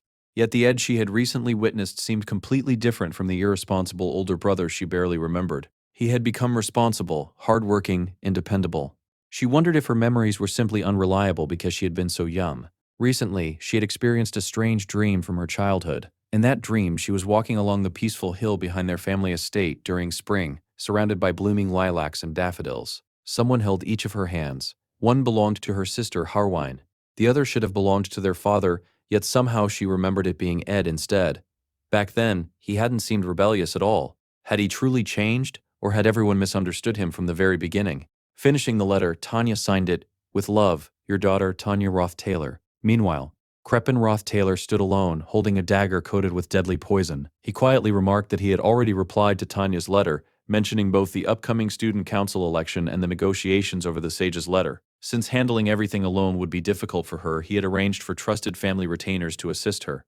Normally, the academy forbade noble families from sending representatives, but because the official reason involved commercial negotiations, an exception had been granted. After the attendants left the room, Crepin removed one of his gloves. His hand had been completely consumed by demonic power. Looking into a crystal ball, he activated an ability that allowed him to witness an unavoidable future. By defining a specific cause, the crystal revealed the inevitable outcome. The vision showed Ruth Taylor being stabbed with the poisoned dagger. Janica witnessed everything. She desperately tried to save him after he fell from a cliff, but she failed. As she looked back, overwhelming hatred filled her eyes. Although the future was unpleasant to witness, Crepin calmly accepted it. To him, it was simply another necessary sacrifice. The story then shifted back to 3 days before Ed's destined death. Tanya was reviewing the latest election polls. Princess Phinia held an overwhelming lead. Her popularity was so immense that nearly everyone throughout the empire knew her name. If Phinia officially entered the election, Tanya knew she had absolutely no chance of winning. She had already prepared herself for that possibility, and reluctantly accepted that she might have to abandon her dream for now and try again the following year. While she was lost in thought, Ziggs happened to pass by. He casually asked whether she was heading to elemental practice, checked on how her classes were going, and even invited her to join him in Elka for tea whenever she felt overwhelmed. The surrounding freshmen watched the interaction in amazement. They couldn't believe Tanya was close enough to casually speak with an upperclassman as respected as Ziggs. Soon afterward, Lortel also stopped by to discuss business matters with her, leaving everyone even more impressed. When Lucy greeted Tanya as well, the watching students were practically speechless. They admired her impressive connections throughout the academy and praised her elegant personality, noting that she never flaunted her status despite knowing so many influential people. After thanking everyone and sending them back to their rooms to rest, Tanya closed her own door and leaned against it in confusion. She hadn't accomplished anything remarkable. After thinking carefully, she finally realized the truth. Everyone respected her simply because she was Ruth Taylor's younger sister. For most of her life, she had believed her brother was nothing more than worthless trash. Now she felt ashamed for ever thinking that way. Just then, two retainers from the Ruth Taylor household entered the room. Kadak and Knox had arrived. Tanya smiled politely, commenting that her father certainly seemed to be paying close attention to her lately, and welcomed them after such a long separation. Kadak explained that he had come to assist with the negotiations for purchasing the sage's letter. He would gather information regarding market prices and available budgets to ensure the transaction went smoothly. Knox added that he would take care of matters related to the student council election, allowing Tanya to concentrate entirely on her studies. Although Tanya insisted she didn't need so much help, the two retainers informed her that important new information had been released that very morning. Elsewhere, Janica excitedly informed Ed that Princess Phinia had officially withdrawn from the student council presidential race. The royal secretary had already announced the decision, and the entire academy was discussing it. Even so, Ed wasn't completely convinced. He believed there was still a possibility that Phinia might change her mind. His thoughts drifted toward the true villain of the fourth act, Crepin Ruth Taylor. To the world, Crepin appeared to be the honorable and benevolent patriarch of the Ruth Taylor family. However, only Princess Phinia knew the darkness hidden beneath that flawless reputation. With her royal authority and influence over Sylvania Academy, Phinia would become the strongest ally capable of standing against Crepin once he eventually turned his attention toward the academy. Still, it seemed she had genuinely abandoned the election. As Ed remained deep in thought, Janica stepped directly in front of him. She told him she had a terrible feeling. It was the same feeling she always got whenever he was about to throw himself into danger again. She admitted that she couldn't bear to watch him suffer or bleed anymore. He had already endured enough hardships alone. This time, if he intended to do something reckless, she wanted to stand beside him and help him face it. Ed admitted that, if he were being honest, he had actually wanted Princess Phinia to become the next student council president. Janica stared at him in disbelief. She couldn't understand why he would support Phinia after everything she had done to him. Considering Tanya was his younger sister and also running in the election, she had assumed he would naturally support his own family. Ed shook his head. In the end, there was no point dwelling on it. Phinia had already decided not to run, so there was no longer any choice. Just then, Ziggs walked over with his usual relaxed expression. He glanced at the two of them before commenting that plenty of people were watching them together, and it seemed a little too warm for that kind of atmosphere so early in the day. Although he apologized for interrupting, he said he believed he understood why Princess Phinia had made her decision. Confused, Janica asked what he meant by too warm.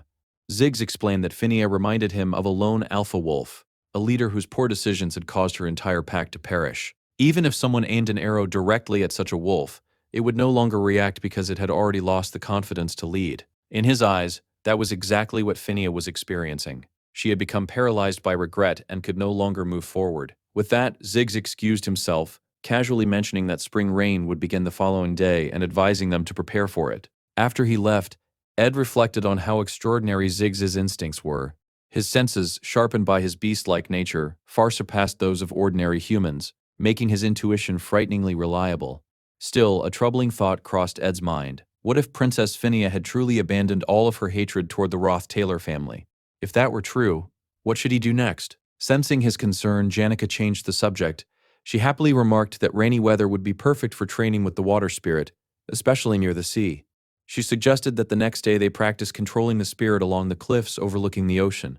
Her cheerful attitude eased Ed's worries. Smiling, he thanked her and decided that for now he would simply focus on what he could actually accomplish. Meanwhile, Lucy sat outside the cabin sniffing the wind. She wondered whether it would really rain, as Ziggs had predicted. Suddenly, her ears twitched. She sensed someone approaching through the forest and immediately jumped down from the cabin to investigate. A moment later, she realized it was only Ed. Completely unconcerned, she lay back down and resumed her nap. Spring had finally arrived, but the constant rainfall made traveling through the forest increasingly difficult. The endless drizzle even seemed to dampen Lucy's usually energetic mood. Even so, Ed hoped the storm would pass quickly the next day. He arrived at a massive cliff overlooking the sea. "This place should be perfect," he said. Mug looked around with interest, admitting it was his first time visiting the area. The towering cliffs were barren, isolated, and rarely visited by anyone, making them an ideal location for water spirit training. He praised Ed's choice, saying that the intermediate water spirit, Licia, was an excellent spirit to contract. However, before training could begin, Ed noticed several people approaching. Quietly, he signaled Mug to remain silent. Two familiar figures stepped out from the forest. They respectfully greeted him. "It is an honor to meet you again, young Master Ed."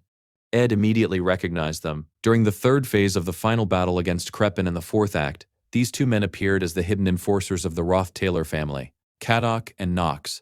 They were Crepin's most loyal servants. Seeing them on Arcane Island could only mean one thing: nothing good. Ed calmly replied that he was no longer part of the Ruth Taylor family. Having already been disowned, there was no reason for them to continue calling him young master. Kadok nodded. He admitted that Crepin had indeed sent them with a direct order. Their mission was to assassinate Ed. However, instead of attacking immediately, both men suddenly knelt before him. Kadok explained that after investigating Ed's life at the academy and witnessing the way he lived, they had come to regret that mission. The determination and integrity Ed displayed reminded them of the brilliant child they had once known. They believed the true heir of the Ruth Taylor family had finally returned.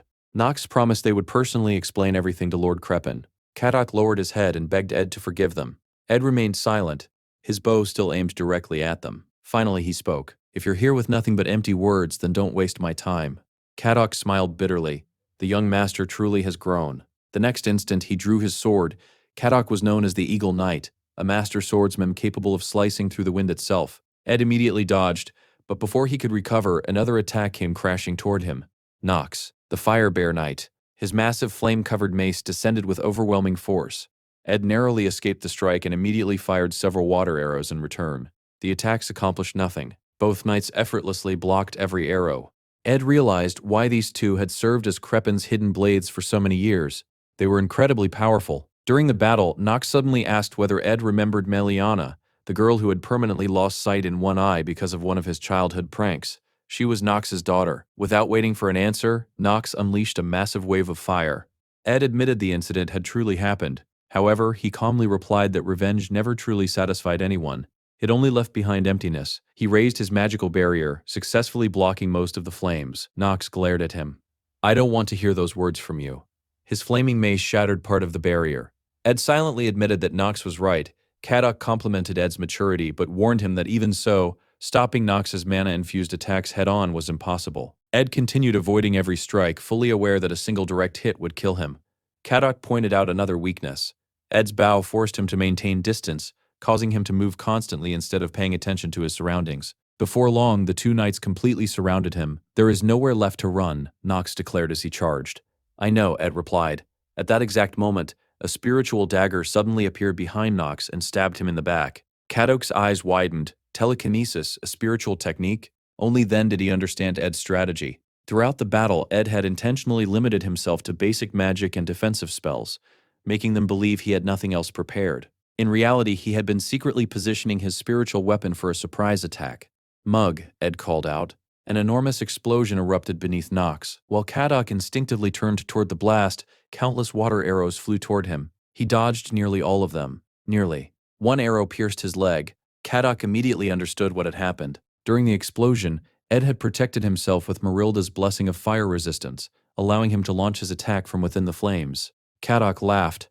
"So you've changed quite a bit."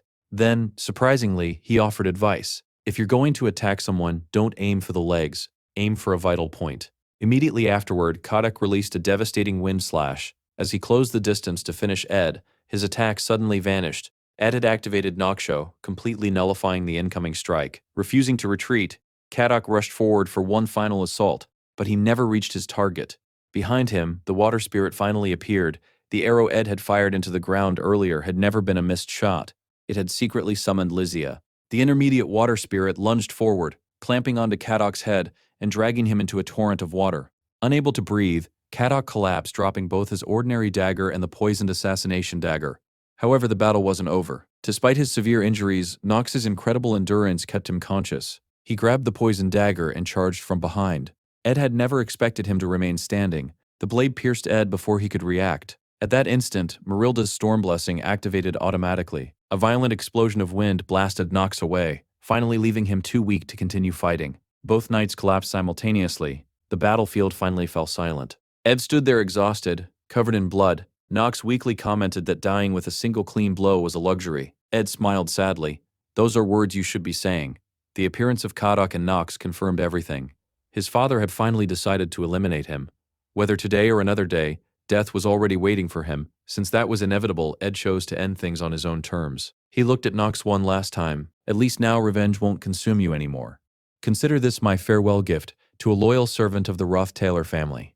With those final words, Ed drove the poisoned dagger into his own abdomen. Blood poured from his mouth as the deadly poison spread through his body. At that exact moment, Janica arrived. She witnessed everything. She saw Ed stab himself. She saw his lifeless body kicked over the edge of the cliff. Without hesitation, she sprinted toward him, desperately reaching for his hand. She was too late. Ed disappeared into the sea below. Knox noticed her arrival and bitterly remarked that having a witness was unfortunate. Unfortunately for him, his own injuries were too severe to finish her as well. Then, the atmosphere changed. A pressure unlike anything he had ever experienced descended upon the battlefield. Even as a veteran knight, Knox had never encountered such overwhelming power. A colossal magic circle spread across the sky. Something far beyond a high spirit was being summoned. Every natural element possessed a single supreme ruler. Janica had already proven herself a genius by summoning the dark spirit Glaskin. Now she was accomplishing something far greater. Consumed by grief and overwhelming rage, she offered everything she had as the price for an absolute sacrifice. The sky itself ignited. An enormous tail appeared among the burning clouds, so massive it dwarfed entire cities. According to ancient legends, this spirit's fury had once reduced the entire Appos mountain range to dust. It was the supreme fire spirit, Thorfus. Even partially summoned, its existence alone was enough to erase the entire forest. No one needed to understand the ancient magic circle to realize the truth. Before such overwhelming power, only inevitable death remained. Knox trembled in absolute terror as the scorching heat began burning his body. Just then, another spirit suddenly appeared, Marilda. The wind spirit immediately told Knox to flee and spread the truth of what had happened there. Janica angrily demanded that Marilda move aside. She tried to force her away but found herself unable to do so. Marilda calmly explained why. "You aren't the one who summoned me." Far below the cliff, hidden beneath the crashing waves, Ed slowly raised his hand. He remembered a conversation with Lortel about his magical engineering research. At the time, he had explained that all of his previous work had merely been preparation. His true masterpiece had finally succeeded. It was possible because he had obtained a legendary artifact that should not even exist until the third act. The Delheim Hourglass. The artifact could only be used once, and it had been completely destroyed after activation. Ed emerged from the ocean, coughing violently as seawater poured from his lungs. The hourglass had reversed time for only a few seconds, restoring his body to the state it had been in before the fatal injuries and poison. However, the pain remained. The salty seawater seeped into his reopened wounds, making every movement agonizing. Even so, he had survived. Ed admitted that the situation had developed far beyond anything he had predicted. Summoning Marilda to distract everyone had been an enormous gamble, and he hadn't even known whether it would succeed. Still, after being forced to use the Delheim Hourglass long before it was ever supposed to appear in the story, he had managed to escape death once again. Ed quickly realized just how troublesome Ruth Taylor's cause and effect magic truly was. Even if he managed to defeat Kadak and Knox, Kreppen would continue searching through every possible future until he found one where Ed died. There would be no escaping that fate unless Ed gave him exactly what he wanted. That was why Ed had to die. He still had no idea why Kreppen was so determined to eliminate him. But as long as Kreppen believed his assassination had succeeded, the pursuit would stop for a while. After all, Kadak and Knox could not remain on Arcane Island forever. They had only been allowed into the academy under the excuse of assisting Tanya with commercial negotiations. Once those negotiations and the student council election were over, they would be forced to leave. In other words, if Ed could remain dead until the election ended and the business negotiations concluded, he would survive. He almost laughed at how ridiculous that sounded. The real problem was that he could barely remain standing. Just then, Tarkin climbed down the cliff to reach him. Ed weakly joked that his entire body hurt so much he had almost accepted death, but he was genuinely happy to see her. Before anyone could say another word, Janica threw herself into his arms. The impact knocked Ed flat onto the ground. Speechless from the pain, he could only let out a groan. He apologized, admitting that worrying her seemed to have become a bad habit of his, before gently hugging her back. Later, after taking shelter inside a nearby cave, Janica concluded that disappearing until the election was over really was the safest option. She assured Ed that she would support him however she could. Ed thanked her sincerely, but quietly asked her to sit a little farther away because every part of his body still ached. Embarrassed, Janica apologized. She had only thought that staying close to him would somehow make him feel warmer. The moment those words left her mouth, she immediately turned red and hurriedly told him to forget everything she had just said. Outside, the rain continued pouring without pause. Ed sighed, knowing he still had countless responsibilities waiting for him above. Meanwhile, back at the cabin, Lucy quietly sat alone. If anyone asked what she was doing, she would simply answer, "Nothing." But that wasn't the truth. She was waiting. Unlike before, waiting no longer felt boring. It felt comforting. Every day she watched Ed emerge from the forest. He would first inspect the fire pit, making sure everything remained in order. Then he would adjust the wooden supports with his foot, gather the soaked laundry from the clothesline, collect the tools left outside, and carefully store everything back inside the shed. His daily routine was surprisingly busy, yet no matter what happened, he always came home. As night fell, he would light the oil lamp, sit at the table and quietly read books on magic. Lucy would curl up on the couch or lie across the floor, eventually falling asleep to the peaceful sounds of rain, the crackling fireplace, and the occasional turning of book pages. Today, however, something felt different. She caught a faint scent. Magic. And blood. Still half asleep, she remembered Ed thanking her for taking care of the house. Thinking she should get up, she walked outside. There she found Caddock and Knox. The two introduced themselves as servants of the Ruth Taylor family. They claimed they had been attacked by wild animals and badly injured. Lucy looked at them without expression. "I'll help you," she said, "but only if you tell me the truth. What exactly did you do?" Elsewhere, investigators examined the poisoned dagger recovered from the scene. The examiner immediately concluded that anyone stabbed by it would certainly die. Considering the enormous height of the cliff, recovering the victim's body would likely be impossible. He then turned toward Janika.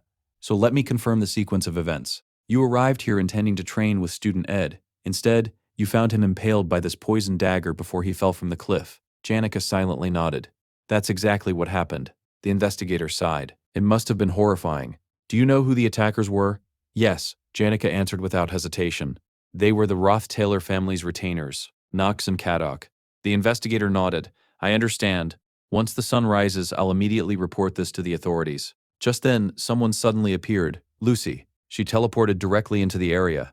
Janika hurried over, asking her to calm down. She explained that the investigators would soon return with the complete story. Lucy quietly interrupted her. "I've already captured the assassins. Knox." Caddock. Without another word, she picked up Ed's bow. An enormous amount of magical energy gathered around her. In the next instant, she vanished in a brilliant flash. Janika's face turned pale. "We have to find her immediately. I can't explain why, but if we don't stop her now, things will only get worse." Meanwhile, Caddock and Knox had already been captured. They were tied up and being interrogated. Earlier, Lucy had questioned them directly.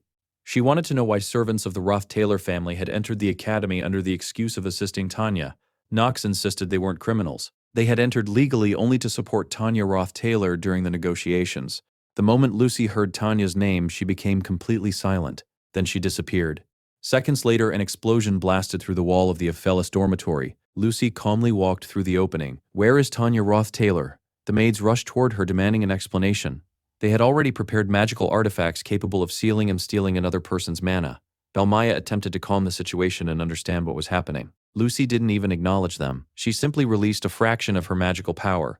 Every artifact shattered instantly. "I want to see Tanya Ruth Taylor.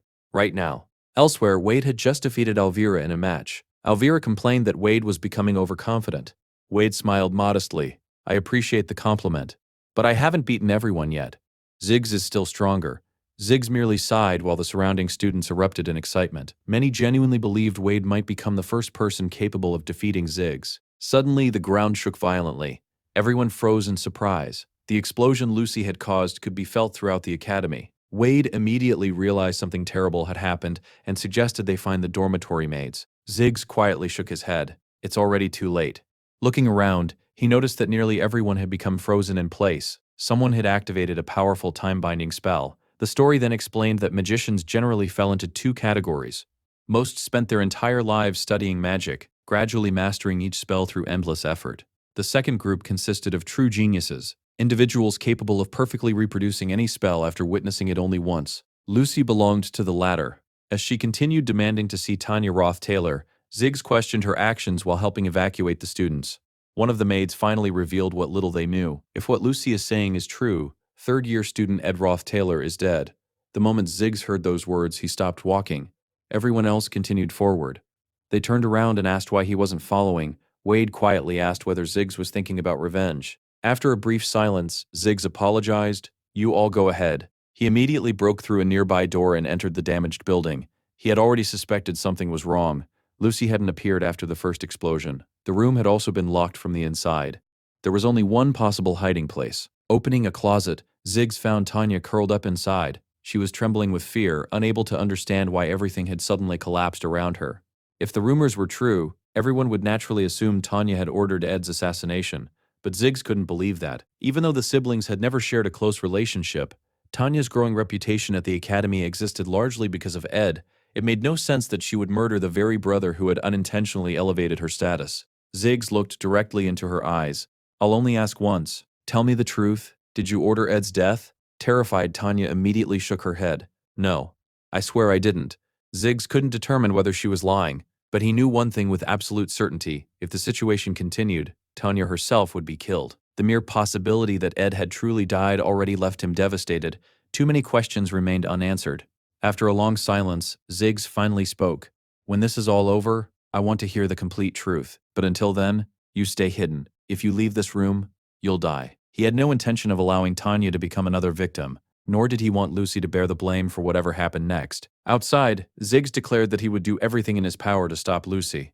Wade, however, disagreed. Don't you understand? At this point, our only option is to follow Lucy's orders. Even so, Ziggs refused to surrender Tanya. He declared that he would protect her no matter what. Seeing the terror on Tanya's face, Wade frowned. He believed Ziggs's decision made no sense. But if Ziggs truly intended to stand in Lucy's way, then Wade would stop Ziggs himself and hand Tanya over to Lucy. Meanwhile, Lucy drew Ed's bow and unleashed a barrage of flaming arrows. One after another, the blazing projectiles struck the Ophelis dormitory, reducing much of its exterior to rubble. Amid the chaos, a petrified figure suddenly fell from above and landed directly on top of Clavius. It was Dorothy. She had been caught in Lucy's time-binding spell. Clavius stared at her in disbelief. Dorothy was one of the Academy's strongest students, yet even she had been defeated so easily. The entire situation felt like a nightmare. Then he looked up. High above the ruined building, Lucy hovered in the air. The moment their eyes met, every ounce of courage left his body. Without thinking, he turned and ran. "I just want a peaceful life," he screamed. "Why do I always end up in situations like this?" In his panic, he stumbled and crashed face first into the muddy ground, ending up with a mouthful of dirt. As he lay there, he couldn't help thinking that anyone in the world would be terrified if they faced a monster like Lucy. Just then, someone approached him. "Why are you lying in the mud?" It was Alvera. Clavius had assumed she was still fighting elsewhere. Alvera explained that she had gone to gather more materials after exhausting everything during the previous battle. She also pointed out that aside from the Academy's top-ranked students, nobody could hope to stop Lucy for long. Even in the best-case scenario, they only needed to hold her back for about 30 minutes until the supervising professors arrived. Clavius agreed that the situation was hopeless. Still lying in the mud, he admitted that his legs were trembling so badly he couldn't even stand. Since he was incapable of fighting, he decided the best thing he could do was alert the teachers. Alvera nodded before heading straight toward Lucy. Left behind, Clavius cursed himself. He called himself worthless. Meanwhile, near the bottom of the cliff, Janica explained the situation to Ed. Everyone was heading toward the academy. Even Marilda had moved. Lucy had completely lost control. When someone asked where Lucy was going, Janica answered that she was heading directly for the Ophelis Pavilion. Her target, Ruth Taylor. Although his body was completely wrapped in bandages, Ed slowly forced himself to his feet. "It looks like I'll have to clean up another disaster." At that moment, Lucy remembered a conversation she once had with her grandfather. He had asked whether falling in the rain hurt. When she answered yes, he told her never to forget that pain. One day, she would meet people who had devoted their entire lives to becoming stronger. Compared to them, injuries that once seemed unbearable would eventually feel as ordinary as breathing. Back in the present, countless attacks rained down upon Lucy. She casually blocked every single one. Looking around, she quietly asked if no one was coming to stop her. Silence answered her. "That's fine," she said. "I'll go find Tanya myself." Watching from afar, Glock remarked that Lucy would eventually become an existence unlike any other, a mage whose power surpassed common understanding. Lucy activated temporal imprisonment. In an instant, everyone around her was frozen in time. Ignoring the petrified students, she calmly continued her search. Glock continued speaking. He said that one day Lucy would even forget the pain she was experiencing now. Lucy quietly answered, "You're a liar." The next moment, she stepped directly onto a magical trap. A tremendous explosion erupted beneath her. When the smoke cleared, Lucy stood completely unharmed. Watching from the shadows, Alvera couldn't hide her astonishment. The magic Lucy was using wasn't anything she had ever seen before. Even more frightening was her casting speed. Lucy simply raised her hand. Without chanting a spell, she hurled Alvera across the battlefield. The impact smashed her into a wall, causing her to cough up blood. As she struggled to stand, Alvera finally understood the truth. Lucy wasn't casting ordinary spells. She was directly manipulating raw magical power. Her mana was so pure that she could shape it without relying on conventional spell formulas. Alvera recalled that mages with an extraordinary affinity for mana could cast magic by controlling their own energy directly. Alchemists used a similar principle by transforming mana into reagents and magical engineering components. Determined to stop Lucy, Alvera activated a crimson crystal reagent. Instantly, enormous chains of magical circuits spread across the battlefield, surrounding Lucy from every direction. Her plan was simple. If she overloaded enough magical artifacts simultaneously, all surrounding mana would collapse, preventing Lucy from using her overwhelming power. It would destroy everything Alviera had spent years creating, but saving the remaining students was worth any sacrifice. She poured every remaining ounce of magic into the spell. Then she realized the horrifying truth. The artifacts weren't overloading. Instead, each one was absorbing an unimaginable amount of magical energy. Lucy calmly observed the process. She already understood that every magical artifact had a limit before overloading. She also knew nobody inside the academy had ever possessed enough mana to exceed that limit. Until now, Alvera had once believed such overwhelming magical power was impossible. Lucy proved otherwise. The battle's results were devastating. Belmaya, the head maid, Trashona Bloomliver, the fourth-year prodigy of the magic department, Dorothy Whitefelts, the academy's greatest alchemy student, along with 14 additional elite maids, combined with everything Alvera accomplished, their desperate resistance had delayed Lucy for only 3 minutes. Barely able to move after her defeat, Alvera grabbed Lucy's ankle. Looking up at her, she asked whether Lucy truly believed she wouldn't regret everything she was doing. She insisted Lucy didn't understand the full truth behind the situation. Most importantly, Ed would never have wanted her to act like this. Lucy remained silent for a long moment. Finally, she answered, "I'll think about that, after I find Tanya." Just then, someone stepped into her path. Clavius. Even he couldn't believe he was doing it. Taking a deep breath, he declared that Lucy would not take another step forward. Alvera stared at him in complete shock.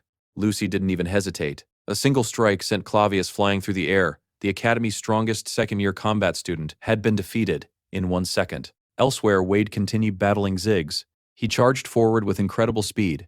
Ziggs picked up a discarded sword, slipped past Wade's attack, and answered with a relentless series of thrusts. Watching carefully, Wade recognized the style. Although modified, its foundation resembled the combat arts of the Island family. Originally developed within the Zlan manor, the style blended civilized swordsmanship with the savage instincts of wild beasts. Despite its seemingly chaotic movements, every attack flowed with deadly precision. Even so, Wade narrowly avoided one strike and noticed Ziggs had briefly left his guard open. Certain victory was within reach. He lunged forward for the finishing blow. Before his blade connected, Ziggs summoned a windblade. The gust knocked Wade's sword aside. Immediately afterward, Ziggs punched him squarely in the face, sending him flying across the battlefield. Calmly, Ziggs asked, "Do you still want to continue?" Wade climbed back to his feet, grinning. "We've only just started. I love fighting strong opponents, and I never miss a chance like this." With even greater excitement, he charged once more. Ziggs looked at him with disappointment.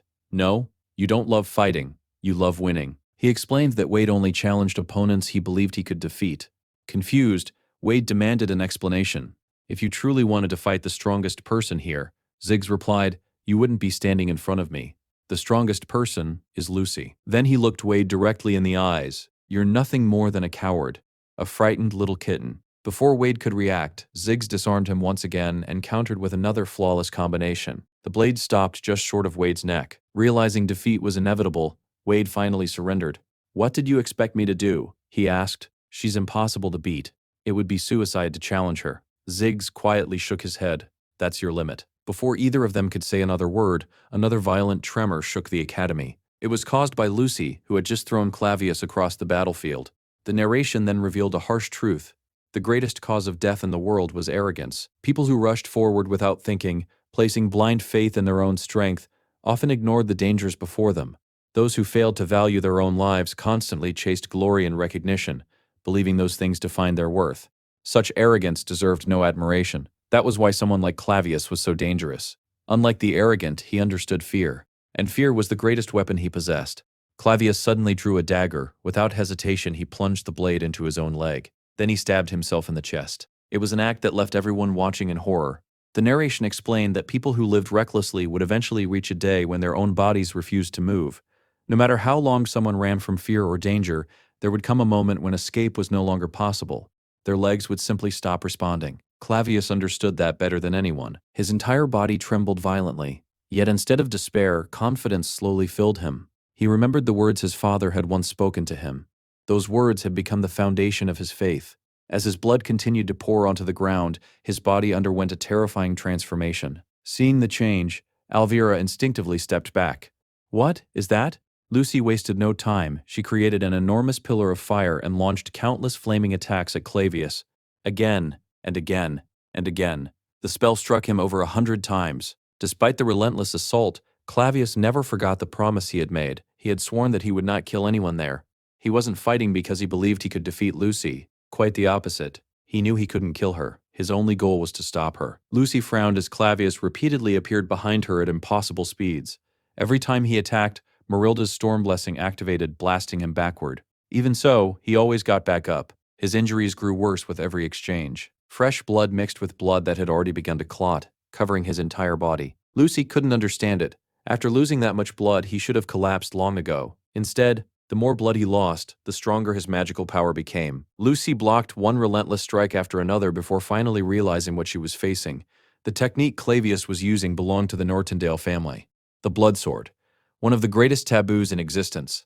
A forbidden technique feared throughout the world. With another swing, Clavius actually cracked Lucy's magical barrier. His determination only continued to grow. Lucy immediately responded by using her aspect magic, summoning countless bolts of lightning. The attack struck Clavius directly. To her astonishment, he barely reacted. Instead, he shattered her barrier once again. Finally deciding to end the fight, Lucy created an entirely new barrier, this one enhanced with repulsion magic. She slammed it directly into Clavius's chest. The impact launched him through the wall of the dormitory. He crashed into the building, looking calmer now, but even more heavily wounded. The narration then revealed the secret behind the blood sword. Unlike ordinary techniques, it used the user's own blood as its primary source of magical power. It was considered the greatest taboo of the Nortondale family. Clavius remembered his childhood.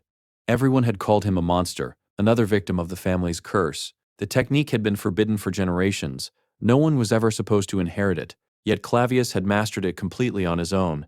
Only one person had ever comforted him, his older brother. He had gently told Clavius that he wasn't a monster. Back in the present, Clavius slowly opened his eyes. The world would one day know him as the Sword Demon, Clavius Nortondale. His brother had always believed in him. Even so, there was one truth Clavius could never deny. He could never defeat Lucy. She was the true monster standing before him. At that moment, Lucy activated one of her most devastating spells, Heaven's Punishment. Meanwhile, inside the dormitory, Ziggs continued searching for a safe escape route with Tanya. Suddenly, someone calmly spoke behind them. This way, leaning casually against a nearby doorway, was Lortel. She pointed toward a door at the end of the corridor. "If you go through there, you'll be able to escape." Ziggs narrowed his eyes. "What are you doing here?" Lortel calmly answered that most escape routes had probably already been sealed. Tanya had only managed to reach that point because Ziggs had protected her. Without taking his eyes off Lortel, Ziggs asked the question weighing on his mind. "Do you know anything about Ed?" "Perhaps," she replied. "What would you have done to Tanya if I hadn't been here?" Lortel answered without changing her expression. "I would have dismembered her." After a brief pause, she corrected herself. "Actually, I probably would have tortured her first." Tanya desperately protested, insisting she had done nothing wrong. Lortel ignored her completely. Instead, she urged them to leave through the door as quickly as possible. She openly admitted that she could never defeat Ziggs in a direct fight. Even so, Ziggs couldn't trust her. Was she really allowing them to leave simply because she couldn't win? His instincts screamed that something was wrong. Everyone at Sylvania Academy understood one thing. You never wanted Lortel as your enemy. Once she decided to oppose someone, there was no telling what she was capable of. While Ziggs struggled with his decision, the battle outside continued. Alvera fell to her knees, crying as she begged Clavius to stop. He had already endured countless high-level spells. His body was completely destroyed, yet somehow he remained conscious. His thoughts drifted back to his childhood once more. His brother had always told him not to blame himself. He had done nothing wrong. The truly mistaken people were those who believed they could challenge the world through talent alone. His brother had once pointed toward a lone warrior charging directly into an army vast enough to cover an entire mountain. "Look carefully. That isn't a curse. That's a hero." The warrior was Belcus Norrendale, the legendary swordsman who had protected their entire family. His brother believed Clavius could one day become someone just like him. Perhaps that had been his greatest mistake. Even so, Clavius charged forward once again. The Nortondale family carried within them the demon of the sword. No matter how desperately they tried to live ordinary lives, the moment they lost themselves, everything around them became stained with blood. At that point, morality no longer existed. The red-eyed monster swung its sword again and again, spreading destruction with every strike. Lucy fired another concentrated beam of magical energy. Clavius leaped over it. For an instant, he stood directly above her. His sword descended toward her neck. Before the blade could land, Heaven's Punishment struck him head-on. Even so, his sword stopped only inches away from Lucy's throat. Seeing that, Lucy's eyes widened. Clavius quietly accepted the truth. No matter how much strength he gained, he would never become a hero. His thoughts returned to the most painful memory of his life. the day he killed his own brother. With his dying breath, his brother had smiled. Being killed by you allows me to forgive everything. I'll never hate you, so don't blame yourself. To Clavius, that day marked the death of the only person he had ever truly called a hero. At last he let go. The transformation faded. His body reached its limit. He lowered his sword. I don't need to become a hero. I just don't want to become a monster. The blood sword returned to its original form. Moments later, Clavius collapsed unconscious, but his sacrifice had not been meaningless. He had bought enough time for everyone else to escape. The narration explained that the blood sword became stronger as its user bled. Every wound increased its power. The Nortondale blade absorbed its wielder's blood, converting it directly into magical energy. Ironically, its greatest strength could only be achieved at the edge of death. Even that overwhelming power, however, remained insignificant compared to Lucy's. Yet on that day, something impossible happened. Something that would never happen again. Lucy was wounded. A thin cut appeared across her neck. For the first time in her entire life, she came face to face with death. Having always stood above everyone else, never once experiencing defeat, she couldn't understand the fear now gripping her heart. The pure terror of mortality shook her completely. Reason disappeared. Only one thought remained: kill Clavius. Before she could move, a water arrow suddenly shot through the battlefield. Clavius, barely conscious, managed a faint smile. As expected, she isn't invincible. Looking toward the hooded figure who had arrived, he immediately recognized him. So, that damned Ed is still alive. Meanwhile, back inside the dormitory, Ziggs was still searching for a solution. He couldn't afford to waste another second, but he also refused to turn Lortel into a permanent enemy. Before he could decide, the nearby window exploded inward.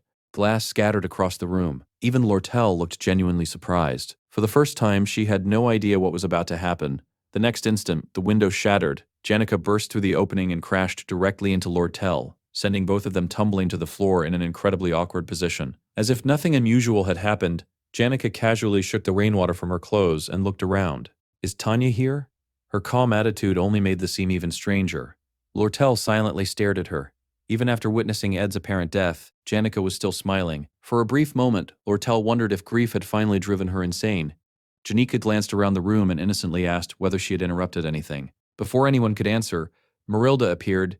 Actually, she said, you arrived at the perfect time. Meanwhile, outside, Clavius weakly repeated that Ed was still alive. Ed knelt beside him. Is it really you? Clavius asked. Ed simply nodded.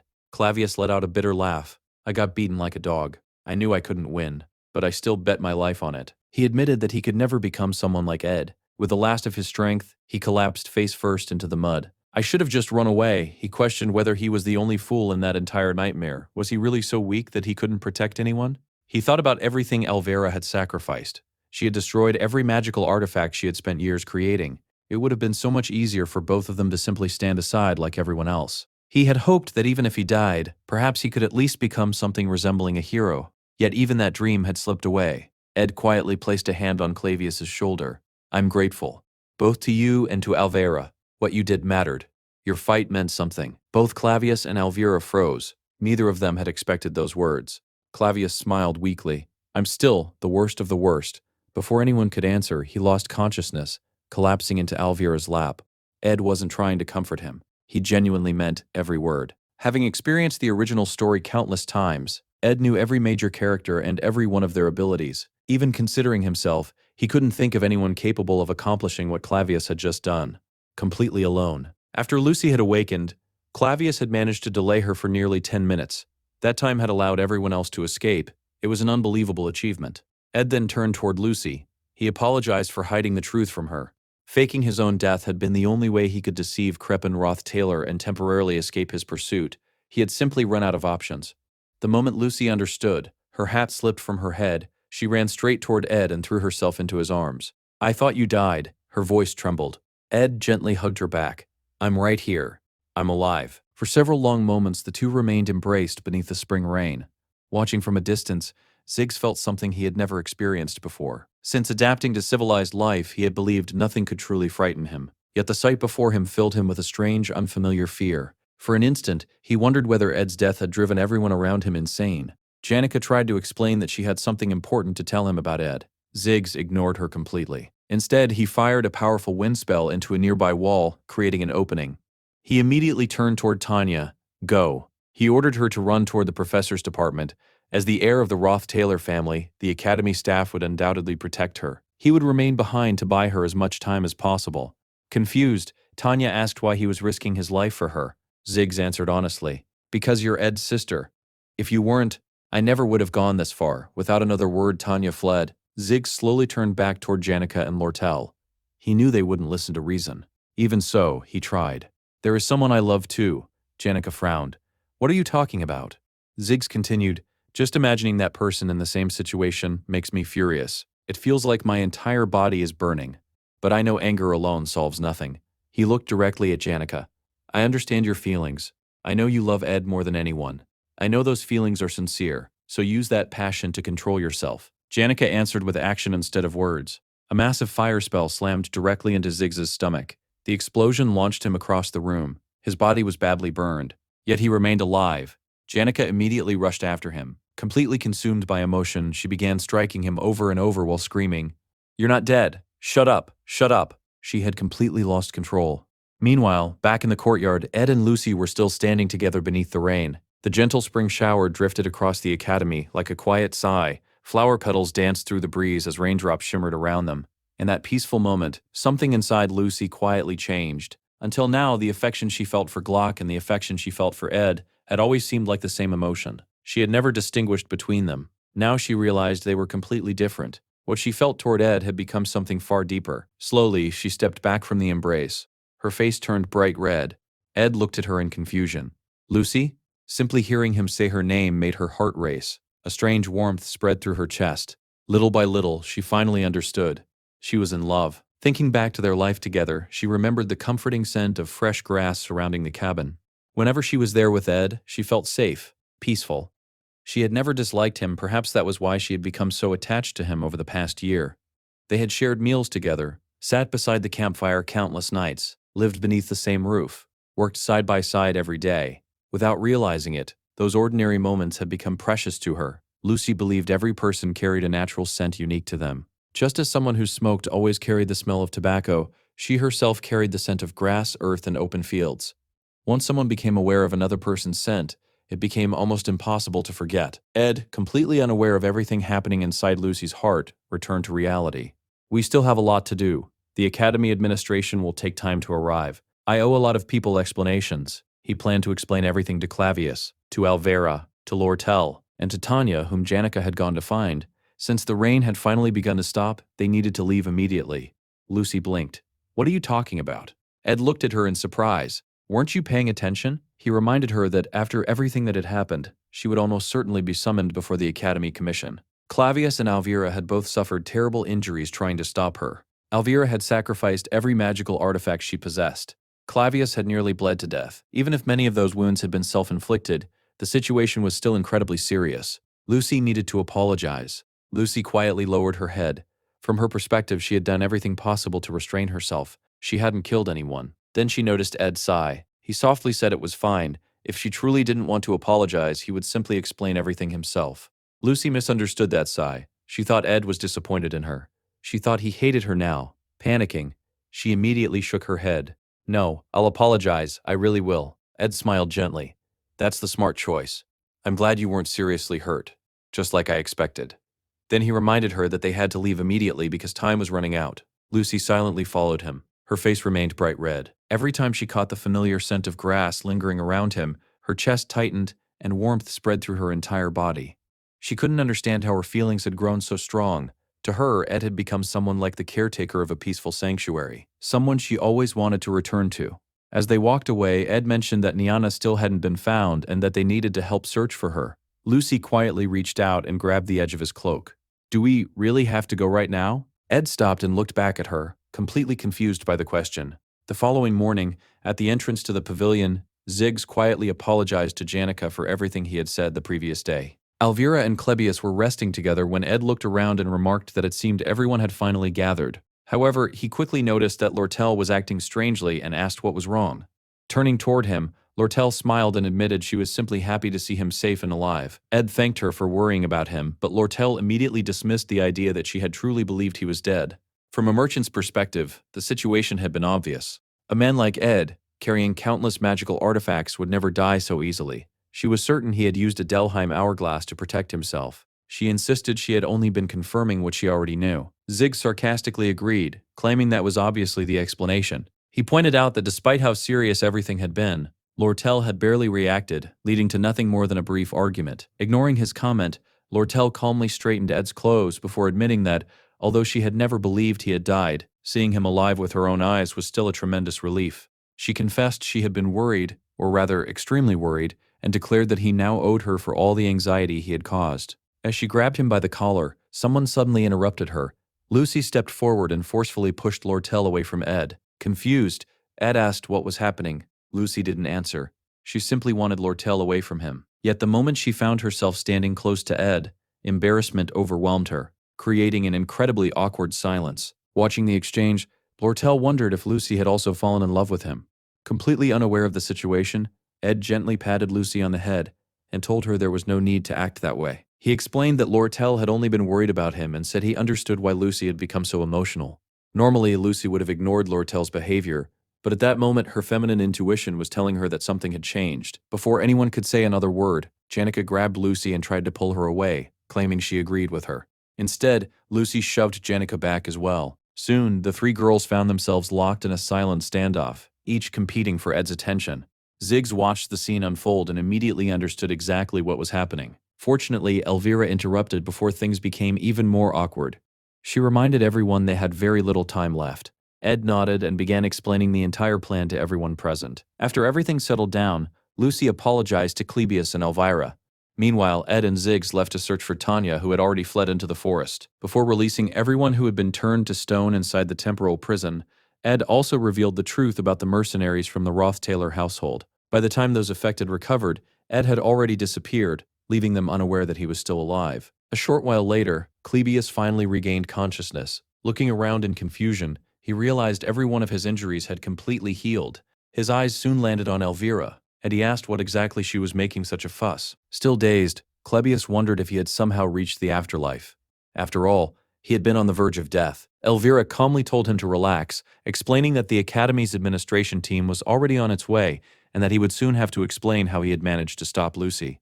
As an alchemist, she found every new discovery fascinating. Lucy apologized sincerely before healing Clebius herself. Meanwhile, Lortel privately promised Ed a generous amount of money if he agreed to keep everything that had happened a secret. Even her proposal caught Ed completely by surprise. Alita then told Clebius to stop worrying and get some rest. Still confused by everything he had witnessed, he eventually sighed and admitted he hoped he would never experience something like that again. In the end, the person who had truly stopped Lucy wasn't him, but Ed Ruth Taylor. Clebius confessed he had been powerless throughout the incident. For Alita, however, all the recent discoveries she had made paled in comparison to what she had learned that day. Clebius bitterly remarked that life was terrible and expected Alita to mock him as usual. Instead, she quietly agreed. This time he was absolutely right. Life really was unfair. Although countless words remained trapped inside her heart, Alita ultimately chose to remain silent. Together, the two looked up at the night sky, gazing at the countless stars above them. They had seen that sky countless times before, yet somehow they had never truly noticed its beauty until that moment. Meanwhile, Tanya Ruth Taylor continued stumbling through the forest. She repeatedly fell face first into the mud, yet stubbornly forced herself back to her feet each time. She believed that if anyone caught her, she would surely be killed. Ironically, no one was even chasing her anymore. Nobody believed she had been responsible for ordering Ed's assassination, but Tanya's overwhelming fear kept driving her forward. Deep inside, she wished someone would stop her. Yet there was no one left to do so. The following morning, the headmaster officially announced that the investigation into Ed Ruth Taylor's death had concluded. Using a residual visualization spell, the Academy reconstructed the events surrounding the incident. Although the spell could not perfectly recreate every detail, Janica's testimony matched the magical evidence almost exactly. According to the investigation, the Ruth Taylor family's vassals had stabbed Ed before he fell from the cliff to his death. The guilty vassals were immediately imprisoned beneath the Academy, where they would remain until they were transferred to the royal palace to receive their official punishment. As far as the Academy was concerned, the case had been solved. Ed's death was considered virtually certain, and all that remained was preparing the official report for the royal family. Professor Flubin assured the headmaster that all the necessary documents had already been completed. Even so, the headmaster remained uneasy. The death of a single student had affected the Academy far more than anyone had anticipated, and it was essential to bring the matter to a proper conclusion. When Lucy heard that Ed's death had supposedly been confirmed, she was completely devastated. The professors also confirmed that every student had been safely evacuated during the previous night, The headmaster reflected that Ed must have been far more influential among the students than anyone had realized. During Lucy's emotional outburst, she had only been stopped by a second-year combat student, Clebius Nortondale. The entire situation finally ended after she was found inside the academy's rose garden. Even the headmaster admitted he had never realized Clebius possessed such remarkable abilities and believed he deserved formal recognition for his actions. As for Lucy herself, Vice Director Rachel was placed in charge of her disciplinary hearing. Statements were collected from all the injured students, including Clebius and Elvira. The investigation revealed extensive property damage. Tanya's dormitory had a destroyed outer wall on the third floor. Another wall near the entrance of Ophelia's hall had also been demolished. The marble floor of the rose garden was shattered, and even one of the gazebos had been destroyed. Although the damage was considerable, it was still far less severe than the destruction caused during the previous hall occupation incident. Rachel believed that if Lucy showed even the slightest sign of genuine remorse, the punishment could remain relatively light. After all, Sylvania Academy was recognized throughout the kingdom as the greatest educational institution in existence because it had produced one of history's greatest genius mages. Expelling someone as talented as Lucy simply wasn't a realistic option. Ideally, Rachel wanted the entire matter resolved without leaving any permanent disciplinary record.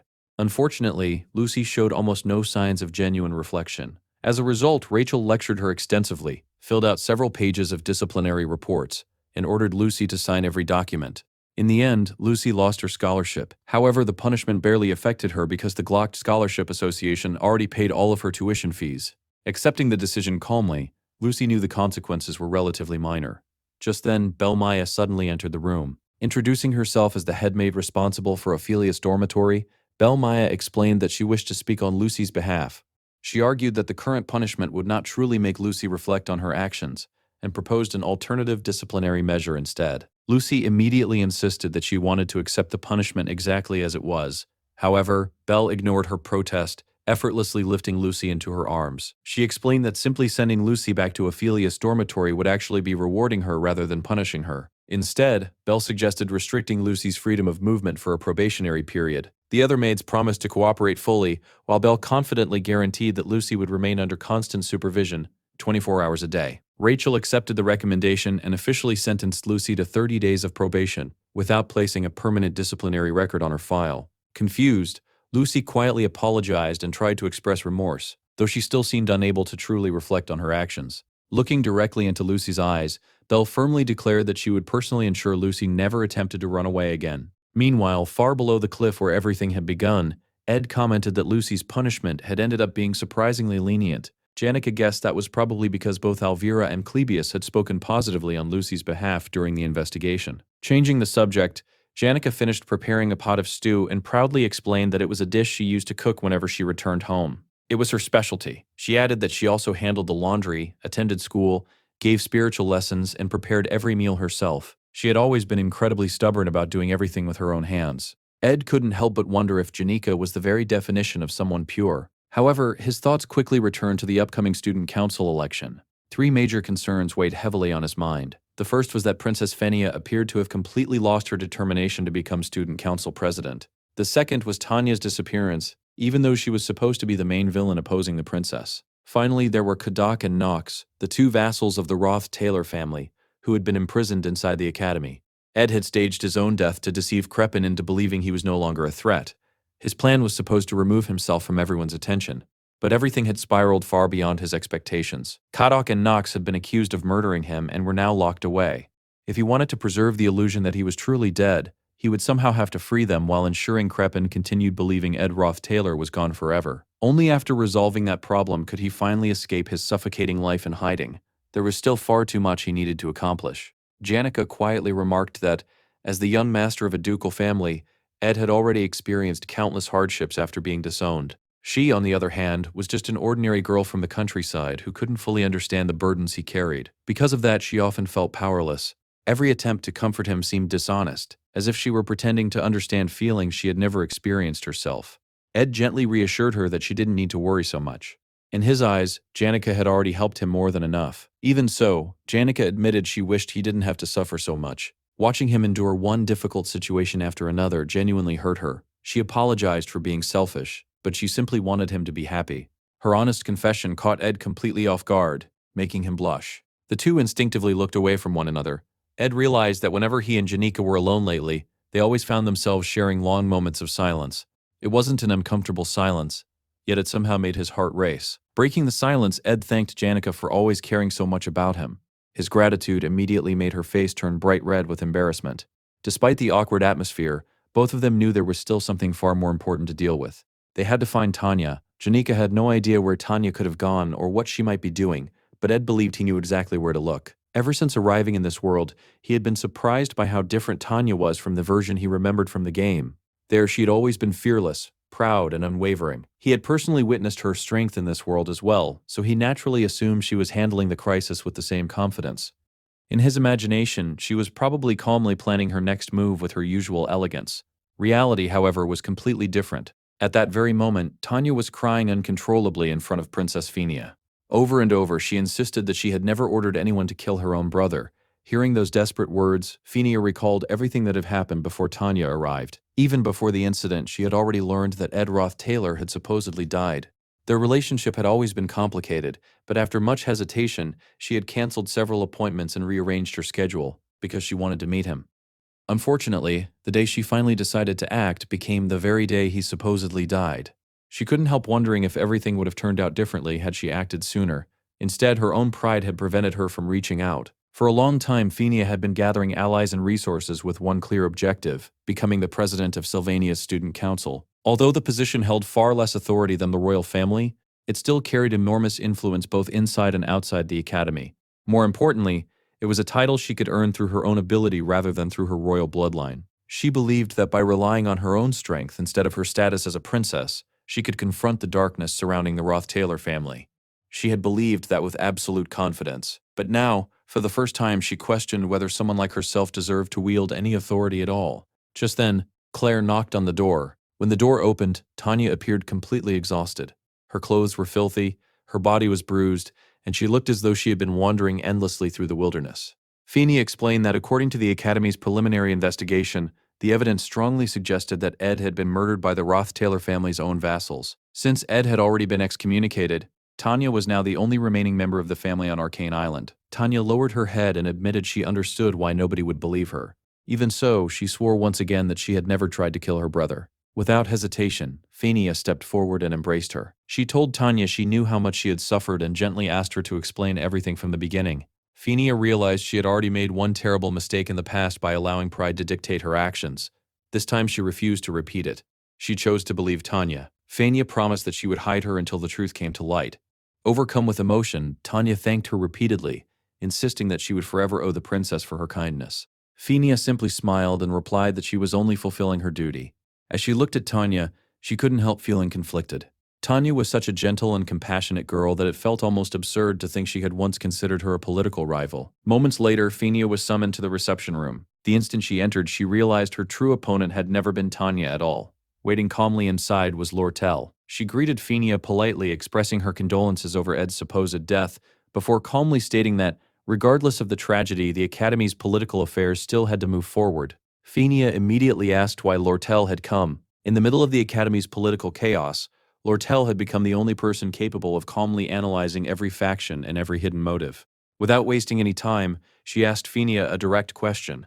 Why was she hiding Tanya? Meanwhile, 3 hours earlier, Lucy lay alone inside Ophelia's dormitory. Completely overwhelmed by guilt and despair, she quietly admitted that she wanted to die. There were still 29 days remaining in her period of confinement. At the same time, Ed continued his training near the cliff. Leisha relentlessly attacked him using water spirits, while Ed defended himself with nothing more than a dagger. He effortlessly cut through every spirit she summoned, even reacting instantly when another appeared behind him. His movements were so smooth that he successfully defended against every attack before calmly putting his weapon away. Mug couldn't help praising Ed's incredible reflexes and agility.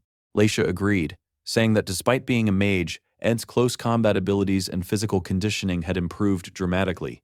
She assumed he had been training tirelessly.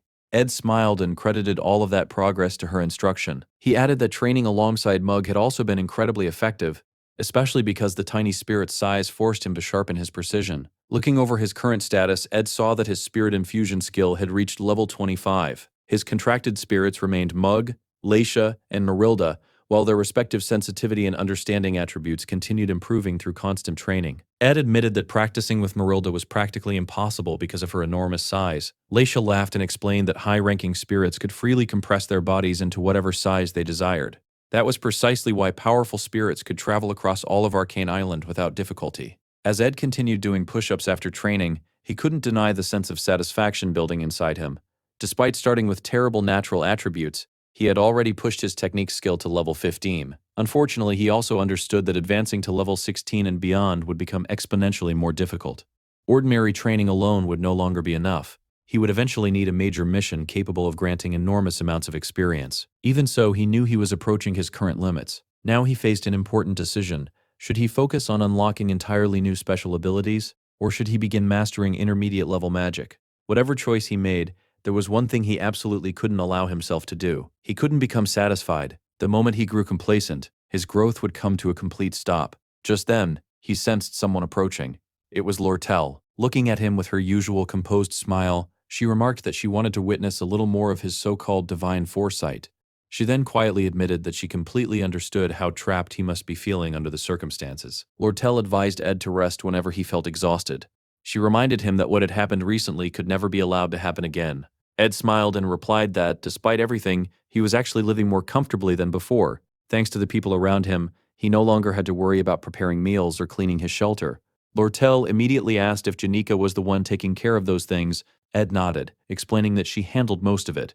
With a playful smile, Lortel glanced toward the spirits nearby and teased that they were witnessing the entire conversation. The moment she wrapped her hand around Ed's arm, Mug completely lost her composure and jealousy, while Leisha silently watched the scene with obvious disapproval. Curious, Ed asked what Lortel intended to do next. She explained that she would soon be meeting Princess Phinia. With the student council election approaching, it was the perfect opportunity to discuss financial matters connected to the campaign. Before that, however, there was something she wanted to settle with Ed. As she had promised before, arranging the release of Kadak and Nox would not be particularly difficult.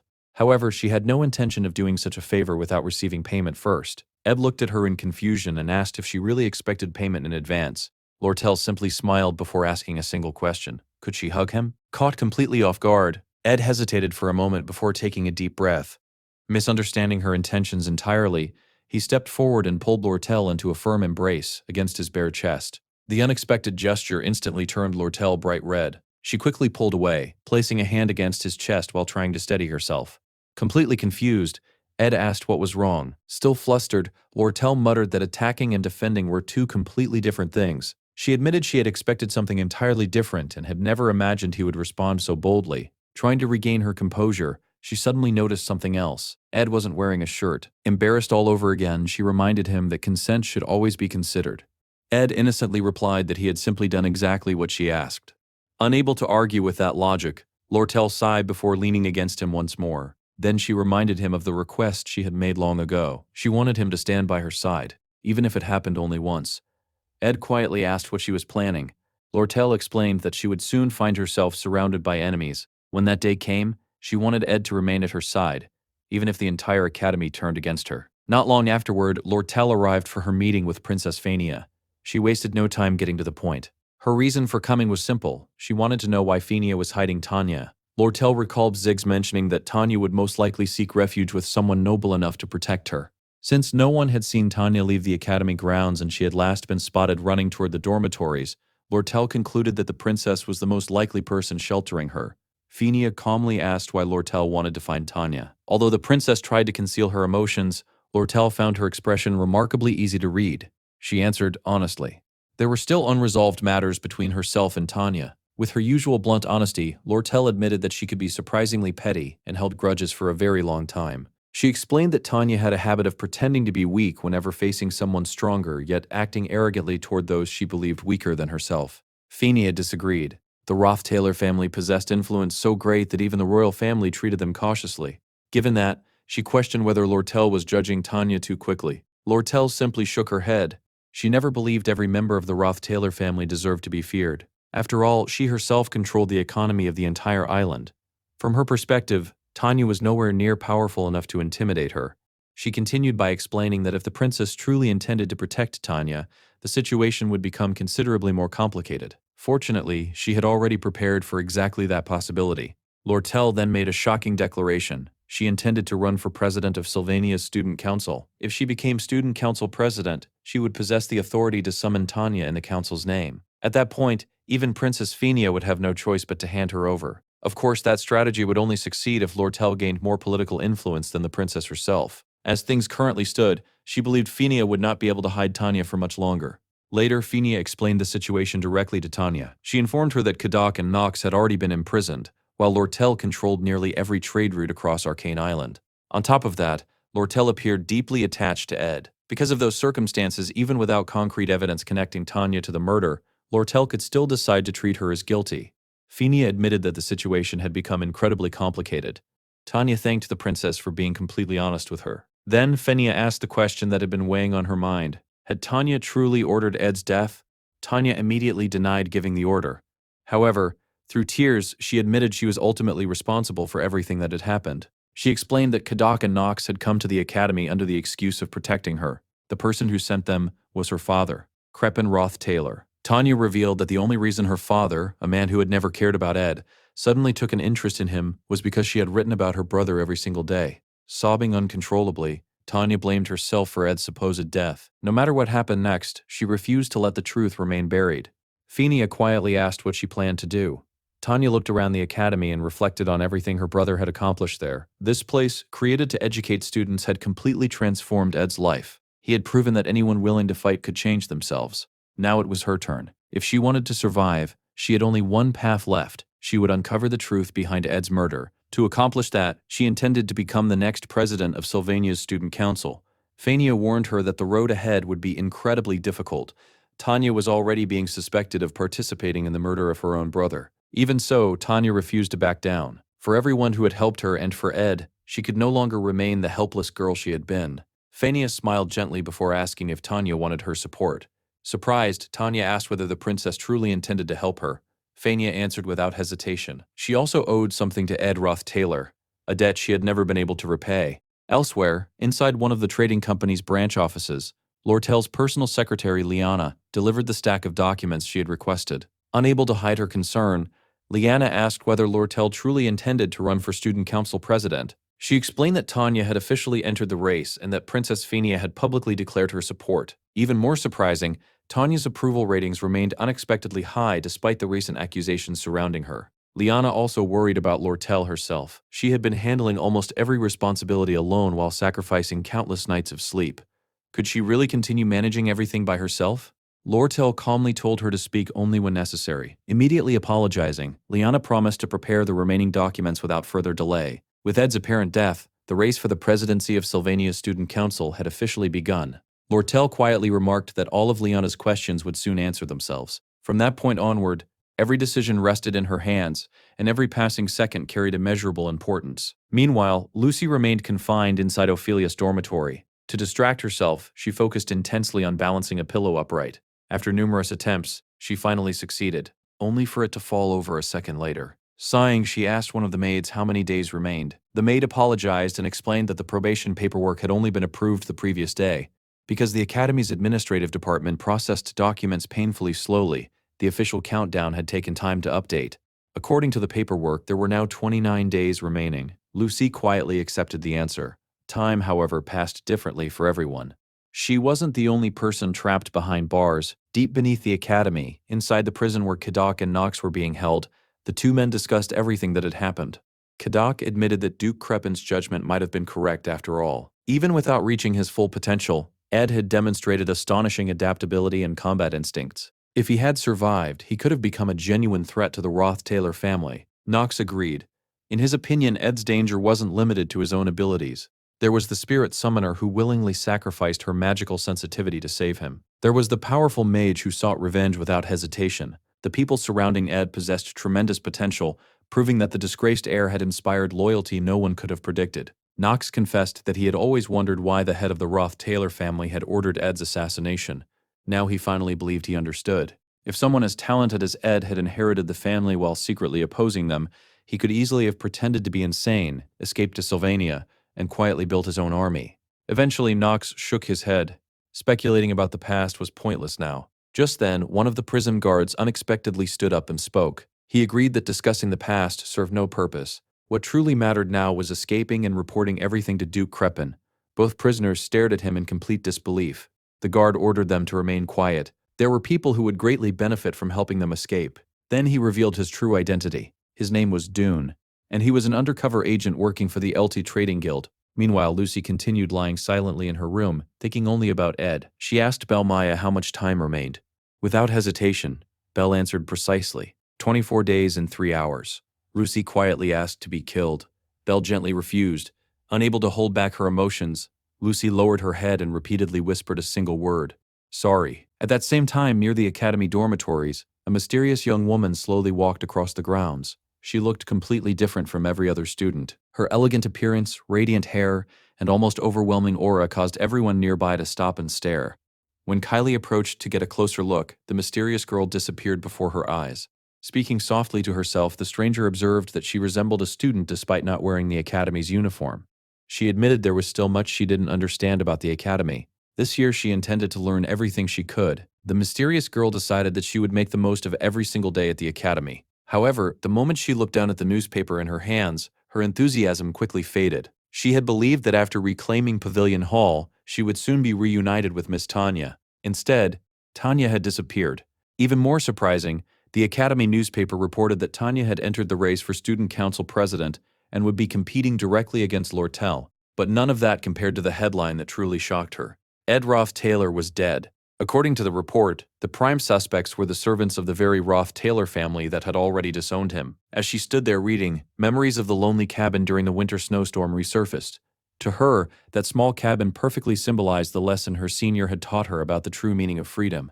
The memories still felt so vivid that it was almost as if they had happened only yesterday. Learning that the first friend she had made at the academy, Tanya, was now being blamed for Ed's murder, only made everything more painful. Although she still trusted Tanya, the situation only grew worse after news spread that Kadak and Knox had escaped from prison. Their escape fueled even more rumors and suspicion, causing student morale to plummet. Before long, a gloomy atmosphere settled over the entire academy. No one felt that burden more heavily than Assistant Professor Claire. Even the headmaster remarked that Ed's death seemed to have dramatically increased everyone's workload. He wanted one professor to take complete responsibility for handling every aspect of the investigation. Ideally, that person needed to understand Ed, have connections with Clebius, and also be familiar with Lucy. None of the professors from the magic department met those requirements. Only Claire did. As a result, even more responsibilities fell onto her shoulders. With a tired smile, Claire remarked that whenever work piled up in the past, Ed had always been there to lend a helping hand. Only after losing someone did people truly realize how much they had relied on them. Nearby, Annis also looked emotionally exhausted. Their relationship with Ed had been brief and never had any real future, yet she still felt an unbearable pain tightening around her heart. Even so, she forced herself to stay strong. Whenever Ed's face appeared in her thoughts, she reminded herself that enduring the pain was the only thing she could do. The official testimony identifying the supposed culprits behind Ed's death had come from Janika herself. Annis couldn't help thinking that if she was hurting this much, then Janika's suffering must have been even greater. Yet Janika behaved as if nothing had happened. Cheerfully, she announced that she wanted to try making curry for the first time. Confident in her cooking skills, she even asked Annis what she thought about the idea. Annis admitted she wasn't particularly skilled with fire magic, but believed everything would work out somehow. Then, unable to contain her emotions any longer, she suddenly stood up and embraced Janika. She begged her to accept reality. Ed was gone. He was dead. There was no changing that. Janika quietly replied that the issue wasn't that simple. The spirit accompanying her sensed the tension and suggested they stop discussing the subject, but Janika immediately told the spirit to stay quiet. Later, while secretly meeting with Ed, Janika informed him that Tanya had finally reappeared at the academy. She had spent the entire time hiding under Princess Phenia's protection, but had now decided to actively cooperate with the investigation in order to clear her name. Princess Phenia even released an official statement supporting Tanya, allowing her to recover a portion of her public support. Unfortunately, Lortel's supporters greatly outnumbered Tanya's. The registration period for student council candidates hadn't even ended. Yet the atmosphere throughout the academy already strongly favored Lortel. Janika then asked whether Lortel had done anything unusual during her absence. The question immediately made Ed realize just how serious the situation had become. Janika quietly remarked that it wasn't really her place to interfere, but if events continued unfolding this way, something terrible was bound to happen. At that moment, Ziggs arrived. He explained that he had come because he intended to honor the promise he had made to Ed, though he was surprised to find Janika there as well. Personally, Ziggs admitted he didn't particularly mind if Lortel became student council president. The real problem was something else. After Kadak and Knox escaped from prison, public opinion turned even more strongly against Tanya. Many students now believed she had orchestrated Ed's murder. Ziggs revealed that Princess Fenia had asked him to meet with both her and Tanya. After speaking with them, he could immediately tell that Tanya was barely holding herself together. As Ed's younger sister and one of the Academy's most respected students, Tanya had always been admired even before entering the election. Now, however, every student looked at her with suspicion. Soon, the candidate registration period would end, and Tanya would have to stand before the entire Academy to deliver her campaign speech. In her current emotional state, Ziggs doubted she could manage it. Ed quietly stopped him. He already understood the situation. There was no need to explain any further. Inside his mind, he immediately recognized where the story had reached. This was Act 3, Scene 2, the Student Council presidential election. As far as he remembered, this chapter contained almost no major battles. Instead, it existed to highlight the relationships Taylor had built throughout his time at Sylvania Academy. According to the original storyline, Taylor was supposed to actively support Princess Fenia's faction. At the beginning of the semester, she had expelled Ed while simultaneously saving Taylor's future, making her his natural political ally. Of course, winning an election wasn't about convincing every individual student. The real key to victory lay elsewhere. Each school year had influential class leaders whose opinions shaped everyone else's decisions. In reality, the election would be decided by convincing those leaders. Lucy refused to participate because she found everyone equally annoying. Janica jokingly wanted to give one vote to every candidate. Wade supported Princess Fenia. Dorothy sided with Tanya. Ultimately, however, the only votes that truly mattered belonged to the 8 class leaders. Whoever secured the support of at least 5 of them would become the next student council president. Ed also remembered why that result mattered so much. If Princess Fenia won the presidency, Taylor would receive direct backing from the royal family. That political support would become absolutely essential later in the story. During Act 4, when Taylor confronted Duke Ruth Taylor, royal authority would play a decisive role. The same support would also prove indispensable during the final battle against the story's ultimate enemy. For Ed, preserving the main storyline wasn't simply about following a script. It was a matter of survival. The original plot served as both his greatest weapon and the safest path toward overcoming every future disaster. Although many smaller events had already changed dramatically, the main storyline still had to remain intact. Princess Fenia needed to become student council president. If she continued hiding while supporting Tanya from the shadows, public opinion would only become more hostile toward Tanya. The only realistic way to stop Lortel from winning was for Fenia herself to return to the election. Ed began considering several possibilities. Perhaps he should reveal that he was still alive and personally convince Fenia to run again, or perhaps he should approach every class leader who trusted him and influence the election from behind the scenes. There was still enough time before candidate registration officially closed. Yet another thought continued tormenting him. Tanya. In the original story, she had been nothing more than a temporary villain who disappeared almost immediately. Now, because of him, she had become the Academy's prime murder suspect. She was enduring a tragedy that had never existed in the original script. For the first time, Ed wondered whether he would eventually be forced to choose between protecting the original storyline or protecting his own sister. Seeing the conflict written across Ed's face, Zig suggested postponing their meeting until another day. Ed immediately refused. Instead, he declared that it was time to begin. Before making any decisions, they needed to evaluate the results of all their recent training and review everything they had learned so far. He remarked that physical training had a remarkable way of clearing a troubled mind. Zig smiled in agreement. He admitted that it had been a long time since he had enjoyed a proper duel, and stretching his body sounded like exactly what he needed. Both of them agreed that a friendly sparring match would be the perfect way to clear their thoughts. Meanwhile, Tanya found herself overwhelmed by memories she hadn't recalled in years. They were old, distant memories, yet every detail remained crystal clear. She remembered 3 siblings happily walking together through a beautiful flower garden: Arwen, Tanya, and Ed. It was the last peaceful memory they had ever shared. After that day, her life became consumed by responsibility, pressure, and the expectations placed upon the Ruth Taylor family. Even so, those few happy moments with her brother remained precious. At the same time, a crowd gathered outside Princess Fenia's residence. Students loudly protested, demanding that Tanya immediately withdraw from the student council election. Watching everything unfold, Tanya couldn't help wondering how her life had fallen apart so completely. Elsewhere, Ed remained trapped in thought. Whether he chose to help Tanya or abandon her now had the potential to completely reshape the future. That single decision could alter the entire course of the story, and because of that, he still couldn't decide what he should do. Ed couldn't shake the feeling that too many events had already drifted away from the original story. The worst part was that he still had no idea what had caused those changes. Without understanding the source of the deviations, he couldn't predict what would happen next. Across from him, Ziggs rested his massive greatsword on his shoulder before taking his stance. In Ed's memories of the original scenario, Ziggs was the strongest second-year student after Lucy. Originally, he should have been defeated by Wade because of accumulated exhaustion and poor judgment during battle. Instead, history had already changed, and Ziggs had emerged victorious. The duel began instantly. Ziggs swung his greatsword in a powerful horizontal slash. At first glance, the attack looked deceptively simple, but Ed knew better than to underestimate someone of Ziggs's caliber. Rather than dodge, Ed chose to block. He wanted to measure his own growth against one of the Academy's strongest fighters.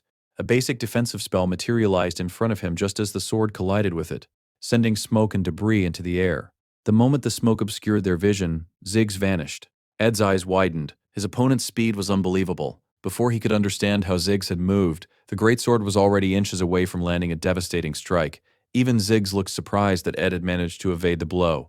Only then did he notice the spiritual dagger embedded in the ground. Using Mug's power, Ed detonated the weapon in a massive explosion that forced Ziggs backward. Even so, something about Ziggs's movements bothered him. They weren't natural. After carefully observing another exchange, Ed finally understood the truth. Ziggs was using telekinesis to propel his own body through combat. It wasn't simply speed, he was physically manipulating himself with magic. Ed immediately realized that this wasn't a technique anyone could imitate through talent alone. Regardless of how refined someone's physical skills or magical control became, mastering such movement required years of practice and instincts that no amount of theory could teach. Without giving him time to think, Ziggs conjured countless ice spikes and launched them toward him. Ed quickly recognized that the attack itself wasn't a real danger. It was only a distraction. Ziggs was buying time to prepare an even stronger spell. Ed smiled and reminded him that they had agreed not to hold back. Ziggs admitted that he had originally planned to fight using only his sword. However, after seeing Ed's growth, he had changed his mind. Real battles demanded complete commitment. With that, he began casting the advanced spell known as Mana Armament. Another violent explosion shook the battlefield. Meanwhile, back at the cabin, Janica nervously wondered whether Ed would complain about the curry she had prepared. She had added plenty of carrots and sincerely hoped everyone would enjoy the meal after training. The fierce duel continued for quite some time. Both combatants accumulated injuries, yet neither showed any intention of stopping. When Ed's magical barrier shattered once again, he immediately formed 3 water arrows and fired them in rapid succession. Ziggs answered with wind magic, effortlessly deflecting every projectile. Watching the spell, Ed immediately recognized another application of mana armament. Instead of merely strengthening the caster, the technique transformed magical energy directly into physical weapons. Most mages never needed such abilities because they rarely fought in close quarters. Ziggs, however, excelled with weapons. For him, mana armament was practically the perfect magic. Then everything happened at once. Using telekinesis again, Ziggs suddenly appeared behind Ed. The movement was impossible to predict. Just before the greatsword struck, Ed activated Marilda's Storm Blessing. A tremendous blast of wind erupted outward, launching Ziggs backward. Even so, Ziggs managed to stabilize himself before being thrown too far, though the attack left several fresh injuries across his body. As he regained his footing, he unknowingly stepped onto one of the magical traps Ed had secretly prepared. Ed smiled. The spell was called Manifestation. The shallow puddles scattered across the battlefield suddenly bubbled as several clones of Rhea emerged from within them. Ziggs immediately destroyed the first clone, but that brief distraction was exactly what Ed had anticipated. By the time Ziggs realized it, Ed had already closed the distance and unleashed a perfectly timed single-point explosion. Throughout the fight, Ed had expected Ziggs to prove himself incredibly powerful. Now, after witnessing mana armament firsthand, he realized that Ziggs possessed the potential to continue growing alongside the story itself. If allies like Ziggs kept becoming stronger, then overcoming the future enemies might actually be possible. After recovering from the explosion, Ziggs nodded with genuine admiration. Ed's performance had exceeded every expectation. He admitted that fighting Ed without taking him seriously would be foolish. Then his expression hardened. This time he would fight with everything he had. A tremendous wave of mana erupted around him as he activated the advanced evolution of mana armament, Convergence. The instant Ed recognized the technique, he ordered Rhea to attack. The spirit barely managed to approach before an overwhelming gravitational force tore her apart. The resonance generated by Convergence completely erased her. Ed couldn't believe what he was seeing. According to the original story, Ziggs shouldn't have been capable of using this form yet. The first time Ed had witnessed it was supposed to be much later, during Act 4, Chapter 7, in the Cathedral Invasion. This was Ziggs' ultimate combat form, the Spear of Nature. Ziggs calmly explained that psychological tactics were pointless against someone like Ed. The fastest way to win was overwhelming force. Several blades forged through Convergence shot toward Ed at terrifying speed. Ed answered with fire magic, destroying each blade before it reached him. Even so, he could already feel his mana reserves approaching their limit. Single-point explosion consumed very little mana, but after everything he had already cast, he had almost nothing left. Worse still, another attack was already coming. Ed slammed one hand against the ground and reinforced his defensive barrier. Hidden inside the shield, he quietly reached for one of his magical artifacts, the enhanced shockwave orb. Ziggs immediately noticed it. He smiled. If Ed had resorted to using a magic tool, then his mana had to be exhausted. This would be the final exchange. Holding the Spear of Nature, Ziggs charged directly toward Ed. Just before impact, powerful wind suddenly erupted around Ed's body. Ziggs stared in disbelief. Ed was still capable of casting wind magic. Smiling faintly, Ed answered that if Ziggs intended to fight with everything he had, then he would respond in kind. With those words, he activated Glass's golden phoenix ring. He knew he couldn't maintain its power for long, just as before. Instead, he carefully extracted only the minimum amount of magical energy necessary and released it at precisely the right moment. The immense strain pushed him to his limits. Then, a familiar voice reached him. Someone congratulated him. Without relying on either Lucy or Janica, he had finally succeeded in summoning her himself. A brilliant light appeared before him. Marilda emerged in a human form. Looking at Ed proudly, she praised the incredible progress he had made. Meanwhile, the political turmoil inside the academy continued to intensify. Many students questioned why there were still 4 candidates in the election when the outcome already seemed obvious. Everyone believed Lortel would win. She possessed overwhelming popularity and stood at the head of the island's largest trading company. Liana quietly asked Dune what would happen if Lortel truly became student council president. Dune answered without hesitation. If that happened, no one inside the academy would be capable of stopping her. Soon afterward, Lortel spotted Tanya approaching the stage. With her usual composed smile, she greeted her politely, commenting that Tanya looked beautiful despite appearing slightly nervous. Tanya didn't stop walking. She simply looked Lortel in the eye and calmly declared one thing: she had not killed her brother. Even Lortel couldn't help being impressed by Tanya's determination. Moments later, Tanya stepped onto the stage and stood before the microphone. Facing the entire academy, she introduced herself. "My name is Tanya Ruth Taylor, and I am running for president of the student council." The crowd fell completely silent. Although her nervousness was obvious, Tanya continued speaking with remarkable composure. Watching from the audience, Lortel admitted to herself that Tanya was performing surprisingly well. She carried herself as though nothing had happened. Perhaps she was trying to prove her innocence. Or perhaps politics simply suited her naturally. 10 minutes passed. Not a single person reacted. Finally, Tanya thanked everyone for listening and concluded her speech. Silence lasted only a heartbeat. Then the crowd erupted. "Murderer!" Students began shouting insults from every direction. Paper balls flew through the air. They demanded answers. They demanded she explain the accusations surrounding Ed's death. Some mocked the internal conflicts of the Ruth Taylor family, while others insisted she stop denying reality. Objects continued striking Tanya as she desperately tried to remain composed. Eventually, she stumbled over a discarded bottle and collapsed onto the stage. The crowd showed no mercy. Lying on the ground, Tanya wondered if stepping onto that podium had been a mistake. Perhaps she should have abandoned everything. Perhaps she should have fled the academy. As several students moved toward her, preparing to seize her, a powerful gust of wind suddenly swept across the area. Everyone was blown backward. Completely bewildered, Tanya looked toward the source of the spell. There, she saw Marilda, and standing upon the Great Spirit's back was a hooded figure. The sight stirred distant memories buried deep within her heart. They felt hazy, almost like dreams she could never fully remember. Sometimes those memories seemed unreal. Other times they became so vivid that denying them was impossible. She knew she had seen that figure before. The hooded stranger slowly looked down at her. It was Ed. He calmly said that he had many things to explain. But before any explanations could begin, he first had to resolve the chaos unfolding before them. Several days earlier, during his training, Marilda had already praised Ed's astonishing improvement. His magical efficiency had increased dramatically. Although limitations still remained, he had finally reached a level where he could properly utilize her power. Demonstrating that strength, Marilda summoned a tremendous updraft that hurled Ziggs high into the sky. Watching him soar upward, Ed reflected on just how much Ziggs had grown. Even after activating his ultimate form, the amount of mana he consumed was surprisingly efficient. Ironically, Ed himself had completely exhausted his own reserves despite using less powerful techniques. Looking down at her new body, Marilda frowned. She admitted she disliked her human form. Its small mouth made speaking awkward, and its fragile skin constantly felt cold. Even so, Ed couldn't deny the truth. By combining every magical technique he had mastered with Marilda's overwhelming power, he had become stronger than ever before. Just when victory seemed certain, Marilda suddenly sensed something strange. A dangerous surge of energy was coming from Ziggs. Ed also realized it. Unfortunately, Marilda noticed too late. Ziggs had already launched his final attack. At the very last instant, he stopped. Ed had already lowered his weapon. He surrendered, smiling faintly. Ed admitted defeat. Ziggs dissolved the spear of nature and slowly relaxed his stance. He quietly remarked that he had learned something invaluable during their battle. Even now, he still couldn't believe how much stronger Ed had become in the span of only a single year. As the duel came to an end, Ed couldn't help but feel that Ziggs had already surpassed the strength he possessed in the original story.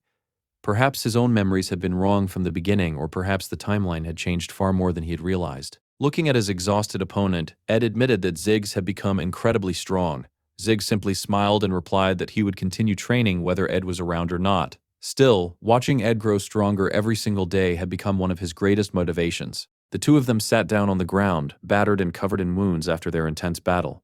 While catching his breath, Ed reflected on everything that had happened. Ever since arriving in this world, he had relied on his knowledge of the future to keep the story moving along its intended path. There was one condition above all others that absolutely had to be fulfilled if Taylor was going to defeat the final enemy. Because of that, Ed had always believed preserving the original storyline was the only correct choice.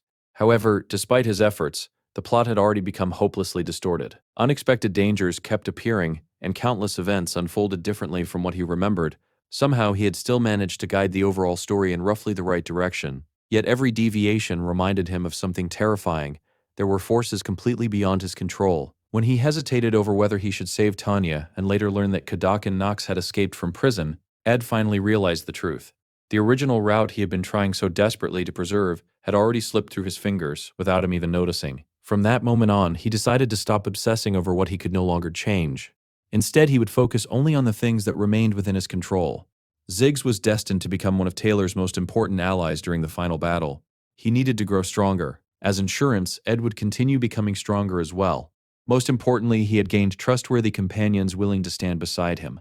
Perhaps believing in them was naive. Even so, it gave him hope. Maybe abandoning the original route didn't necessarily mean the story would end in tragedy. Meanwhile, chaos erupted at the student council election venue. Students began running in every direction after Marilda's appearance. Joseph immediately raised his voice, urging everyone to remain calm. He recognized that high-ranking spirit. Others soon did as well. Then realization spread throughout the crowd.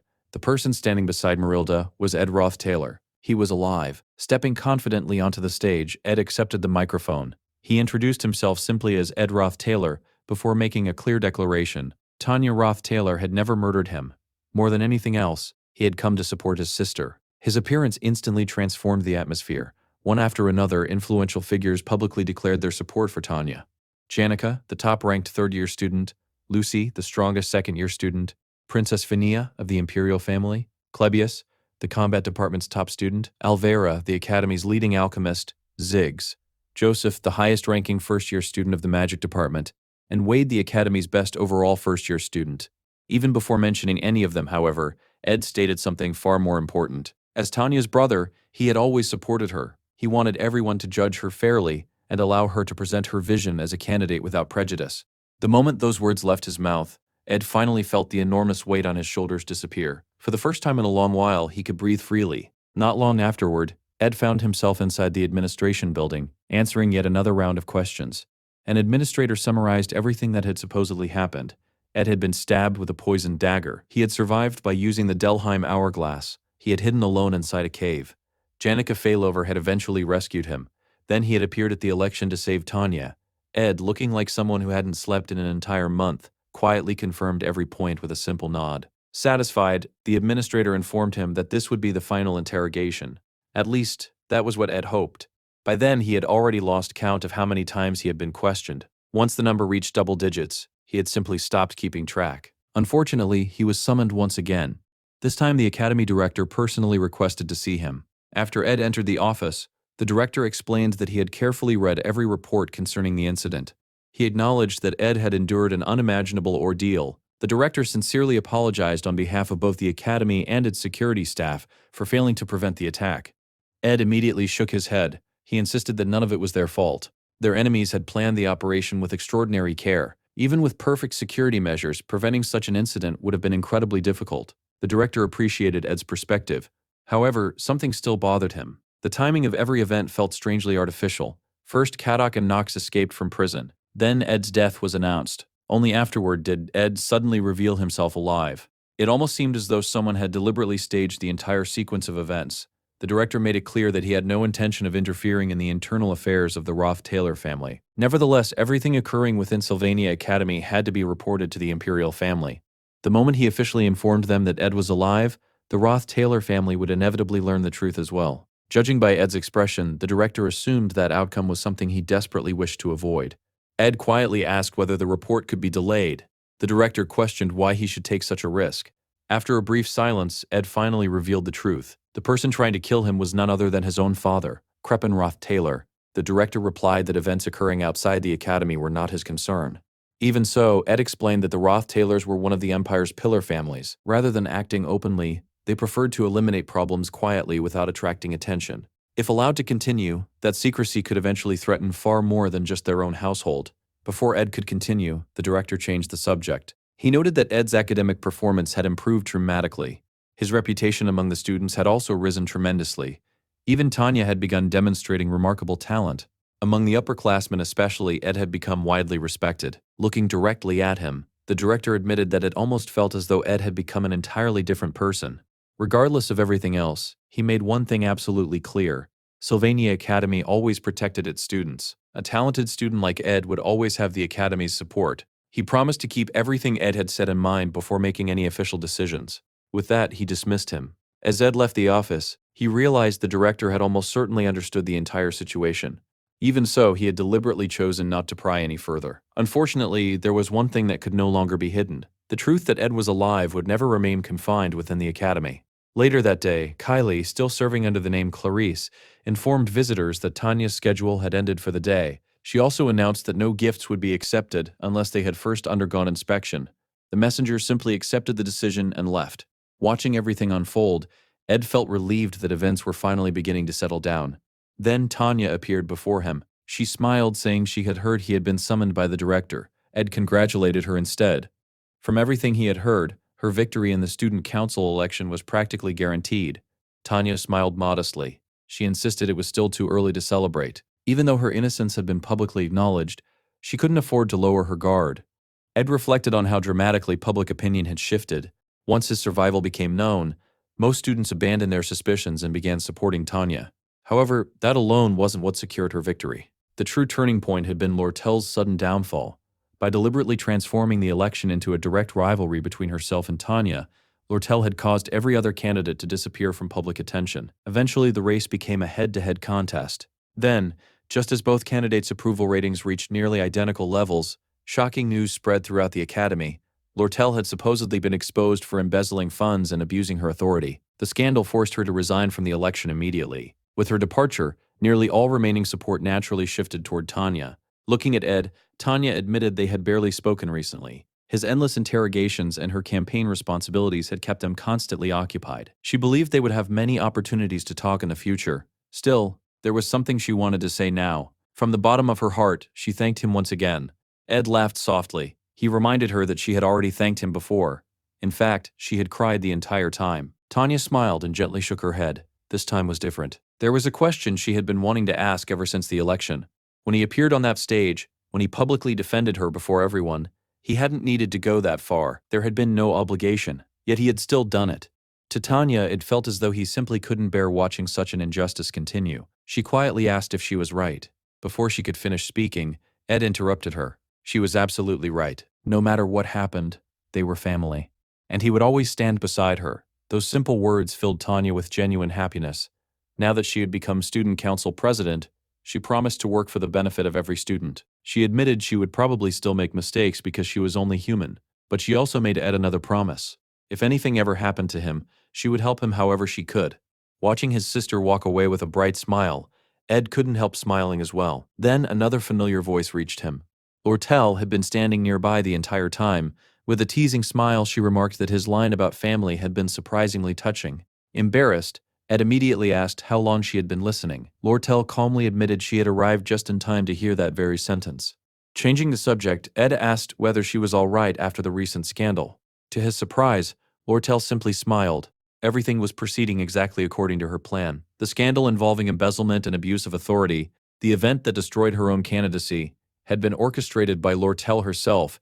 Even transforming the election into a direct confrontation between herself and Tanya had been part of her calculations from the very beginning. Her earlier visit to Princess Phinia, where she openly pressured Tanya, had also served a specific purpose. She wanted to force Phinia into supporting Tanya publicly. Both Tanya and Phinia blamed themselves for Ed's supposed death. Lortel knew that if Ed ever returned alive, both of them would devote themselves completely to helping him. Every move she had made had guided events toward that exact outcome. What appeared to everyone else as defeat had simply been another step in Lortel's carefully calculated plan. Lortel looked at Ed and admitted that she knew many people would soon see her as an enemy. Even so, there was one thing she genuinely wanted. She wanted to remain his friend. After hearing her explain the plan she had devised to save Tanya, Ed realized something important. His duel with Ziggs hadn't only been training, it had also helped him eliminate the hesitation that still lingered in his heart. When he stood beside Tanya during the election and declared that he had saved her because they were family, he hadn't lied. But that wasn't the whole truth. The fourth act of the original story revolved around the inevitable conflict with the Ruth Taylor family. Ed already considered that family his enemy. Tanya, however, still belonged to the Ruth Taylors. From a strategic perspective, she was the perfect person to act as his ally from within. Those were thoughts he could never say aloud. Only people who truly understood the darkness hidden beneath human relationships could understand such reasoning. Someone like Lortel. Lortel remarked that her reputation throughout the academy had become worse than ever. Since Tanya already disliked her, she intended to leave everything in Ed's hands for the time being. Ed sighed and pointed out that she had a terrible habit of trying to manipulate everyone around her. Lortel simply smiled. That, she said, was just the way she was. Ed asked once more if she was really all right after everything that had happened. Lortel calmly replied that the rumors surrounding her hadn't affected her business profits in the slightest. Besides, she had always played the role of the Academy's villain. As long as Ed never became her enemy, she would be satisfied. Human relationships, after all, were always driven by hidden desires. Because of that, it was nearly impossible to know another person's true intentions. As one chapter quietly came to an end, another was already beginning. Princess Phinia no longer held the same political position she once possessed. What awaited her in the future, or what would happen during the coming struggle between her and the Ruth Taylor family, even Ed could no longer predict. For the first time since arriving in this world, he truly didn't know what would happen next. All he could do was wait. A month had already passed since he had last visited his cabin. Thinking it was finally time to return, Ed headed back to his secluded campsite. There were still plenty of things that needed attention. The fire had to be reduced, the shelter needed cleaning, everything had been left exactly as it was after his sudden disappearance. However, the moment he stepped inside, he froze. Lucy was lying comfortably on his bed, fast asleep. She had even drooled all over the pillow. Letting out a tired sigh, Ed quietly picked up a dusty old book, settled into the rocking chair, and decided that for the first time in a long while, he would simply rest. He was finally home. 3 days later, news of Tanya's election victory spread throughout the academy. Elsewhere, Janika happened to be speaking with Professor Melina of the Department of Spiritual Studies. Melina, whose revealing outfit was as attention-grabbing as ever, casually asked Janika whether she wanted to earn a few extra evaluation points. Although professors were generally far beyond the level of ordinary students, Janika had already begun contracting with high-ranking spirits despite her young age. Her talent had surpassed many professional spiritists. Melina explained that the Academy's joint combat training exercise would be held soon. Participating would only strengthen Janika's already outstanding reputation as one of the Academy's finest senior students. Janika politely declined. She wasn't interested in improving her reputation that way. Melina laughed. To everyone else, Janika was already the Academy's greatest spiritist. She was always smiling, always cheerful. She looked like the happiest person in the entire Academy.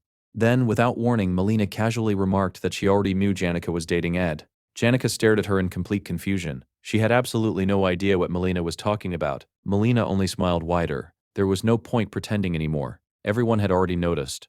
Ed and Janika constantly spent time together. They held private lessons. Wherever Ed went, Janika wasn't far behind. Lately, every free moment she had was spent beside him. She even found herself smiling absent-mindedly during class. To Melina, those were all the unmistakable signs of someone who had recently fallen in love.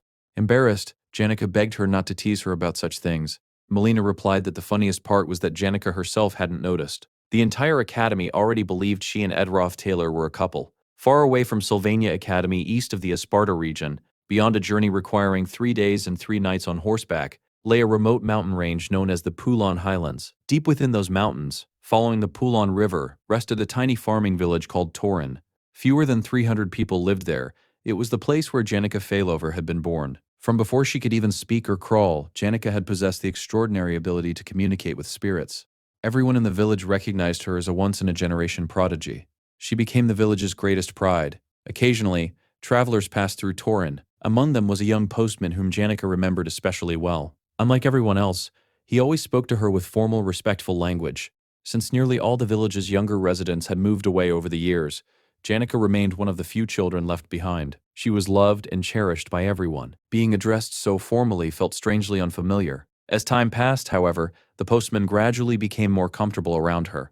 Eventually, he abandoned his formal speech altogether. Surrounded by warmth and affection, Janica grew up never lacking love. Everyone adored her. Perhaps they adored her a little too much. The postman was no exception. It was almost inevitable that he would eventually fall in love with her. Unfortunately, Janica didn't know how to respond to those feelings. Unable to return them, she gently rejected him. Heartbroken, the young man left the village and didn't return for a long time. Then one day, he came back carrying an unexpected letter. It was an admission notice from Sylvania Academy, addressed to Janica herself. Before leaving once again, he spoke to her formally, one last time. 3 years had now passed since Janica entered Sylvania. She could barely remember what the young postman looked like anymore, but she never forgot the emotions that experience had left behind. Ever since then, she had feared rejection. She worried that people close to her might suddenly begin treating her like strangers. Those thoughts lingered in her mind as she quietly read another letter. The receptionist at Trick's dormitory gently called out to her. She explained that the past few weeks had been difficult for everyone and encouraged Janica to ask for help if she needed anything. Janica nodded politely. After reviewing the paperwork, she believed she could handle the administrative procedures herself. The document she held was a formal request requiring her to leave Trick's dormitory. The receptionist looked genuinely surprised. She had no idea why someone like Janica would suddenly be forced to move. If even Janica didn't know the reason, perhaps someone else at the academy could uncover the truth. After all, countless people would gladly help someone as well-liked as her. For Janica, however, that was precisely the problem. She had always attracted attention wherever she went. To someone who viewed that attention as a burden and preferred avoiding unnecessary involvement, asking others for help was never easy. Eventually, she discussed the matter with her closest friends. Anis immediately admitted that she should have realized Ed was still alive. Janica had been far too cheerful lately. Janica apologized for hiding the truth and explained that she simply hadn't had any other choice. Anis accepted the explanation without complaint. She trusted Janica's judgment. Even so, she wanted to know what was really troubling her now. Janica confessed that, as Anis already knew, she had always been terrible at refusing people. She was equally terrible at asking anyone for favors because she feared being rejected. Anis couldn't disagree. However, she also pointed out another problem. If Janica continued cooking, cleaning, and doing everything else for Ed without ever asking for anything in return, she would eventually become nothing more than his personal maid. Could Ed really continue living in complete isolation while Janica handled every responsibility for him? Janica immediately shook her head. Ed had never once asked her to do any of those things. She helped him because she genuinely wanted to. This time, however, she wanted to ask something of him. Yet, precisely because they had become so close, making that request felt incredibly difficult, Anis thought for a moment before offering a suggestion. Perhaps creating a little distance between them would actually make it easier. If they weren't constantly together, Janica might find it easier to say what she truly wanted. She gently added that perhaps it was time for Janica to calm her heart a little. The moment those words left her mouth, Anis suddenly became nervous. Was it even possible for Janica to distance herself from Ed? Someone like Janica would never willingly abandon him. And if she actually did, Ed would probably end up completely alone. Before Anis could say anything else, Janica suddenly stood up. With a bright smile, she thanked her sincerely. She had just thought of a wonderful idea. Without another word, she hurried out of the room. Anis remained frozen in place. Watching Janica disappear, she could only stare blankly after her. She had no idea what she had accidentally inspired. All she could think was, what exactly did I just do? While everyone else was busy dealing with academy life, Ed was quietly becoming a monster in magical engineering. His proficiency had already reached level 6, his understanding of magical engineering products climbed to level 7, and his rapid production skill was now level 4. Every new level unlocked fresh blueprints, but one design completely stole his attention.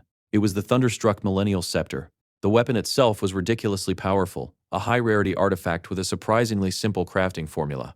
Unfortunately, gathering the materials was another story entirely. The staff required wood from a 1,000-year-old tree that had been struck by lightning. Finding a millennial tree alone was difficult enough, but finding one that had survived a lightning strike was practically impossible. Even in the original game, this material only appeared as a reward during the protagonist's third act. Fortunately for Ed, fate had given him a shortcut.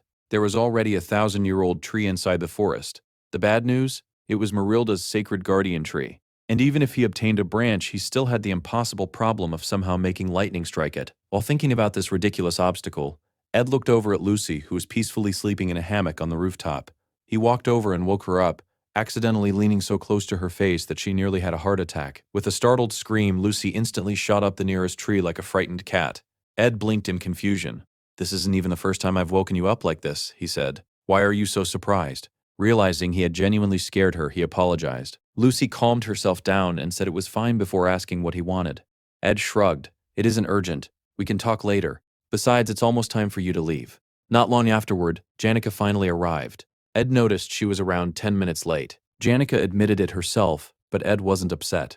"I just found it strange," he said. "You're never late. Did something happen?" "There wasn't any reason," Janica answered quietly. "I was just late." In reality, she had intentionally delayed herself, hoping to create some distance between them after everything that had happened recently. Unfortunately for her plan, Ed didn't notice at all. He simply smiled. "You're always busy. Being late once in a while isn't a big deal." Hearing that completely ruined Janica's carefully planned strategy before it had even begun. Still, she joined him for another spirit sensitivity training session, and when Ed casually offered her some tea, she accepted, while silently wondering how she was supposed to distance herself from someone who refused to notice. By the end of the training, Janica couldn't help praising his progress. Ed's control over spirits had improved dramatically. His spiritual sensitivity was excellent, and although controlling a high-level spirit like Marilda would still take a long time, his compatibility with Mug had increased enormously. The little spirit became embarrassed by the praise. "I don't deserve that much credit," Mug said, "but I'll work even harder." As they headed back, they encountered Belmaya, who had arrived to escort Lucy away. For once, Lucy wasn't sleeping. Belmaya explained that Vice Director Rachel had summoned the Academy's top student. She also admitted she had been genuinely shocked when she heard reports of Ed's death, and was relieved to discover he was alive. Ed apologized for causing everyone so much trouble, explaining that he had his reasons. The two then exchanged a long, silent glance. Janica looked between them in confusion, sensing there was some unspoken history she didn't understand. Belmaya suddenly brought up something unexpected. "As a maid," she said calmly, "I'm considered beneath the students. You understand that, don't you?" Ed nodded. "I do. Then why do you keep speaking to me so formally?" "Because that's how I choose to speak." Belmaya frowned. "Maidservants don't have time to worry about formal speech." "That's fine," Ed replied without hesitation. "I'll continue speaking respectfully anyway." For perhaps the first time ever, Belmaya looked genuinely irritated. Janica had never seen that expression on her face before. It wasn't anger, it was frustration born from two completely different beliefs refusing to compromise. Listening to them argue about honorifics unexpectedly reminded Janica of the mailman and painful memories from her own past. Changing the subject, Belmaya said she had been worried after Janica left Deck's dormitory and was happy to see her healthy. Janica smiled faintly. Maybe staying close to friends isn't such a bad thing after all. Belmaya excused herself, saying she had to prepare Lucy for the upcoming inspection. Before leaving, she wished both of them success in their studies, especially Ed. After she disappeared, Janica suddenly stopped walking. "Ed," he turned around. "Could we start speaking formally to each other?" Ed stared at her. "Why?" Janica awkwardly looked away. "Maybe we haven't known each other very long. Maybe it's just appropriate. I thought perhaps we should keep a little courtesy between us. Just once," she asked so politely that Ed couldn't find a reason to refuse. "If that's what you want." Since curfew was approaching, they continued walking together. Then Janica awkwardly bowed. "Good evening, Sir Ed." Ed nearly froze. "Ah, yes, of course." His voice sounded strange. Even to himself, Janica was visibly nervous. For some reason, her nervousness infected him too. A few minutes later, they found themselves sitting around the campfire. The silence became unbearable. Several times both opened their mouths to speak at exactly the same moment. Neither said anything. Ed couldn't understand what had happened. They had shared awkward silences before, but never anything like this. Their relationship had always been comfortable, so why did everything suddenly feel so painfully distant? Meanwhile, Janica was suffering just as much. The idea had been hers, yet she had completely underestimated how awkward things would become. Ed desperately searched for something, anything, to break the silence.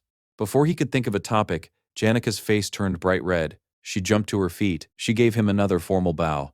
"I shall see you tomorrow, Sir Ed." Then she fled before he could answer. Ed remained beside the fire, completely speechless. What was that? The next morning, Ed visited Marilda's guardian tree. Marilda smiled knowingly. "So, are you planning to keep speaking formally with Janica?" Ed looked at her suspiciously. "Can you see everything that happens?" "Not exactly," Marilda laughed. "Inside the academy, I don't possess that kind of omniscience. I was simply curious about yesterday's lessons." Ed sighed. It was exactly like before. He explained how neither of them had managed to hold a proper conversation because the atmosphere had become unbearably awkward. Eventually, he concluded that Janica was probably just under a lot of stress and expressing it in her own unusual way. Marilda's smile widened. So, you're worried about her? Of course I am. Her teasing grin became even more obvious. Realizing where the conversation was heading, Ed hurriedly changed the subject. Actually, would it be alright if I borrowed 1 or 2 branches from this tree? I need them to craft the thunderstruck millennial scepter. Marilda chuckled. I thought you were distracted because of Janica. Turns out you're just thinking about crafting tools again. She casually gave him permission. Ed, however, insisted on asking properly since the tree literally carried her name. Marilda shook her head. I don't actually own this forest. I merely protect it. She explained that the forest belonged to an old friend, the same person who had named the tree after her. Ed joked that someone who had lived for centuries must have accumulated countless friends. Marilda smiled before asking an unexpected question. Do you know why spirits usually take the forms of animals? She explained that spirits originally existed only as spiritual beings, but animal forms were easier because they were familiar and simple to imitate. Her human appearance worked the same way. Then with a perfectly straight face, she added another shocking statement. Since we formed a contract, I can read your thoughts. Ed immediately stiffened. So this appearance is your ideal type of woman. Ed's eyes nearly popped out of his head. Marilda burst into laughter. I'm joking. She admitted that reading thoughts was impossible and that taking a human form required incredibly advanced magic. She couldn't simply copy anyone she wanted. Growing more nostalgic, Marilda explained she had lived on the island long before Sylvania Academy even existed. She had witnessed its birth, its decline, and every revival throughout history. Then she began speaking about one particular woman. Back then, the girl dressed simply, never sought attention, and carried herself with a carefree spirit unlike anyone Marilda had ever met. She had poured her own mana into the guardian tree, making it its core. She was also the one who founded the academy and personally entrusted Marilda with protecting the forest. Ed suddenly froze. The game had never mentioned this, but as he looked closely at Marilda's human appearance, realization struck him. She wasn't wearing a random face. She looked exactly like Sylvania herself. That revelation left Ed speechless. Later that evening, as he walked home, Janica suddenly appeared once again. She was still acting painfully elegant and unbelievably formal. Ed decided to pretend everything was normal. Would you like an apple? Yes. Silence. Ed quietly handed her a plate. Janica accepted it with perfect manners and began eating the apple. Neither of them knew what to say next. The awkward atmosphere had somehow become even worse than before. Janica had completely run out of ideas. Unable to face Ed anymore, she buried her face between her knees, refusing to look at him or even speak. Ed immediately became worried. Are you hurt? Are you feeling sick? Without lifting her head, Janica quietly answered. No. After a long pause, she admitted the real problem. It's just difficult to talk while looking into your eyes. She took a deep breath before speaking again. Can I ask you something? Really strange, but please promise you'll listen until I'm finished before answering. Ed sighed. All right. Inwardly, he reminded himself that although his body belonged to a teenage boy in this world, his mind was still that of an adult. Surely he was mature enough to handle whatever she wanted to say. Then Janica dropped a bombshell. What would you think if I left Deck's dormitory and came to live here with you? At that exact moment, Ed accidentally sliced his own finger while working. He hadn't even realized he was holding a knife. Blood immediately began pouring from the cut. A little later, his finger was wrapped in a bandage. Oddly enough, Ed found himself grateful for the injury. Over the past year, he had adapted to this world's hardships. Whenever problems appeared, he could usually solve them calmly and efficiently. This wasn't one of those situations. The cut had bought him a few precious seconds to gather his thoughts. Janica was still waiting. He had to say something. After a deep breath, Ed looked at her seriously. Before I answer, I want you to know something. I think you're an amazing person. You're honest, kind, caring, and I'm definitely not the only one who thinks so. I really like you. The instant those words left his mouth, Janica's face turned bright red. Then Ed continued, but whether you realize it or not, I'm still a man. He carefully explained that she might simply see him as someone trustworthy and respectful, but living under the same roof was an entirely different matter. Janica struggled just to breathe normally. Ed kept speaking.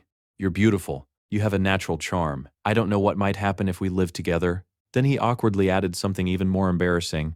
To be honest, men are all pretty much the same in certain ways. I appreciate how much you trust me. Before he could finish, Janica quietly interrupted. Even so, if it's with you, I'd be okay. Silence fell once again. Both of them were so embarrassed they could barely think.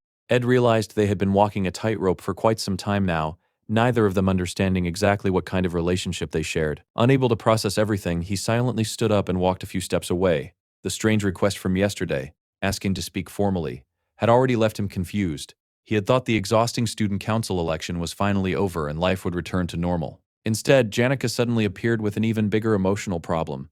Part of him felt frustrated, not at her, at the situation itself. After calming himself down, he returned and sat beside her again. There has to be another reason. When people suddenly say things like this, there's usually something behind it. So, what's really wrong? Janica lowered her eyes. There is, but it's nothing you don't already know. She hesitated before finally admitting the truth. I just want to run away. She confessed that she desperately missed having a room she could call her own. Maybe it sounded childish. Maybe it sounded selfish. But ever since arriving at the academy, she had lived surrounded by people. Everyone watched her. Everyone expected something from her. For an entire year, she had endured endless pressure while forcing herself to smile kindly at everyone. She was exhausted. The camp, she whispered. It feels like a refuge. I just want somewhere I can escape. I know it would only trouble you, but I couldn't stop myself from asking. Ed nodded honestly. Yes, it would be troublesome. Janica lowered her head. Then Ed smiled. But isn't that just life? He explained that everyone carried burdens. Sometimes they carried their own, sometimes they carried someone else's. One day he might become the burden instead, and when that happened, he'd rely on her. That's how relationships work. He reminded her that she already visited the camp regularly to teach him spirit sensitivity. It wasn't as though they had just met yesterday. He believed they would remain friends for a very long time. Then he proposed another solution. What if I build you your own cabin here? He expected Janica to jump around with excitement. Instead, she suddenly threw her arms around him. Tears streamed down her face as she hugged him tightly. Ed couldn't help smiling. So you've already stopped speaking formally. Apparently her grand plan to distance herself had failed spectacularly. As he held the crying girl, Ed wondered what would have happened if she had actually succeeded in pushing him away.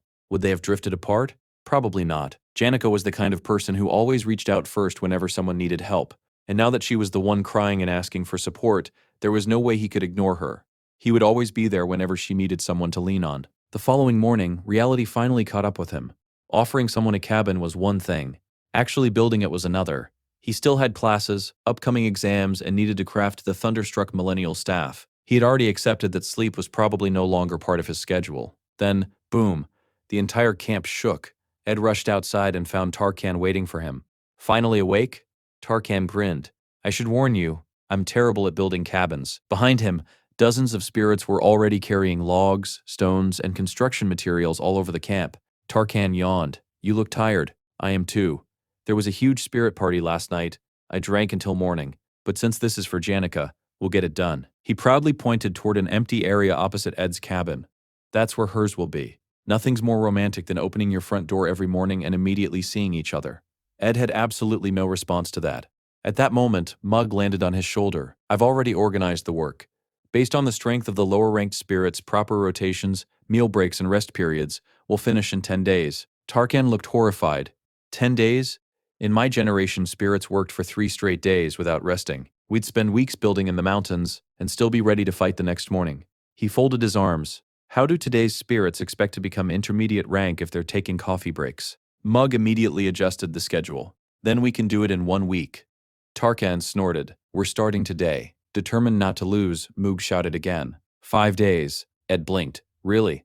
It took me months to build my own cabin. Mug sighed. When Commander Tarkan gives an order, I have no choice. Watching the poor spirit work himself to death over a casual conversation made Ed feel a little guilty. Thankfully, with the spirits handling construction, his own workload became much lighter.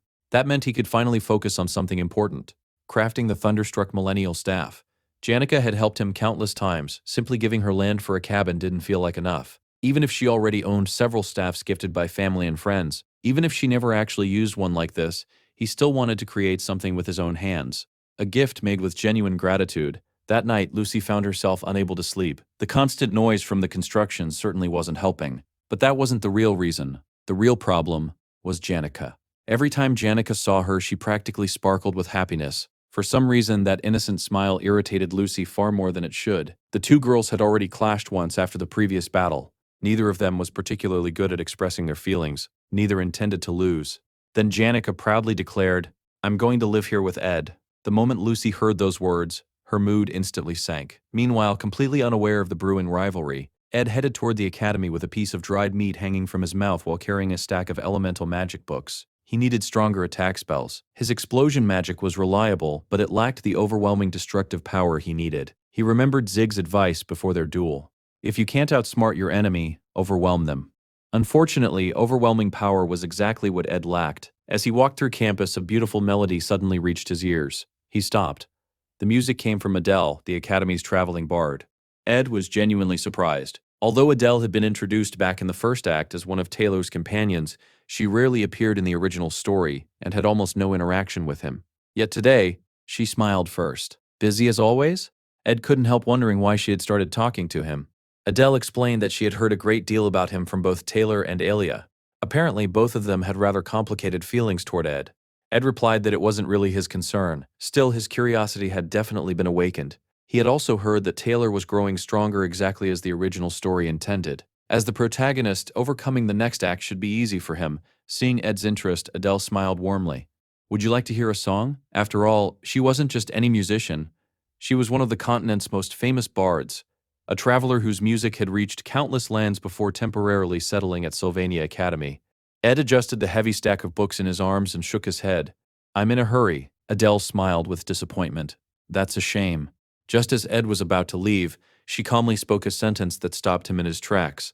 If the day ever comes when you inherit the Ruth Taylor throne, you'll have to kill the person you respect the most with your own hands. If you hesitate, you'll be the one who dies. Ed slowly turned around. For a moment, he wondered if she had just given him a prophecy. Adele always carried herself with an unusual sense of calm because she possessed the rare ability to glimpse the future. Fortunately, even her prophecies weren't absolute. Some futures changed, while others never happened at all.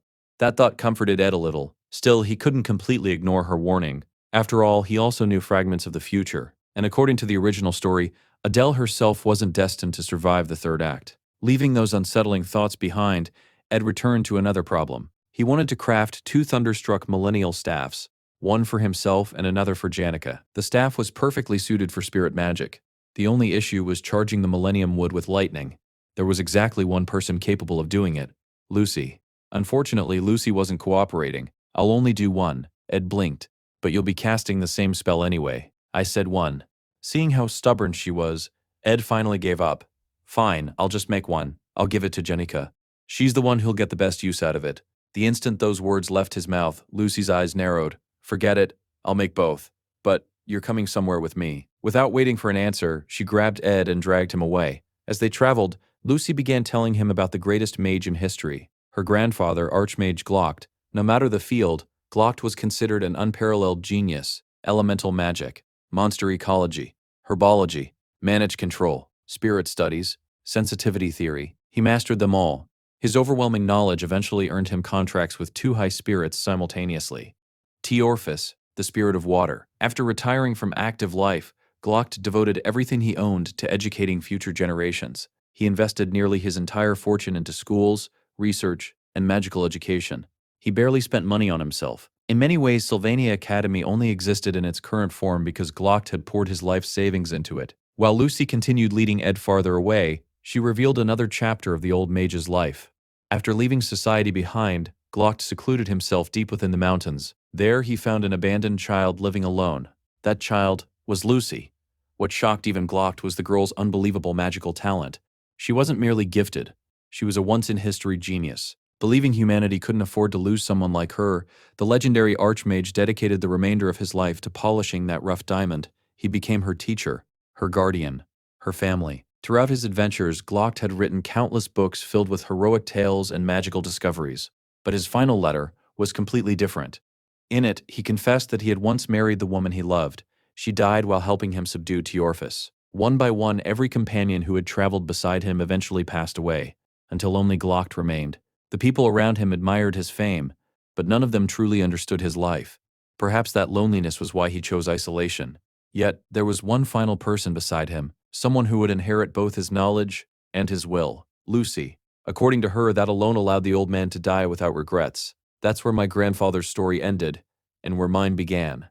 After a brief silence, Lucy suddenly asked, "Do you know where Glocht was born?" Ed answered confidently, "Cohilton. That's what we learned in class." Lucy quietly shook her head.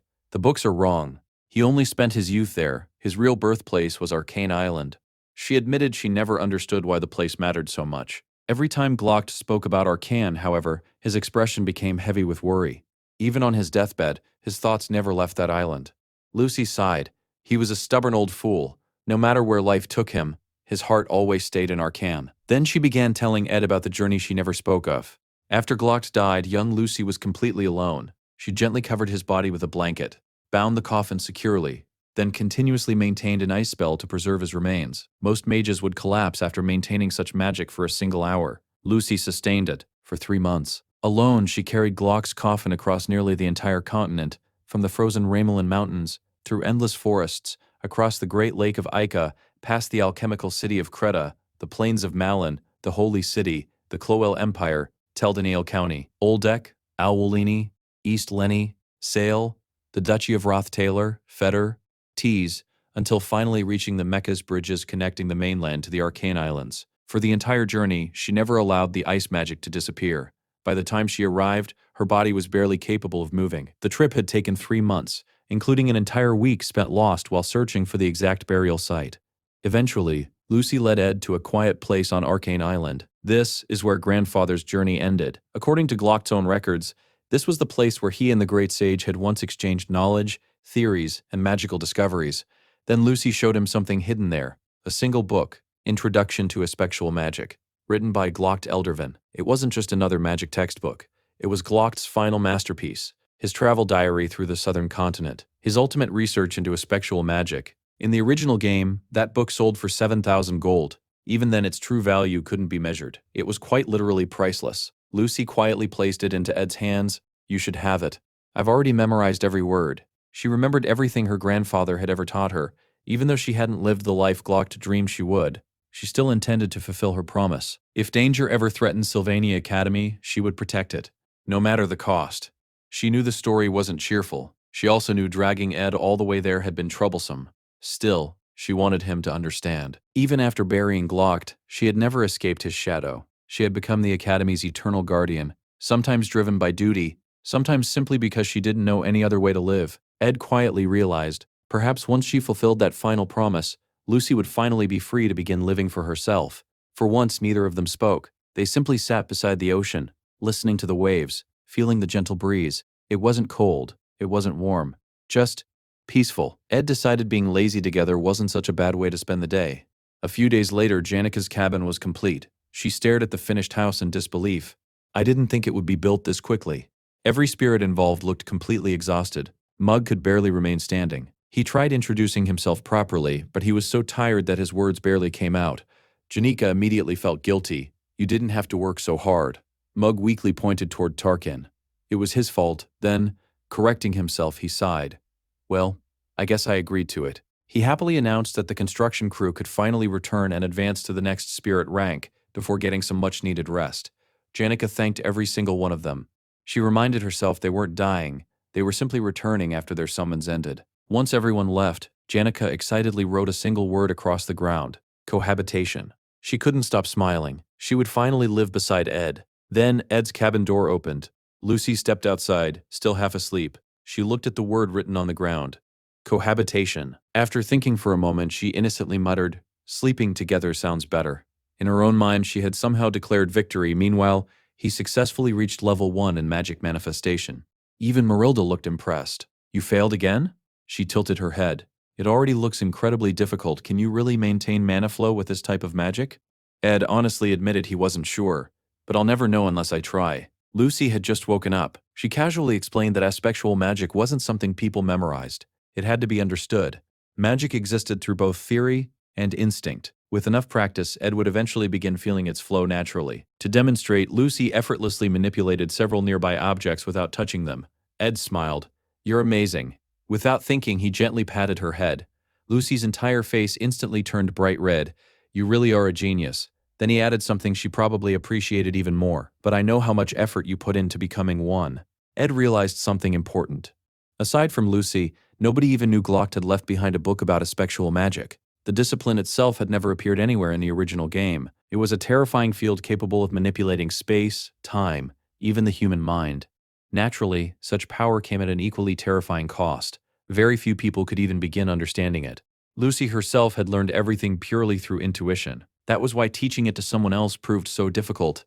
The only person truly qualified to teach spectral magic had been Glock himself, and he was long dead, had accepted that mastering this magic would be an uphill battle.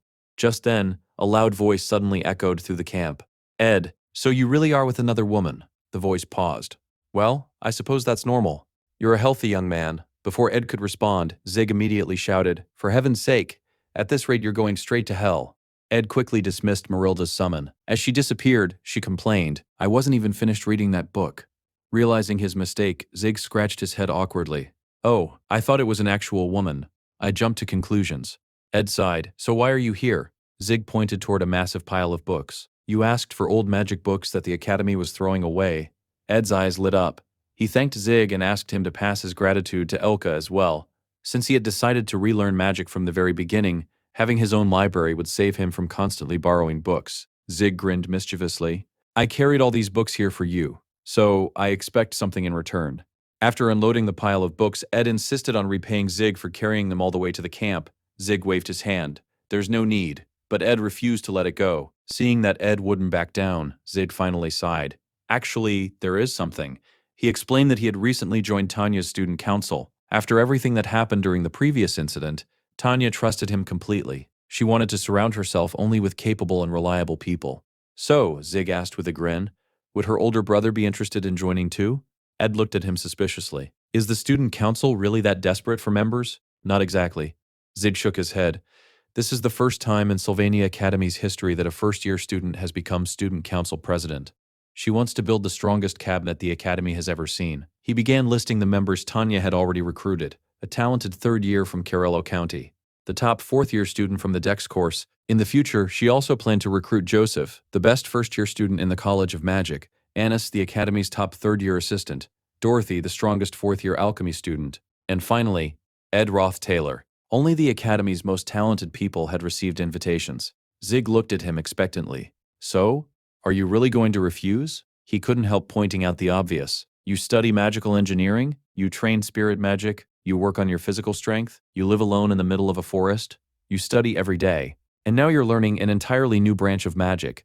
I honestly expected you to reject the offer, but Tanya's going to be disappointed. Ed was about to answer when his attention drifted elsewhere. His ADHD had struck again. His eyes landed on Janika's newly finished cabin. Watching it, he quietly reflected on how much the future had already changed. Saving Tanya had altered far more than he expected. The original predictions were becoming increasingly unreliable. Zig serving on the student council alone would have been impossible in the game's original storyline. Everything was changing. According to the Academy's schedule, the joint combat tournament was about to begin.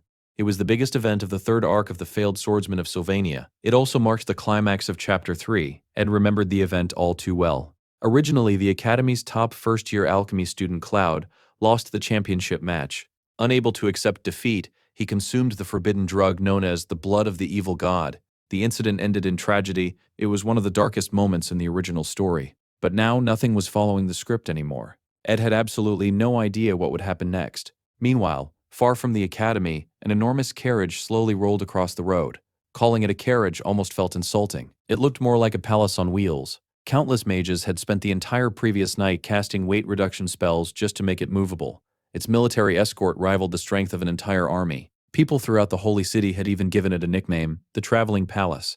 The resources spent on it were absurd. The funniest part, only 2 passengers were inside. One was Archbishop Veradeo, the man responsible for raising the saint before she enrolled at Sylvania Academy. Looking through the carriage window, Veradeo smiled. The Academy is farther away than I expected, but I'm glad I'll finally be able to see the saint's condition myself. Sitting across from him was the Pope himself. The elderly leader nodded approvingly. Thanks to your plan of inspecting nearby noble territories, we were able to include this visit. It was excellent planning. We'll reach Sylvania soon, and since I am personally accompanying the visit, there shouldn't be any problems. Meanwhile, back at the Academy, Tanya was on the verge of a complete mental breakdown. The Pope is coming, and Archbishop Viridio too. Both at the same time, papers flew everywhere as staff members ran frantically through the student council office. Officially, the Pope's visit was simply to spread the teachings of the god Telos and perform a new type of baptism. Tanya knew better. That was only an excuse. The real reason was Saint Clarice, the heart of the Holy Order. As Tanya sorted through endless paperwork, another request caught her attention. The Pope had personally requested a meeting with Adele, a second-year bard. That's unexpected. Still, Tanya approved the request without objection. She also arranged her own meeting with the saint. Elsewhere, Clarice quietly prepared herself. Today, she would no longer appear as the ordinary student Kylie. She would once again become Saint Clarice. After hiding her identity for so long, she would finally stand before the academy wearing her true title. She asked Belmaya whether the joint combat tournament also began today. Belmaya nodded. Fortunately, the tournament should distract most of the students during the Pope's visit. Clarice sighed. What a shame. She had genuinely been looking forward to interacting with everyone like an ordinary student. The academy had become everything she had ever dreamed of. In fact, she no longer wanted to return to the imperial capital. Unfortunately, there was still one person she hadn't managed to meet. Adele. The wandering bard, Clarice remembered wandering across campus countless times, hoping to run into her. Somehow Adele always appeared and disappeared like the wind. They had never crossed paths. Clarice desperately wanted to meet her. She wanted to tell someone about everything she had experienced, about surviving snowstorms, about making friends, about finally living the kind of life she had always envied. For years, Clarice had listened to everyone else's stories. Now, she finally had stories of her own. Of course, there were also plenty of things she could never tell Viridio, like the academy's top student nearly destroying the entire school, or a fallen noble becoming involved in a suspicious murder case. If Viridio discovered any of it, he would immediately remove her from the academy. Clarice knew she wouldn't be able to refuse. Not because Viridio could read minds. Mind reading belonged to sacred magic, and sacred magic didn't work on the saint herself. No, the real problem was much simpler. He had practically raised her. He was like a father. Lying to him felt impossible. Seeing her obvious nervousness, Belmaya gently massaged Clarice's shoulders. Relax. Clarice smiled awkwardly. Is it really that obvious? As long as nobody discovered that Kylie and St. Clarice were the same person, everything would be fine. Then a terrifying thought suddenly struck her. Ed. Ruth Taylor knew her secret. She trusted him completely. But what if Ed accidentally met Viridio? What if, somehow, Viridio learned the truth? Her peaceful academy life would end immediately. Belmaya offered to prepare some hot tea. Clarice shook her head. No. Get ready. We're going out. Belmaya blinked. Where? I need to find Ed Ruth Taylor. I won't calm down until I see him. Belmaya stared silently. For some reason, every girl at this academy seemed determined to find Ed, and for reasons she couldn't explain, she really didn't want the saint joining that list. Soon afterward, the official match list for the joint combat tournament was released. Janica checked hers. No challenges. Ed smiled. Was there anyone you wanted to fight? Janica immediately shook her head. It would feel arrogant to challenge someone myself. Ed wasn't surprised. The tournament followed the same rules as previous years. Students challenged one another in official duels. The results affected their grades. Lower-ranked classes could challenge higher-ranked ones. This year, however, a new system allowed formal challenge letters. Because there were no first-year students in Class A anymore, talented freshmen actually had opportunities to challenge second-year students. Since Taylor's generation contained so many exceptional individuals, the first-year versus second-year battles promised to be the highlight of the tournament. Ed, meanwhile, couldn't care less about the third- or fourth-year matches. Janica changed the subject. So, what should we make for dinner? Ed looked up from his book. I still have some meat left from the inn. We can season it and cook that. As they talked, Ed continued thinking about the tournament. Among the current third-year students, there weren't many outstanding fighters besides Janica. The previous year, she had defeated Lord Tell, but almost nobody else from her generation could compete with the strongest students. The fourth years were naturally much stronger. Still, the truly powerful students were rarely challenged. Janica noticed Ed hadn't taken his eyes off the book. You're completely addicted to that thing. Ed nodded. It's important. For now, this is the only thing I'm reading. He also noticed something strange. Nobody had challenged him either. Apparently, people had already begun recognizing him as someone dangerous. Even with the new challenge system, Ed doubted Janica would ever send challenge letters herself. It simply wasn't in her nature. Neither of them wanted unnecessary conflict anyway. Just then, the academy guards began clearing the main road. The traveling palace had arrived. Watching the enormous carriage approach, Ed frowned. Something still didn't make sense. Originally, St. Clarice should have been participating in the tournament. Instead, the Pope's visit had completely changed the schedule. What exactly did I alter? To move such an important event forward? Before he could think any further, a familiar voice called out to him, Sir Ed. He turned around. Standing there was St. Clarice herself. She smiled softly. I considered sending you a letter, but I thought speaking in person would be better. Pulling out a nearby chair, she gracefully sat down. I can't stay long. I simply wanted to exchange a few words. Ed gave a respectful nod. The honor is mine. Beside him, Janica nearly burst into tears from excitement. It's an honor to meet the saint. Seeing her reaction, Ed couldn't help smiling. Nearly one-third of the empire worshipped Telos. For someone from a quiet rural village like Janica, meeting the saint in person was practically a once-in-a-lifetime miracle. Panicking, Janica whispered, What do I do?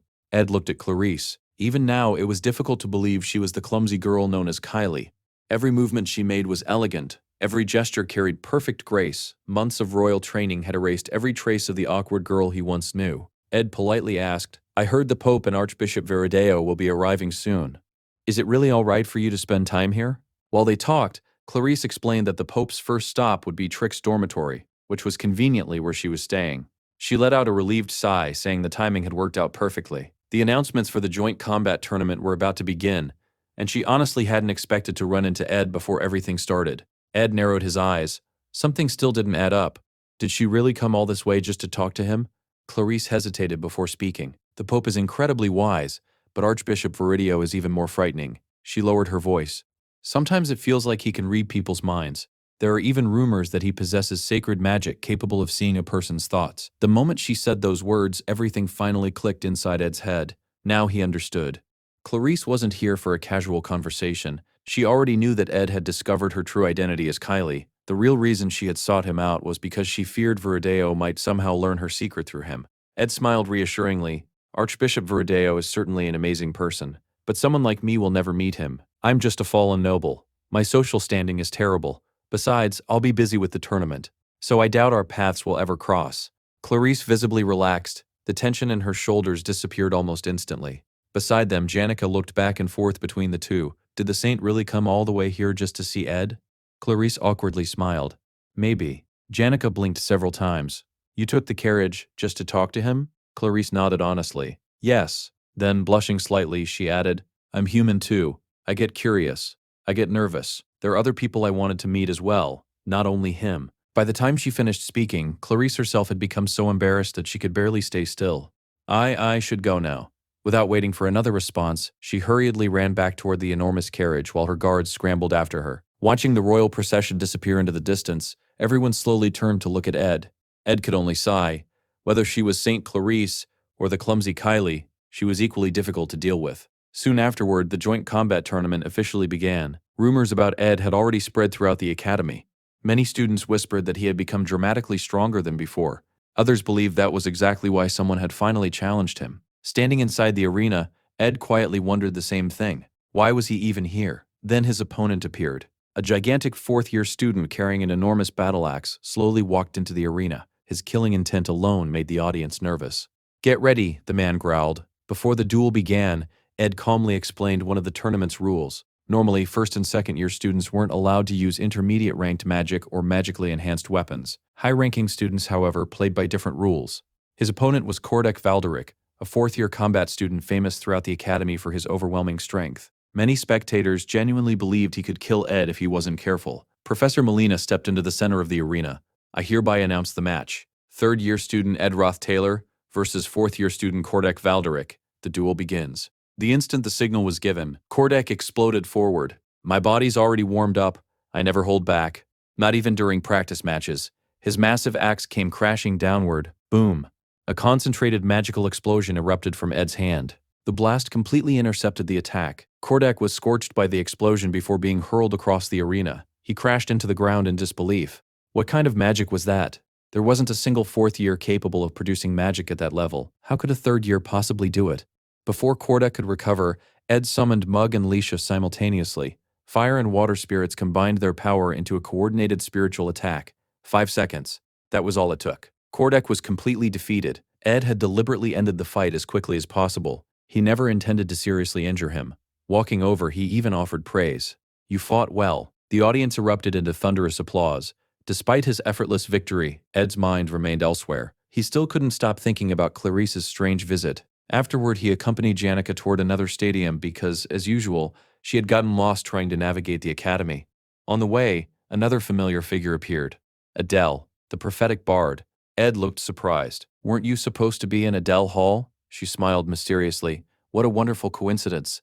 Then she softly added, although the winds told me fate would arrange this meeting, I believe we're connected somehow. Looking at her calm expression, Ed felt an uncomfortable weight settle in his chest. According to the original story, Adele was supposed to die very soon. Normally, he would have done everything possible to prevent it. But after changing Tanya's fate, he had already interfered far too much. Every change risked creating even greater disasters. As painful as it was, some events might have to happen. He hated that conclusion. Still, he couldn't remain silent. Adele, you're going to die soon. He expected disbelief, fear, confusion. Instead, Adele simply smiled. I know, she answered without hesitation. I'll die very soon. Her certainty stunned him. Did she truly know her own future?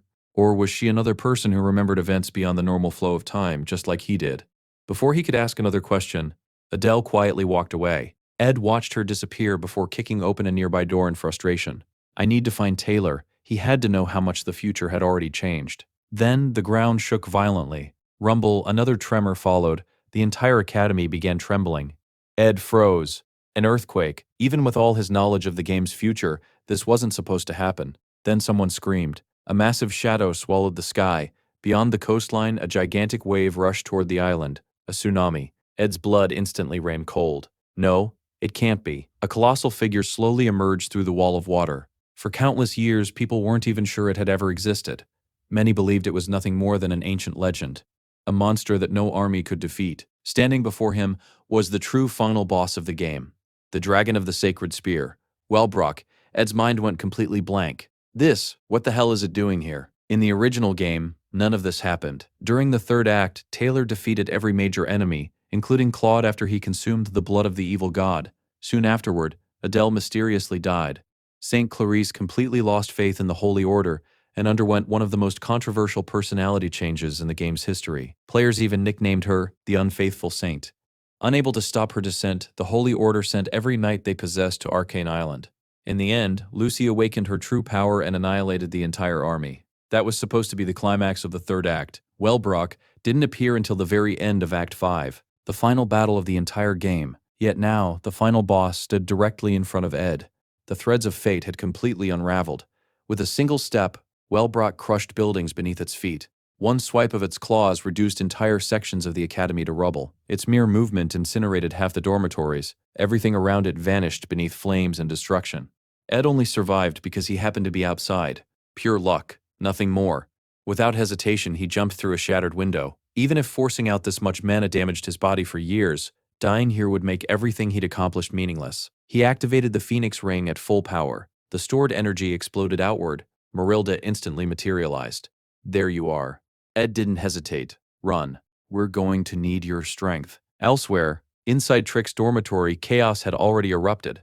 The knights escorting St. Clarice shouted for her to escape immediately. Before they could move, Wellbrock's scales shot through the walls like countless spears. The entire building exploded apart. Every escort knight was killed instantly. Only Clarice survived. The sacred barrier protecting the saint barely managed to withstand the attack. Terrified, she stared outside. What is happening? She couldn't comprehend it. How could a dragon destroy buildings simply by shedding its scales? The commander rushed toward her. Prepare the carriage. The coachman's answer came immediately. It's gone. The carriage has already been destroyed. There is only one horse left. The commander turned to Clarice. Ride it. You can escape the island. Clarice looked horrified. I don't know how. Only then did she notice the commander's body. He had already suffered fatal wounds. Smiling weakly, he helped her climb onto the horse. Just hold on. Then, he struck the horse's hindquarters. The frightened animal bolted forward at full speed. Clarice clung desperately to the saddle. Until today, stories about dragons had always sounded like fairy tales, ancient myths, impossible legends. Now she finally understood what Verideo had meant all those years ago. Wellbrock's breath wasn't simply fire. Each blast possessed power comparable to the sun itself. Everything beneath it simply ceased to exist. Just before one of those devastating attacks reached her, a brilliant barrier appeared overhead. The spell completely nullified the dragon's breath. Director Obel stood nearby with countless magical circles surrounding him. Only high-level magic can stop this monster. He gritted his teeth. Damn it. It awakened far earlier than expected. Wellbrock immediately launched another attack.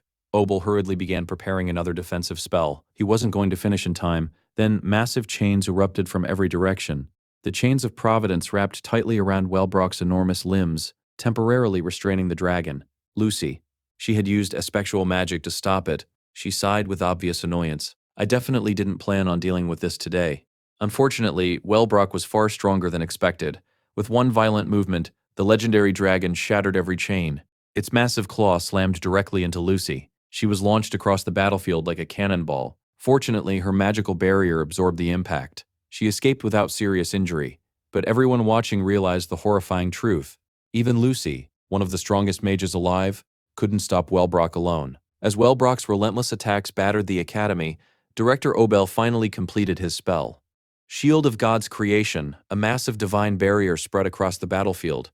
Combined with Lucy's effectual magic, the shield barely managed to hold back the dragon's assault.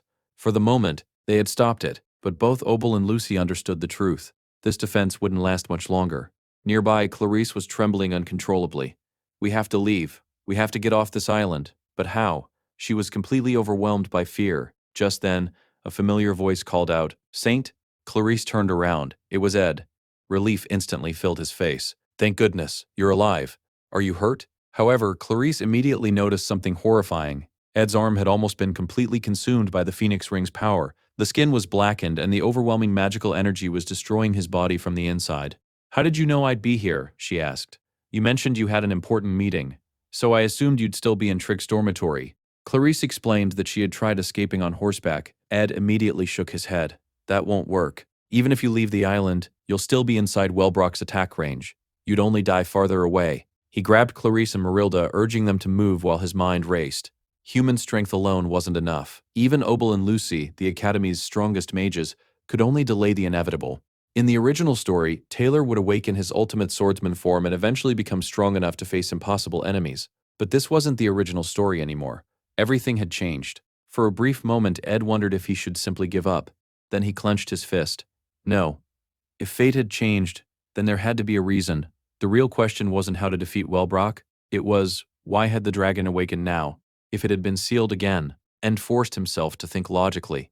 Until now, every major deviation from the original story had happened because of his own actions. But could the butterfly effect really be responsible for something this massive? Had his interference actually caused the apocalypse? An event that belonged to the end of Act 5 had somehow appeared in Act 3.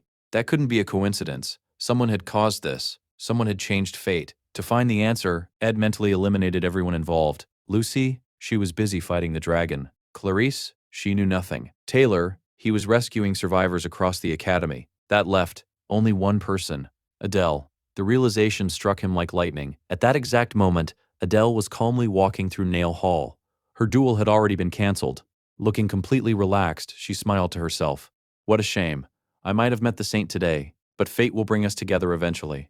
As it always does, everything finally connected. Wellbrock's sudden appearance, Adele's complete lack of fear, her certainty about her own death, her strange prophecies. Ed became convinced. Adele knew the truth. He just had to reach her. First, however, he needed to make sure Clarice survived. Unfortunately, the Phoenix Ring was reaching its limit. His body couldn't withstand its power much longer. Ed looked around. Fortunately, Obel's dormitory still stood behind a powerful magical barrier. "We'll stay here. The barrier is still active." Although the building had already suffered heavy damage from the first bombardment, the defensive magic continued functioning. Clarice looked around with tears in her eyes. "Everyone inside is probably dead." Ed suddenly grabbed her wrist. "No, not everyone. If the barrier is still working, someone is maintaining it." The two rushed toward the maintenance room. When they forced the door open, they froze. Belmaya, she was still alive. Barely, her body was covered in blood. She had been struck during the initial attack. Despite those fatal injuries, she had crawled all the way upstairs, alone, simply to keep the barrier active and protect everyone else. Clarice immediately knelt beside her. "I can heal you." She raised her hand, preparing holy magic. Ed quietly stopped her. "No, it's too late." Belmaya couldn't even speak anymore. Blood poured from her mouth with every breath. Using the last of her strength, she placed the master key into Ed's hand. Then her arm slowly fell. Belmaya died. Ed stared silently at her peaceful face. He had seen moments like this before. On the battlefield, sometimes there were no final speeches, no emotional last words. Some soldiers simply completed their duty and quietly died. Clarice was completely devastated. How could this happen? She desperately tried healing Belmaya anyway. Ed gently closed Belmaya's eyes. Then he pulled Clarice away. There was still work to do. He explained that as long as the high-level defensive spell protecting her room remained active, Clarice would remain safe. "You need to become stronger. I'm going outside. I need to see what's happening." Clarice immediately objected. "That's too dangerous. I'll only look through the window." Before he could finish, something caught his attention. A strange blue magical light spread across the sky. Aspectual magic. Blue aspectual magic. Ed had never seen anything like it. Immediately, he began searching through Clarice's room. There has to be a book. He finally found it. Introduction to Aspectual Magic. Written by Glocht Eldervin. Holding the book, Ed organized every clue. Wellbrock had suddenly awakened. Adele had vanished. Clarice knew nothing, and someone had cast an effectual magic powerful enough to cover the sky itself. It wasn't Lucy. It wasn't Obel. Whoever created the spell used a technique Ed himself didn't recognize. Outside, Wellbrock grew even stronger. The magical barrier cracked. One blast slipped through the defenses. It flew directly toward the dormitory. At that exact moment, everything suddenly made sense. Ed's eyes widened. So that's it. I finally understand. Maybe everything hadn't changed after all. Maybe this had always been part of the original story. Before he could explain his realization, the dragon's attack struck. Boom! The entire wall exploded inward. Flames swallowed the room. When Clarice slowly opened her eyes, she couldn't breathe. Ed was standing in front of her. His body had been pierced straight through. He had used himself as a shield. Blood dripped onto the floor. He smiled weakly. No matter what happens, if you ever feel like you can't keep going, come find me. Clarice grabbed him desperately. No, you can't die. I can't do this without you. Holy magic poured into his body. It was useless. Before dying, Ed whispered one final thing. 160, then blood filled his mouth. His body collapsed. Ed Ruth Taylor died. Outside, the mysterious aspectual magic expanded even farther, covering the entire academy. Clarice screamed, "Why? Why is everyone dying for me? Please, don't leave me." Then, darkness. Clarice slowly opened her eyes. She froze. She was sitting at the same table where she had first spoken with Ed earlier that day. The students nearby were whispering. Someone asked why the saint had come. She heard herself answering, "I only came to see Ed." Clarice's heart nearly stopped. What? Ed was sitting right in front of her, alive. Without thinking, she climbed directly onto the table, then grabbed his shirt and ripped it open. Ed stared in complete confusion. "Say, Saint, what are you doing?" Clarice desperately searched his chest. No wounds, no blood, nothing. Around them, every student was completely speechless. Janica turned bright red. "I know you're the saint, but you can't do that, especially in public." Clarice ignored everyone. Her hands trembled. Was it all a dream, a nightmare, a hallucination? No, impossible. It had all been real. She remembered everything. Trying to stop Ed from meeting Verideo, waiting inside Trick's dormitory, Wellbrock attacking, watching everyone die, watching Ed sacrifice himself. If nothing changed, everyone would die again. Ed calmly buttoned his shirt. What happened? Clarice grabbed his arm. "We have to leave." Immediately, she practically dragged him toward the waiting carriage. Ed couldn't understand anything. "Wait, aren't you supposed to meet the Pope?" "I'll take responsibility later." "We're leaving now." The carriage immediately raced away. Watching it disappear, Janica stood there in complete confusion. Did they just run away together? Inside the carriage, Clarice continued crying. Ed finally sighed. "How much longer are you planning to cry? You're causing a lot of trouble. At least explain what's happening." Clarice took several shaky breaths. "A dragon, the dragon of the sacred spear. It appears above Arcane Island. Everyone dies. You die. I die. Everyone." Then she looked directly into his eyes. "I came back. I returned before it happened." She explained that, before dying, Ed had somehow understood everything. Unfortunately, he died before explaining it. Then she repeated his final words. "You told me if I ever needed help, I should find you." Ed smiled bitterly. "If you say something like that, how could I possibly refuse?" Just then he noticed something. The carriage was already approaching the checkpoint leading off the island. "This is wrong. We need to turn back. You still have to meet the Pope." Clarice slowly spoke a number. 1500160. Ed's face instantly lost all color. The coachman interrupted. "The saint won't reach the Pope anytime soon." Ed slammed his hand against the carriage wall. "Forget the line. Go through. It's an emergency. The saint's life is in danger. Don't stop." The horses surged forward. The carriage smashed through the checkpoint, scattering everyone in its path. Meanwhile, Ed couldn't stop thinking. That number, 1500160. Nobody in this world should know it, because it wasn't connected to Ed Ruth Taylor. It was the military service number Ed had carried in his previous life on Earth. Only he knew it, which meant Clarice truly had experienced the future. After calming himself, Ed finally understood another piece of the puzzle. If even Obel's barrier fell, then nowhere on Arcane Island is safe. "I understand now why you tried to escape," he continued, thinking aloud. "If you really traveled back through time, then aspectual magic must be responsible. Among every magical theory known in existence, only aspectual magic possessed the ability to interfere with time itself." He looked toward Clarice. "Are you listening?" She quietly hugged his arm even tighter. "Yes. I want to stay like this a little longer." "You were talking about aspectual magic." Ed nodded.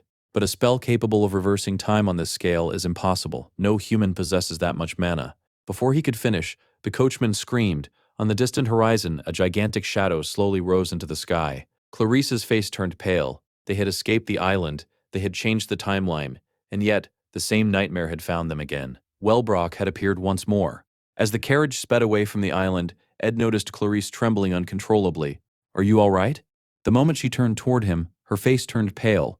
In front of her, Ed was dying once again, the same nightmare, the same ending. Without hesitation, Clarice poured holy magic into his body. "He'll be fine. He has to be," desperately trying to heal him. She kept repeating those words as tears streamed down her face. "I'm sorry, I couldn't save you the first time. And now it's happening again. I always depend on you." Ed weakly smiled despite the blood running from his mouth. "You don't have to apologize. This isn't your fault. And you don't need to cry. I'll help you again. So, don't cry. And don't lose hope." Moments later, he died. Again. Clarice stared at his lifeless body. She hated the blessing she had received. If anyone deserved this power, it should have been you, not me. Once more, the mysterious effectual magic spread across the sky. The entire world froze. Time rewound. Clarice opened her eyes. She was back at the academy. Ed smiled at her exactly as before. "So, what did you want to talk about? It must have been something important if you came all the way here." Clarice couldn't answer. She simply burst into tears and threw her arms around him. This time, she swore she would save him, no matter what. Immediately, she dragged him back into the carriage. "Drive, as fast as you can."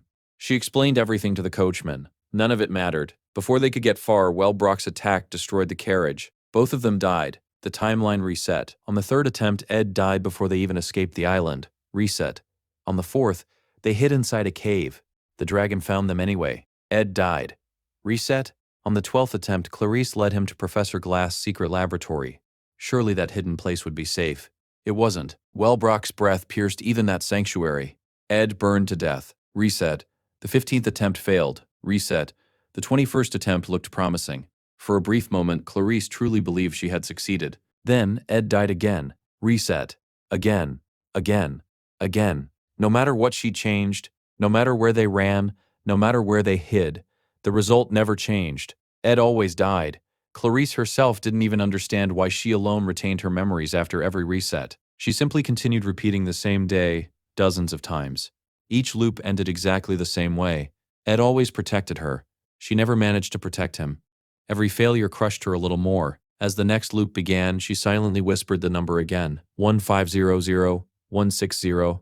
It had become the only proof that everything she'd experienced was real. The carriage once again approached the checkpoint leading off the island. Clarice had completely lost hope. Nothing worked. She already knew what would happen. Soon, Ed would die again. Then something unexpected happened. Ed suddenly knocked on the carriage wall. "Stop." The coachman immediately pulled the reins. Ed calmly stepped outside. Then he turned toward Clarice. "Come out."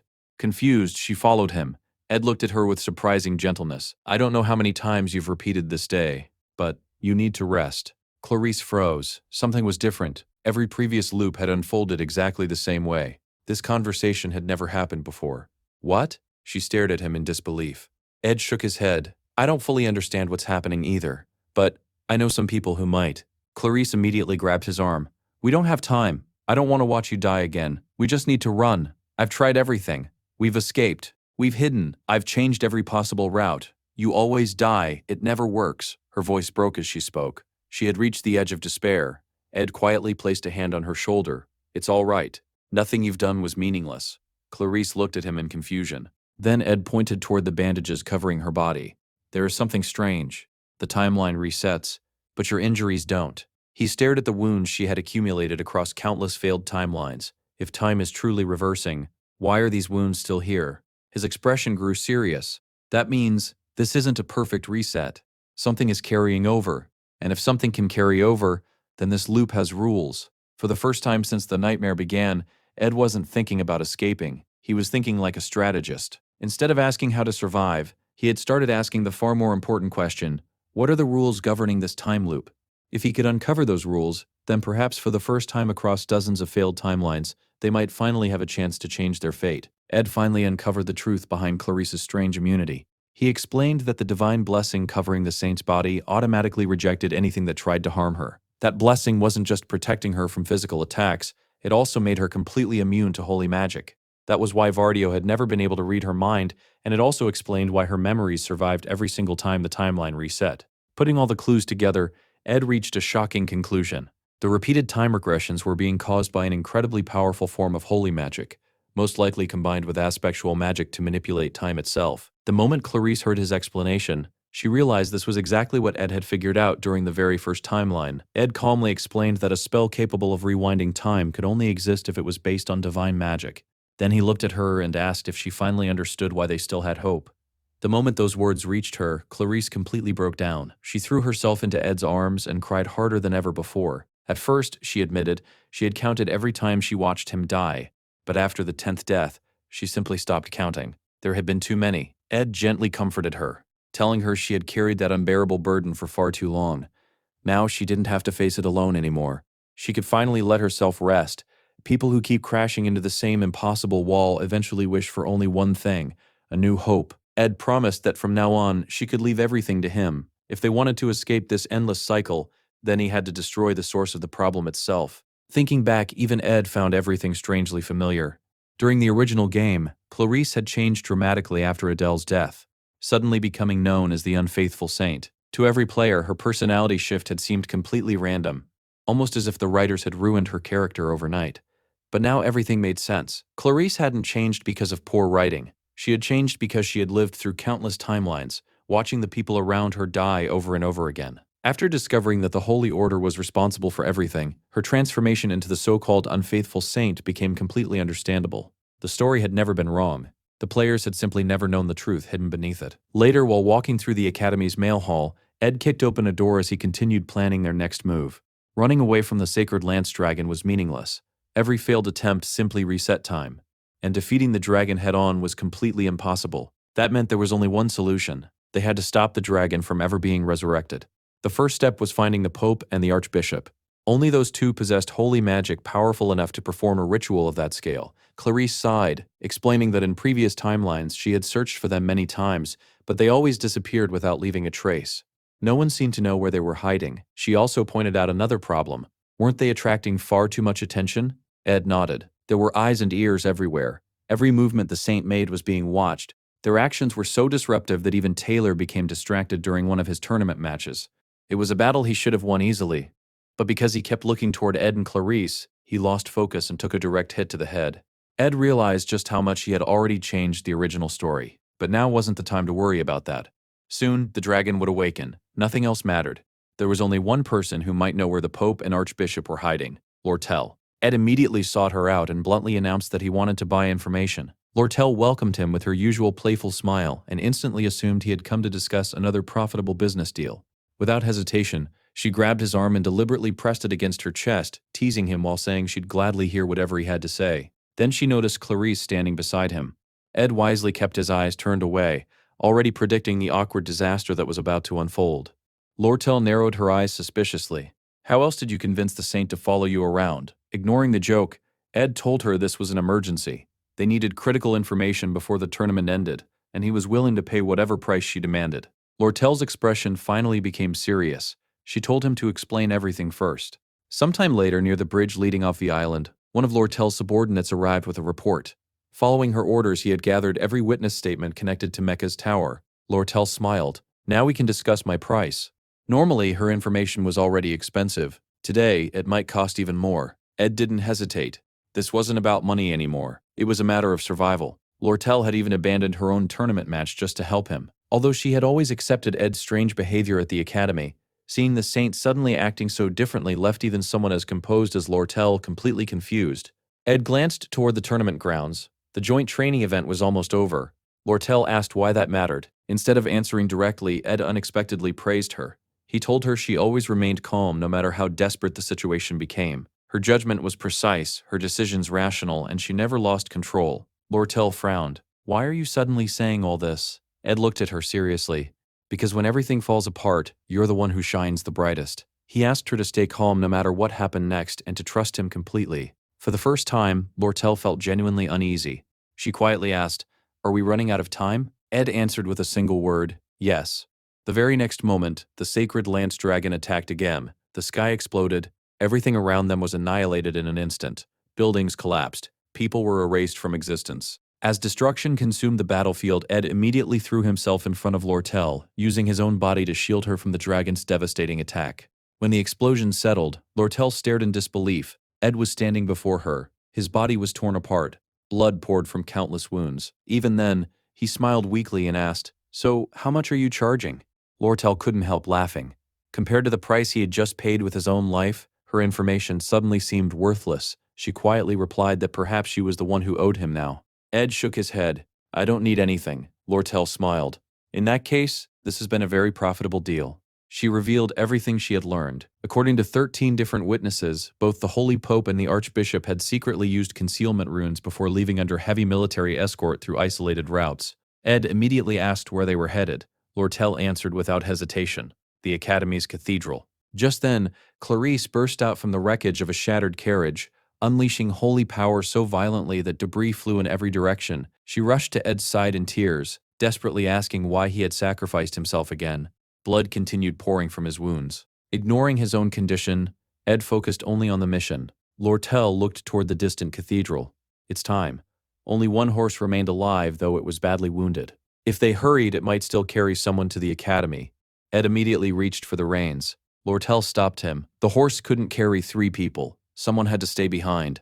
Ed firmly declared that he and Clarice had to reach the cathedral together. He would explain everything later. Without another word, Lortel helped Clarice climb onto the horse. She looked at Ed with complete trust. "I believe you have a reason for all this." Ed thanked her and promised to repay the debt someday. Lortel smiled mischievously. "No," she suddenly pulled him closer. "You'll repay it now." Before Ed could react, she kissed him deeply. Clarice's entire face turned bright red. Then she noticed Lortel staring directly at her. With a smug grin, Lortel declared that Ed's second kiss belonged to her as well. "This is simply insurance." As the horse disappeared into the distance, she waved goodbye before quietly facing the approaching catastrophe. Looking at the gigantic sacred lance dragon, Wellbrock standing before her, Lortel took a deep breath. She reminded herself who she was. She was Lortel, the merchant who laughed, the negotiator who never lost her composure. Even against a monster capable of ending the world, she would bargain until the very end. While Lortel stayed behind to hold off Wellbrock, Ed and Clarice raced toward the Academy's cathedral. Clarice couldn't understand how Ed remained so calm. The Ed she once knew had always wanted to run away from danger. Now he was charging straight toward it. Before she could ask anything else, disaster struck again. The exhausted horse was hit by another attack and collapsed instantly. Both of them were thrown violently across the ground. Ed crashed hard, reopening his wounds. Blood soaked the earth beneath him, yet he simply stood back up. "I've survived worse." Clarice could only stare at him in disbelief. Finally, the cathedral came into view. Inside, a powerful guardian awaited them. Throughout the long history of the Holy Empire, these guardians were regarded as the strongest holy sorcerers alive. Their loyalty to Telos, one of the 8 sacred apostles, was absolute. They would gladly sacrifice their own lives before allowing anyone to threaten the Pope's orders. Clarice ordered the apostle to step aside. Normally, no apostle would ever refuse a saint's command, but this time was different. He respectfully lowered his head and apologized. He had been ordered by the Pope to stop anyone from entering, even the saint herself. Ed didn't waste another second. He rushed forward with his knife. The apostle effortlessly blocked the attack. Ed immediately shouted for Clarice to keep moving. When the apostle tried to intercept her, Ed activated one of his magical artifacts. An amplifying impact sphere exploded against the apostle with overwhelming force, sending him stumbling backward. Before he could recover, countless wind blades shot directly toward his face. The apostle barely defended himself. That brief opening was enough. Clarice slipped past him and disappeared into the cathedral. The apostle looked back at Ed in complete confusion. "You, who are you?" He could clearly see Ed was on the verge of death. His body was bleeding relentlessly, and he had almost no strength left. Yet, an overwhelming pressure suddenly erupted from Ed's body. The apostle instinctively tightened his grip on his spear. Ed calmly declared that he hadn't even used a single magical arrow yet. Realizing the threat standing before him, the apostle activated the awakening of the sacred body. Golden divine power exploded around him as he lowered his spear and prepared to kill Ed once and for all. As the battle intensified, Ed unleashed a barrage of magical arrows at the apostle. However, the guardian effortlessly dodged every single one. Without giving Ed a chance to recover, the apostle invoked the name of Telos and thrust his sacred spear forward, driving it straight through Ed's chest. Even with death staring him in the face, Ed remembered the promise he had made to Clarice. Earlier he had confessed that he had miscalculated everything. His original plan had failed, but he still refused to give up. He told Clarice that no matter how many times she saw him die, she couldn't stop moving forward.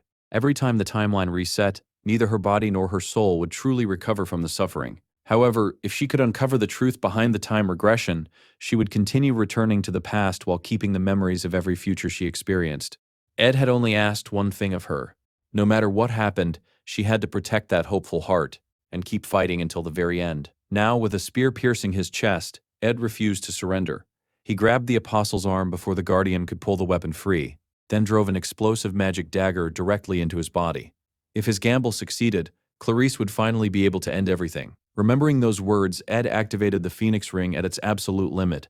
The apostle shouted in disbelief, demanding to know how someone so close to death could still resist. Ed simply smiled. "Did you really think I'd go down without a fight?" Gathering every last drop of strength he had left, he summoned Marilda. The massive beast appeared instantly, and before the apostle could react, bit down and devoured his head in a single horrifying attack. The guardian of the cathedral was finally defeated. Ed, however, had reached his own limit. His knees gave out beneath him as blood continued pouring from the wound in his chest. Marilda quickly caught him before he hit the ground and immediately began scolding him. "You idiot! Why didn't you summon me from the beginning?" Ed gave a weak smile.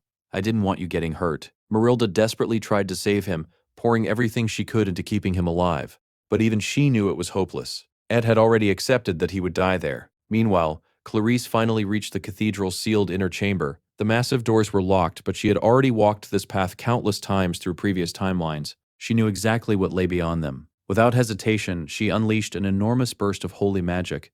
The doors exploded apart. She rushed into the sacred chamber and froze. Lying in front of her, completely covered in blood and barely clinging to life, was Adele. Clarice couldn't believe what she was seeing. She rushed over asking why Adele was there, why she had been reduced to such a horrifying state, and what had happened. Adele weakly smiled. "You came earlier than expected." Even so, she quietly admitted that Clarice should never have returned. Then she revealed the truth behind the saint's power. The sacred mark carried by the saint could only be created when the Holy Pope, the Archbishop, the 6 bishops, and the 8 apostles combined all of their divine power into a single blessing. Only one person in the world could bear that blessing, the saint. At that moment, Clarice finally noticed something impossible. The mysterious temporal magic rewinding time wasn't coming from herself. It was radiating from Adele's body. Clarice stood there in complete shock. How could that possibly be? Adele quietly admitted she didn't have enough time to explain everything. The end was already approaching. She simply asked Clarice to wait a little longer. Clarice demanded answers, but before Adele could continue, the ritual reached its climax. A massive explosion swallowed the cathedral. The world shattered. Time reversed once again. Clarice returned to the past, appearing in front of Ed exactly as she had countless times before. But this time, everything was different. This time, she finally knew the truth. The story then shifted to Adele's past. Her earliest memory was surprisingly peaceful. She watched seagulls flying above the harbor while 2 children played near a lighthouse. Seeing one of them running carelessly, she casually warned him not to continue because he would trip over a rock and hurt himself. At the time, she believed she was simply an ordinary refugee. Her parents had fled their hometown during the war, hoping to build a better life in the great trading city of Aldeck. Instead, they were cheated at every opportunity. Their savings disappeared. Their dreams collapsed. Eventually, the family survived on nothing more than a single piece of bread each day. Then one day, everything suddenly changed.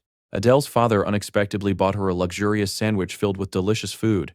He sat her down on a bench in the middle of the city and gently told her to wait there because he'd be back soon. Before leaving, he looked at his daughter one last time. Then he ran away. Forever. Adele quietly thanked him for the wonderful meal. Although it looked delicious, she couldn't taste a single bite. After finishing, she simply stood up and walked away. As she left, the same little boy she had warned earlier tripped over the rock exactly as she had predicted. That was when Adele realized her dreams weren't ordinary dreams. She could see the future.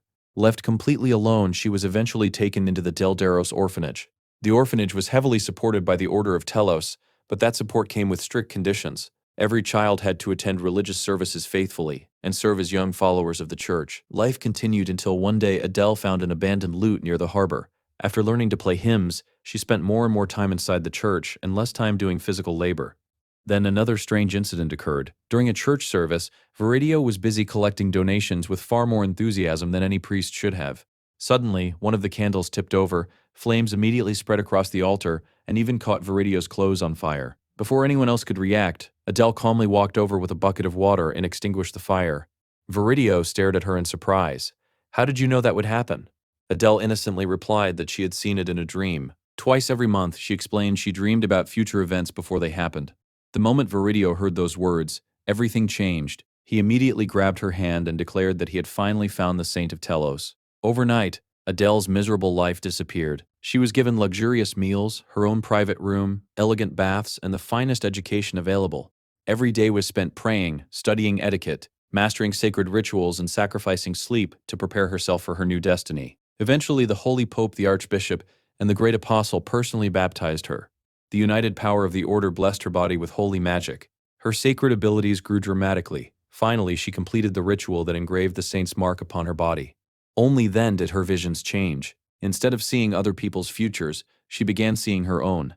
And the future she witnessed terrified her. She saw the resurrection of the sacred lance dragon. Later, Viridio noticed her hesitation and asked whether she intended to abandon her role as the saint. Adele sincerely thanked everyone for everything they had done for her. She appreciated their kindness. She respected the order, but she wanted to serve Telos in a different way. Viridio refused to accept her decision. He explained that her prophetic visions were actually a rare form of spectral magic, capable of interfering with Telos's divine providence itself. That extraordinary gift had altered fate, making her the perfect saint from the very beginning. Now that she could see her own future, she already knew what awaited her. Years passed. Adele abandoned her title as the saint, but remained within the imperial capital, quietly tending the sacred flame. Every night she forced herself to stay awake by playing her lute. If she fell asleep, she would dream again. And every dream showed the exact same future, her own death. Around that time, Viridio coldly admitted that their original plan had failed. There was only one remaining option.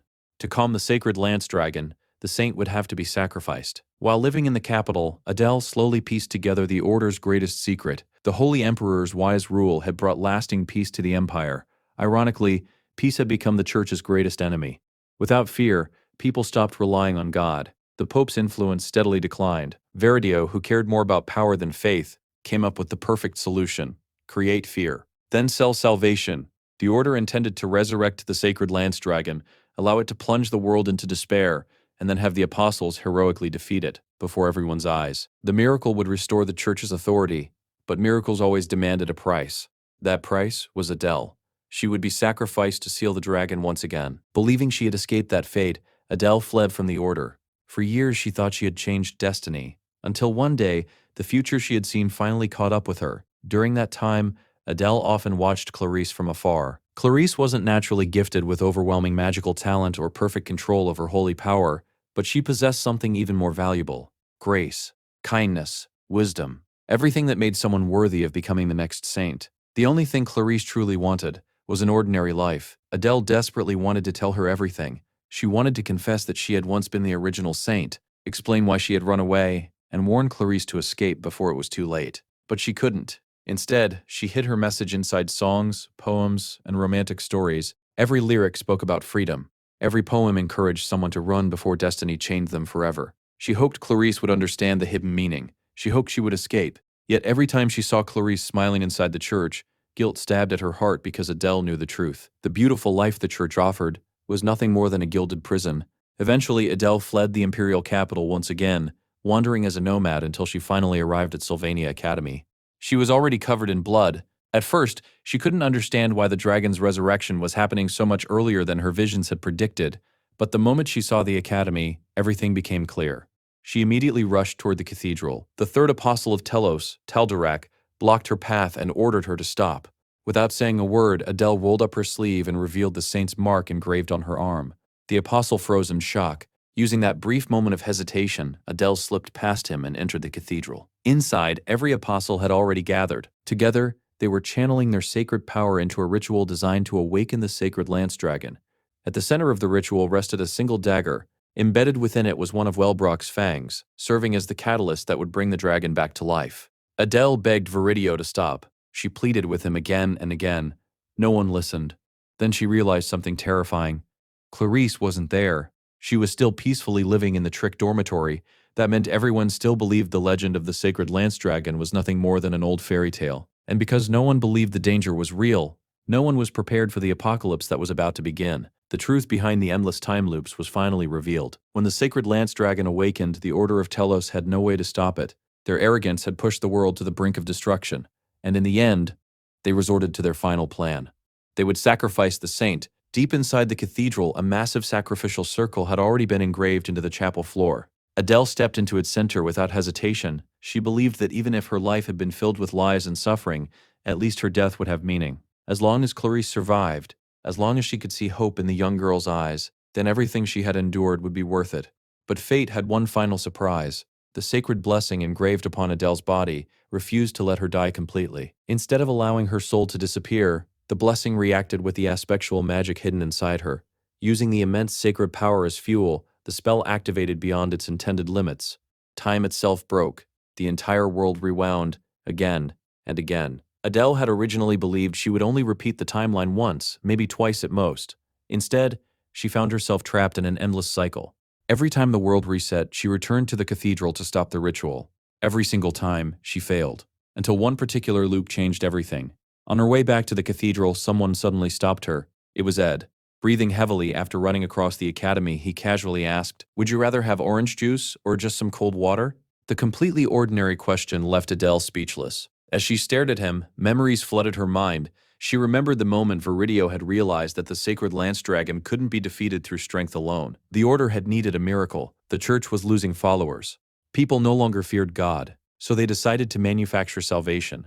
They would unleash the sacred lance dragon, terrify the entire empire, and then stage a heroic victory by sealing it once more. To complete that miracle, one saint had to die, either Adele or Clarice. When Adele first offered herself as the sacrifice, she had accepted death without regret. She truly believed sacrificing herself was her duty, but because the sacred blessing protected her body, death never truly arrived. Instead, she became trapped between life and death, endlessly repeating the same tragedy. Every sacrifice weakened her. Every death brought her closer to complete collapse, yet she continued anyway, again and again and again. She believed this endless suffering was her punishment for abandoning her responsibility as the original saint. If she had simply accepted her fate from the beginning, none of this would have happened. Eventually, Adele stopped trying to persuade Viridio. There was no point anymore. Instead, every new timeline followed the same routine. She would rush straight into the cathedral, throw herself into the sacrificial circle, die, and repeat everything once more. But this time, Ed refused to let her continue. He caught her before she could leave. Gently sitting her down on a nearby bench, he quietly said something that made her freeze. "I know you're going to die." Adele's eyes widened. Only then did she realize something she had overlooked all this time. Ruth Taylor had known her future from the very beginning. Every previous timeline suddenly blended together until she could barely distinguish memory from reality. Each time Ed had spoken to her, each conversation, each expression, they all felt like distant echoes from countless repeated lives. Adele stood up, insisting she had to go. She had to fulfill her duty. She had to end everything. But Ed stopped her again. "I don't know everything," he admitted. "Is that really all you have to say?" She looked at him in confusion. "What else is there?" Ed didn't move. He simply repeated the question. "You're about to die, and that's really all?" For the first time in countless timelines, Adele actually stopped to think. Every loop had ended the same way. She died. She accepted it. She never once questioned it. She always believed seeing Clarice smile was enough. That alone gave her life meaning. So she asked Ed to leave her alone. Then, another memory resurfaced. She was a little girl again, sitting alone on that old bench after her father abandoned her. In that memory, Ed appeared once again. And once again, he asked the same question. "Is that really all?" This time, Adele finally understood what she had buried deep inside her heart. Back then, she hadn't wanted to smile. She hadn't wanted to act brave. She wanted to scream. She wanted to beg her father not to leave. She wanted someone, anyone, to save her. After hiding behind countless lies and endless sacrifices, Adele finally spoke honestly. "I'm scared. I'm afraid. I don't want to die." Ed let out a long sigh. "Finally, you actually said it." He took a sip of cold water before looking at her with a gentle smile. "You've carried all of this alone for far too long. Tell me everything." Because we're ending it today, after hearing Adele's complete story, Ed immediately formed a new plan. This time they would split up. Ed would stay with Adele. Clarice would head straight for the cathedral. Meanwhile, Clarice arrived at the cathedral's entrance, where the Apostle Taldirect blocked her path. He frowned in confusion. "Shouldn't you still be waiting in your dormitory?" Clarice ignored him completely. She walked straight past the guardian as if he didn't even exist. Inside the cathedral, she confronted everyone responsible for the ritual. The Pope, the Apostles, and Archbishop Viridio. Her voice echoed through the chamber. She admitted that she had trusted Viridio all this time. She believed he would never sacrifice innocent lives. Viridio calmly answered that she wasn't wrong. Everything he did was supposedly for the good of the Holy Empire. According to him, Telos stood above every individual life, but ordinary people would never believe without witnessing a miracle. Clarice immediately understood. So that's why you wanted to revive the sacred lance dragon. Viridio nodded without shame. It won't take long. Clarice shouted that he had completely underestimated the dragon's true strength. From the very beginning, he had intended to sacrifice the saint as insurance in case the ritual failed. Viridio didn't even deny it. He simply called it a life insurance policy. Ed then exposed the entire conspiracy. The church was losing influence. Its followers were disappearing. Its wealth was shrinking. So the Order created a fake apocalypse. They would revive the sacred lance dragon, pretend to defeat it, and emerge as humanity's divine saviors. Adele bitterly added that Viridio had always been that kind of man. Even when he was just an ordinary priest, he cared more about increasing donations and filling the church's warehouses than genuine faith. Ed asked whether Adele had ever tried convincing them to abandon the plan. She sadly nodded. But after fleeing from her role as the saint, the Order no longer trusted anything she said. No one listened. Viridio always got his way through force, and behind him stood the 8 apostles of Telos, the strongest military force in the Holy Empire. Realizing the conversation had gone on long enough, Viridio apologized to Clarice. "I'm afraid this will only take a moment." Then he prepared to knock her unconscious. Adele quietly admitted that there was nothing they could do against the apostles' overwhelming strength. Then her face suddenly turned bright red. Ed had casually lifted her onto his back, completely ignoring the tension in the room. He smiled. "Strength isn't really the problem. I happen to know someone even stronger." At that exact moment, a bolt of divine lightning crashed through the cathedral ceiling. Boom! A high-ranking electric spell, divine punishment. One of the apostles was struck directly and sent flying across the room. Before the others could recover, ghostly chains wrapped around several more. Then Lucy calmly walked into the cathedral. She looked at the stunned apostles and shrugged. "I don't fear Telos. I'm an atheist." A heavy silence filled the room. Lucy continued with a cold smile. "I don't believe in gods, but I do believe in punishment, and sinners should fear it." Viridio demanded to know what she meant. Before he even finished speaking, another apostle was blasted across the room like a rag doll. Lucy glanced toward him. "Isn't it written in your own holy scripture? Pride is a sin, so naturally it deserves punishment." Enraged, Viridio ordered the remaining apostles to kill her. The second apostle and the 8th apostle attacked together. Neither could even touch her. With a single spell, Lucy effortlessly defeated one of them. Only Taldorak remained. The cathedral's strongest guardian charged forward, determined to kill her. His spear pierced nothing but empty air. Lucy had already disappeared. She wasn't merely incredibly fast. She was the undisputed master of space-time magic. Using spatial advance, she instantly appeared behind Taldorak before firing another devastating lightning spell straight into his body. The mighty apostle collapsed. Viridio stared in complete disbelief. Every apostle defeated by a single person. But an even bigger question haunted him. How had Lucy discovered the secret ritual? Everything had been sealed away. Even the tournament on Orca Island had been chosen specifically to distract everyone. No one should have known. Realizing the situation had completely collapsed, Viridio immediately ordered the Pope to retreat. Lucy smiled. Running away? She cast time prison, freezing the Archbishop in place before he could escape. At the very last second, one surviving apostle broke through the spell and rescued Viridio. Another apostle grabbed Clarice and fled with her in his arms, while a third remained trapped inside Lucy's temporal prison. Viridio quickly formulated another plan. Even if they escaped, they could destroy all the evidence and use the Pope's authority to accuse Sylvania Academy of attacking the Holy Church. But Lucy wasn't about to let them leave so easily. Another divine punishment descended from the heavens. An apostle sacrificed himself to block the spell, taking the full force of the lightning. Even so, Viridio continued retreating while another apostle carried the Pope to safety. Watching them escape, Lucy sighed in annoyance. "Why are all of you so unbelievably troublesome?" One apostle warned Viridio that they would eventually be caught. The Archbishop remained perfectly calm. "That's all we need. Just a little time. I'll destroy every piece of evidence. Then the Academy will take the blame." Just as they were about to disappear, a storm of flames erupted before them. Everyone froze. The spell was nothing more than a basic ignition spell. Yet its destructive power rivaled high-ranking magic. An apostle barely managed to deflect the ceremonial dagger hidden inside the flames. The weapon had been engraved with Ed's spiritual explosion formula. The instant it detonated, the explosion shook the entire academy. The blast was so enormous that it could be seen from the distant horizon. The apostle shielding Viridio was burned beyond recognition and abandoned without a second thought. Ed stepped through the smoke and ordered Viridio to stop. Instead, the Archbishop turned and ran. Realizing Ed somehow knew exactly where he intended to escape, Viridio fired a powerful holy spell to eliminate him. Before the attack could reach its target, Mug leaped in front of Ed. The loyal companion took the full force of the holy magic, suffering catastrophic injuries. For just a brief moment, Ed hesitated. That single moment was all Viridio needed. He disappeared into the forest, escaping once again. Viridio believed victory was still within reach. As long as he escaped with the evidence, everything could still be covered up. The dense forest surrounding the academy was his perfect hiding place. No ordinary person could navigate through it fast enough to catch him. Unfortunately for him, Ed wasn't an ordinary person. He knew every path through that forest. In an instant, Ed caught up to Viridio and swung his blade toward the Archbishop's neck. At the same time, he demanded the necklace containing Wellbrock's fang. Instead of surrendering, Viridio fought back. Ed grabbed him by the hair, and both of them tumbled down a steep hillside. They rolled violently until Viridio landed on top. Taking advantage of the position, he raised his sacred staff and blasted Ed point blank with holy magic. The attack struck directly, but Ed refused to stay down. Ignoring the pain, he drove his weapon straight into Viridio's chest. Even while coughing blood, the Archbishop refused to release the necklace. Ed shouted at him to hand it over immediately. Earlier, Adele had warned him that Viridio was far stronger than he appeared. Even compared to the Apostles, the Archbishop was an incredibly dangerous opponent. But Ed wasn't worried about Viridio's strength. He was worried about time.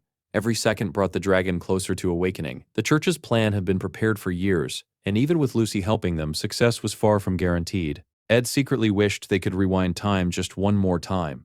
But after seeing Adele's condition, he knew that wasn't possible. Even so, Adele smiled weakly and told him not to worry. If you fail, I can still go back a few more times. Ed immediately knew she was lying. Her sacred power was nearly gone. She could collapse and die at any moment. There would be no more chances. Without another word, Ed finished Viridio. After the Archbishop fell, Ed picked up the ceremonial dagger containing Wellbrock's fang.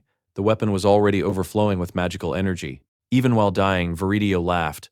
The dragon will awaken, the apostles will defeat it, the saint will be sacrificed, and everyone will witness the greatness of Lord Telos.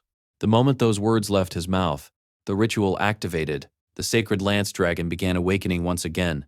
At that instant, Ed finally understood the final piece of the puzzle. The reason Viridio had tried so desperately to flee with the necklace was simple. As long as the catalyst left the island, no one would ever discover the truth behind the ritual after the timeline reset. That knowledge would disappear forever. Unless someone carried it into the next loop, Adele would have to sacrifice herself one final time. But unless Ed found a way to pass this information to her before the reset, everything would simply repeat. Again and again. Ed lowered his head. It was too late. Just then, someone interrupted him. So what if we're a little late? It was Lucy. She was barely standing. Her entire body was covered in wounds, yet she still smiled. Ed immediately told her she had to remember his words. She had to deliver them to Adele or Clarice, no matter what. Instead of panicking, Lucy calmly pulled him down until both of them were sitting on the ground. There isn't any need to rush. I'm not going anywhere. Then she pulled out a magical scroll. Using her magic, she carefully wrote every important detail onto it. You must steal the necklace containing Wellbrock's fang immediately. Leave the cathedral. Viridio intends to use the authority of the order to erase all evidence. Every crucial detail, the location, the method, the Archbishop's escape plan, everything was preserved. Ed stared at the completed scroll in amazement. Lucy smiled proudly. It's not just my mana, my magic is amazing too. Then she casually added that anyone could master it, with enough practice. Ed couldn't help laughing. He sincerely thanked her. The dragon awakened once again. The world was destroyed once more. But this time, the information survived. Still, another problem remained. Would Adele, already on the verge of death, even remember enough to use the scroll? Ed knew how overwhelming it was. If even he lost his memories every reset, how could anyone create a perfect strategy in such a short time? How could they defeat the apostles, steal the necklace, and escape the island before the ritual completed? Lucy quietly broke the silence. She reminded Ed about the promise she had once made to an old man. She had sworn to protect Sylvania Academy from any danger. And even if this was the last timeline, she intended to keep that promise. Ed smiled. You already said that. Lucy nodded. Exactly. No matter how many times time rewinds, I'll always stand against that dragon, Ed answered without hesitation. So will I. Lucy admitted she had waited a very long time. She had remained at the academy solely to fulfill that final promise. Now she was simply tired. Tired of waiting. Tired of repeating the same tragedy. Since stopping the dragon was impossible in this timeline, she made one final request. I'd rather die in your arms. She knew both of them would forget everything after time reset. Ed quietly agreed. I think so too. The magical barrier surrounding them slowly began collapsing. The world itself was falling apart. It wasn't a romantic setting. It wasn't the right time. But Lucy realized there would never be another opportunity, so she finally confessed. I can't live without you anymore. So, don't leave. Ed smiled softly. That isn't a very difficult request. Moments later, the sacred lance dragon attacked again. Countless razor-sharp scales rained down from the sky. Neither of them screamed, neither of them tried to run. They simply embraced each other, sharing what little warmth remained until the end. Eventually, the rain stopped. The world ended. Time rewound once more. Back inside the cathedral, Adele slowly opened her eyes. She immediately understood. Her sacred power had finally burned itself out. The endless regressions were over. Time magic could no longer affect her. There would be no more second chances. At last, she could finally die. Even though she had failed to stop the dragon's resurrection, she found herself smiling. When she remembered Clarice, she felt happy. Even if every smile she had shown the girl had been forced, her feelings had always been genuine. Then she remembered Ed. Unlike Clarice, meeting Ed Ruth Taylor had completely ruined every plan she had ever made. His refusal to give up had destroyed the future she had accepted. Even while suffering unbearable pain, Adele reminded herself of her duty. She had to stop the dragon. She had to die. That was her destiny. Looking over Lucy's magical scroll, she confirmed Ed's strategy. Then she quietly shook her head. It was impossible. Clarice would first need to convince Ed that he had forgotten everything because of the distorted timeline. Then, in only a few hours, Ed would somehow have to invent a brand new plan. Gather allies, become strong enough to defeat the 8 apostles, reach the cathedral before the ritual ended. None of it was realistic. By then, Viridio had already begun channeling magical energy into the necklace. The dragon's awakening was only moments away. The sun was beginning to set. Soon, the shadows would cover everything. Adele slowly walked toward the hallway leading to the chapel. She intended to sacrifice herself one final time. Then she looked up. Something was flying across the sky. At exactly that same moment, time fully stabilized. Clutching his head in agony, a flood of memories surged through his mind. While reading a book titled Introduction to Espectral Magic, he finally understood what had happened. The book explained that people who had developed resistance to espectral magic could partially resist its effects. Adele's regression wasn't created through holy magic alone. It combined holy magic and espectral magic. Clarice had always retained her memories because the saint's divine blessing granted complete resistance to holy magic. But something unexpected had happened to Ed. Perhaps Adele's weakening power had created a flaw, or perhaps Ed's own study of espectral magic had strengthened his resistance. Whatever the reason, his espectral magic had resisted Adele's. Instead of forgetting, Ed remembered everything. Every timeline, every death, every failure, every possible future. The overwhelming flood of information nearly drove him insane. After struggling to his feet, he took a deep breath. This is a race against time. Meanwhile, the mysterious object flying through the sky finally became visible. It was a gigantic wind eagle, and riding on its back was Ed himself. Using the eagle's incredible speed, he swooped down before anyone could react and stole the ceremonial dagger containing Wellbrock's fang. Viridio immediately ordered every apostle to kill him. Ed barely avoided their attacks. As arrows and sacred magic filled the sky, he remembered how every previous timeline had always begun the same way.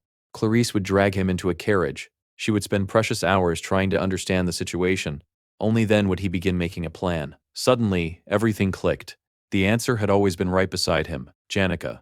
The giant wind eagle belonged to Janica Failover. She was far faster than any carriage, far stronger than Ed. Most importantly, she trusted him completely. No explanations, no hesitation. She would believe whatever he said. Ed looked at the glowing dagger in his hand. They had less than 1 hour. The necklace containing Wellbrock's fang was already resonating with the dragon sealed beneath Arca Island. Once the resonance completed, the sacred lance dragon would awaken. There was only one way to stop it. They had to take the fang so far away that the resonance could never reach it. Realizing Ed's objective, Viridio screamed for the apostles to pursue him. Ed grinned. "I left you a little present."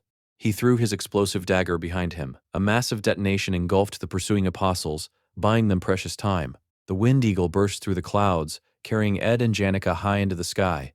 Ed told Janica to escape as far away as possible. He had no idea where they would end up. Janica immediately refused. She wasn't leaving him. Ed warned her that getting involved again would result in expulsion from the academy. If they failed, both of them would become fugitives hunted by the Holy Order. Janica simply smiled. She spoke about her homeland, Ulan, a remote desert where laws barely existed. If they escaped there, no one would ever find them. Then she gently grabbed Ed's hand. "I know you've been carrying everything alone." Ed looked at her in surprise. "How can you tell?" She smiled. "I can see it on your face. If you're expelled, then we'll be expelled together.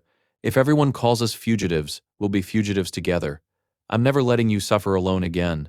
For just a brief moment, Ed forgot about the war surrounding them. It was genuinely beautiful. Unfortunately, the moment didn't last. All 6 remaining apostles burst through the clouds behind them. The chase had begun.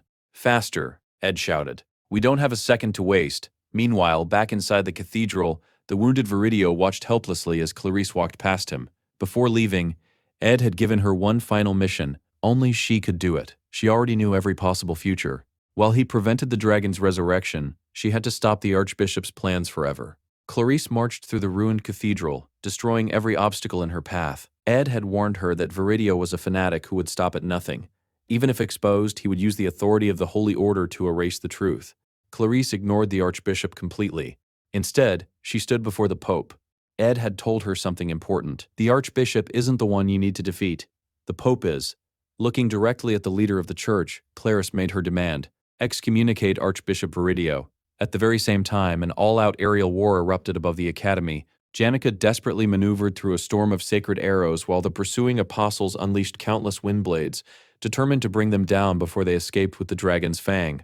Ed instantly realized there was no way they could dodge the incoming attacks. There was only one option. He and Janica jumped off the giant wind summon. As they plummeted through the clouds, Ed reached out and caught Janica before she could fall, but the apostles were still chasing them relentlessly, and protecting the necklace remained their highest priority. Then Janica leaned close and whispered into his ear, "Can you handle the rest?" Before Ed could answer, she smiled gently, pushed him away, and threw herself into the open sky. "I believe in you." The moment she spoke those words, she activated the golden phoenix ring. A brilliant golden light exploded across the heavens, illuminating the entire sky above Sylvania Academy.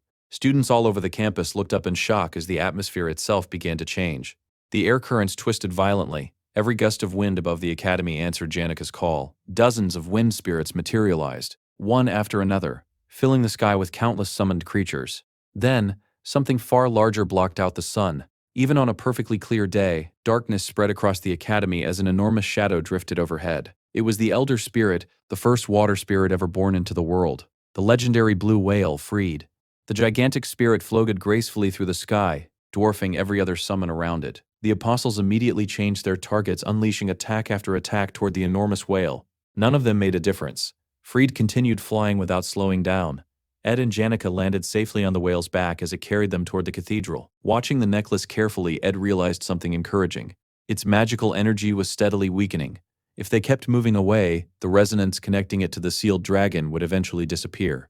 For the first time, success seemed possible. But another problem quickly became obvious. Janica was pushing herself far beyond her limits. Her breathing became uneven. Sweat covered her face. Her cheeks were burning red from the immense burden placed on her body by the golden phoenix ring. She laughed weakly and admitted she would probably spend the next few weeks bedridden after using so much power. Before she could finish speaking, her body swayed. She nearly collapsed. Ed immediately caught her, worried. He gently touched her forehead to check whether she had developed a fever. Instead, Janica's face turned even redder. Not because she was sick, because Ed was touching her. She looked away in embarrassment and quietly mumbled that if he kept doing things like that, her condition would only get worse. Meanwhile, the apostles quickly changed tactics. Attacking Freed directly wasn't working. Instead, they decided to create an opening for their strongest warrior, Taldarak. The third apostle charged forward with his spear, cutting through every obstacle between himself and the giant whale. Looking at Janica, he couldn't help but admire her. Controlling so many high-ranking spirits at once was unbelievably dangerous, even for their summoner. "I don't want to kill you," he admitted, "but I have no choice." Just as he prepared to strike, another spirit appeared behind him. Ed had already summoned Tarkin. Without warning, Tarkin grabbed Taldarak's spear. At the same moment, Ed attacked from behind, locking the apostle in a chokehold. Forced to escape by taking to the air, Taldarak barely avoided being restrained. Seeing the battle intensify, Janica pleaded with Tarkin, "Please protect Ed." Moments later, both Tarkin and Taldarak crashed violently into the forest below. Taldarak couldn't hide his surprise. Janica wasn't just controlling the legendary Elder Spirit.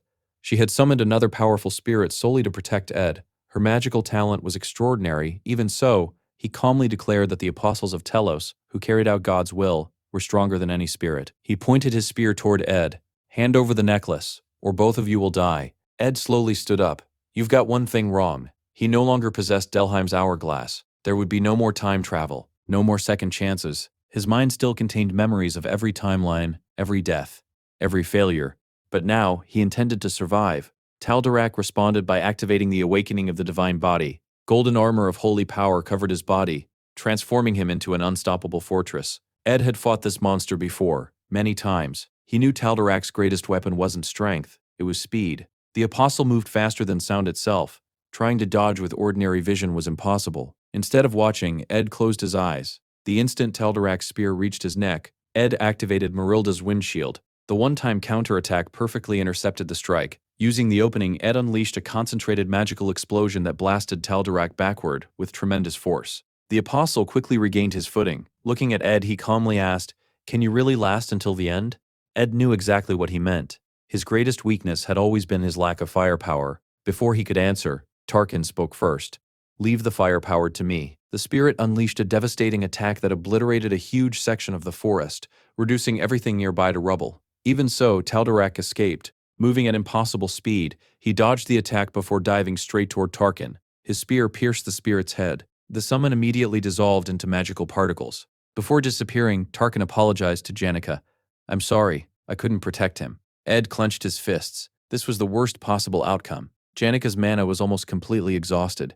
She couldn't summon Tarkin again, and Ed himself barely had enough strength left to continue fighting. With no better options, he fired another volley of magical arrows. Even those failed. The battlefield had become so hot that his water arrows instantly evaporated into steam. Ed created a thick mist to hide his movements. Taldarak wasn't fooled for even a second. An obvious trick. The apostle pierced through the fog and slashed across Ed's chest. Blood exploded into the air. Ed had expected this. In previous timelines, Taldarak could only be defeated with Marilda's help. But now the Golden Phoenix Ring belonged to Janica. Without it, summoning Marilda was impossible. There had to be another way. Desperately, Ed blocked one attack after another with his magical barrier. Eventually, the barrier shattered. The impact launched him across the battlefield. He landed heavily, barely conscious. Taldarak slowly approached. He intended to finish everything with one final strike. Once again, Ruth Taylor found himself standing at death's door. Memories flooded his mind. Every time he had died, every person who had sacrificed themselves for him, every failure, every lesson. Then something clicked. When he recovered every timeline's memories, he had regained every bit of experience earned throughout those countless battles. His body remembered. His magic remembered. It didn't matter whether the technique involved divine power or spiritual resonance. Ed learned differently than everyone else. His teacher had been failure itself. Each desperate attempt to survive, each death, each repeated battle had become endless practice. And endless practice eventually becomes mastery. As Taldarak lunged again, Ed suddenly slammed his forehead into the apostle's face. A brutal headbutt. Taldarak staggered. He instantly retaliated with another spear thrust. Before it could reach Ed, Mug jumped in and deflected the attack. At the same time, one of Ed's remaining water arrows transformed. Rhea emerged from it and bit deeply into Taldarak's arm. Ed looked at the final magical arrow in his possession. He smiled. He wouldn't regret this. He would never regret killing someone who had slaughtered countless innocent people in the name of blind faith. Without hesitation, he drove the arrow straight through Taldarak's heart. Even after the fatal blow, Ed didn't stop. He kept punching, again and again, until there was absolutely no doubt the apostle was dead. Bones shattered, armor broke, flesh burned, blood soaked the earth. Only after everything was over did Ed finally stop. At that moment, he understood the greatest truth he had learned through every timeline. Life itself was the only absolute truth. To survive, that alone gave life meaning. Without looking back, Ed left the forest. There was still far too much left to do.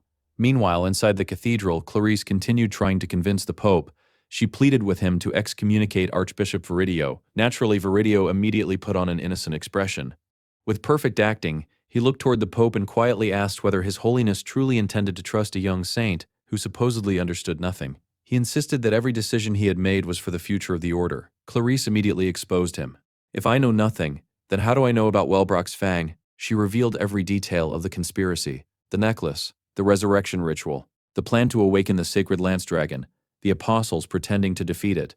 Everything. Viridio's expression immediately changed. "How do you know that?" Clarice calmly answered. Because she had already watched that exact plan fail countless times. The church had never once defeated the dragon, not even a single time. She had witnessed the same ending over and over until she finally understood. The entire plan was flawed from the very beginning. Viridio desperately tried to silence her, but Clarice refused to stop speaking. She explained that every timeline always ended the same way. The dragon rampaged. The church failed. Eventually, she herself became the final sacrifice inside the ritual circle. If sacrificing herself truly represented Telos's will, she would accept it. But innocent people would die alongside her. If the church became responsible for such an unimaginable massacre, no one would ever trust it again, not even the saint herself. Viridio answered coldly. Then no one can ever learn the truth. Clarice shook her head. She already knew everything. And if she died, the boy who had brought her this far, the boy she desperately wanted to save, would expose every secret across the entire continent. The whole world would eventually learn the truth. Viridio's expression darkened. He muttered that Ed must still be somewhere on Arca Island. Then he accused Clarice of abusing her position as the saint. Before Clarice could respond, the Pope finally spoke. He quietly asked whether Viridio was referring to his position as Supreme Pontiff. For decades, he admitted he had been nothing more than a coward, a man too afraid to choose between faith and reality. Whenever someone possessed stronger conviction than he did, he simply followed behind them. That had always been his greatest weakness. But today, he finally knew whose conviction deserved to lead the church. Not Viridio's. Clarice's. Looking directly at the saint, the Pope declared that he would follow her will. Clarice raised her head proudly. This plan has never succeeded. And today, it won't even begin. Then, speaking with the full authority granted to the Saint of Telos, she delivered her judgment. In the name of Telos, as Supreme Pontiff's chosen saint, I hereby excommunicate Archbishop Viridio. Viridio laughed. You think that changes anything? Without hesitation, he grabbed Clarice. As long as he prevented her from entering the sacrificial circle, no one could stop the dragon's resurrection. Ed might have escaped with the necklace, but 6 apostles were hunting him. Sooner or later, he would fall. Far away, Ed tightened his grip around the glowing necklace. It's not over yet. The dragon's awakening was dangerously close. Clarice stared directly into Viridio's eyes. I won't let this end the way you planned. Just then, another hand grabbed Viridio's arm. Someone stronger than the Archbishop had finally stepped in. Before Viridio could react, a tremendous burst of divine power erupted, divine release. The overwhelming holy energy engulfed him completely, bringing his schemes to a violent end. Viridio lay on the ground, his body scorched and barely able to move. Looking up at Clarice, he muttered that God had decreed a saint should follow only the pure light. Then he asked why her heart was filled with so many different colors. Clarice calmly answered that she was indeed a saint, but she was also a student. During her time at the academy, she had learned something simple yet profound. Pure white light only appears colorless from a distance. In reality, a single beam contains countless colors: red, gold, green, blue, violet, and many more. Only when every one of those colors comes together does true white light exist. As she finished speaking, Lucy seized the dragon talisman and hurled it across the sky like a blazing comet. Watching it disappear beyond the horizon, Clarice finally understood. True purity wasn't the absence of color. It was the harmony of every color together. With the dragon's resurrection prevented and Viridio defeated, the nightmare that had haunted countless timelines finally came to an end. The story then returned to its original progression. Episode 3. The second group combat training. Just like the original game, Taylor, now recognized as a veteran student, stood alone against the incoming first-year class. Every freshman wanted to defeat him. Beating Taylor meant earning recognition and higher grades, so everyone attacked with everything they had. Curiously, none of the elite Class A students appeared among the challengers. Meanwhile, Ed made one final dramatic entrance by riding Marilda. Unfortunately, he had completely run out of mana. Only seconds after arriving, Marilda disappeared beneath him, sending Ed crashing face-first into the road. As embarrassing as ever, the battle continued without him. Taylor defeated opponent after opponent until only one enemy remained. Claude, the leader of the first-year alchemy division. Unable to accept defeat, Claude swallowed a forbidden potion known as the blood of the evil god. Dark magic consumed his body, transforming him into the chapter's intermediate boss. Even after fighting countless enemies, Taylor refused to surrender. Meanwhile, Ed attempted another heroic entrance, this time riding Rycia. The result was exactly the same. The summon vanished halfway through the journey, and Ed once again slammed face-first into the ground. Taylor, meanwhile, struggled to remain standing. His body had reached its limit, yet he still rose one final time. Gathering every ounce of strength he had left, he unleashed Elemental Slash, the legendary technique capable of cutting through darkness and every elemental affinity. The attack defeated Claude. With that victory, Episode 3 originally came to its conclusion. Taylor, once mocked by everyone as the failed swordsman, had finally become one of Sylvania Academy's strongest students. Teachers praised him, students admired him, friends celebrated beside him. His achievement became one of the Academy's greatest stories. Then, the original story took a tragic turn. As Taylor left the examination grounds, he received heartbreaking news. The wandering bard, Adele, had died. The game never explained how. Players simply learned she was gone. That had always been the end of her story. But this time, everything changed. Before Adele could throw herself into the sacrificial circle as the true saint, Ed dragged her away from that fate. Covered in blood, but alive. Taylor's group never heard news of Adele's death. Instead, rumors spread that a major disturbance had occurred inside the church. Viridio attempted one final desperate attack against the saint before the Holy Knight subdued him. The entire incident was resolved internally by the church. The so-called Saint of Suspicion disappeared from history. Most importantly, the sacred lance dragon was never resurrected. Without the saint's sacrifice, the Holy Church never launched an invasion of Arcane Island. Because of that, one of the game's future bosses simply never appeared. Lucy Awakened was erased from the story. Compared to the original script, countless events had changed. Yet Lucy herself seemed completely unconcerned. Her greatest priority was finding something delicious to eat, specifically dried meat. With that, peace quietly returned to Sylvania Academy. 2 days later, Ed visited Janica. Standing outside her room, he asked how she was feeling. Janica immediately shouted that he absolutely wasn't allowed inside. She was trying to take a bath. Even worse, she still couldn't see properly. Using magic to glimpse the future had demanded far too much from her body. For the time being, she couldn't use magic. Her eyesight remained badly damaged. As for Freed, the mighty elder spirit who had fought against 5 apostles at once, the enormous whale had apparently collapsed somewhere deep within the forest after exhausting its strength. Janica remembered almost nothing after that battle. She only recalled losing consciousness and waking up safely inside the cabin. She had no idea who had brought her there. Oddly enough, she felt strangely peaceful. Just then, another voice spoke behind Ed. "When something like this happens, you should come looking for me first." Ed smiled. It was Belle Maya. He thanked her for watching over Janica. He joked that ever since Belle became the dorm's governess, she spent less time doing ordinary household work. Judging from her expression, she seemed to miss it. Belle looked him over carefully. "Are you all right?" Ed nodded. "I'm more worried about Janica. She still can't see properly."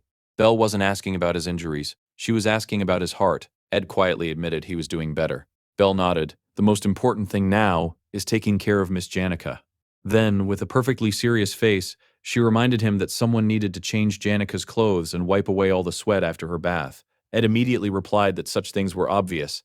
Belle couldn't help teasing him. "The younger you wouldn't make that mistake. But when you're young and your hormones are running wild, when else will you ever get another opportunity? Sometimes it's all right to listen to your inner voice." Without another word, Ed slammed the door shut in her face. Unfortunately, Belle simply appeared outside the window instead. She proudly pointed out that she had just spoken to him informally. Ed stared at her silently, turned around, and walked away. Eventually, Belle entered the room herself. Seeing Janica resting in such a dusty cabin, she sighed. Leaving a patient in conditions like these was practically a crime.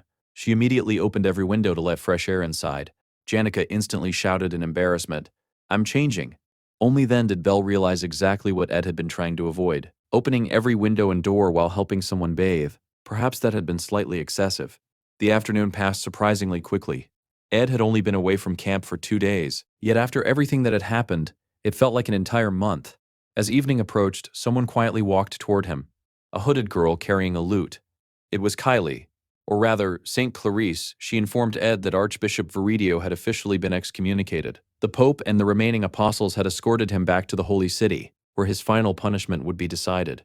According to the Church's official explanation, everything had been the work of a misguided archbishop who abused the authority of an already declining institution. Clarice hoped this disaster would become the turning point the Church desperately needed. For the first time, she wanted to believe that the future could truly change. Then she spoke about Adele. Despite using every privilege available to the saint, she couldn't find even the slightest trace of her. It was as though Adele had vanished from the world. Ed quietly asked, "If you could meet her again, what would you say?" Clarice smiled softly. At first, she had wanted to tell Adele about everything she experienced after leaving the Holy City. Now, there was only one thing left to say. "Thank you." She gently placed one of her instruments beside the camp. Perhaps someday Adele would return there. Clarice then asked whether Ed planned to stay at the camp during the school break. Ed laughed. He had nowhere else to go. So, probably, Clarice made one final request. "When we're together, treat me like an ordinary freshman, not as the saint." Ed smiled. "I've always done that. Honestly, you sounded more natural back when you were still Kylie." Clarice shook her head. "That's not what I mean. If I ever need your help, I hope you won't hesitate. I can't promise I'll repay everything you've done, but I'll do my best." With those words, she quietly walked away. The sunset slowly painted the camp orange. Only Ed remained, or so he thought. Another voice suddenly called out, "It's time to leave." It was Adele. Ed looked at her carefully. Even after losing both her sacred powers and divine strength, she was still able to walk. He hesitated before asking the question that had been bothering him. "Are you really leaving without saying goodbye to Clarice?"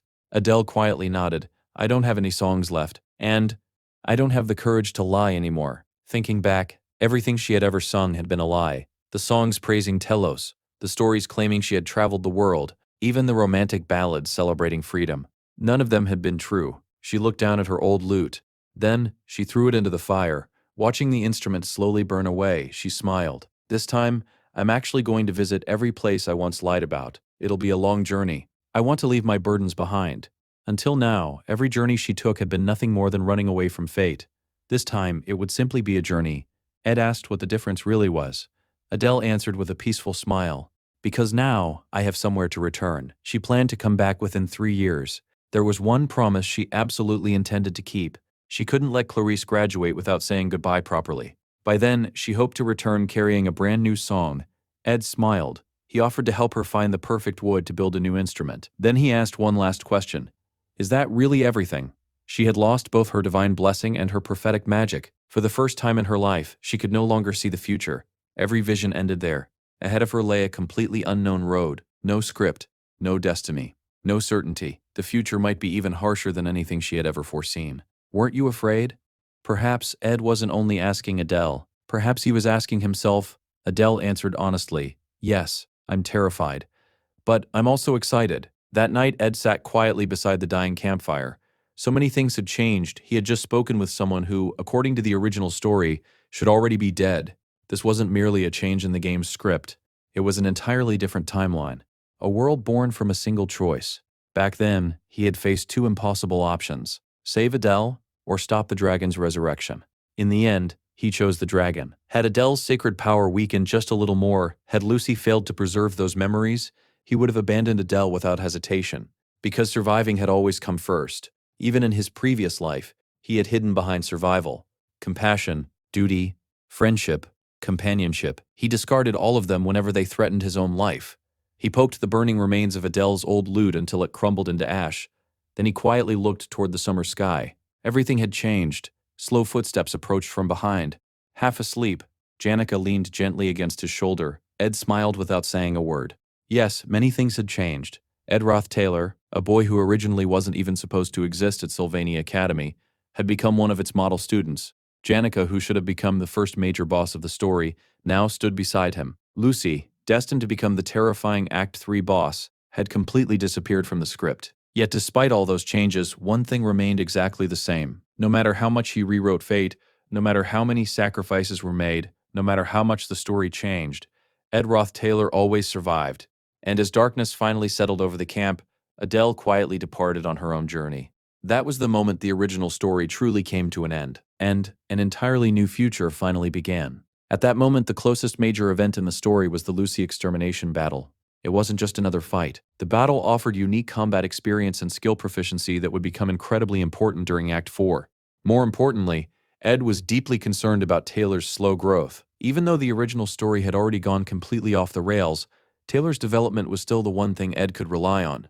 As long as Taylor kept getting stronger, Ed had at least some guarantee that the future wouldn't completely fall apart. The Lucy extermination battle also played a key role in reducing Glock's burden. However, something else was bothering Ed. Lucy, who normally spent her days lazily napping around the camp like part of the scenery, had suddenly disappeared. She hadn't shown up at all, and Ed couldn't help wondering if everything was really okay.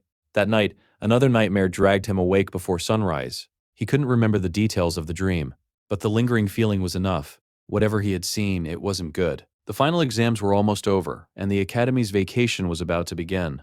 Maybe that brief moment of peace was exactly why his old memories were returning. Before arriving in this world, his life had been filled with endless deaths, unbearable burdens, and nightmares that haunted him every single day. Somehow, those memories refused to let him rest.